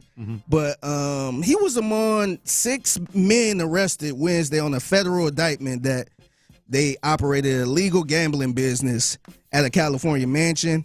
And we're going to go to ABC News with this whole story, and it kind of get a little wild. Former NBA star Gilbert Arenas has been charged with allegedly running a high-end illegal gambling business out of a Los Angeles mansion where high-stakes poker games are played. What federal prosecutors are alleging is that he has been running this high-level illegal poker operation out of a home in the Encino area of L.A. and play poker, but that this was a very well planned out, well organized operation with 5 other co-conspirators involved in this, including a member of an Israeli transnational crime group, according to federal prosecutors. But they say that this was something where they had hired women who would help out in the operation and give what they call companionship to those who were playing in the game, that they had armed security guards, that they had chefs that were hired for all of these, and that a lot of money was involved. They had security guards to make sure the wrong people weren't getting into all of this. They had a rake, a fee, the house charges. Ooh. So they say this was well organized. If convicted, everybody involved could get 5 years in federal prison. Man, he's done. That has all the elements. You want to know the additional cherry on top of the bleep Sunday that is there? What's that? Apparently, he's also accused of lying to the feds. Yeah. That is the cherry on top. Because, like, every element is there. It was high-end. There is organized crime figures that are involved, much less him becoming one in the course of this. But what do you say, an Israeli crime figure? There's that. And I believe that was said, yes. He's charging a lot of money. He's bringing in whatever you want to call it, women. Comfort. Companionship. Chefs. Security guards. In a biblical manner. All these other things. Every element of you are going up the river building is there. Now, he did post it on Twitter yesterday. I guess he got bonded out. And he actually posted it on his Twitter, just kind of walking down the stairs from the building, and he said, "I'm back on these streets. This ain't got bleep to do with me. Just rented the house. Wasn't part. Then it has something to do with I'm it. like, brother, do you have a lawyer? Yeah, exactly. Hey, don't Shut the hell up. quiet, brother. Shut the hell up, man. What are you doing? I just rented it. No chill Gill, dog. But it doesn't have anything to me. Yeah, that's the biggest thing, Figgy. Like, I don't think that that's an adequate defense. Now, I ain't nobody's lawyer. I ain't getting no JD nowhere. So I'm sure there's people listening that could maybe make some ideas on what would be an effective defense in this case. But the thing I do know, especially when you're dealing with the feds, you better zip your lips. Yes. Yeah, and I don't think you saying they ain't got nothing to do with me. I don't think that's all. I don't think that's going to work for keeping you out of the slammer, man. Nope. Nah, I think you got to come with a little more evidence and all that stuff, because usually when stuff like that happen, you got to prove your innocence. You got to prove it. Yeah. No, the burden of proof is on the state. Yeah. Well, you state. Look, you damn near guilty till innocent. No, he's in the middle of an organized crime collar, so to speak. And the tough thing about it is, all right, you just rented the house, all right? Mm-hmm. They got Arenas branding on all this, which, again, maybe they just use your name. It's possible. It was called the Arenas Poker Club. Dog. They had so many things. Like, house. And you ain't know none of it. You ain't know that there was. And that wasn't my house. That wasn't my house. Renting it. Like, brother, what is wrong with you, man? And apparently they've got, look, again, if you don't know, when the feds come knocking, they know. They got everything. They know. They're just trying to see how honest you want to be. They've been watching you for like 10 years. Because supposedly they have a text from April of 2022 that from Arenas to one of his co-conspirators, it seems like, quote, I have an idea that might bring in a new players for you. I'm going to do a YouTube episode of me at the game, but blur out players and girls that don't want to be seen for my channel, close quote. Dog, that's... Yeah. Are you taking notes on a criminal bleeping conspiracy? Yes, he is. Yes, he is. Man. Speaking of that, I'm gonna stick around with this situation. It's all gonna tie us in. So apparently somebody was happy yesterday, and they said it felt like it was their birthday. Oh, wow. So one Kwame Brown. Remember Kwame Brown? Kwame Brown? Yeah. The Kwame Brown? The Kwame Brown. Yeah. So these two things happened with Shannon Sharp and Gilbert Arenas. And he had this to say about all that drama going on. Doing all that bipping and bapping, he a drunk, he a this, he a that. Talking about my mama, my family. And I told people one thing. I said, this is a stupid motherfucker. He gonna self-sabotage. He's a dummy. And look at this stupid motherfucker. Today is like my motherfucking birthday. Good Lord. All the motherfuckers that talked about my mama's son. Shannon Sharp, your thick tongue ass fired. Damn Gil, you in the slammer. If you run your mouth, see you facing about 15 years, 5 years on each charge, right? But your dumb ass was playing cards with the Israeli mob. So now you're gonna have to make a decision. You can't snitch because your dumb ass say you know chill Gil, so you can't chill. So you gotta fight this one out. You gotta go for what you know. You can't snitch. So the feds gonna put pressure on your little ass because they know you don't want to be up in themselves doing the little ditties. Wow. Your dad can't tell on them Israelis.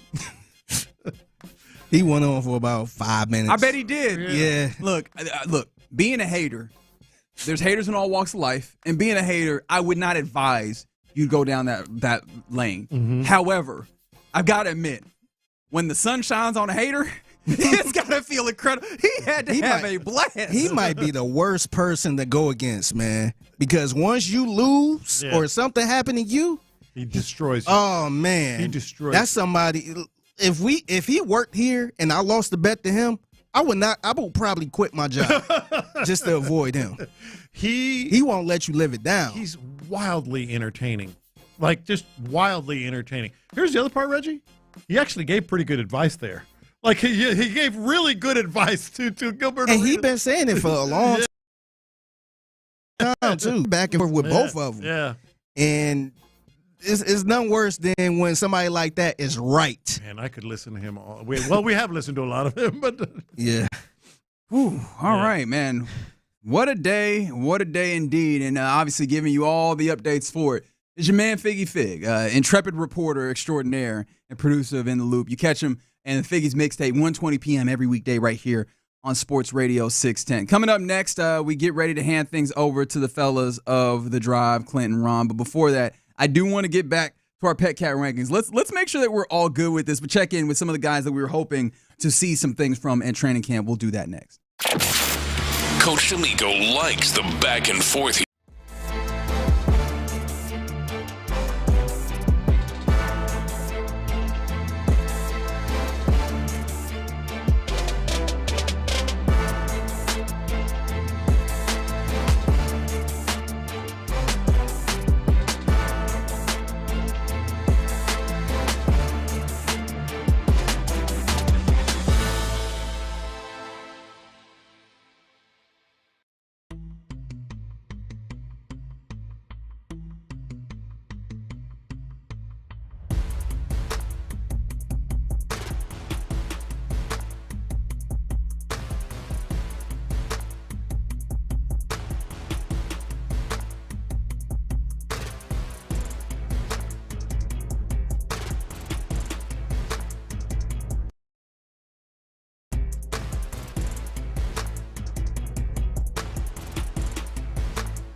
Methodist Training Center. Sports Radio 610 presents In the Loop.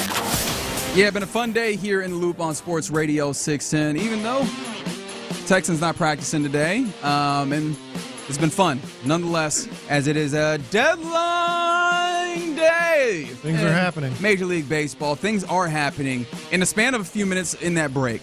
We went into the break, and I was looking at my phone, as we all do, and I was like, oh, okay, looks like the Rangers and the Pirates might be in conversation to have, for the Rangers to acquire David Bednar, who's a very good closer and reliever in this league from the Pirates. I was like, oh, man, don't want that to happen in the division, right? Don't want to give the Rangers more ammo and more firepower, rather, to possibly try and return.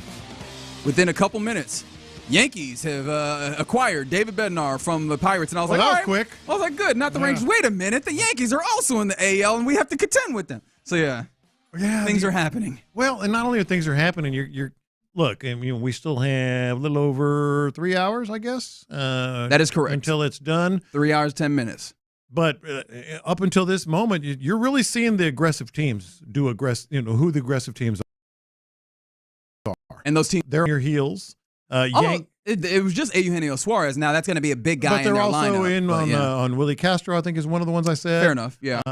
And so they are sort of attempting to make things happen. The Yankees have been in on a couple. They were in on the pitcher that went to the Padres. I can't remember. But either way, like the Yankees have been aggressive. Tigers have been aggressive. Astros have made the one move.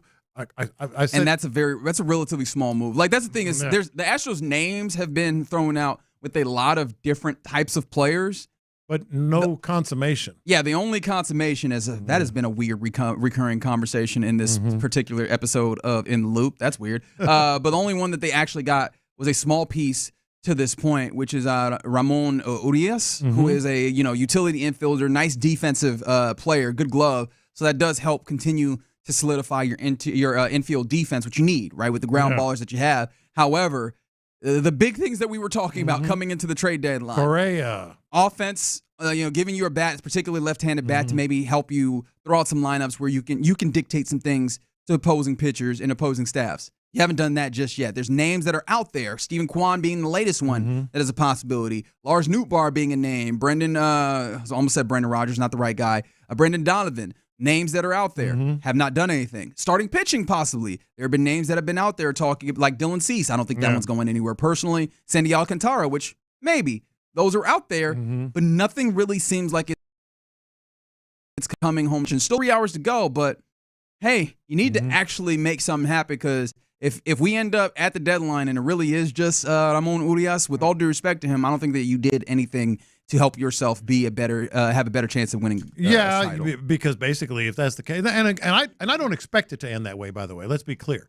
The Astros clearly are trying to make something happen. They just have not been as aggressive as some of these other teams. Making it happen earlier in the day, giving up a lot, and that's part of it as well. We mentioned the Correa thing. The Astros. What are you going to give up for all these guys? They're mentioned with middle relief or late inning relief. They're mentioned with starting pitching. They're mentioned with, Correa, and they already did Urias and all that. What other teams can offer more? Because the Astros don't have that much in all these instances. Yeah, and I think maybe that also plays into the reason why they haven't done anything. It's possible that this is just deadline and the scuttlebutt is more interesting than what actually happens. But it is also possible that they have to wait for things to kind of settle, because they are not coming in with the big bank account and the big war chest. They kind of have to wait for things to settle and go, okay, this is where we can strike now that all the frenzy is slowing down. So we'll continue to watch that space. I know that our guys in the loop when it comes to, Clint, Ron, and T-Mill will be watching the space for things. And yes, 832, thanks for reminding me with the Mariners, because I was not giving them their due, even though I don't really want to. They did also acquire Josh Naylor earlier in the week. And the pitcher I was thinking was Mason Miller, one of my favorite pitchers. That's right, who went to the Padres. Went to the Padres. Yankees were in on him. So, like, aggressively making things, not going to, But right now, you just sort of get happy feet a little bit, a little nervous. Yeah. All right. So, again, we'll continue to watch that space right here on Sports Radio 610, especially once we hand things off to the drive. Before we get there, though, we've been doing this thing as a lens to watch camp for us personally, especially some places that we were anticipating, hopefully, to get some information and some answers. Those are our pet cats. We each drafted 3 pet cats on this Texans team to kind of look through. And I just wanted to do a little bit of an audit because right now, Lopez's pet cat team has the most points, but I also want to make sure that we have allocated this properly. As your team, Lopez, consists of who again? Jalen Knoll, Nick Chubb, Arthur Millette. And then Figgy's team consists of Ariante Ursery, Jake Andrews, and Christian Kirk. And my personal team consists of Woody Marks, the running back, Brevin Jordan, the tight end, and Jalen Smith. So you have 4 points. 2 of us have 3 points. And it feels like it's largely been the standouts, one for each of us, which has been nice. Yours, Jalen Knoll, has been the guy that has gotten a lot of love. Nick Chubb, I do wonder if at any I got point, one. We got Nick Chubb early, remember? Yeah. And then Arthur Millette hasn't had the opportunity to get out there. I think that you're well situated because I think he has a chance. We know that he's been a pretty good cornerback in this league. I just really want to see him because the role that he's going to have to stand in is not your typical slot role, which he's been good at. There's a level of almost like a linebacker that he still needs to pick up. So I want to see that physicality there for him. But I think you could gain more points there. How do you feel about Figgy's team right now? Because Ursery, it does feel like he is leading for that opportunity of starting. It's been more so in the last couple of days that he's starting to get that role more secure. Figgy's team, though, Christian Kirk. We need to keep an eye on him because I think he's been pretty consistent. Maybe not that splash that would earn a point or the comment, from the head coach or whatever, or a big play, but he's one to watch on that team from what we've seen so far.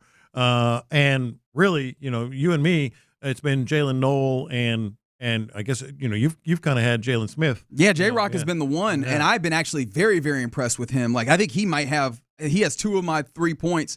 And I wonder if he might do it again because he's had big days where he takes the football away himself, as it feels like everybody on the defense does. The one who's been kind of quiet for me, Brevin Jordan got a little love early, but I think the tight ends have just kind of been rotating, and maybe we ask our guys as they slide in, Clint and Ron, how they feel about our pet cats here.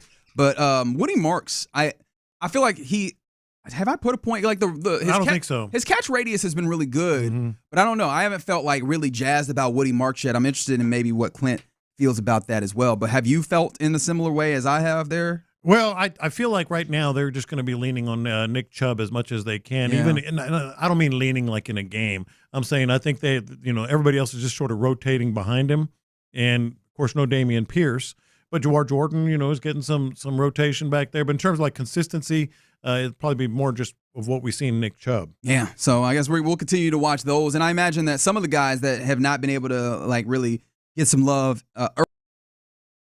early in training, they'll have opportunity to make plays as we welcome in, courtesy of D&M Auto Leasing, the fellas of the drive. It's Clint, it's Ron. Fellas, what's happening? What's good?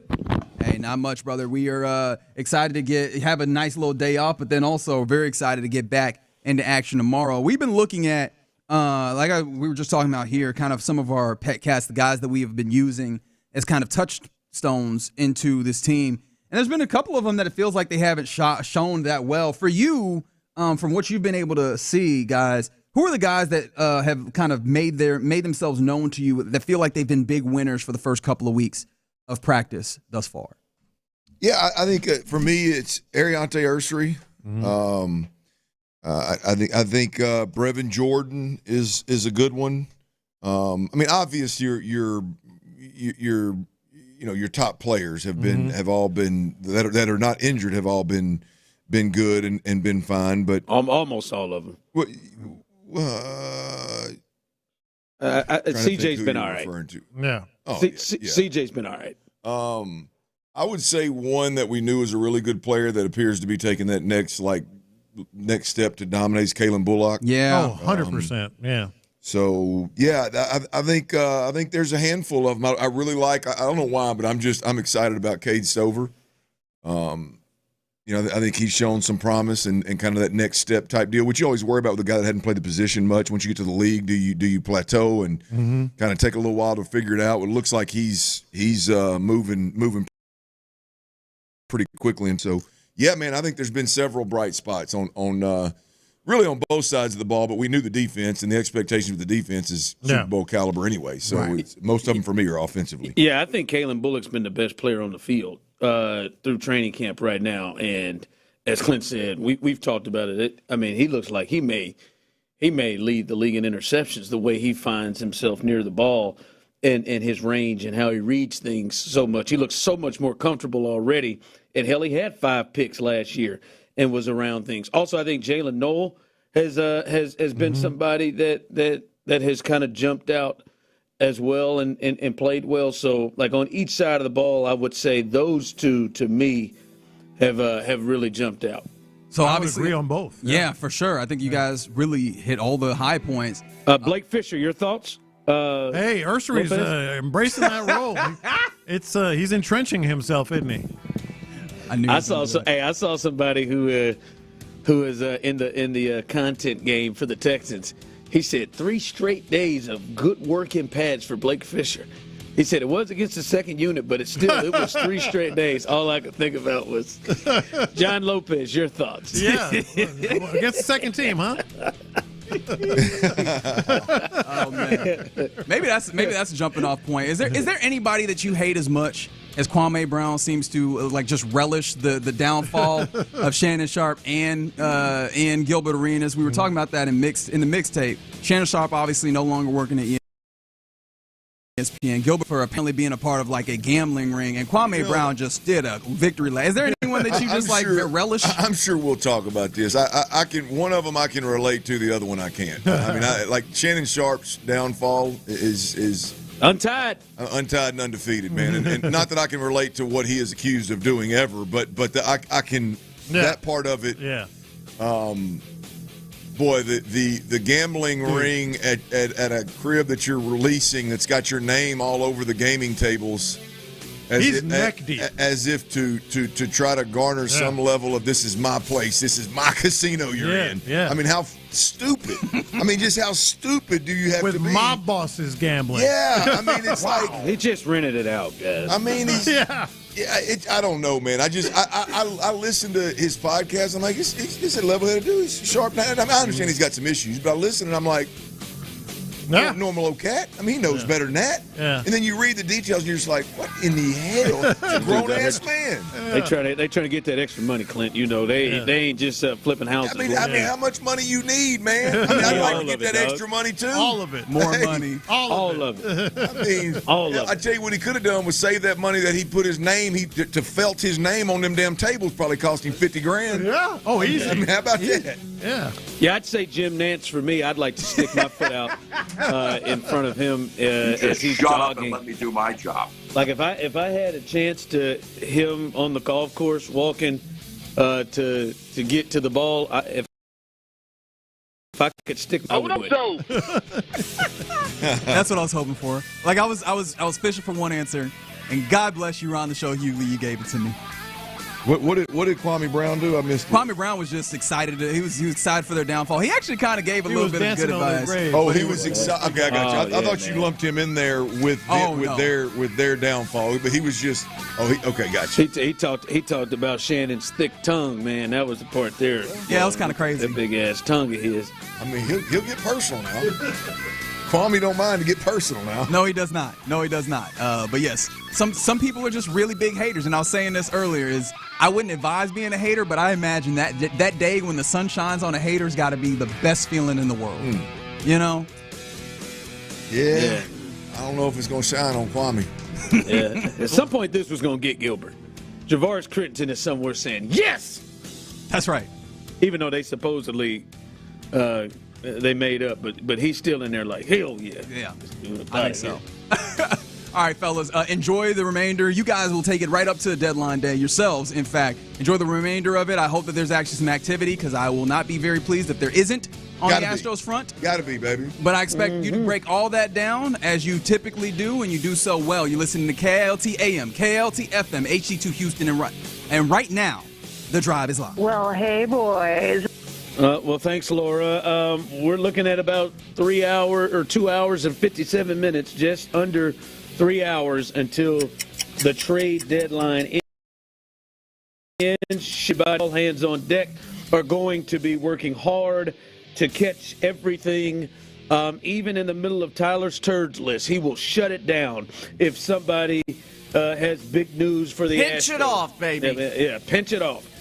That's the worst, man. When you gotta pinch that off, I just go on myself. And then you're just wiping and wiping and wiping. The phrasing, though, if I got to go pinch one off, is nice. I have to tell you about how Nick put me in a situation driving back to San Antonio, a mile away from our house, and he just had to pee on himself in the back seat. The situation he wouldn't stop for your kid. I couldn't. This fool. We're sitting in the back, coming back, and I promise we will get to the Astros. They don't charge to use news. public bathrooms, man. We'll get to the Astros news. We're coming up. We're at the stoplight. One more stoplight to get to my house. We're at the stoplight. I mean, he's giving nothing. Just sitting there, man. We've made it all the way back. And he just goes, I can't hold it. I said, what? I can't hold it. He said, I can't hold it. And I'm locked in. I got somebody in front of me, on the side of me, and in front of me on the other side. I'm just locked in. And he goes, I can't hold it. I can't. I said, what do you mean? Where did this come from? I know you knew you had to go. No, I can't hold it. And the light was red. I said, just go. You did what? I said, just go. Why didn't you just pull over when he went to complain and tell him to get outside and pee in the grass? Let it flow, son. Clint, I could not pull. I was locked in. There were cars all around me and the stoplight. I could not. And so he just sat back there and pissed himself? And Trey next to him said, "Oh, yep, he did it." He had on light gray shorts. Yeah, Dad, he took you literally. Because I was going to try to get over to the grass of the little park. It was a park right there, and and I'm like, he's 5. He's like, I can't hold it. I can't. That's what he's doing. I said, just go.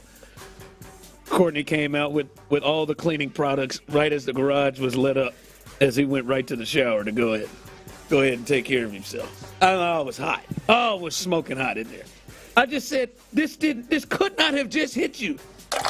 You know what it was, Clint? He was on that damn iPad. There you go, the devil. He was on that iPad, and it just hit him. He was and so at that deep. point, he was hydrated too. Sounds like.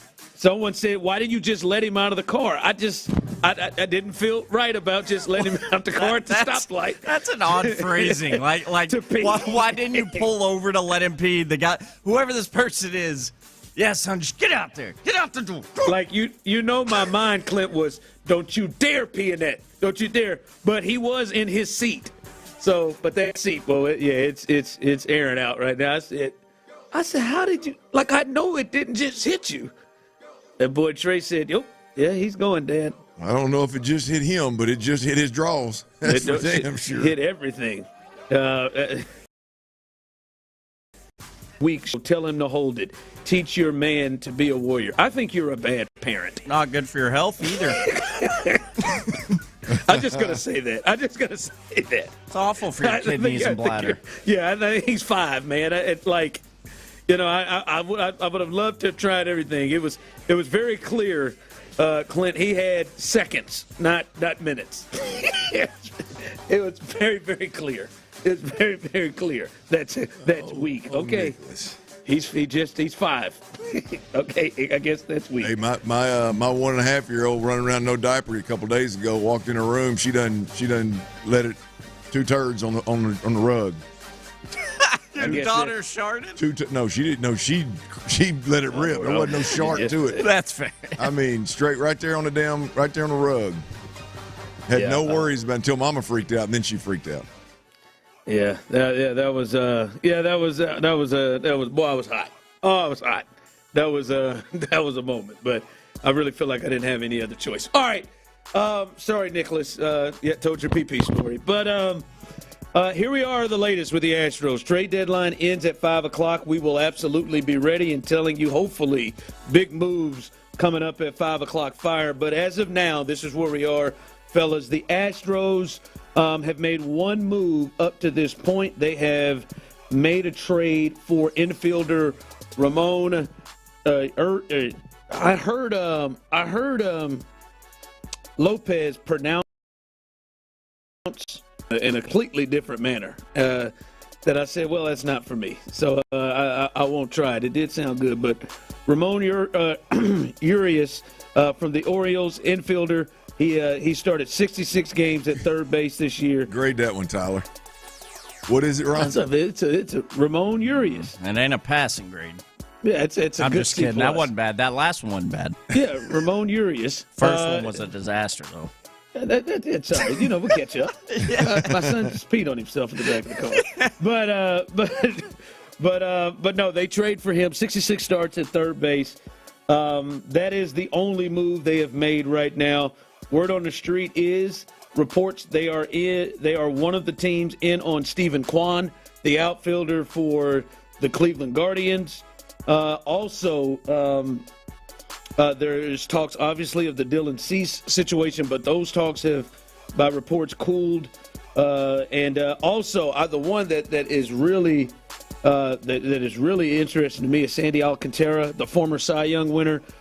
His ERA is way up there in the sevens right now. He has struggled this year with the Marlins, but he is 2 years removed from winning the Cy Young and what's thought to be one of the best young pitchers in baseball. That one's interesting because of the thought that you may not bring back Framber, and maybe he could slide into that role if you can get him right again. But there have been no moves made, with the exception of Urias, who they got from the Orioles. That is the only thing right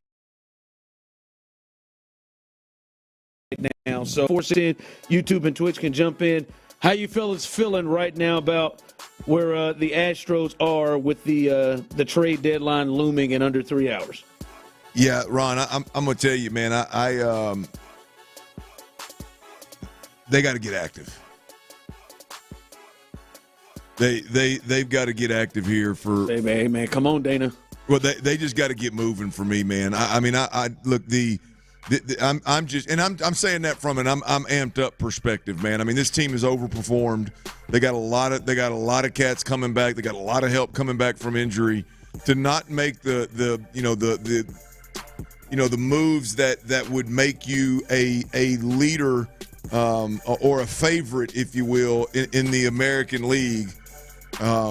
With the American League sitting how it is right now, it'd be a shame to not make the necessary moves to give yourself a chance to go to and potentially win another ALCS. I know I don't know how well the Astros are going to bump up against some of the National League powers, but right now there's no reason to not feel like you got a shot to make a run at the best team in the AL.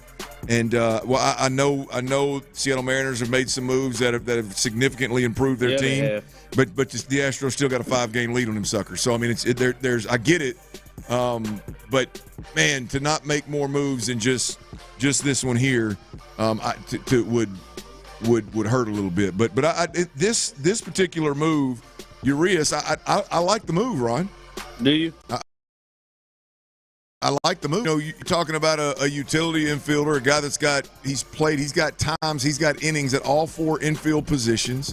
Most importantly, third base, obviously, for the time being, can play second base as well, has played second base as well, has played a little shortstop as well. So, I mean, I like the move because it actually frees up Dubon to be one of your more consistent answers in the outfield if and when need be. So I like the move, and you got control for 2 years.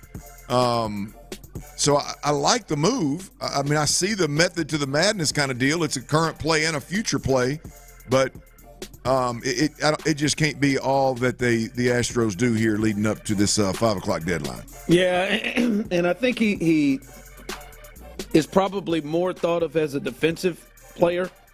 That definitely is. Than an offensive player, which still kind of now. I think you probably feel better about him than some of the the Shea Whitcombs and the Shorts and some of the other guys that they've had to run out there. But still at the plate, this isn't a big. This can't be like the bat they're talking about, Clint. This is a guy that they can play. That can play a lot of the infield spots and play third base. But he's not the bat when we hear that's what their priority is. He's not that.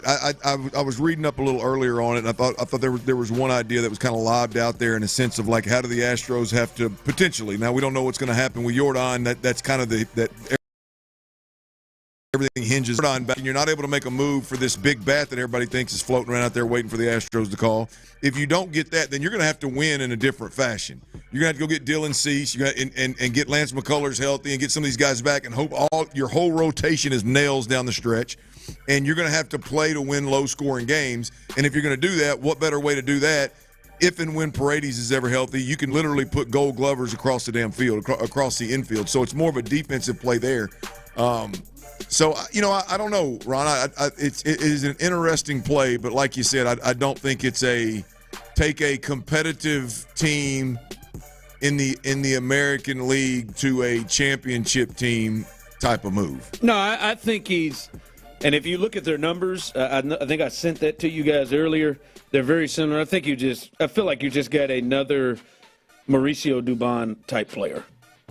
Maybe he's not as versatile as a defender, but that type of bat, that type of player, which to them, and I would say more of a minor player, a minor guy. And I'll be honest with you, I like. You start hearing the names of Correa and Arenado and Suarez, who eventually went to Seattle.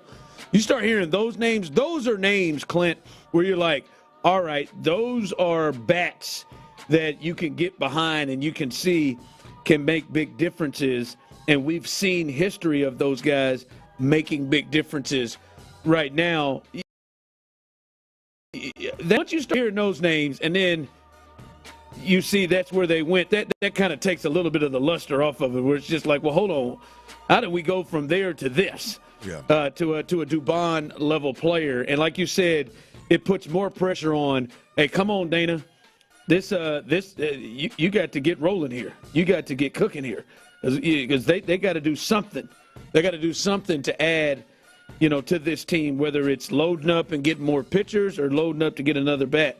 This right now, if we get to 5 o'clock, Clint, this right now won't be enough to me. Well, it really it could potentially, be enough, but you are putting all your chips in the middle of the table of all these guys coming back healthy and being absolute nightmares, right? I mean, in a good way. Like you're banking on Pena coming back and picking up where he left off. You're banking on Jake Myers coming back and being a 300 hitter. In maybe the 5 or 6 hole. You're talking about Yordan Alvarez coming back and playing left field and being, the Yordan Alvarez we know at the plate. I mean, you are really banking on those 3 or 4 big dogs. And by the way, Altuve's having a hell of a month. You're banking on Altuve having more months like he's having right now or had right now in July. So, I mean, you are really betting on a lot of unknowns to come to fruition in a positive way if Urias is the only move that they make in the Well, it's the most hilarious thing to me in this whole situation is what's being reported with the Carlos Correa thing. Bob Nightingale said the Astros trade talks with Twins shortstop Carlos Correa are all but dead. I just wonder what the Twins people were thinking once this came about. The Astros asked the Twins asked the Twins to pay about $50 million of the remaining $102 million left on Correa's contract, and to include an outfielder as well. If you don't know the facts, then you gotta shut. The Twins rejected the offer and aren't budging. I just wonder what the hell they were thinking when they said, "Hey, man, we need you to hold about $50 million or so, and can you throw in an outfielder for us too? And then we can make this trade with swing that pot with Carlos Correa." Man, what you think? What you think they said in Minnesota? What? What? You want us to hold 50 and you? What else do you need? What else would you like? You want us to throw a starter in there too? My God, boy, I think to me when I hear Correa say these aren't serious talks, that was what was said yesterday from Carlos Correa when he met with the media. The talks aren't serious with the Astros. Hell no, they ain't serious. We need $50 million and an outfielder. Every time they try to get Carlos Correa to stay there, they're trying to get some kind of deal to be sweetened for them. Remember that time they offered for Carlos? They're trying to win the deal once again. I mean, they are trying to just grand slam this deal. What'd you say, Tyler? Sweeten the pot. Yeah, why don't you add in you know what? We'll also take an outfielder if he. You know what? Our fans are really want a new hitting coach, too. Y'all got any spare hitting coaches over there? Let us hold that. You know what? Byron Buxton. Why don't you throw him in? Let that be the outfielder. You throw Y'all him. got any coupons out there? Like, help us out here. I died. All right, today is an off day in training camp here for the Texans, but let's kind of take a look back at what we've been seeing a little bit and where we are right now as they have finished a week's worth of practice. That's coming up next right here live on The Drive. You're going to get hit hard if you're playing against us. The Drive with Stoerner and Hughley. You're not saying that you know anything, you have any inside information, but for you, what you're seeing numbers-wise in terms of reps since camp started tips you to think like something's up because there's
Sports Leader is your one-stop shop for all things Texans training camp. Don't miss live reaction to practice and exclusive conversations with players and coaches. Only on Texans Training Camp Live. Then even more inside information every weeknight on Texans All Access. Mark Vandermeer and John Harris have you covered all the way through the preseason on your home of the Texans.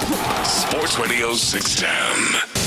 It's Texans Training Camp. Live from the Mokaram Injury Lawyers Studios, Sports Radio 610 presents The Drive with Stoerner and Hughley. Second down and 12 at the Houston 20-yard line. Bunch formation wide side right. Richardson shotgun. Pierce to the short side left. Now Taylor goes that way. Empty backfield on second and long. Richardson to throw. He's got time. He throws to his left. Intercepted inside the 10-yard line. Kalen Bullock with the pick, and the Texans have the rock. I think we're going to hear that a lot. I think we are going to hear that a lot this season.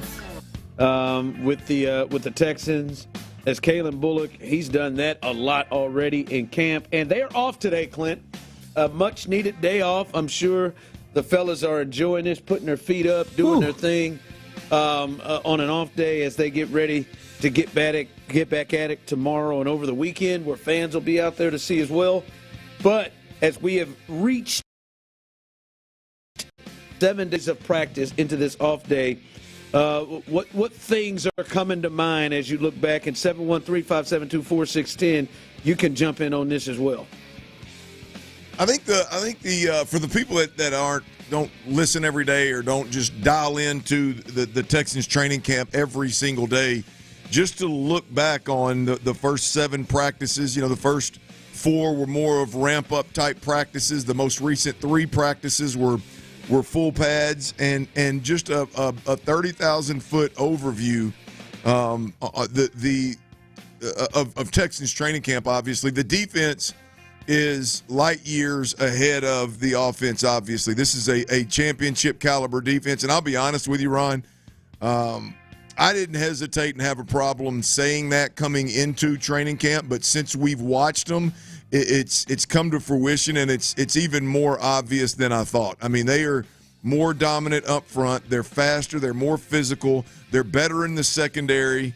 We're talking about the secondary making plays left and right, and Stingley and Lassiter haven't been guys making plays because they just haven't even been tested at this point in time. So the defense is light years ahead of the offense, which is expected, but this defense is absolutely sick. And I would say the install offensively is which we knew was going to be it was going to make for an ugly practice here and there. I think that has happened as well. But the big surprise, I think, for me is just how bad the pass protection has been, Ron. I think we've had probably 2 days where I felt like the offense won a little bit more and the offensive line held up somewhat for C.J. Stroud, and I don't know that wasn't more so from play calling and being able to get the ball out of your hand quickly kind of thing. So the first 7 days have I think put the offensive line in a spot where it's been a rough look to start the first week of camp. Let's call it that.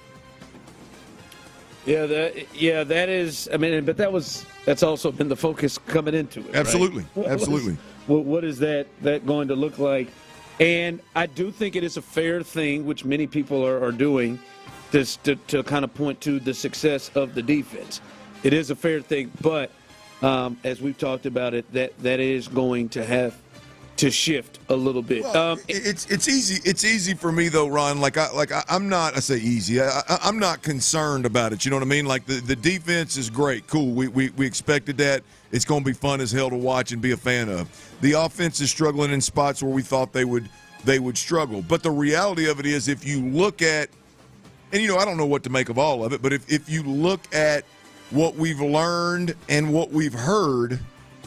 And some of what we've seen, then it's we're trending in the right direction. This offensive line is trending in the right direction of getting right. The arrow's pointed up. Ron, we've got 2 legit centers in Houston. You got Jake Andrews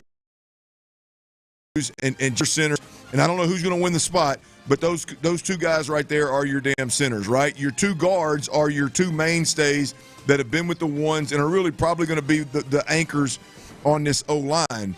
And then you look at the rookie that this team drafted in Ariante Ursary. He's getting run at left tackle and right tackle, and it looks like he's settling into potentially being the starter at the right tackle position. The O-line coach, Cole Popovich, we didn't know anything about him other than he was an assistant O-line coach with a nice little resume leading up to this year. And I've loved everything that I've heard from him. I've loved everything that I've heard from the offensive line about his approach and what he's doing different and what he expects, the standard that he's trying to set. So while I think it's been kind of slow this first week of training camp, I do like the direction of the offensive line as a whole. I will say what I've liked. I don't know if I can get with you on that one, but what I have liked, Clint, is I do like. Now we haven't seen a lot from the running backs that will. Outside of Nick Chubb and maybe a little Woody Marks. But at least the perimeter, the tight ends, and the receivers, there's a lot of new pieces there to go along with the new system. I like what I have seen from the wide receiver group and the tight end group.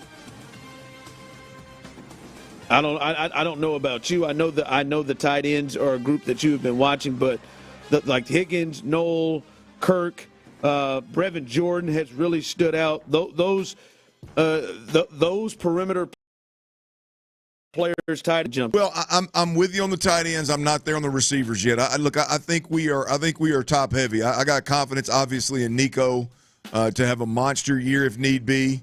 I've got confidence that Christian Kirk is going to be a piece there that is an answer to the pass protection issues, as well as we've seen some of that explosiveness out of him. I like that look.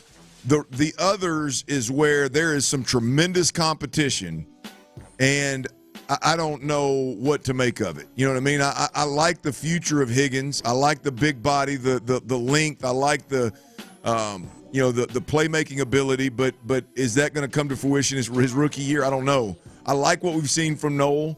How many opportunities is he going to get with this tight end group and with Christian Kirk and all these guys if they stay healthy? I don't know that middle of the pack, if you will, in the wide receiver room. Let's call it 3 through 5, man. I don't know. I need to see a lot more from those guys to get confident. But that tight end room, I told you, man, the ceiling is really high, and I think that can change the game for this offense. Yeah, I just think those guys. I like the potential there, and I think you're clearly seeing a slide down and a separation between, I think, Nico and Christian Kirk to get to Mechie and Hutchinson. It used to be those groups were thought to be a lot closer. I do feel like, at least with Higgins and Noel, there is potential for those two that I kind of like, that you're not moving to really potentially have to depend on Mechie and Hutchinson, which this team has had to before, and it's felt like the ceiling is kind of low when it comes to the wide receiver group. It feels like it is a little higher with these young guys. Well, if they come, if they come ready year one, if they're ready to do everything, be trusted enough to line up where you're supposed to line up and run the damn route you're supposed to run, and all that kind of job, then yeah, I mean, absolutely. But again, you're gambling there. You're gambling, but they're also not expected to be Brian Thomas Jr., right? They're not They're not going to be expected to come in and be an absolute major part. Like they are probably going to be asked to be compliments, and I do kind of like where they are in that space. All right, coming up, some good news and some unsurprising news that is bad news with the Astros. We'll let you hear and talk about the good news coming up first. That's next right here live on The Drive. It's a panty dropper. Where did the Texans stand on their offensive line? Nick Caserio gave his thoughts exclusively on Payne and Pendergast.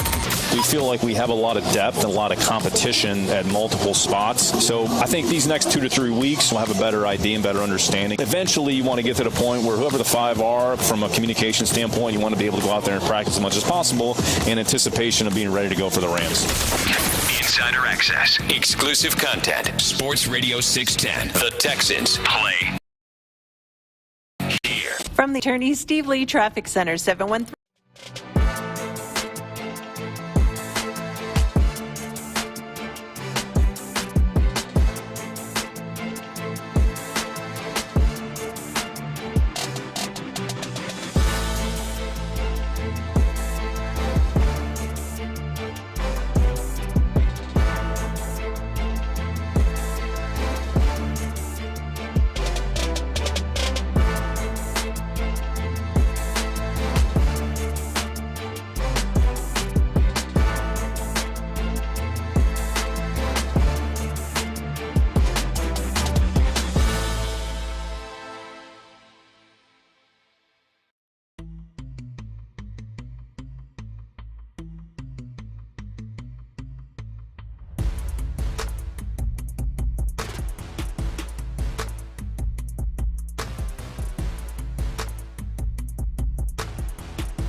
variety at Walmart. Use as directed for occasional constipation. It's Texans training camp. Live from the Mokaram Injury Lawyers Studios, Sports Radio 610 presents The Drive with Stoerner and Hughley.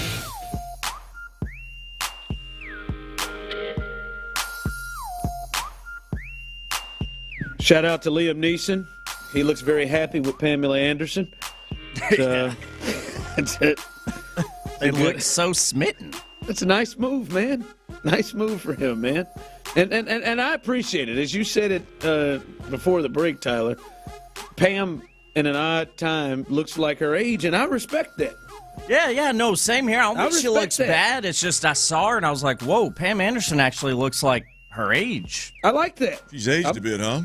Oh, well, and it looks like stop the plastic surgery and stuff. Yeah, that's what it is. It's not that she's aged a bit. It's just you start to look at maybe some other ladies her age that are in the business. They have done some things to keep themselves. Like, what is Pam? I know J-Lo's 52 years old, and I saw her out there and like, come on now.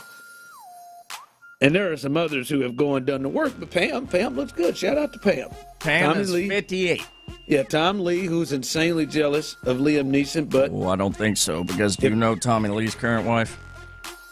See, I disagree with that. Bro, she is. And she's not bad. Who's he married to now? Brittany Furlong.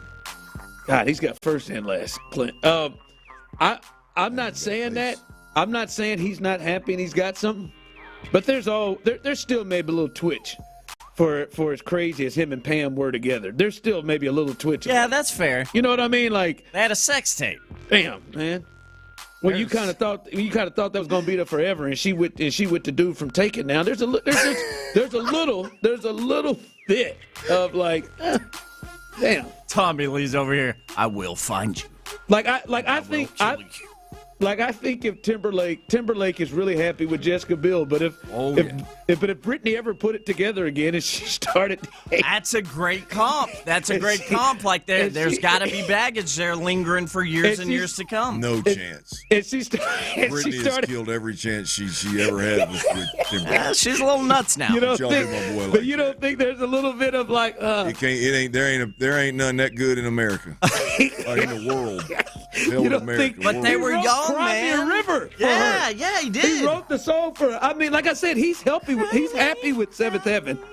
He's happy with Seventh Heaven. Have y'all seen that lunatic on social media? Yes. Oh, yes. I mean, not only is she crazy, she's unattractive. I like her twirls. The whole thing is unattractive. You know how bad you got to be unattractive if you're Britney Spears? Like, you know how bad you know how awful you got to be to screw that up? And she's somehow done it. No way. Timberlake she ain't got a chance with Timberlake. She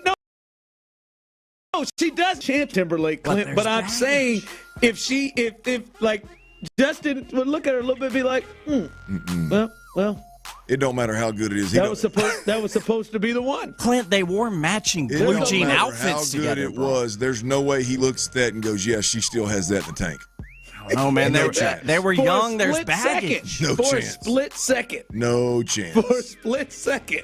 All those emotions you feel in a relationship at that age, the teenage hormones just roaring inside you. Like that, there's something still there.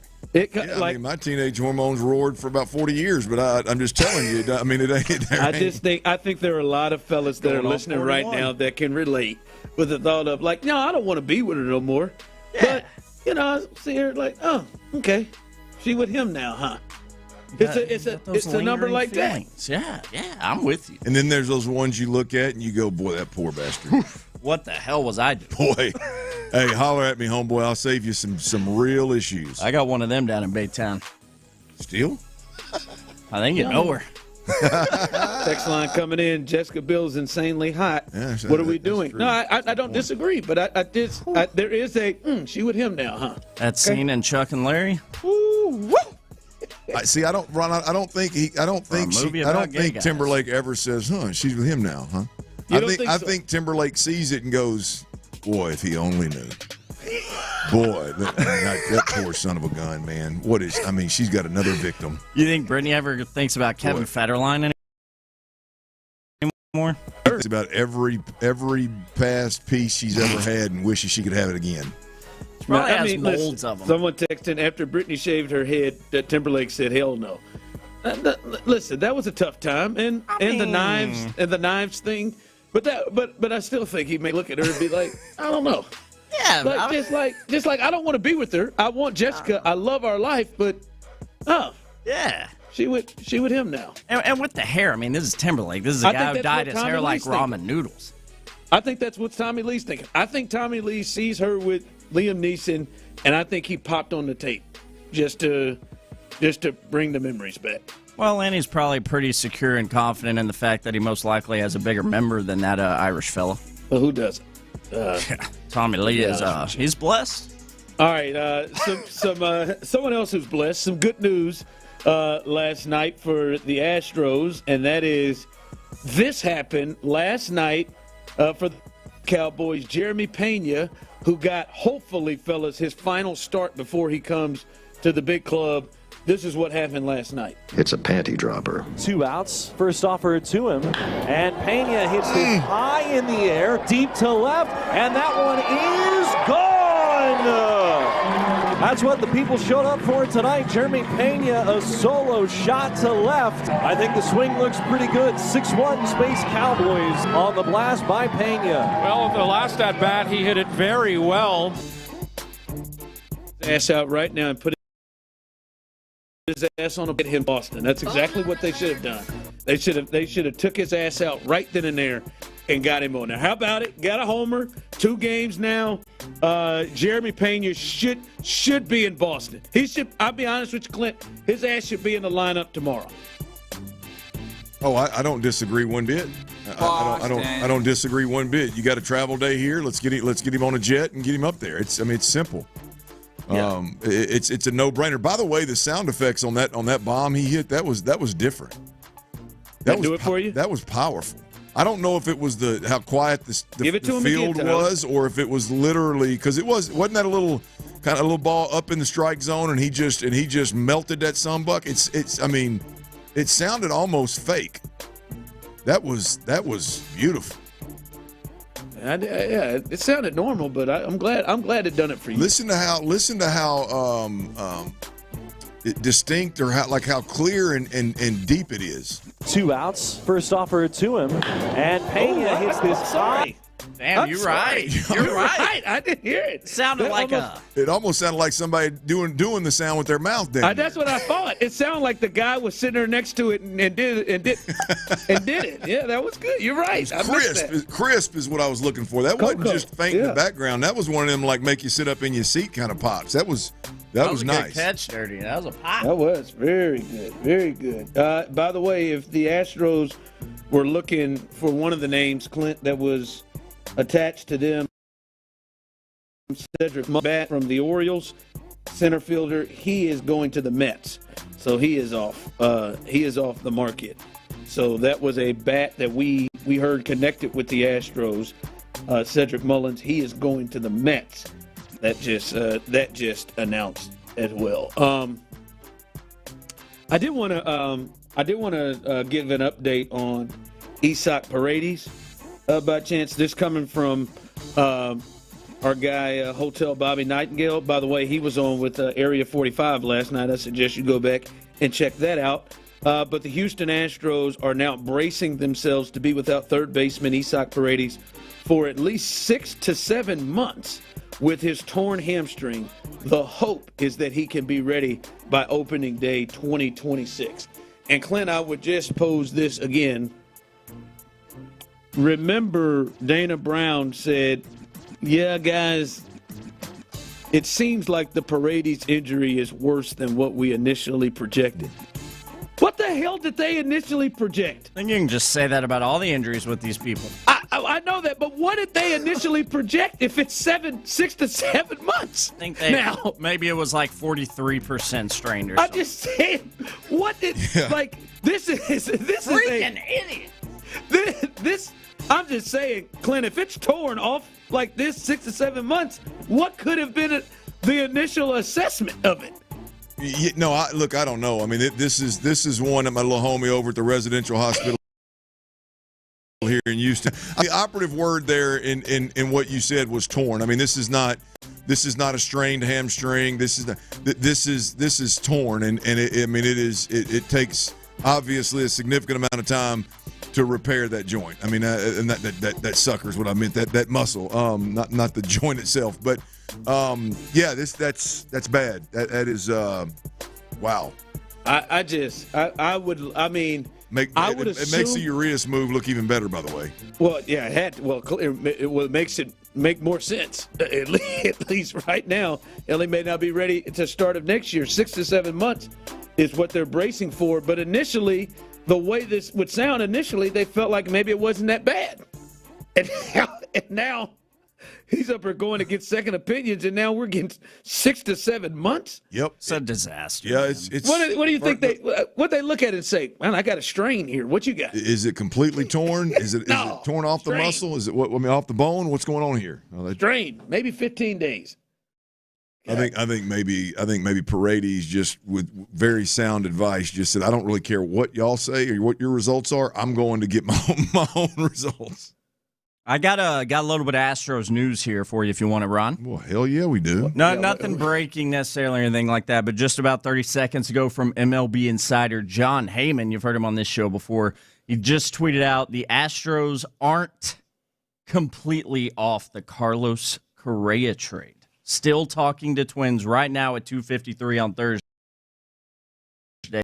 However, Jon Heyman says, but the Astros still in pursuit of Carlos Correa. Turn me on, baby. Hey, Ron, that's one of them deals of like, y'all at least stayed on the phone. Like, you didn't slam the phone down in my face when I said $50 million and an outfielder. Like, y'all considered that? Oh, come on, okay, Dana. Well, let's talk. Come on, Dana. Or maybe Dana has come and suggested something more that makes sense. Well, yes, what I'm saying, but that's the deal, though, right? I mean, the Twins at that point should have slammed the phone down and been like, y'all ain't serious. No, don't ever call us again, right? I mean, obviously that they entertained it to some degree. If Dana's back in the mix with Carlos Correa. And by the way, what if I say no to that request? Can I give you some Astros news? You know what? No. I would just turn your mic off and do it anyway. Yeah. I've got some Astros news if you want it. You lost Ron. Hey, by the way, here's. You know what? Actually, I'll pass, and I'll do the teasing. Bad connection or something up there with Ron. We'll get him back. I'll pass on that. So we'll see. We'll see if that gets a little bit more. Not now. More maybe serious. later. Maybe. We'll see. All right, coming up. This isn't in the loop, but Clint, I've been holding this back. And I feel like this is the time to have this conversation. I have a confession that I have been leaning towards, and this is going to be one, fellas, where I know that I'm probably going to get a little heat from listeners, but I can't hold it back any longer. We'll do that coming up next. All right, y'all. Sometimes, a lot of times, I get it about mainstays in the community.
of fresh coconut and layer on 24/7 odor and sweat protection.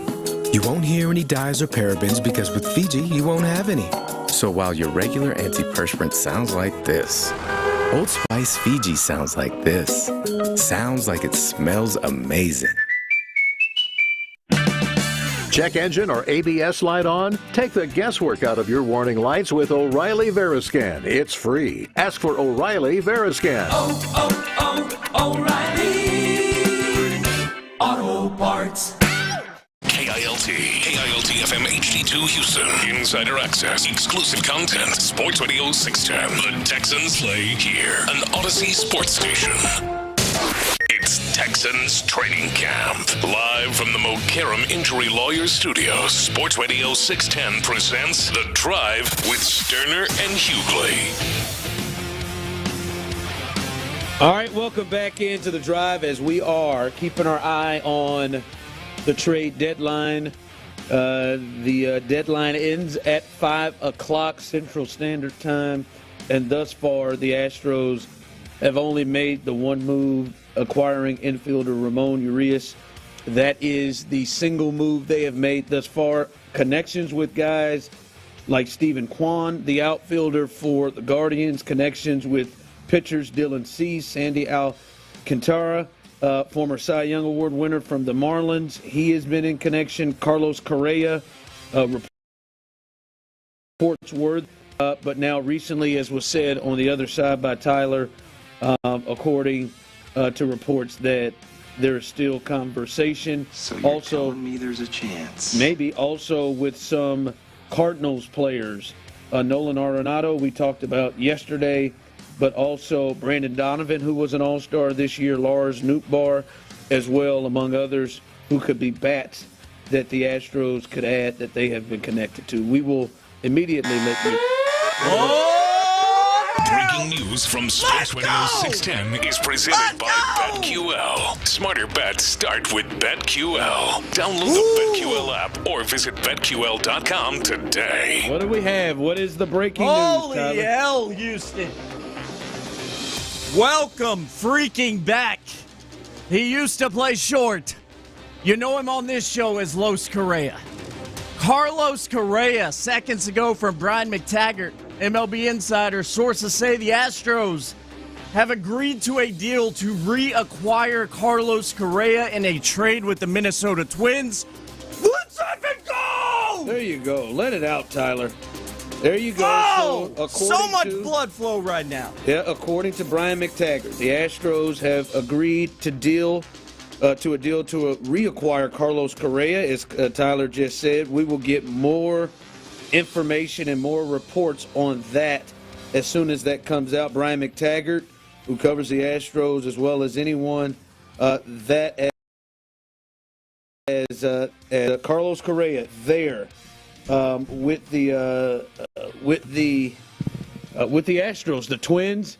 I'd love to see what this deal is. Reports earlier they were asking for the Twins to pay $50 million of the $102+ million left on the contract, and an outfielder. And it seemed like at that time, fellas, that the Twins were out on that. But now, whatever has done, more negotiations have been done, and this is a move in which Dana Brown and Jim Crane pull off a bat that they would need, a player that everyone's familiar with, and I'm certain many of the players in that clubhouse, including the top guys like Jose Altuve, have got to be through the roof with the return of their former teammate Carlos Correa. Yeah, to hell with that clubhouse. Me and Tyler's in this thing can't just chomping at the bit, man. Let it go. This is absolutely beautiful. I mean, on every single front. One, I mean, I in my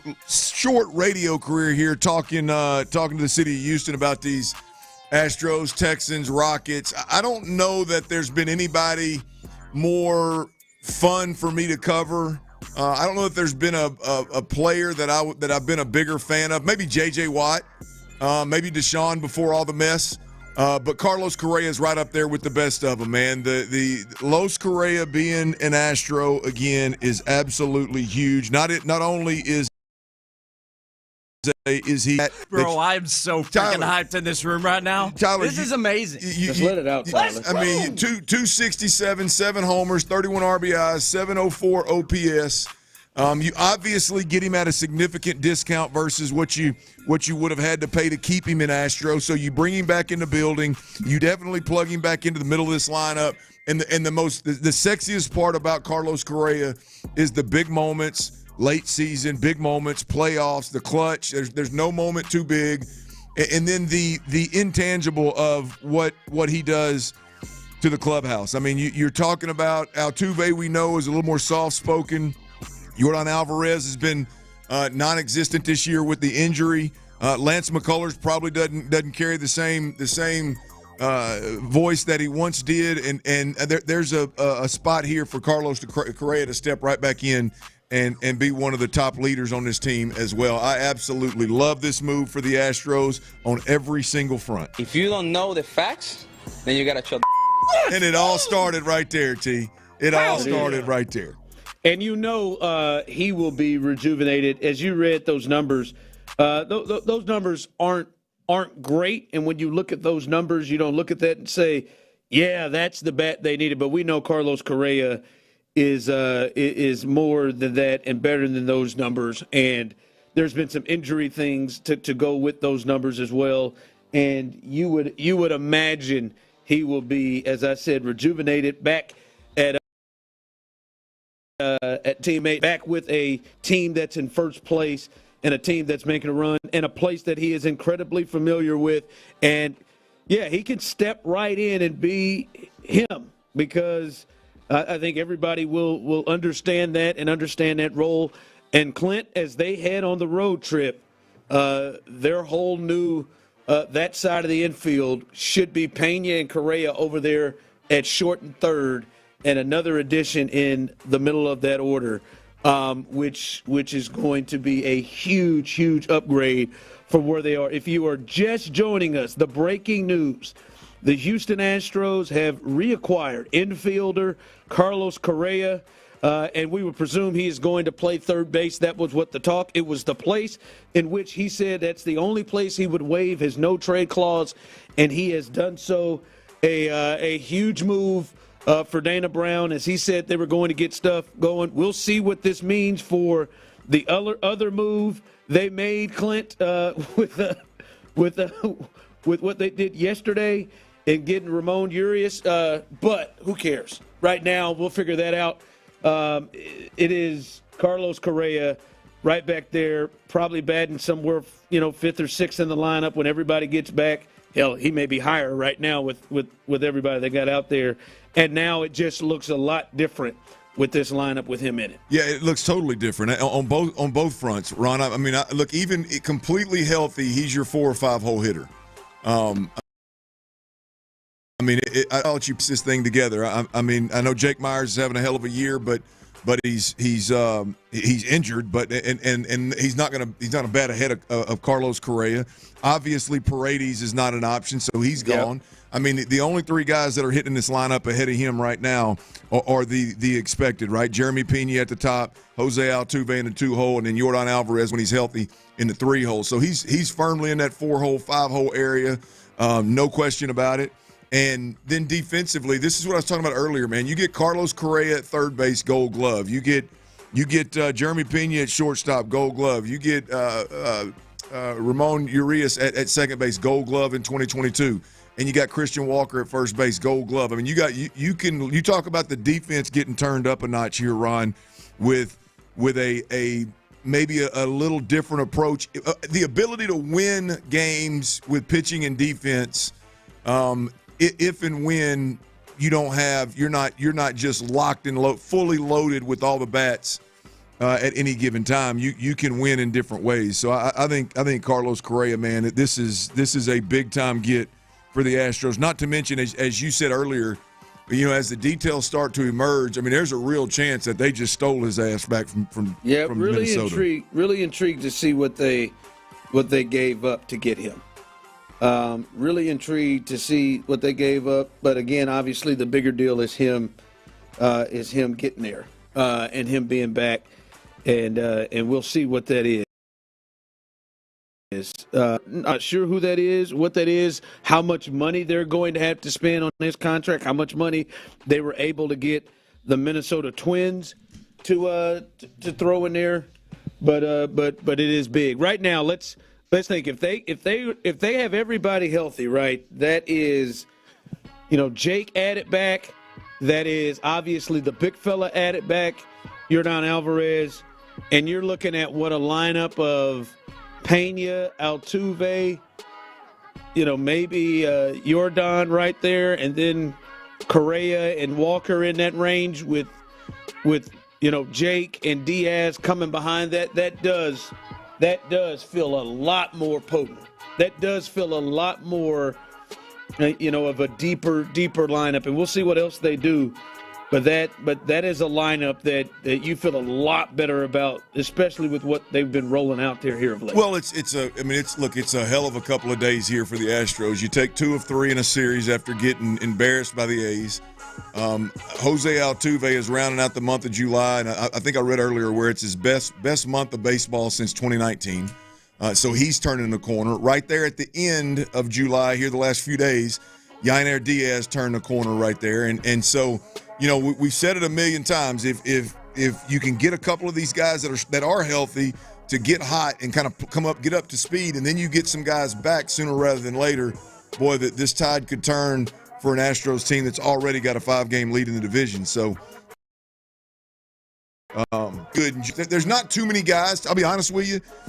There ain't too many guys that they could have brought in here that would have got me good and juiced up. This is one of them. Yeah, there's an emotional connection. The big fella from Arizona may have moved me a little bit. He may have made me tingle a bit. But that's really the guys that I've seen jumping around there. Really, that's the, Los is that's a great get, man. Text line 713-572-4610, YouTube and Twitch. How are you feeling? How are you feeling right now? Carlos Correa, the deal is done. He is back as soon as we find out what it is. He is coming back. What's coming back or what's going in return of him coming in, what they gave up, we will let you know. But right now, Carlos Correa is a Houston Astro. Where are people at right now? The present status of my baseball boner will not allow me to stand. Someone text in. Raging. Well said, sir. Well said. Urias can feel the second base void. Yes. That news seems like nothing now. Well, yeah, and we'll see what that means for Bryce. And who knows? Was he included in this deal? Not sure, but we'll see what this means for him who they brought up. Melissa, let's effing go. I'm on your level, Tyler. Let's go. I'm freaking out, man. I haven't been this hyped in this booth in a minute. Had a Green Day last night, too, bro. Hell yeah, we did. Let's go. Someone text in. I guarantee you Correa will find and his fielders on the same page. LOL as someone texted in. Someone said, I'm pulling out my Carlos Correa jersey right now and going to the ballpark when they come back. No, it's a happy one, man. It's this to me, and I'm certain there are going to be some people who have, or have some concerns long-term wise, what this means, how much money they had to pay. But I do, Clint, with Paredes out, who was a huge part of their offense, I don't think this is a move they have to go and make if Isaac Paredes is there. But they had to do something, man. They had to do something to add offensively to this team. And I still think they need to do something from a pitching perspective, and they still have time to do that. They had to do that. All right, what details do you have, Tyler? I know you're waiting for him. I didn't mean to interrupt you there, Ron. Go ahead. John Heyman, other MLB insider now, just seconds ago, tweeting out Carlos Correa is in fact, I can't read this crap. I'm so freaking excited right now. You got to get a hold of yourself, man. Wow, it's amazing. You're going to chip a tooth in there. You're gritting so hard, son. Lord, you ain't lying now. I'm going to do something else if I don't get this boner to go away. John Heyman says Correa mythical is coming to H-Town to rejoin the Houston Astros. He's going to be playing third base as we predicted in Houston. He would have third base. Houston, he is not, and he would have not met for the Mets had a $315 million deal gone through. So that deal didn't go through. We don't have details yet, but a $315 million deal with the Mets was Twins, I guess. So that's what brought him to Houston and had talks resume between the Astros and the Twins. All right, so that those are more details. Sorry, again. I saw a number. I thought it was details. I'm just too excited. I know it. That's all right. It's all right. You're good. As soon as we get an understanding of what the Astros had to give up, because I don't know how much that will change others' thoughts, but I do think it is a fair thing to see what they gave up. Again, if you are just jumping in, Carlos Correa is now a Houston Astro again, as Dana Brown, and obviously this one is signed off by the owner Jim Crane. They bring Carlos Correa back, and to me, you get a playoff player, and that's, honest to God, that's when Carlos has been at his best. Is in the games that really matter and in the playoffs, and you add that to the lineup, and as you said, as we said, man, it just, this team now with that one move. Now, I still believe they need to make another move for their rotation, but with that one move, when you think about postseason, where this team with a 5-game lead in the West seems to be headed, it makes this team feel a lot different with this move. Boys, that lineup's going to look significantly different than the last time we saw it tomorrow. Yeah, they got a private jet going from Minnesota to what is it, Boston, and they got a private jet going from Kenya to Boston, baby. Yeah, they do. All right, coming up, we will continue with the breaking news of Carlos Correa. Someone posed a question. Why is he playing third base if he's the best shortstop? We can look at that, look at other things. Let us know how you're feeling. Carlos Correa is back. You loving it? You have any other feelings? Text in 713-572-4610. Also, you can do the same on YouTube and Twitch. Carlos Correa is an Astro again. We'll continue talking about the breaking news as we continue live right here on The Drive. Small town folks building big, beautiful custom homes, y'all. We're talking about R Vision Homes. Look, it's a turnkey custom home builder that can dream, design, and build your family's dream home. No doubt about it. And boy, are their homes not beautiful. I've been in several of them. Their model homes are absolutely beautiful. With a ton of unique options, bourbon, wine.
Sports Radio 610. If you don't know the facts, then you gotta chill.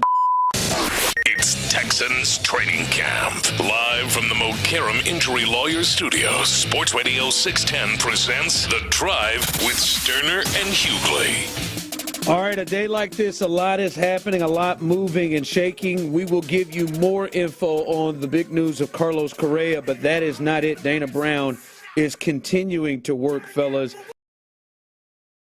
as he has a left-handed bat, and they get one with Jesus Sanchez from the Marlins. The Astros, according to Brian McTaggart, Mark Feinstein also as well reporting that the Astros are acquiring outfielder Jesus Sanchez from the Marlins for right-handed pitcher Ryan Gusto.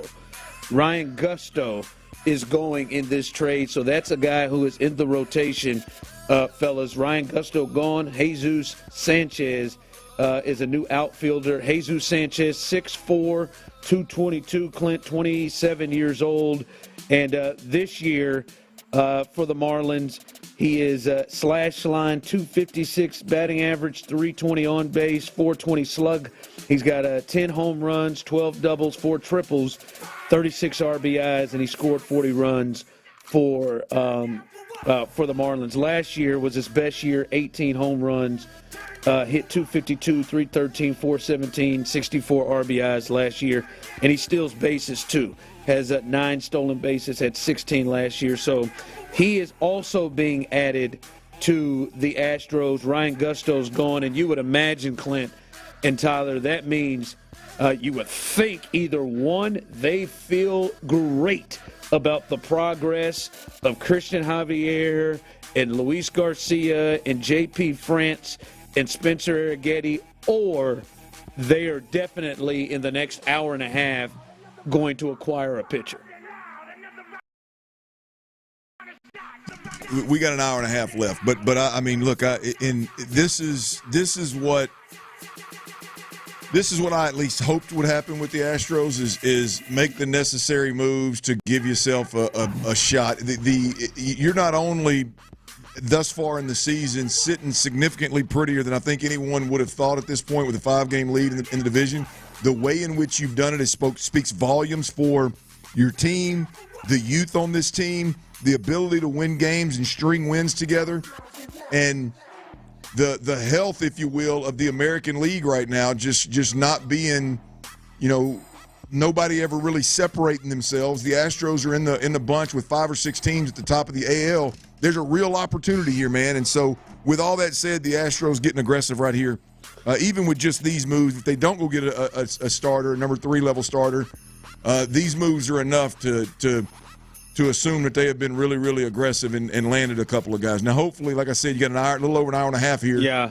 And hopefully they can land that arm and make a real push. Well, I mean, with losing Ryan Gusto in this, I don't mind him going in this deal if you had to get this player.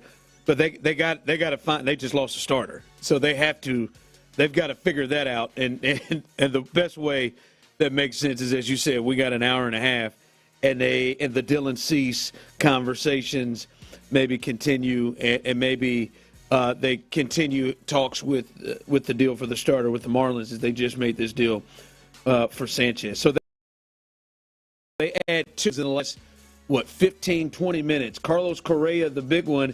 And I want to get to him, Clint, because he has spoken to Brian McTaggart, who broke it. He said, this is from Correa. I was definitely looking forward to it, Correa said. I have a great relationship with the guys in the clubhouse here in Houston, and that's never going to change because I play for another team. I talk to them pretty much every day. We text a lot. We talk about hitting. We talk about the game. We talk about our families all the time. The relationship we built goes way past the baseball field. I was looking forward to seeing all of them. Well, he gets to see them every day with the Astros as that trade is made official. I got a question for you two, and you all on the text line, you can jump in on this as well, YouTube and Twitch, including that a-hole who keeps I've blocked 108 times. Those of you on YouTube and Twitch, you can jump in on this as well.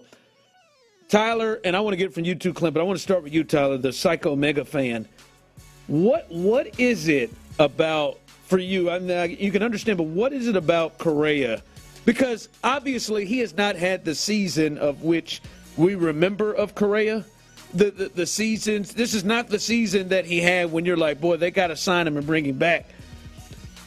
Because I don't think you would be this excited about Suarez if he were the guy that they brought in and he's got 36, 37 home runs when it came to guys on the trade market. What is it about Correa that has you so pumped, even if it's this version of Correa that hasn't been, the guy we remember here in Houston? I was thinking about that in that last break we just took, and there's a plethora of reasons I'm just hyped out of my mind about Correa coming home right now to the Houston Astros. First of all, just in terms of 2025, this season right now, what the 2025 Houston Astros squad has been, which we all know has ended in a lot of games, frustratingly becoming a loss like 2-1, 1-0. The bats are dead. The bats are quiet this year. Carlos Correa, we've seen it for years what this guy can do with a bat. I'm not saying he's necessarily vintage Correa right now like we've seen, but we know what he can do with a damn bat in his hands. So that's the very first thing I thought of. And other than that, man, it's just the whole package with him. It's the defense that is literally, if not number one, top three for a shortstop, now third baseman, on the diamond defensively in Major League Baseball. It's the leadership. It's all those traits he brings to the clubhouse. It's him grabbing Fromber whenever he's going crazy in his own head, telling him to calm his sweaty ass down. It's all of it, man. There is nothing. I mean, I don't even care about the money right now because this is just such a big deal and a big move for Dana Brown and the Astros. And I want to hear it from you, Tyler, or Clint, too, because you said maybe Suarez, even though he clearly has been more impactful at the plate. But you said there is no other player that would have got me feeling like that. No, it's personal. It's definitely the personal side of it. Look, I could have got excited about Suarez and a couple of the guys that are in that 30 bomb range. Yeah, that would have got me good and baseball turned on. This right here is personal for me, man. I'm a huge Carlos Correa fan. I don't worry about the current numbers. To be honest with you, they're not that far off of his career numbers. If we're being honest, last year, by the way, he was a 900-plus OPS, hit 310. This year he's sitting at about 270 and a 700-plus OPS. I mean, so the slugging's a little bit down, but I'm not overly concerned about Carlos Correa. I'm concerned at all about Carlos Correa's numbers. I think there's two things here, Ron, for me, and other than me just being a big-ass fan, obviously, the alpha and the clutch. Right? I mean, the fact that this is a clutch alpha that you're plugging back into a clubhouse, and you know it. You know every detail about this dude. This isn't I hope he fits in. This is a guy that you know everything about, and you get better on defense. You get better at the plate. There's nothing to not like about this particular move. I don't think this is which has come to fruition. We've seen the responses of Carlos Correa agreed. Hey man, I'm cool playing third base. Leave Pena where he's at. If the Astros had any thought, any inkling of bringing him in here and disrupting Pena, I think it would be a dumbass move, right? I mean, this is clear. Correa, he don't mind playing third base. We are going to be better defensively at third base. We're going to be better across the diamond in the infield, to be honest with you. And we're going to be better at the plate, man. This is a big-time move, no doubt about it. For now, for a struggling lineup that's injured, as well as when the stage gets the biggest and the lights get the brightest, this dude right here ain't going to flinch. Real quick, Tyler, you brought up the money, and I'll get to some of the things that people have said here on the text line. The money, he is owed $11.4 million. This is maybe we'll get an understanding of what happened in this deal, because I don't know about you, Tyler. I still have not seen anything in terms of Cheryl and I haven't seen nothing either. The details. We're seeing it for Jesus Sanchez, but not for Correa. He's owed $11.5 the rest of this year, $31.5 next year, $30.5 in 27, $30 in 28, and then 29 through 32 are all vesting option years. their options for the club. So really, this contract is through 28. So it is. I mean, that's a good amount. We'll see what the Twins pay on this, but it's 30 plus over the next 3 years that they have control over him. You got a 3.5-year deal worth right at $100 million, and then that's really sounds like a great deal that Crane would love to sign. Yeah. If he's one of them Crane deals. Yeah, one of those Crane deals where he is right now. So that is the money situation with Carlos Correa. Saying the leader is back. The voice in the clubhouse is back. People are agreeing with you. The alpha, the clutch. He's a clutch bat. Someone said, I don't know, his numbers aren't that impressive right now. Again, matter. I think I'm not going to poo-poo that. I do think you see it a lot. There are,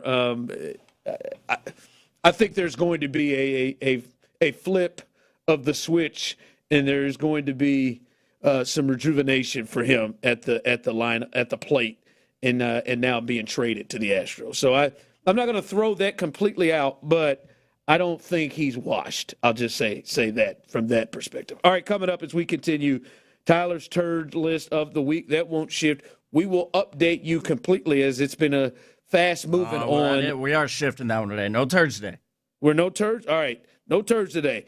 But we will get you updated on the trade deadline as updates are coming fast and moving fast as the Astros now have made a few more moves. We'll get you updated on that as we continue right here live on The Drive. All right, y'all, when was the last time you hopped out of bed without your knees cracking, your knees hurting, your back screaming at you, huh? How about walking down a flight of stairs without groaning every damn step of the way? Well, I know the feeling. I know in the back of your mind you're going, man,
1,000 5-star reviews on Google, and an A+ with the Better Business Bureau. You don't need to be afraid of the IRS any longer. End your tax nightmare today by visiting us online at TRA 575-6812. That's 800-575-6812. Tax Relief Advocates. Real solutions for real people.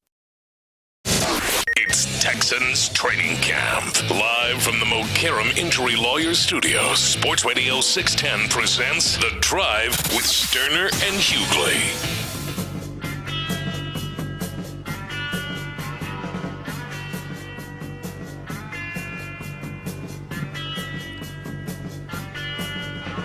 All right, let's keep you updated and get you caught up on the trade deadline news. It ends at 5 o'clock, and today will always be remembered for the shots fired in the 3 o'clock hour. So I had an excellent topic laid out for it, and then Carlos Correa came in and he takes center stage over that. But not just Correa, all the moves the Astros have made thus far. We know last night they added an infielder in Ramon Urias from the Orioles. He is going to be in the mix, maybe playing second base. I know that's what you said now with Correa coming up. We know Correa, who that move was made around 3 o'clock. They've made the trade there. Still no details on what the Astros had to give up in that trade and how much, as Clint was saying yesterday and we talked about earlier, how much the Twins are going to take. But he is coming here. He will play third base. And oddly enough, fellas, he is probably going to start his first game playing third base in Boston with Alex Bregman playing third base for the Red Sox too. So that should be that should be a fun thing. A lot of that core is going to be in the building there. Maybe George Springer flies in. Maybe that they can just have the complete gang back together. Boy, that would have been a good joke if I didn't just F that up right from the jump. But it was still good. Anyway, but they also make a move to get a left-handed bat, an outfielder in Jesus Sanchez, the 27-year-old, 6'4", 222-pound outfielder from the Miami Marlins. Solid player. He's got 10 home runs this year right now, 40 runs scored, 36 RBIs, hitting .254, on base .320.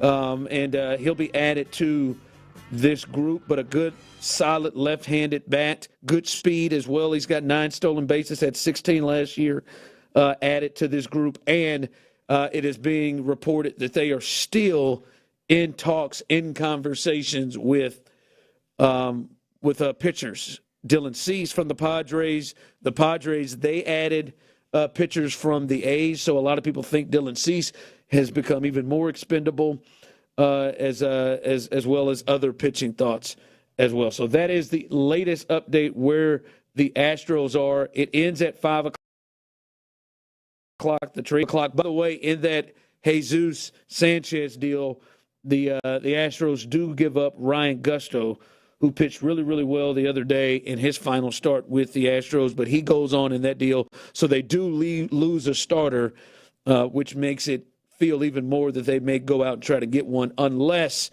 as we said earlier, all of those injured starters that are in Sugar Land are in a better spot than maybe we wonder in returning. So that is the absolute latest trade deadline. Right here as we get here, Clint, where are you at? How you feeling right now about what the Astros have done? Love it. Absolutely love it. There's nothing to not like about it. I'm going to tell you, man, Carlos Correa coming back is obviously the headliner. I love the intangible leader, the alpha you're bringing back in the building. I love the clutch gene that he has always shown here in Houston in his previous years. I don't have any problem with the numbers being slightly down, if you will. Zero worries right there. Love the fit at third base. You mentioned Ramon Urias. I mean, he's a guy that has played all 4 infield positions in his career at the big league level. Most of it's been at third base. Some of it's been at second base. I think he slides over to second base just fine if indeed that is the route they want to take, and you end up having an all Gold Glove infield if defense is what you're looking for there. I like the Urias move itself. You gave up a pitcher with an extremely unique name that I don't think any of us even knew who the hell he was. Twine is his Palmer.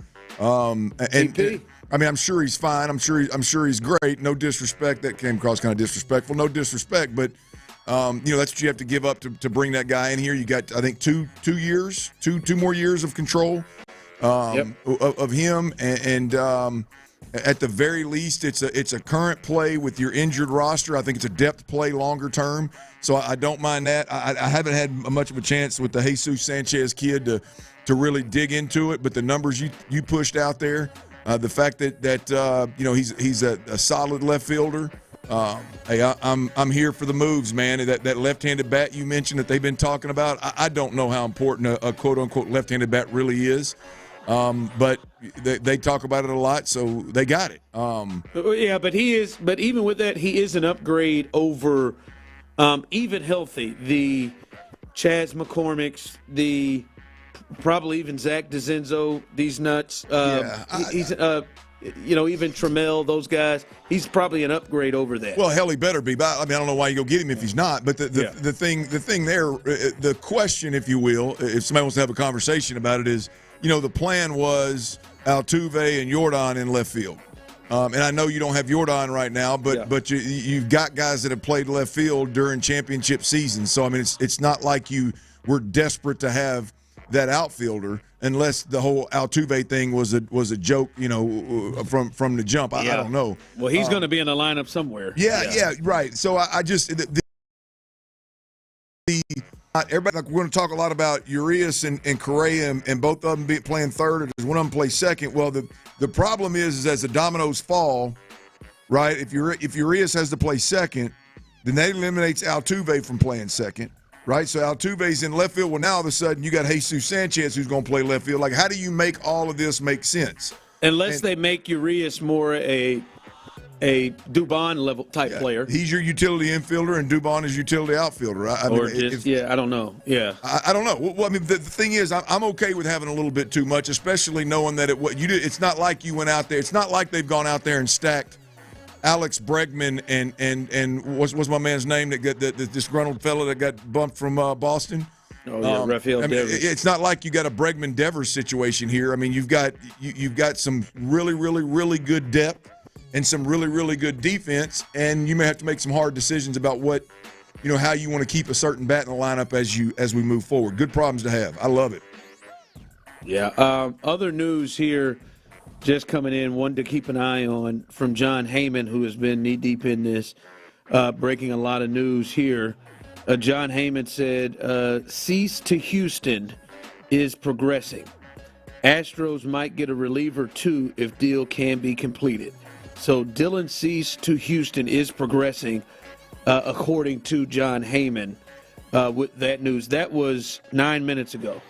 So that is recent news. There, someone texted in, Tuve is the DH. Well,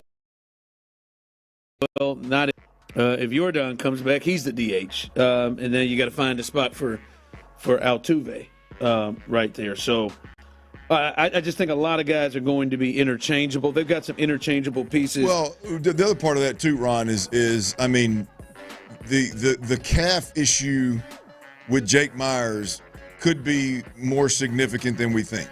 Yeah, you're right. You know what I mean? So now you've got a legit outfielder. I don't know. Can Sanchez play center field?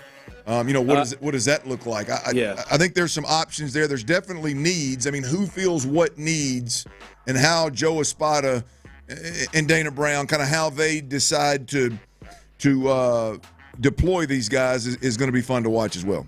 Yeah, but they are putting themselves in a situation where they're more able to adapt better through injury, more versatile. They could do a lot more things. They can platoon if they want to do stuff. But that outfield situation is interesting because if Jake Myers is healthy, then Jake and Cam Smith are playing. And then Altuve is going to be in the lineup somewhere. Yeah. And it's just where. And so at that point, I think you do what I would do, which is sacrifice a little defense for the bat, baby. It's easy. Easy decision. Yeah, we'll see. But Jeremy Pena, who hit a home run in Sugar Land, looks like he's headed back. Correa should be at third base when they start the series, and the Red Sox also, you would think Pena's in the lineup too and should be back. Things are starting to get better, and that 3-game lead after the last 2 days went to a 5-game lead because Seattle has dropped too. And I honestly, we could talk about this a little bit later. I know we're running out. Seattle and the things they've done made Dana Brown and them have to get on the horse even more, because they have definitely done things to add to their team, and it's still being reported over the next hour or so. They are still trying to do more, and we will have that for you whenever that comes out. Clint, what you got coming up at the 4? Well, I'm going to give it back to the people right here, man. 713-572-4610. Tyler, let's open up them lines and take some phone calls on this Carlos Correa news. There's got to be some juice out there in Houston. 713-572-4610. I know one fellow that's going to bring some juice for sure. Y'all light it up and let's hear from Astros fans out there. Carlos Correa is a Houston Astro, along with a couple of other fellows, Urias and Sanchez. But that Correa thing's got to have it turned up. And let's check in on Texans training camp as well, Ron. With day 9, it's an off day. 7 practices in the books, in the can here. Let's take a look back for the Texans fans out there of what all has gone on, and just give a quick overview. We'll do that next right here on Sports Radio 610. The Drive with Stoerner and Hughley. You're not saying that you know anything, you have any inside information, but for you, what you're seeing numbers-wise in terms of reps since camp started tips you to think like something's up, because this isn't normal. I'm not here trying to tell you that there's some kind of crazy injury. Watching 5 of the 6 practices that have taken place, something ain't right with C.J. Stroud. Ride home with Clint and Show, 2 to 6 every afternoon on Sports Radio 610. From the Attorney Steve Lee Traffic Center, 713, call Lee. Your traffic report is sponsored by Fidium. I-10 the Katy Freeway, eastbound at Taylor. It's an accident that has a right lane blocked. I'm Laura Reynolds, Sports Radio 610. It's about time they fixed that pothole. Invented better windshield wipers. Made an internet that just works. Fidium Fiber Internet, starting at only $20 a month. It feels like Fidium. Offer available to residential customers only. Terms and conditions apply. See Fidium.com for details. Your Odyssey Sports Minute is brought to you by Zadig Jewelers. This is Eric Dick, a home insurance lawyer. Did Hurricane Beryl damage your home? Is your insurance company playing hard to get? Call me right now at 832-LAWYERS. That's 832-LAWYERS. Ask me about my Dick law firm. They won't sit straight for a week.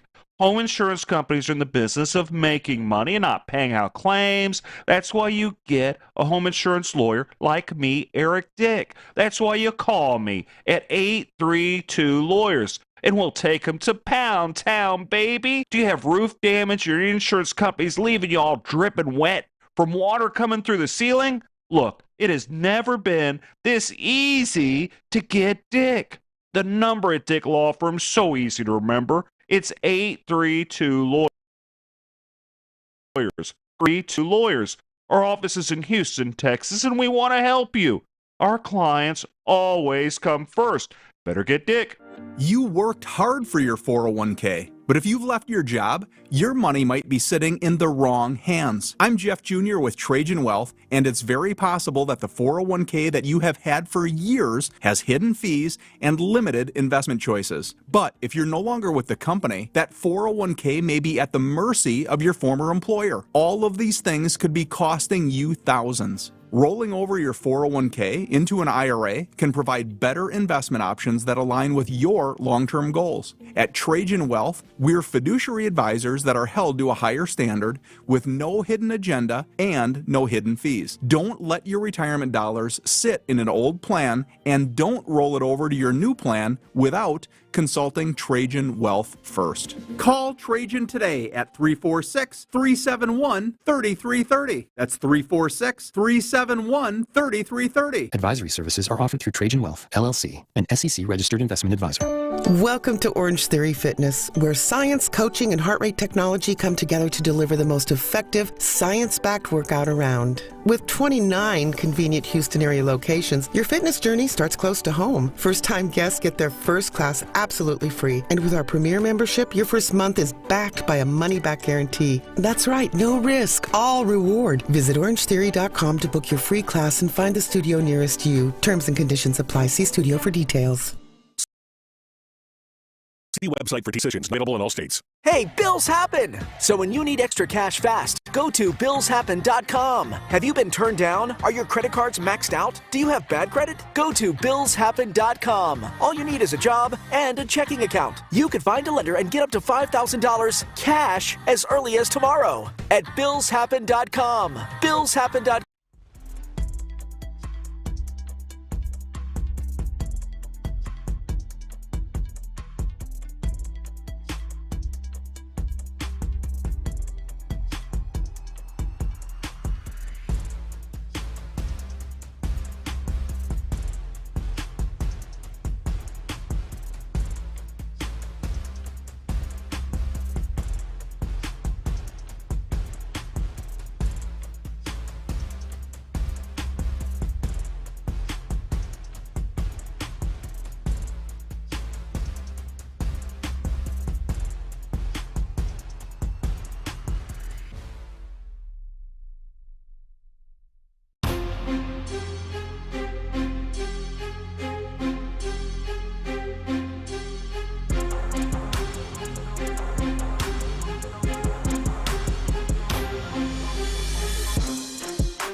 B21. KILT FM HD2 Houston.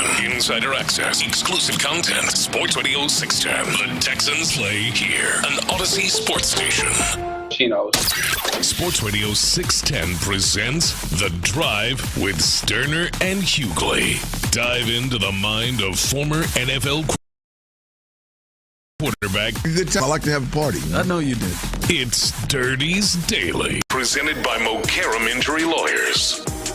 Mokaram Injury Lawyers, baby. Hard as hell to say, easy to dial. 281-222-2222. 713-572-4610. Carlos Correa is headed back to Houston, and the fellas in the studio are absolutely stoked about it. We've talked about it for about an hour now. We have not seen the details, but there are a few, the details of the deal, if you will, but there are a few things that have come to light here. Apparently, Carlos Correa ultimately had the say-so of whether he could be traded and was A-okay with coming to Houston, obviously. And number two, there was clearly some dialogue about him playing third base and Pena remaining at shortstop, which to me is an obvious no-brainer, but the reports are that conversation was had. It's not like you're coming in here butting heads. kind of like what went on with Boston with Bregman. And, what's his name again? I forgot. Rafael Devers. By the way, Clint, he spoke on that. Reports, he said, we were waiting for a shortstop to come in with the Twins, and now that I get to play third base, it will be great for me at this stage of my career. There you go, man. Correa. There you go. It's not like we hadn't seen a great one do it in the past, and I'm not saying he's Alex Rodriguez or anything, but he's damn sure, I think, comparable on the defensive side of the game, and for him to move to thirds, fitting with that arm, Gold Glove at third, to go alongside Pena and Daly in that infield is big time. But Carlos Correa is headed back. 713-572-4610. I want to give it back to the people. I know most of y'all anyway. There's a couple of folks I've seen across my Twitter feed that ain't happy about it, but I don't know how you don't like this one, man. As alpha as he is, as clutch as he is, as potentially there's a void in leadership in that clubhouse relative to the way it has been over this crazy run the Astros have made. This is a big time get. Ron, let's go to the phone lines real quick. I hadn't. That's the first time my man Larry has been on Dirty's Daily. Larry, how you doing, man? Hey, Baytown badass, man. I just want to thank you for letting your boy get in, man. Look here, dog. They brought my dog home. Hey, man, let me. Damn, Larry. Say it ain't so. Damn, Larry finally calls in. Say Dirty's it ain't so. Daily, and then he's got bad signal on his damn call. Hey, don't you come my way. I ain't got no controls. I feel like Larry probably about to blame me for it. Ain't on me. One more time, Larry. You there? Yeah, Tyler, you there? Hey, man, what y'all doing, man? Hey, don't get no attitude with me, bro. I got you. Hey, man, y'all tell So to get his finger off that button, man. This Carlos Correa day, man. Look here, man, they finna drop panties all over the city of Houston, man. And then you know them girls finna go to the nail shop and get them white toenails, man, because when knowing good at the crib, man. My old lady already got a call, man, because she know once they got my dude back, I had to call in and let everybody know this is a Jim Crane special. He does these kind of things, man, and to be able to go out there and get a bat and a glove like Carlos Correa, knowing that he should have been home, it is the greatest day that I can feel for my Astros, man, because look, if y'all haven't figured out around this city yet, we're about to start vibing in the city with them Astros and them Rockets and them Texans, man, because H-Town is on some whole new stuff, and I can't believe that they got Los back. And now my boy Altuve going to be happy. And let me say this, Clint. That clubhouse needed exactly what Carlos Correa brings. They needed that kind of leadership because everything about that clubhouse has been boring. And now we're going to see my boy come in there, and he's going to light a fire under Framber ass, and he damn so going to light a fire under your darn ass. And, fellas, y'all might as well get ready to get sized up because once these boys start playing together, it's going to be a party in H-Town. I'm going to light a stick and drink some yak, and I'll holler. All right, Larry, appreciate it, man. Tyler, drop that one. I don't know how to get that damn thing off there, man. I got you. That damn X ain't working in here, man. I don't know how to get it off. I appreciate it, but I still got blamed for it. Hey, that's what the hell. I'm gonna be honest with you. I hit that damn button about 15 times trying to get him in here, and so it may have been me cutting him in and out. But it sounded like that old cricket phone he's packing around out there. But that's what the hell I'm talking about, right? I mean, it's got to be that level. There's only a handful of guys that have come through the city and have the ability to move the needle in the fan base in a return like this, the way that I think Carlos Correa can. There's the obvious greats that have come out of the city. I'm not talking about those guys. I'm talking about guys that have been part of winning franchises that end up coming back and just their the way they go about their business just is something that people absolutely love. I think I'm there. I mean, I know I'm there. I think Tyler's there. The Carlos Correa get run. I cannot wait to see what kind of deal the Astros made for Carlos Correa. I can't wait to see what they had to do. I can't wait to see what they had to do to bring this right here back to town, baby. With first selection of the 2012 first-year player draft, the Houston Astros select Carlos Correa, a shortstop from Puerto Rico Baseball Academy, Puerto Rico. If you don't know the facts, then you got to chill. There's a ball into right field, hit well, that'll be over the head of Haniger, it'll bounce into the crowd, and that'll be a game winner! Astros win it, 5-4, the walk-off double by Correa! Carlos is a clutch man, he's big game Carlos to me. Here's Gleyber Torres, past Bregman, deep in the hole, Correa long throw, he got him! Carlos Correa! From the air, center field, Correa's watching, this is back! And it's gone! It's a walk-off home run! Carlos Correa! Astros win!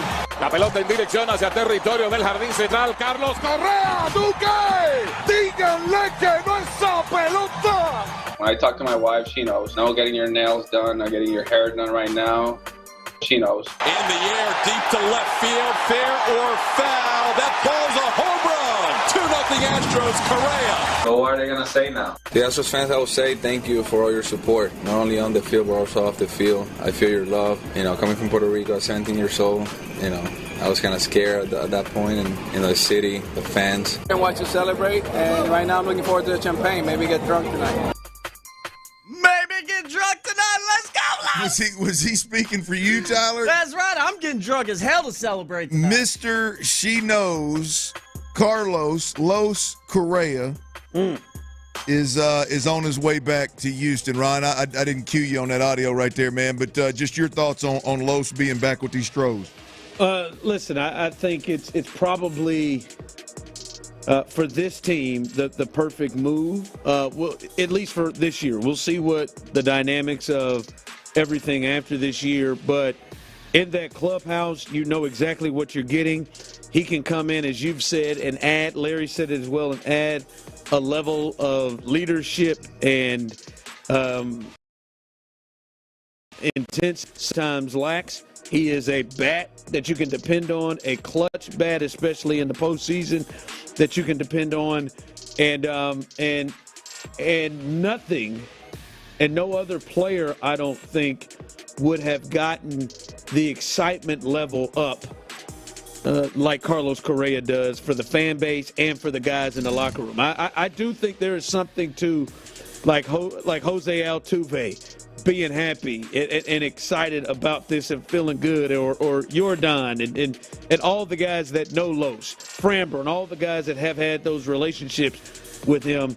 I don't know if Carlos Correa is the best guy on the market, but for the Astros, it feels like he is the best guy to fit what they were needing and knowing him. Well, Dana Brown obviously talked about bringing in talent, being busy here at the trade deadline, which, by the way, we got about 48 and a half minutes left before the MLB trade deadline. Astros are still working behind the scenes, trying to get in, I think, a third-level starter in this rotation. Hopefully they can get that done and put the cherry on the what is it? The cherry on the cherry on top, brother. I know, but the sundae or float or something. Put cherry on top of this. I think any of them work. Yep. Of this solid free agent milkshake. Yeah, any of them, right? But hopefully they can get that done.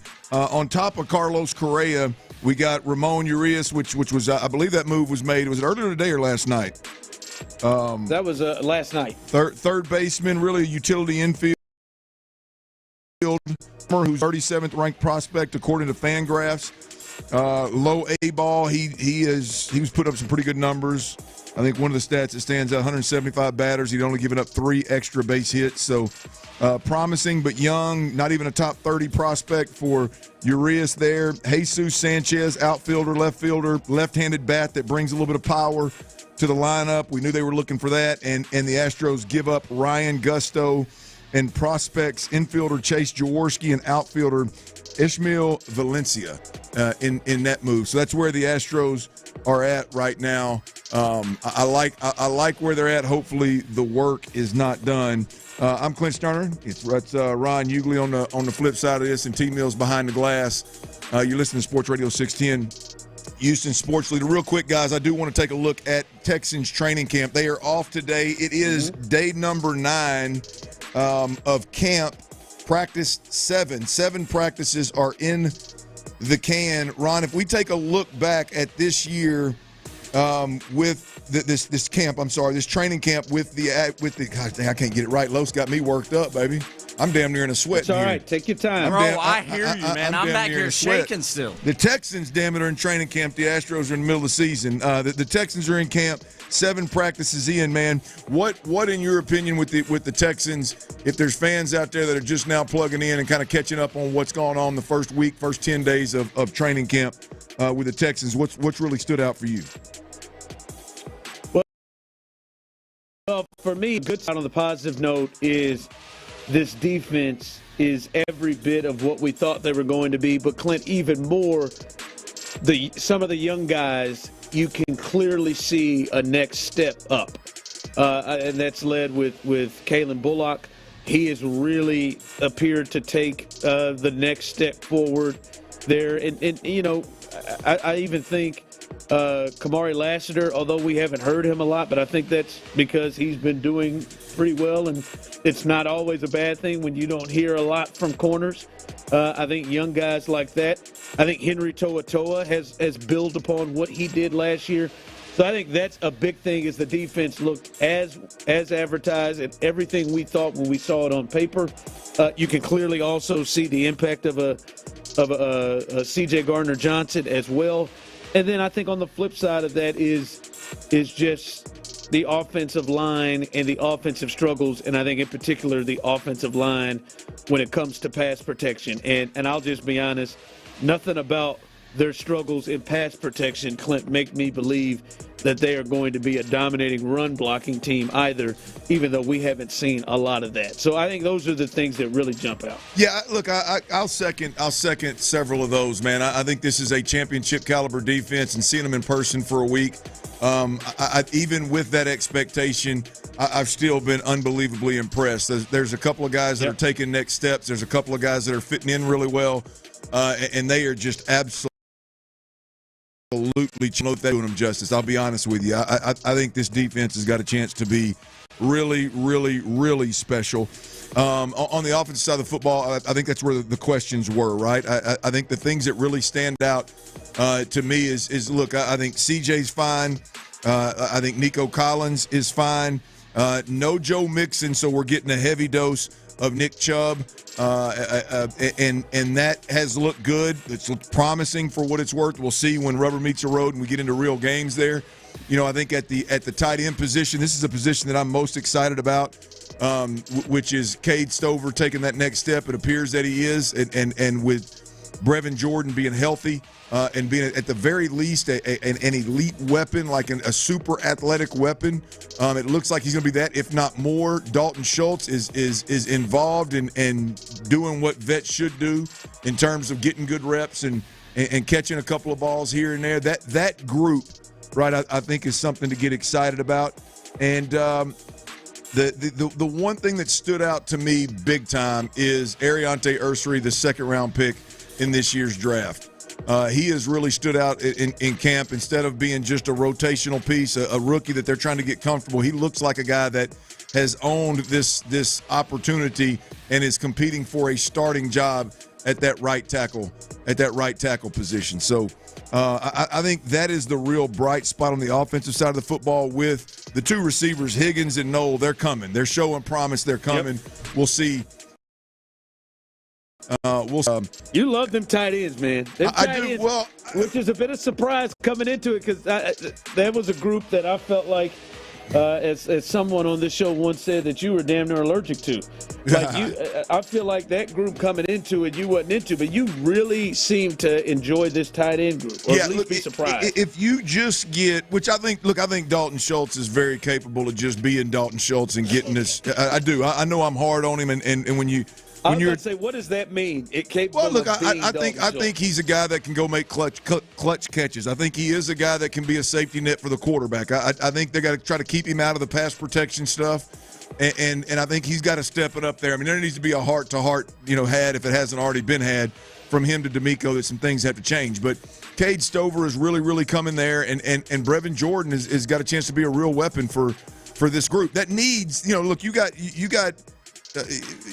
Nico Collins and Christian Kirk, and then beyond that, there's a real opportunity for somebody, whether it's another wide receiver, inside, outside wide receiver, or one of these tight ends. Somebody needs to step up and be that third receiver, maybe even the 2B, if you will, between Christian Kirk and a tight end that's on the field damn near every snap. So there's a real opportunity there, and I just think these guys, that with all the different options they have, I think it's going to be a bright spot. I really do.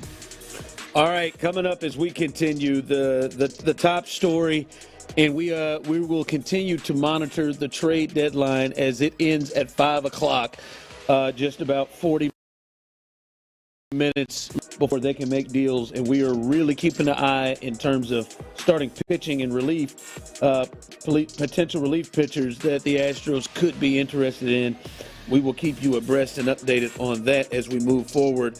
It looks like Sally is matching Tyler with her baseball horniness at a complete 10. Where is your baseball horny right now? 713-572-4610. I just believe that's where Sally is with baseball horniness. YouTube and Twitch, where is your baseball horny at?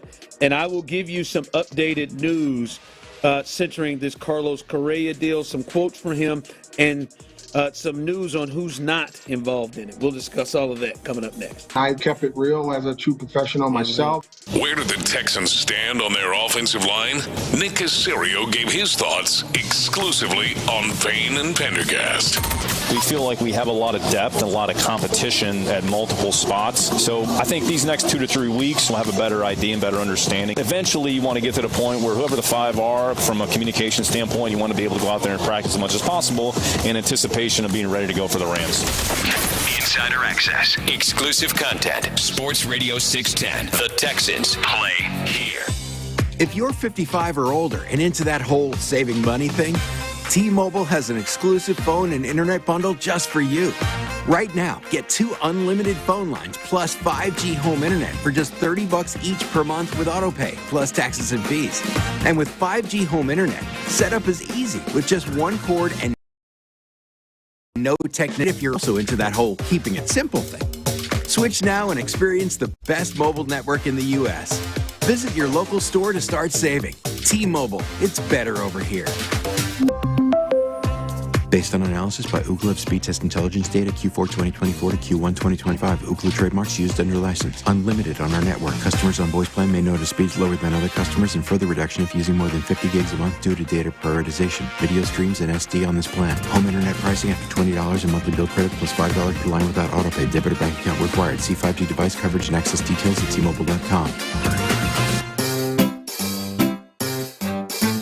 1-877 Cars for Kids. K-A-R-S Cars for Kids. 1-877 Cars for Kids. Donate your car today. Donate your car today at carsforkids.org. That's cars with a K. Your car, running or not, can be picked up as soon as the next day. You'll get a maximum tax deduction and a vacation voucher. Cars for Kids.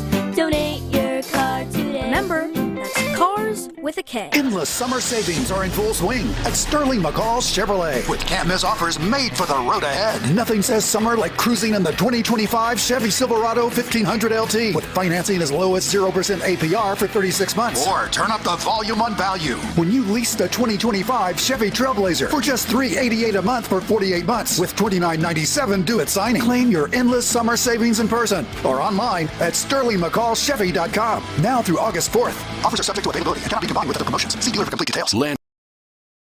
He went to cut a little over $100,000 for a degree he couldn't use. Now what? I had a friend that went to my computer career. They even helped him get hired immediately after graduation. One of the things I love about IT is that you can work from anywhere you want. You could become an IT pro in just months, including cybersecurity and the basics of AI with zero experience at mycomputercareer.edu. My Computer Career, an elite CompTIA certification partner. It worked for me, and I know it can work for you. This is one student's experience. Individual results vary. Texting privacy policy and terms and conditions posted at textingterms.us. Texting enrolls you for recurring automated text marketing messages. Message and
Eat up, buddy. It's almost time for school. You take charge of your home. You take charge of your work. Don't forget to take charge of your gut health too with Nature Made Probiotics. Nature Made has clinically studied probiotics that work with your digestive tract's natural bacteria, so you won't miss a beat in your daily routine. Find us in the vitamin aisle. These statements have not been evaluated by the Food and Drug Administration. These products are not intended to diagnose, treat, cure, or prevent any disease. Some things can steal your sunshine. Ugh, I just got my hair done. Sorry, the cooler is broken. Anyone see my flip-flops? Anyone? But COVID-19 can steal a lot more. I just took a COVID test. Ugh. Prescription medications for COVID exist. If you test positive this summer, ask your doctor if they're right for you. Visit PfizerForAll.com/COVID-19 to learn more. Sponsored by Pfizer. Who wants to fish with the OG? You can.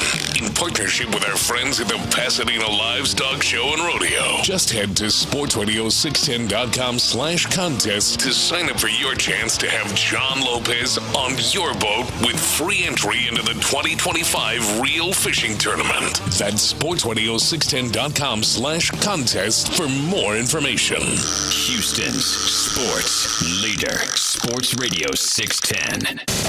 It's Texans training camp. Live from the Mokaram Injury Lawyers Studios, Sports Radio 610 presents The Drive with Stoerner and Hughley.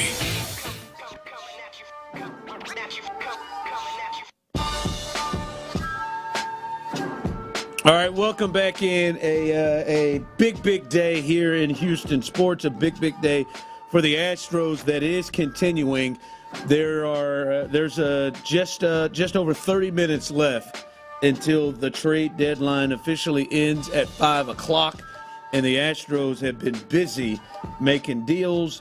The big one, the deals they've made today, Jesus Sanchez, an outfielder, a left-handed bat that they were in search for, 254, 320 on base, 10 home runs, 36 RBIs, and he's got 9 steals, so he can run a little bit from the outfield. So he gives them a left-handed bat and the ability for them to do different things in the outfield. But the big news today clearly is the return of Carlos Correa. He is a hometown hero, one of those guys that are core guys. And by the way, Brendan Rodgers gave up that number already, right? That's clear, right? If he hadn't, I hope he knows he is. Like Brendan, that you're gonna have to go with something else. I know you had number Brendan 1. got his position and his damn number taken. He may get a little bread for it though. Los is good people. He may get a little bread for it. May get a little bread, or hell, he may just. Los may not have to do anything, depending on what happens here coming up with Brendan Rodgers. Who knows? But he'll be number 1 will be back, and he will be playing third base. A couple of things to go with this, guys. There was quotes here. Chandler Rome reports from The Athletic. There is one prospect going back to the Minnesota Twins in the Carlos Correa deal. Sources tell The Athletic, and the Twins are eating some of the money. The deal is pending on a medical review. So if it is the Astros doing the physical and medical review, he should be in easy, good shape to pass that. So that shouldn't be in any situation or any issue there. Yeah. Hey, look, that depend on how much money Minnesota's eating, ain't it? No, man, it ain't even that, man. Just go ahead and let whoever's been doing Jordan's evaluations, just let that guy do it. Ron, be fine. What is that? What is that? I can't even remember what they're advertising, but that one meme you see all the time where that big heavy-set security guard, he's supposed to be working security. Just letting him go through. He just kind of lets him go through. Just letting him go. Yeah, that's the person who did Jordan. That's what we need. That's what we need for Los. Yeah. Just do your normal job, Astros training staff, and he should be cleared whether he's got major problems or not. So that is, and by the way, when we say that one prospect, it also has been reported, Clint, that Bryce Matthews is not going to the Marlins or the Twins in the trades that the Astros have completed today. So no Bryce Matthews, their top prospect who they called up, and he basically beat the Arizona Diamondbacks in a 3-game series by himself. last week or a couple of weeks ago, he is not included in either of the deals that they made today. Not sure of the prospect or how much the Twins are paying, but we know Bryce Matthews is not a part of any of those deals. A couple of comments from Carlos Correa. Carlos Correa said it is the right time of his career to move to third base. We were waiting for a shortstop to come into Minnesota, and now that I get to play third base, it will be great for me at this stage of my career. Also, Correa had a message for the fans, so get going here. I'm coming home, and there's only one goal in my...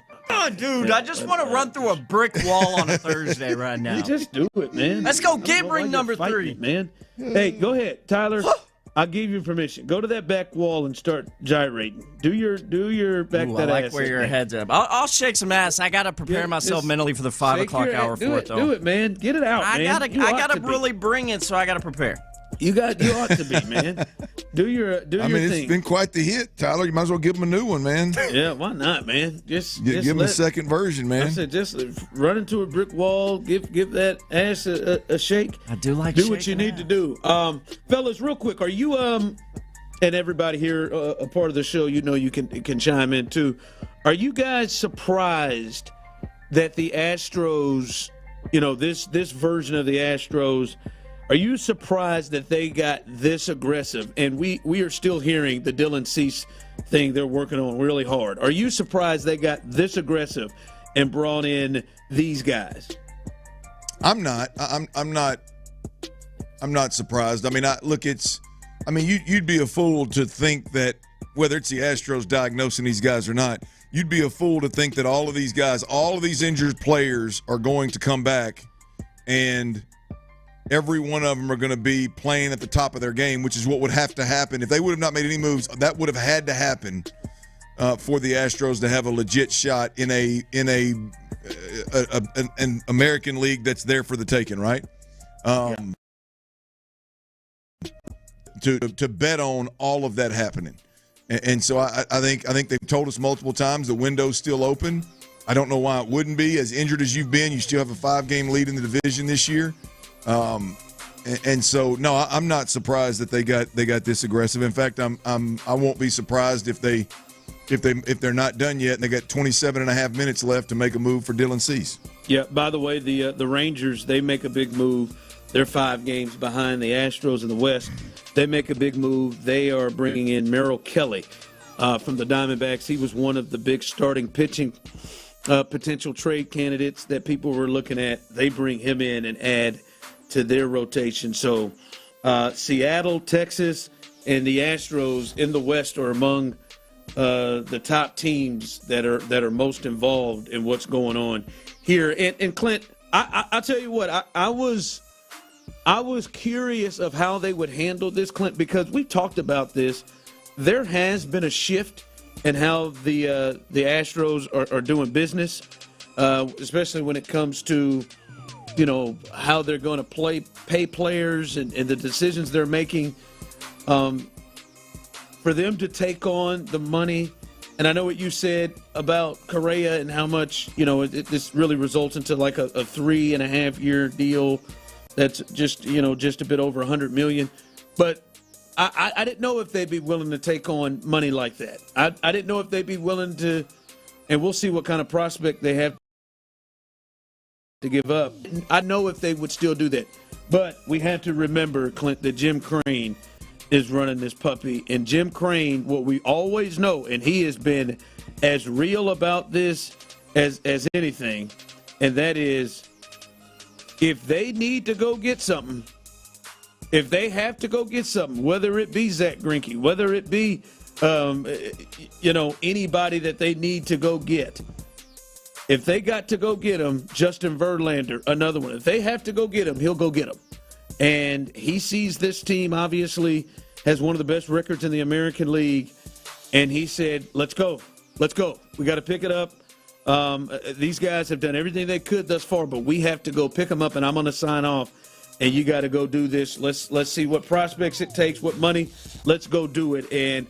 And he is still that same guy that did all those things to go get, all of the players he's gone and got over the years at the deadline. Yeah, that's the beautiful thing about it. I mean, we can bitch and moan about him not, paying the 6, 7, 8 year, top of the market deals of these guys, but and that's fine. I mean, I understand the gripe, but the beauty of it is if the team proves over the first half of the season or leading up to the All-Star break that this window's still open, then Jim Crane will shift gears and go get what we need to get to hopefully make another ALCS World Series run. And this is one more time when, whether they make another move at this point or not, I think he's done that. He's proven that. He's checked that box. Absolutely. But to your point, with Ryan Gusto out,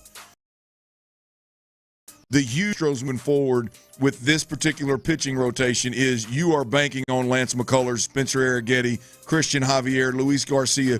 You're banking on those guys in a major, major way. So let's put the cherry on top, Tyler, and go get Dylan Cease or that third-level starter, man. That'd be beautiful. Well, Clint, hell, right now, I mean, who's the fifth person in the rotation at this point? Because Lance right now is on the IL, and obviously Brandon Walter is on the IL, and those other guys are still in Sugarland. So you just lost Ryan Gusto. I'd almost be surprised at this point, Clint, if they don't have something done in the next 25 minutes or so.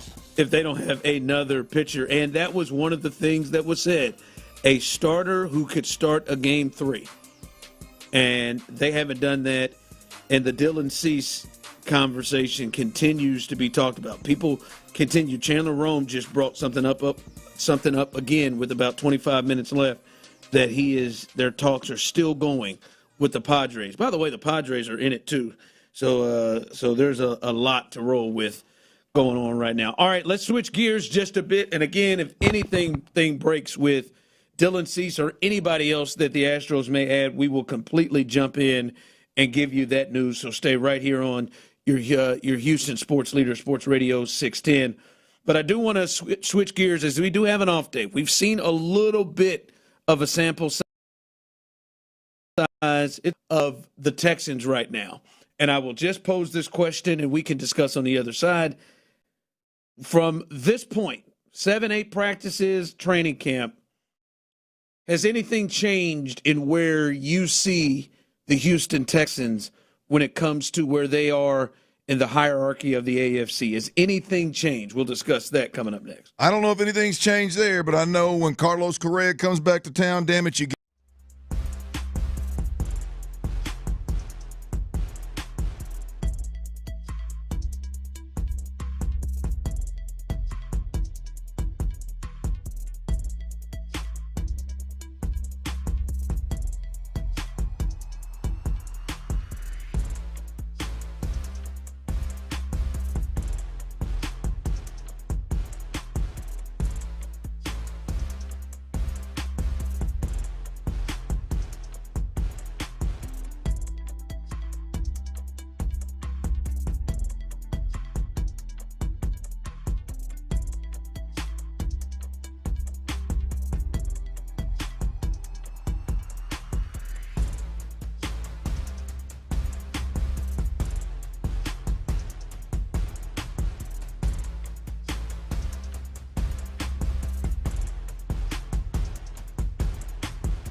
Texans training camp. Live from the Mokaram Injury Lawyers Studios, Sports Radio 610 presents The Drive with Stoerner and Hughley.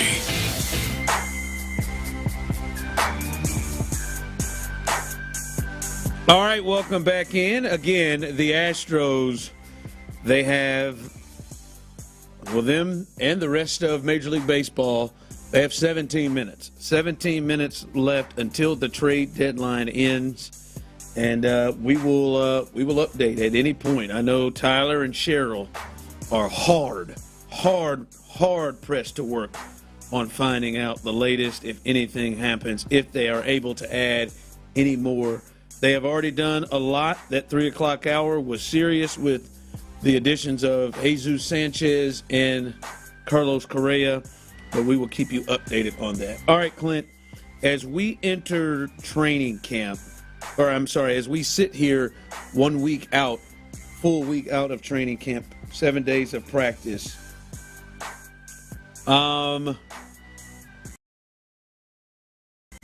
your mind where you see the Texans. I think at some point before the season, we will all sit here and look at, the potential win totals. We will look at what we think they're going to do as we get closer and closer to the season. But in terms of where you had the Texans, wherever you had them in the AFC, the tier, or wherever they are in the AFC, has that changed at all in your first week plus of training camp? No, I don't. I haven't seen anything move me from either way. Either way. I mean, I have the Texans right now in a tier 2, and that's mostly, largely in part due to their defense, largely in part due to just my belief in C.J. Stroud and Nico Collins. But there are a few hang-ups. That offensive line, the play caller, a lot of change on the offensive side of the football with a lot of youth over there. Now you add Joe Mixon's injury to that mix. So I wouldn't say there's been anything that moves me from, so much that I'm gonna take the Texans up a tier or down a tier. There are some things that I've seen that I feel better about the Texans. Like I feel a little bit better about some of the question marks, that we had when training camp started. But I haven't seen anything that's going to shift me to move them a tier in the AFC either way. 713-572-46. Either way, down, up, you feel much better. You think you kind of underrated them? You think you overrated them? But how do you feel? Do you feel anything different from what you've seen or heard or what we've talked about in training camp? Clint, for me, I think they're about the same. I felt like this feels like a 10-win team. This feels like a team to me, Clint, that's very similar to what they have been the last 2 years. I feel like they're still in that same range. Because when I look at it, Clint, and I look at the AFC, and we can go through it real quick, I would put them over Miami. I would put them probably over Denver. But then I would say they're at the same level of the Chargers. And then for me personally, I think the Bengals, Ravens, Bills, and Chiefs are all teams that I think are ahead of them, are teams that I don't think I think they are better than. So I think they are better than the Texans. Those 4 teams, I think, and I would even like the Steelers. I think they're far better than the Steelers. But I do think they're right there with the Chargers behind those 4. And I kind of felt like that going into it, and I think I am still in that space. I don't think they have taken anything forward to where I think they're getting into that top 4. I just think they're right in the same range as the type of team they have been the last couple of years. Yeah, look, I think all the teams you mentioned, the Chargers, the Texans, I think they're all. I think the Bengals are and I think Bengals are more in the same playing field as the Texans. I think they're all chasing the Ravens, Bills, and Chiefs. That's ultimately how I see the AFC. you got them 3 top dogs, and everybody else is chasing them. And now if you wanted to rank the tier 2, then we can get into the conversation. I think Denver's one of the better teams in that division. Probably not going to get the love until we see it, but I think they're one of the better teams in that tier of football. But yeah, I got a tier 2 draw. I think I'm in that range. Yeah, I think I'm in that range. Like, listen, I don't love everything that I've seen. Now, that defense to me is right there with any of the teams that we named, tier 1, tier 2, tier whatever. So I think they can play with anybody on that side of the ball. It's just the other unknown stuff and things that we're seeing early. It's not a lot of jump. I think the Texans are going to for the most part take care of all the teams they should beat. I think they'll probably dominate the teams in this division for the most part, unless somebody like Jacksonville or Indy kind of surprises. But I still think they'll beat those teams, and I think they'll have similar problems to those other teams they had before. Someone here on the text line, no way they're on the same level as the Chargers. You're high. They are way ahead of the Chargers. I think year 2 of Jim Harbaugh, and they have added some pieces through the draft and free agency. In year 2 for Herbert and that crew, I think last year they won 11 ball games in year 1, and I think they were going to be better than that. So I would put them. I don't think it's a huge distance. I don't think it's like how I feel how far the Texans are behind a team like the Ravens. I think it's close, but I would give the Chargers right now the edge over the Texans. But I don't think it's a big thing. But fortunate for them, if they do have to run into teams like that in the playoffs in the first round, Clint, most likely it'll happen at home, because I do think they'll win this division and get a chance to host playoff games. But I think someone texted in the Bengals won 8 games last year. I know that was last year. I think those teams are really good football teams,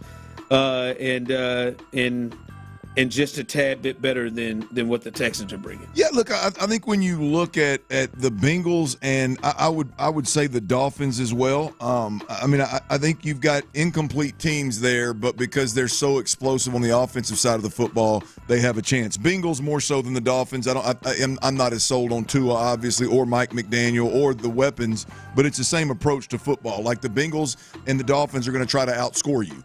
They're going to try to out-gimmick you. They're going to try to play with pace and do different things to keep your defense on their heels. And on the flip side of the ball, and this may change, but on the flip side of it, I think we've seen the Texans have some success there, so I would expect that again.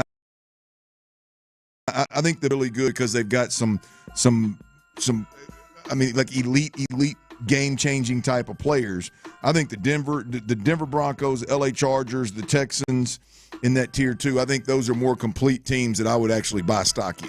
Yeah, but see, that's my thing is I wonder how complete the Texans are. Well, it's fair. I mean, it's right fair now on it's that fair side. To question that. At that side of the ball, and I think that's kind of a fair thought. Like I think the Bengals their offense is probably every bit as good as the Texans' defense, and I don't know if I'm not as high on the Dolphins as you are, but I think when they're clicking, they can have a really good offense. But I can see that the Bengals aren't as complete, but I think they do have some guys, especially if they get Trey Hendrickson in there. They have some guys to do that can hold things up. And I don't think like what was it last year? They were averaging they lost like 4 or 5 games. They scored over 30 points in. Like that's kind of hard to do. I don't know if that's something that they will replicate again this year, doing that. So listen, I think the Texans are a good football team, but I do think they are probably, as you said, in the tier 2 thing, right? I do. I think the Chiefs, Bills, and Ravens are probably in a tier by themselves. I think then it's the Bengals, Chargers, and the Texans, and I would put the Texans a little bit behind those two teams. And I simply disagree with that. That's fine. I just think offensively there is a lot that we just, at best, Clint, don't know about.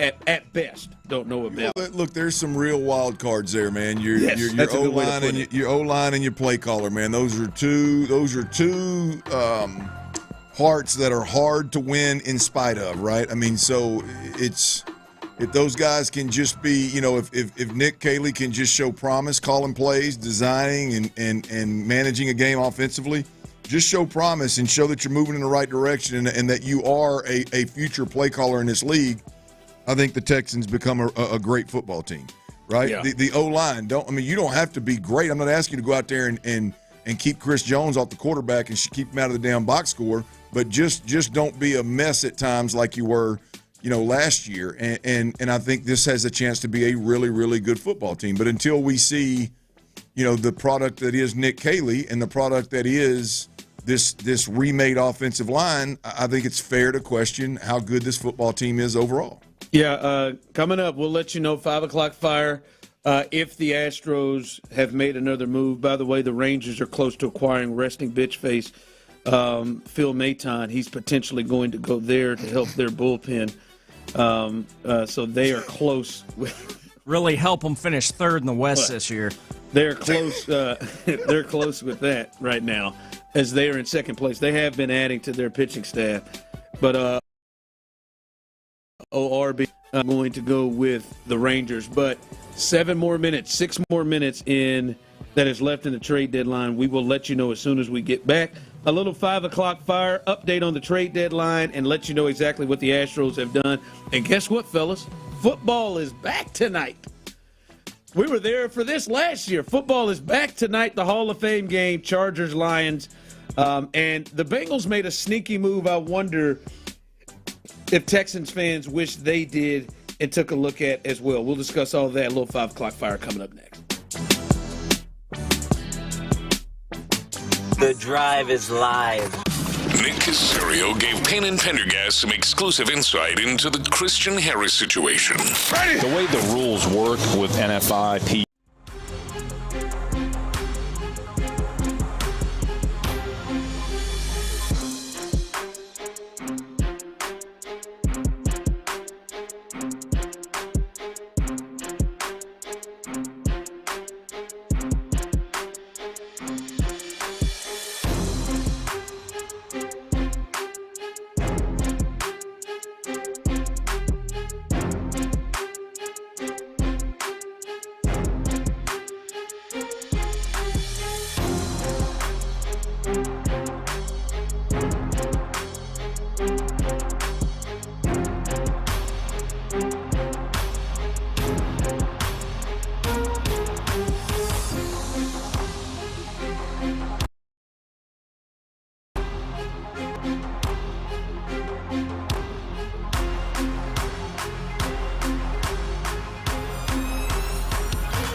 Texans play here, an Odyssey sports station.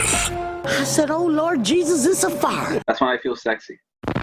Sports Radio 610 presents The Drive with Stoerner and Hughley. It's the 5 o'clock fire. All right, it's 5 o'clock. Congratulations. Hopefully you're off work. Luckily for you, Old Dirty Show and Psycho T, a.k.a. Moneybags, is back, baby. He had another day in the green, baby. This is such a good day. He is rolling right here. Moneybags is back in this thing. 5:02 at this point now. Nothing new has occurred unless you've seen something, Tyler or Cheryl. I have not, as we sat through the entire break trying to find anything. Cheryl. I have not seen anything just because we don't. It's 5:02 doesn't mean anything. It's like just now, Charlie Morton is going to the Tigers. That has just been reported 11 seconds even after 5 o'clock. So there could be something else going down, and a deal may have been made prior to the trade deadline that just has not been announced. But thus far, a lot of people have been on Dylan Cease watch or another starter watch, especially with Ryan Gusto gone. At this point, we are not seeing any of that right now, but we will keep you updated. But what did occur today for the Astros and what they have done in the trade deadline, it started for them last night as they made a move after we got off the air. They made a move and acquired the infielder from the Baltimore Orioles, Ramon Urias. He could play third. He had 66 starts at third. He can play all in the infield. And potentially now, with other moves the Astros have made today, he may play second base or a utility role. We'll see. But that is the first move they made last night. And then the big move today, the Houston Astros, they acquired Carlos Correa in a trade with the Minnesota Twins. In this trade, one prospect is Twins are going to pay some of that money. We're not sure how much they're going to pay right now. We're not even sure of the prospect at this moment. But the big news is Carlos Correa is coming back here with the understanding that he will play third base for the Astros. And with Pena swinging the bat at Sugarland yesterday with a home run, it should open up a space where he returns as well. And you'll have your shortstop back and your old shortstop playing third base for Carlos Correa. And then also in the 3 o'clock hour, the Astros acquired outfielder, a left-handed bat that they were looking for, Jesus Sanchez, a young player, 27 years old, 6'4", 222, and he hit 256, hitting 256, and on base of 320. He's got 9 stolen bases, 10 home runs, 36 RBIs, 40 runs scored. So a solid outfield bat and a left-handed bat that they have been searching for to this lineup. But with that, the Marlins, they get Ryan Gusto. So he is out of that rotation, and that is why it was really important to see if the Astros would add anybody else to their rotation. And as of now, we have not seen any of those moves done. So that is it. Today, Correa and Sanchez, they acquired. They lose Ryan Gusto. That is all that we know at this point. But that is where the Astros are at 5:05 as the trade deadline ended at 5 o'clock.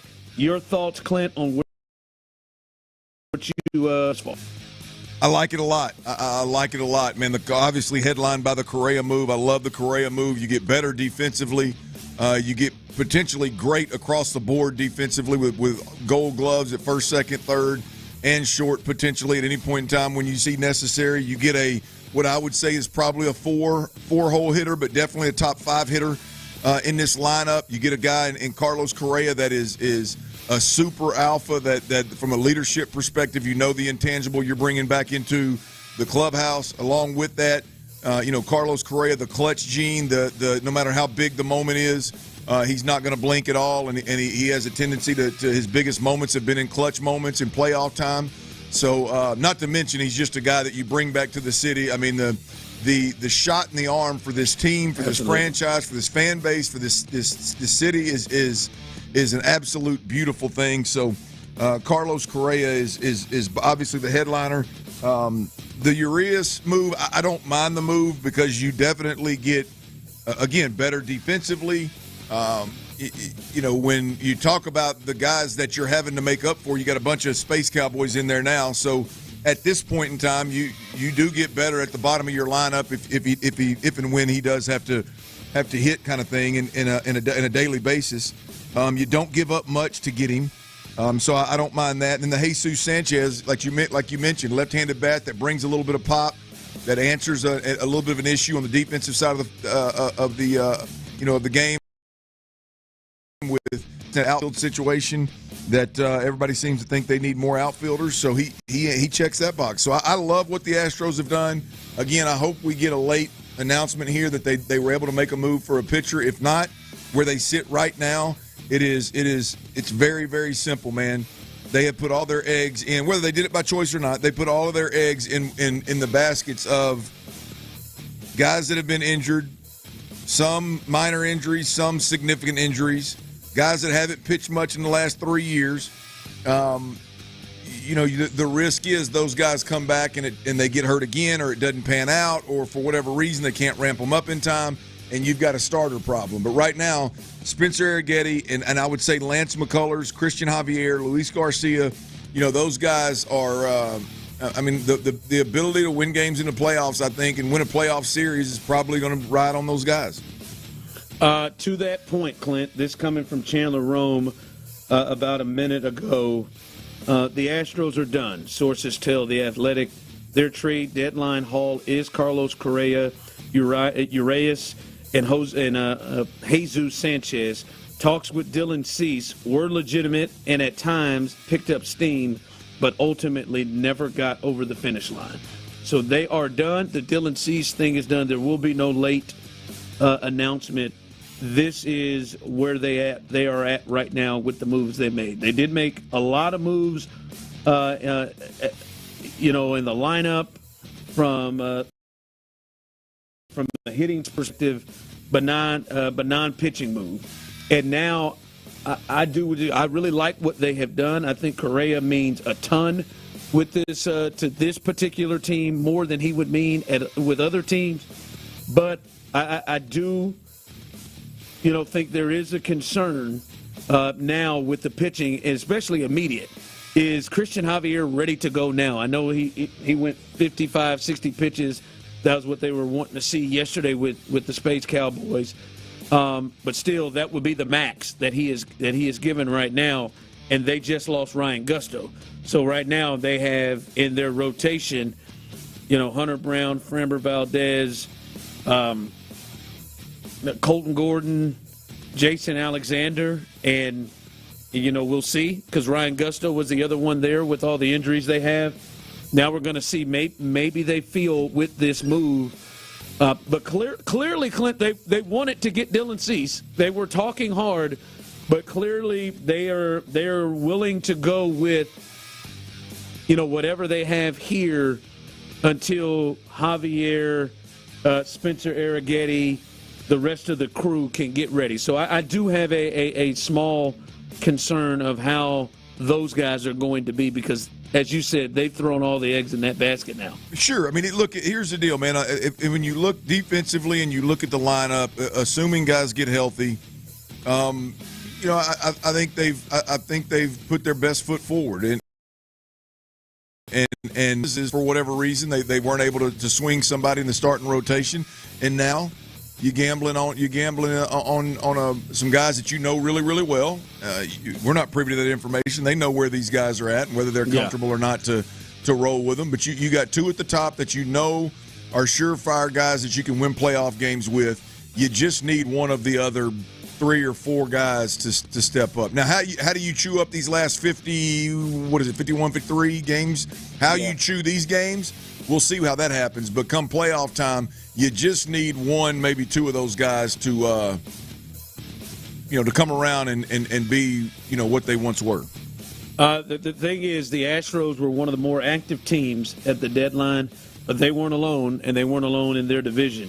The Mariners, they were very active. You could argue they took 2 of the biggest bats on the market with Josh Naylor and Suarez, who they add yesterday. They had Suarez yesterday, they added Naylor the other day, and then they also added a lefty in their bullpen as well from the Pirates.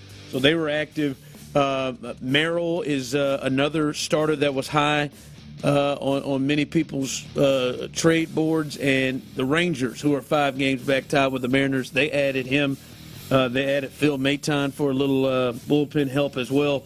So the Rangers and Mariners behind the Astros were also really, really active today, and made some moves, not just today, but over the past week or so, and made some moves to add to their team. So this should be final few days down the stretch, or final few weeks down the stretch until the season ends in the AL West. But the Astros still hold a 5-game lead over both the Mariners and Rangers. Yeah, you can argue, and I'm not familiar with their injury issues on either one of those teams, but the fact that the Astros were able to stretch out a 5, at times 7+ game lead in this division tells me those other squads needed to do a lot of work. Now the Astros needed to get healthy, and I'm glad they did some, because of some of those injuries are more significant than we thought. They clearly needed to make some of the moves they made, but you got, as far as I know, those teams, with the exception of maybe a couple of guys, are the guys that they're going to have to go to battle with are playing. The Astros are going to be significantly better in a month from now than they are right now, and they're going to be completely different, obviously, a month from now than they are right now. So that's the one advantage that the Astros have is one, you got a 5-game lead, and two, you're gonna ultimately get guys back from the injury list that are equivalent to some of these acquisitions that your in-division opponents have made today. By the way, stay tuned. A little bit later on, Tyler has worked hard and put together a little something for Carlos Correa. It's been a while since we heard a Milner montage. I'll just make that up right there. Oh, that sounded good to me. I love to make them. It's been a while since we've heard a Milner montage, but we'll let you hear that a little bit later on because Tyler almost about a 15-minute period. We had lost Tyler. Tyler. I don't call me Psycho T for nothing. Tyler was letting ride, baby. I really couldn't even help it, dude. I was in here out of my damn skull. He just started reading stuff. Started getting all lightheaded. he was letting it roll. But stay tuned for that coming up here in just a bit. 5 o'clock fire. All right, football is back, fellas. The Hall of Fame game, we went there to Canton last year. Really cool thing they got going on there, a little bit outside of Cleveland. But the Chargers and the Lions get going tonight. 2 teams that are thought to be at the playoff contenders. Maybe the Lions are Super Bowl contenders with those teams. But there are a lot of people, Clint, who feel like that the Chargers are a team in year 2 of Jim Harbaugh. And if you've watched Harbaugh from San Diego to Stanford to the Niners to Michigan, and here now he's in year 2 with the Chargers, those teams have taken big steps after year 1 when he's really implemented his culture and the way he does business. And then a lot of people believe the Lions may take a step back. Where do you see these 2 teams coming up in the NFL season, the Chargers and the Lions? Well, I don't worry about the Chargers. I think there's you got your quarterback back, you got your offensive play caller back, you got your head coach back, and as you said, your head coach is a guy that has a tendency and a history of setting a steam, playing smart, and he finds a way to win. He's a winner. And so I think the Chargers take the next step and are a better football team. The Lions are one that I think is a little bit of a wild card here. I mean, when you got to replace your offensive coordinator and your defensive coordinator, then the odds of you hitting on both of those guys, I got to believe, is slim. And so we'll see how they end up working out. Now I know they hired an offensive coordinator from within. So maybe that stability. I think they did that defensively too, didn't they? Did they? I'm not familiar with their defensive hire. But that obviously would bring a little bit of familiarity. Probably not a lot of terminology change, and probably not as much of a deal as we want to make it. But we'll find out this season. Maybe not tonight, but we'll damn sure find out this season whether they've got the polos on the sidelines are a weapon or not. Yeah, Yeah, so we'll see. Yeah, because, I mean, they have been running as one of the best teams the last 2 years, but they have had, you could argue, the two best coordinators in football potentially on their teams that both got head coaching jobs and probably got to pick the spots they wanted to go to. So football is back. NBC tonight. Chargers Lions, a Hall of Fame game.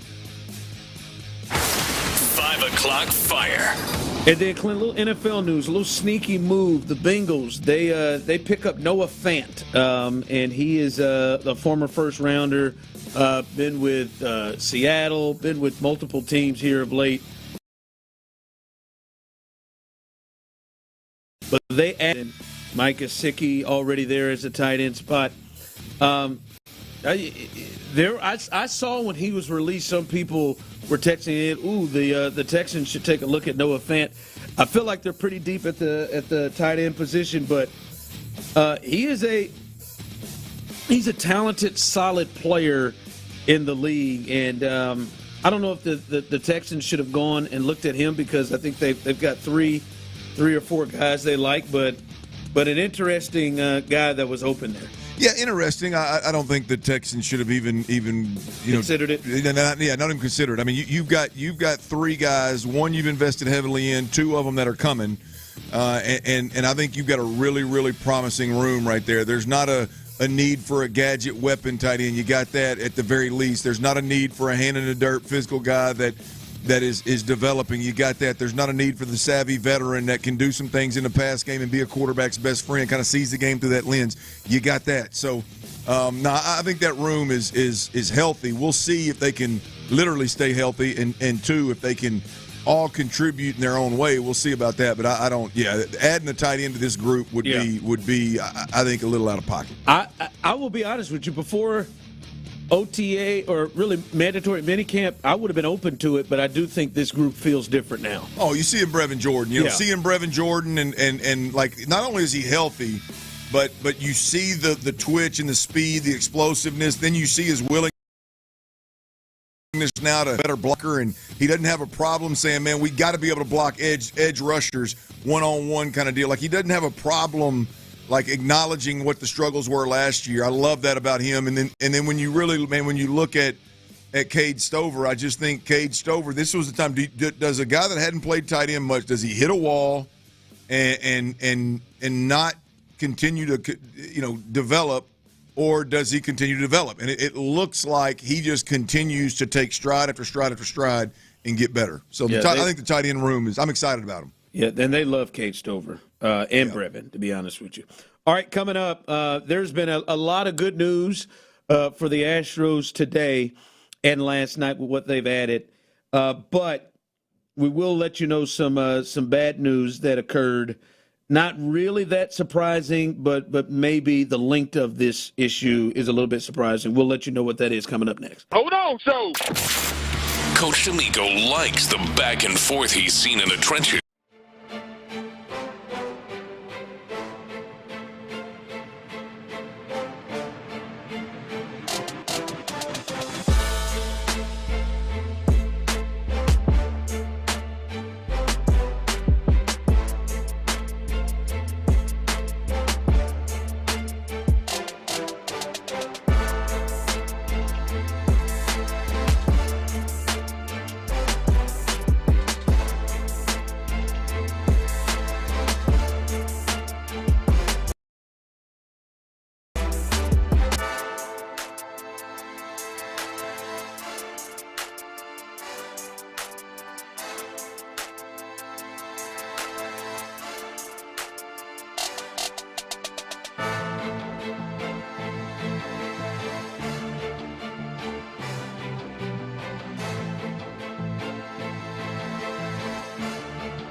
Texans training camp. Live from the Mokaram Injury Lawyers Studios, Sports Radio 610 presents The Drive with Stoerner and Hughley.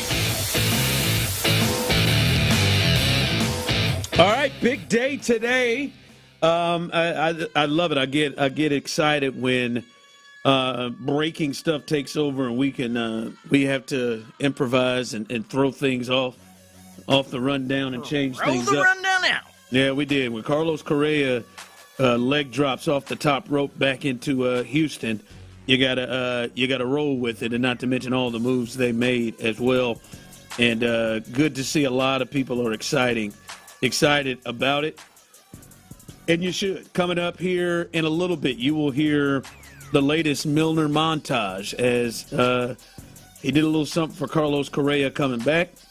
And you'll want to hear that coming up here in a bit. I do want to pass this across. One, really good news. If you missed it, do you have that, Tyler? I meant it late for you. The home run that Jeremy Pena hit last night as he was in Sugar Land. This should be his last game with the Space Cowboys. Hopefully he is able to go up to Boston and get right into the lineup. We talked about it yesterday.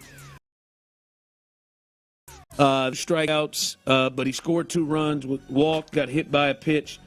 But he got things going out there. I got it. And we talked about from the standpoint, it's not really about his results. It's more about how does he feel and everything. This was ribs, not anything that you look at and say, oh boy, if he's 0 for 5, boy, we can't bring him up. Well, last night he had a couple of swings. His first at bat, he hit the ball really, really hard and well into an out, but then he had this happen a little bit later on. 2 outs. First offer to him, and Pena hits this high in the air, deep to left, and that one is gone!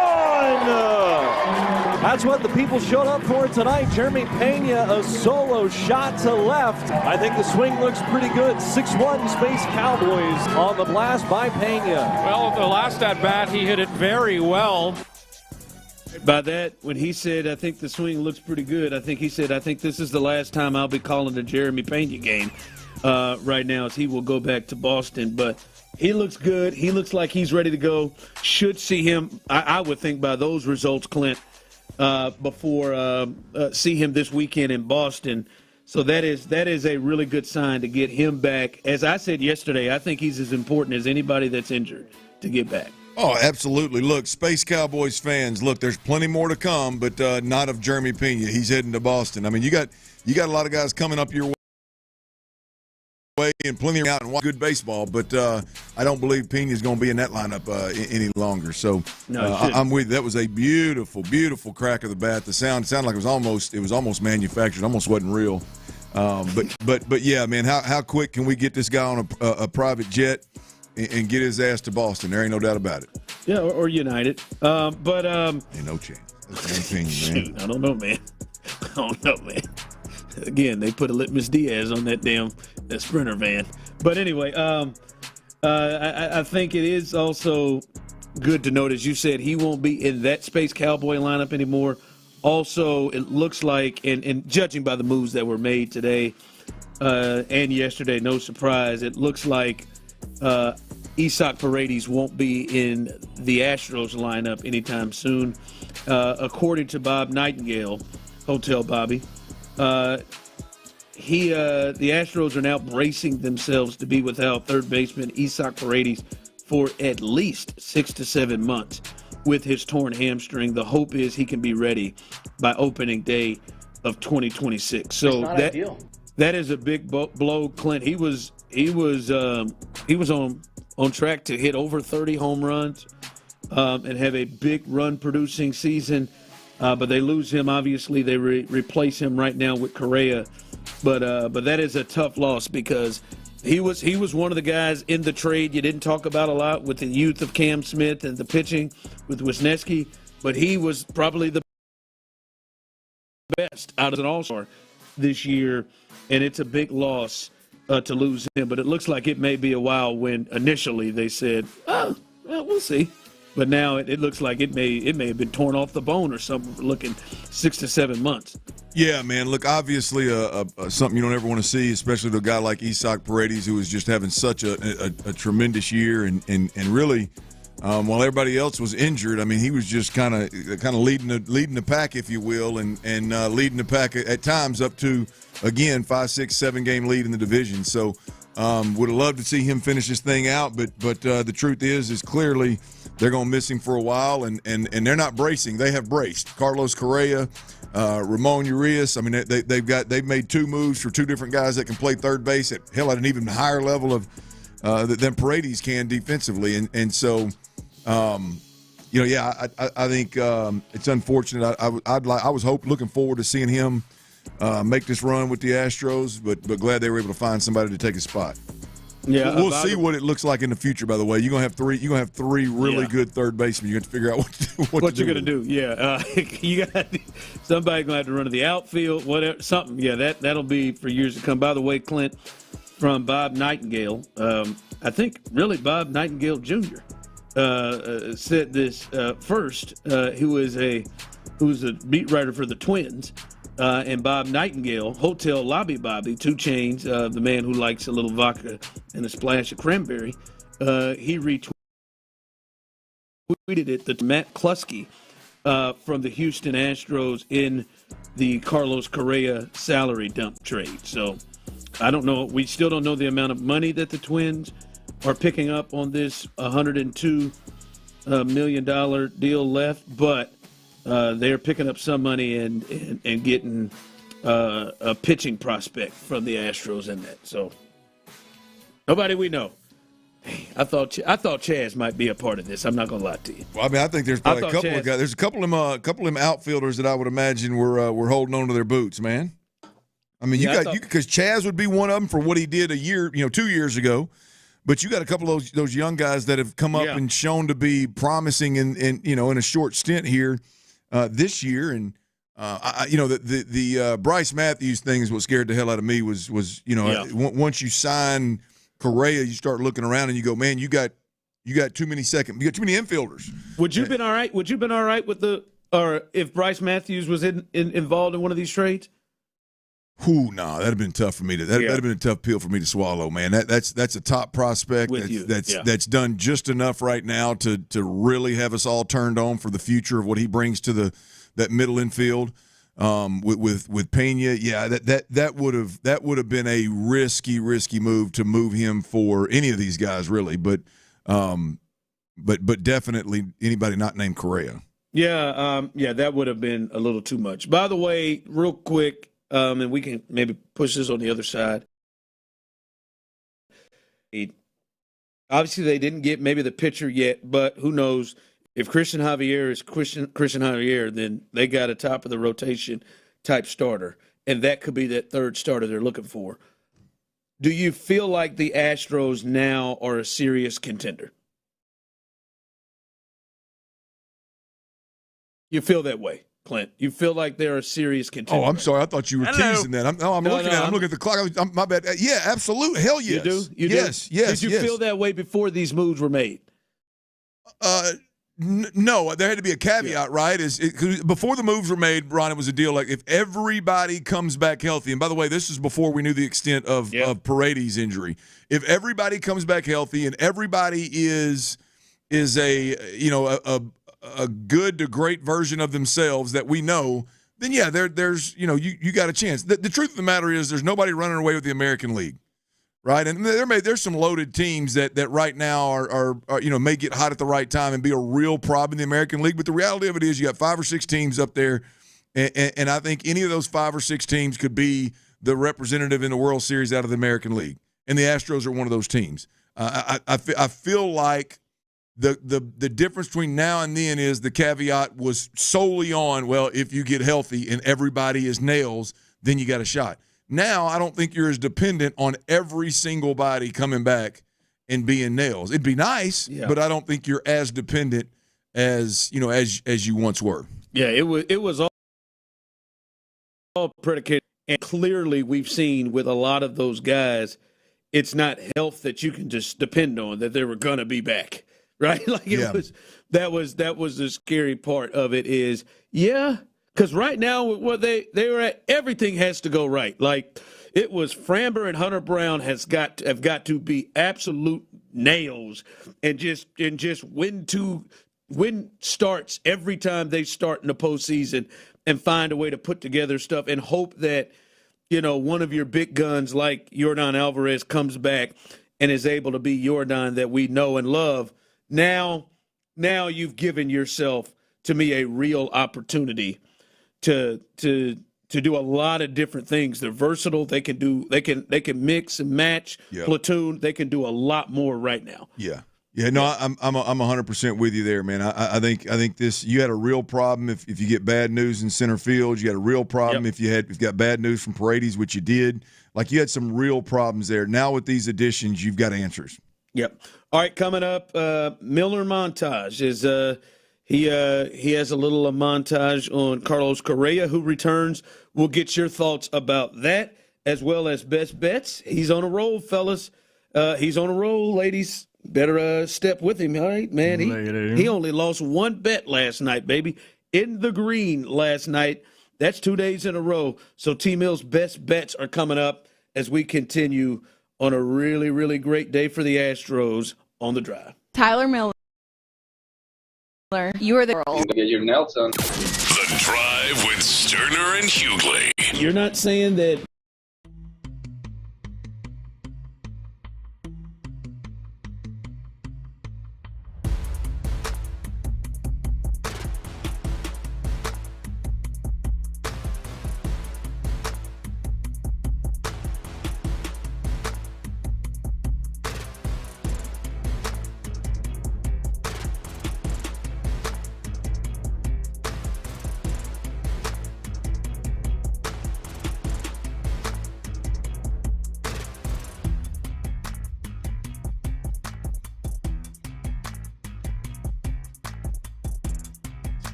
just in case, if you're just jumping in, it is a exciting day here in Houston. The return of Carlos Correa. Carlos Correa returns to the Houston Astros. Didn't seem like they had to give up much. One prospect, and the Astros are getting some help from the Minnesota Twins on the rest of the contract that they will have him. They've got control of him for the next at least 3 years, and then 3 more years of a team option. So this year and 3 more years, and then team options start. They also acquire the left-handed bat that we heard them wanting to get, and that's Jesus Sanchez from the Marlins. Now, Ryan Gusto does go back to Miami in that trade, and it does leave the Astros short a starter, especially with all the injuries right now, and they did not get one back. Dylan Cease, those talks ultimately could not come together in a deal, so he is staying put in San Diego. So we'll see what the Astros do from a pitching perspective now that they've lost another starter, this time via trade. But all in all, they've added, and I think added some excitement to this team. Coming up behind us, Texans All Access, as Mark Vandermeer, John Stroud will be live with the fellas tonight. C.J. Stroud, the quarterback. There you go, right there. God bless C.J. Stroud, according to Clint Stoerner, will be live with the guys afterwards, so stay tuned for that. And then I saw it. Patrick Creighton said that Area 45 is going to be lit tonight, baby. Major excitement as, yes, the Astros have a day off, but they made some major moves.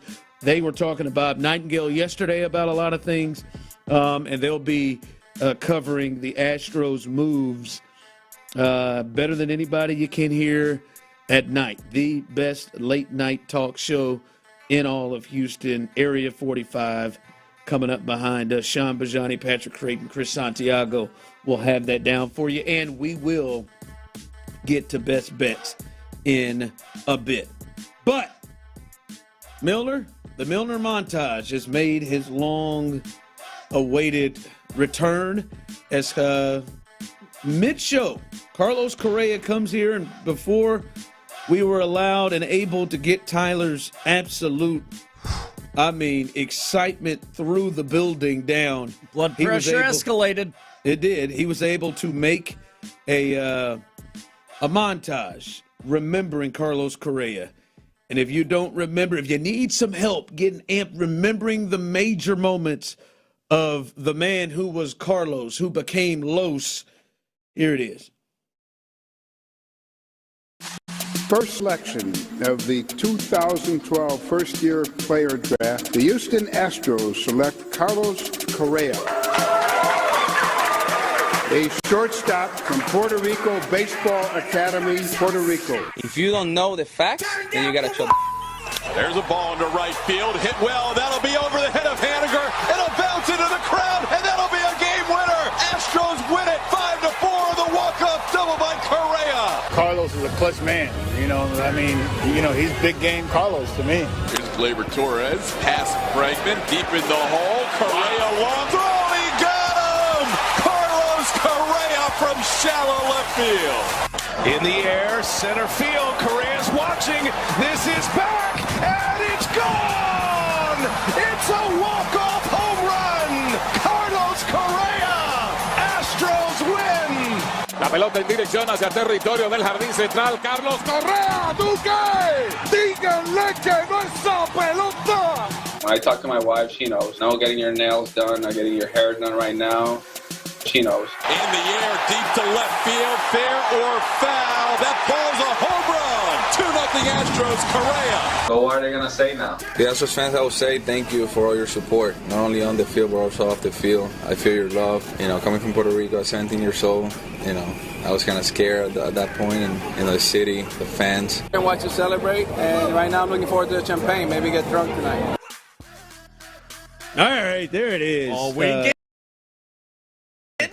From the return of the Milner montage And some of those moments, again, I've seen this on the text line. People are looking at his numbers, Clint, this year, and, it doesn't jump off the page like the 36 home runs from Suarez or some of the other guys. He's got 7 home runs this year, 30-something RBIs. He's hitting 267 or so. But, Clint, he's 30 years old. He's not 37. And we know, as you said earlier, he has that knack to show up in big moments, and we've watched him do it multiple times. Hell, Clint, when they played the Twins in the playoffs a couple of years ago, they were able to beat the Twins, but he had major moments against the Astros for the Twins, and you were hoping he would not come to the plate when big moments occurred because we know what Carlos can do, and I think that is what it is. Carlos, especially for this team, all of the intangibles, yes, but he's a great defender, and you would imagine he's probably going to be one of the best third basemen in baseball, and that there's a guy in the middle of the order that pitchers don't just look at and say, oh, all right, easy out. No, he's somebody you're game planning for and can come up with big moments. Yeah, there's no doubt about it. He's the guy you want at the plate. I mean, this is a guy you plug in the 4-hole, 5-hole in your lineup, and you just keep this thing moving. I mean, with the exception of maybe the slugging is down a bit. His average is slightly below his career average. Not having a great year by any means, but it's nothing to be alarmed by. I mean, like a year ago, I mean, the guy hit 310 and had a 900-plus OPS. I mean, he's still Carlos Correa that can put up big numbers. He's still Carlos Correa that's clutch as hell. He's still Carlos Correa that is a without a doubt alpha leader in the clubhouse. They've already had the conversation about, hey, Jeremy Pena's our shortstop. You gonna play third? He said, cool, I'm good with it. It's about that time in my career to do that anyway. And so he's got one thing on his mind, which is winning a World Series. He knows how to do it. He's done it before. And I think this is a huge get for the Astros, all things considered. I mean, you got better on defense.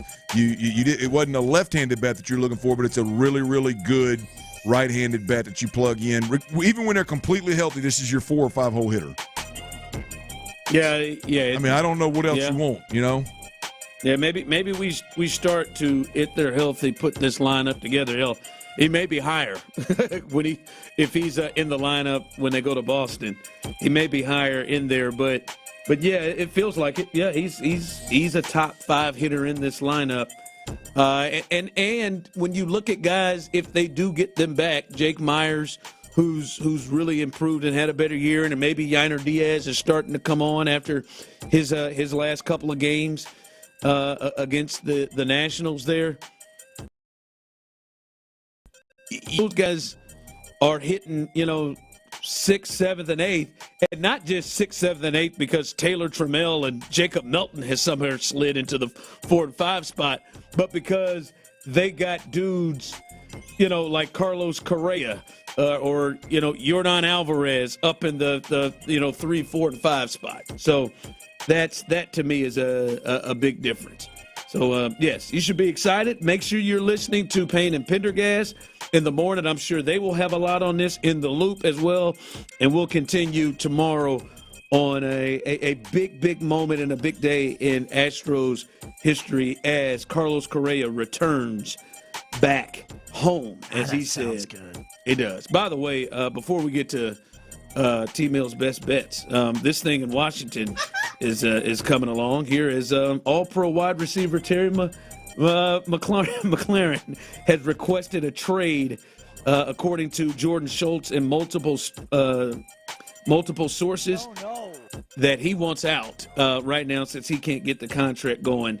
They've added Deebo Samuel. They were really locked and loaded to be the sexy pick in the NFC, and old Scary Terry apparently has been fed up and requested a trade out of Washington. So drama. Yeah, I think just reading through this, I think that he obviously has had some issues, and I think teams have been poking around for a while now, but Washington's never even shown a remote interest in moving the wide receiver. I doubt doubt that changed. Maybe it's a tactic to get them to move off their position in these contract talks.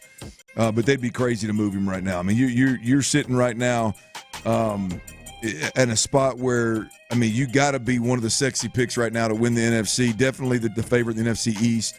Actually, the Super Bowl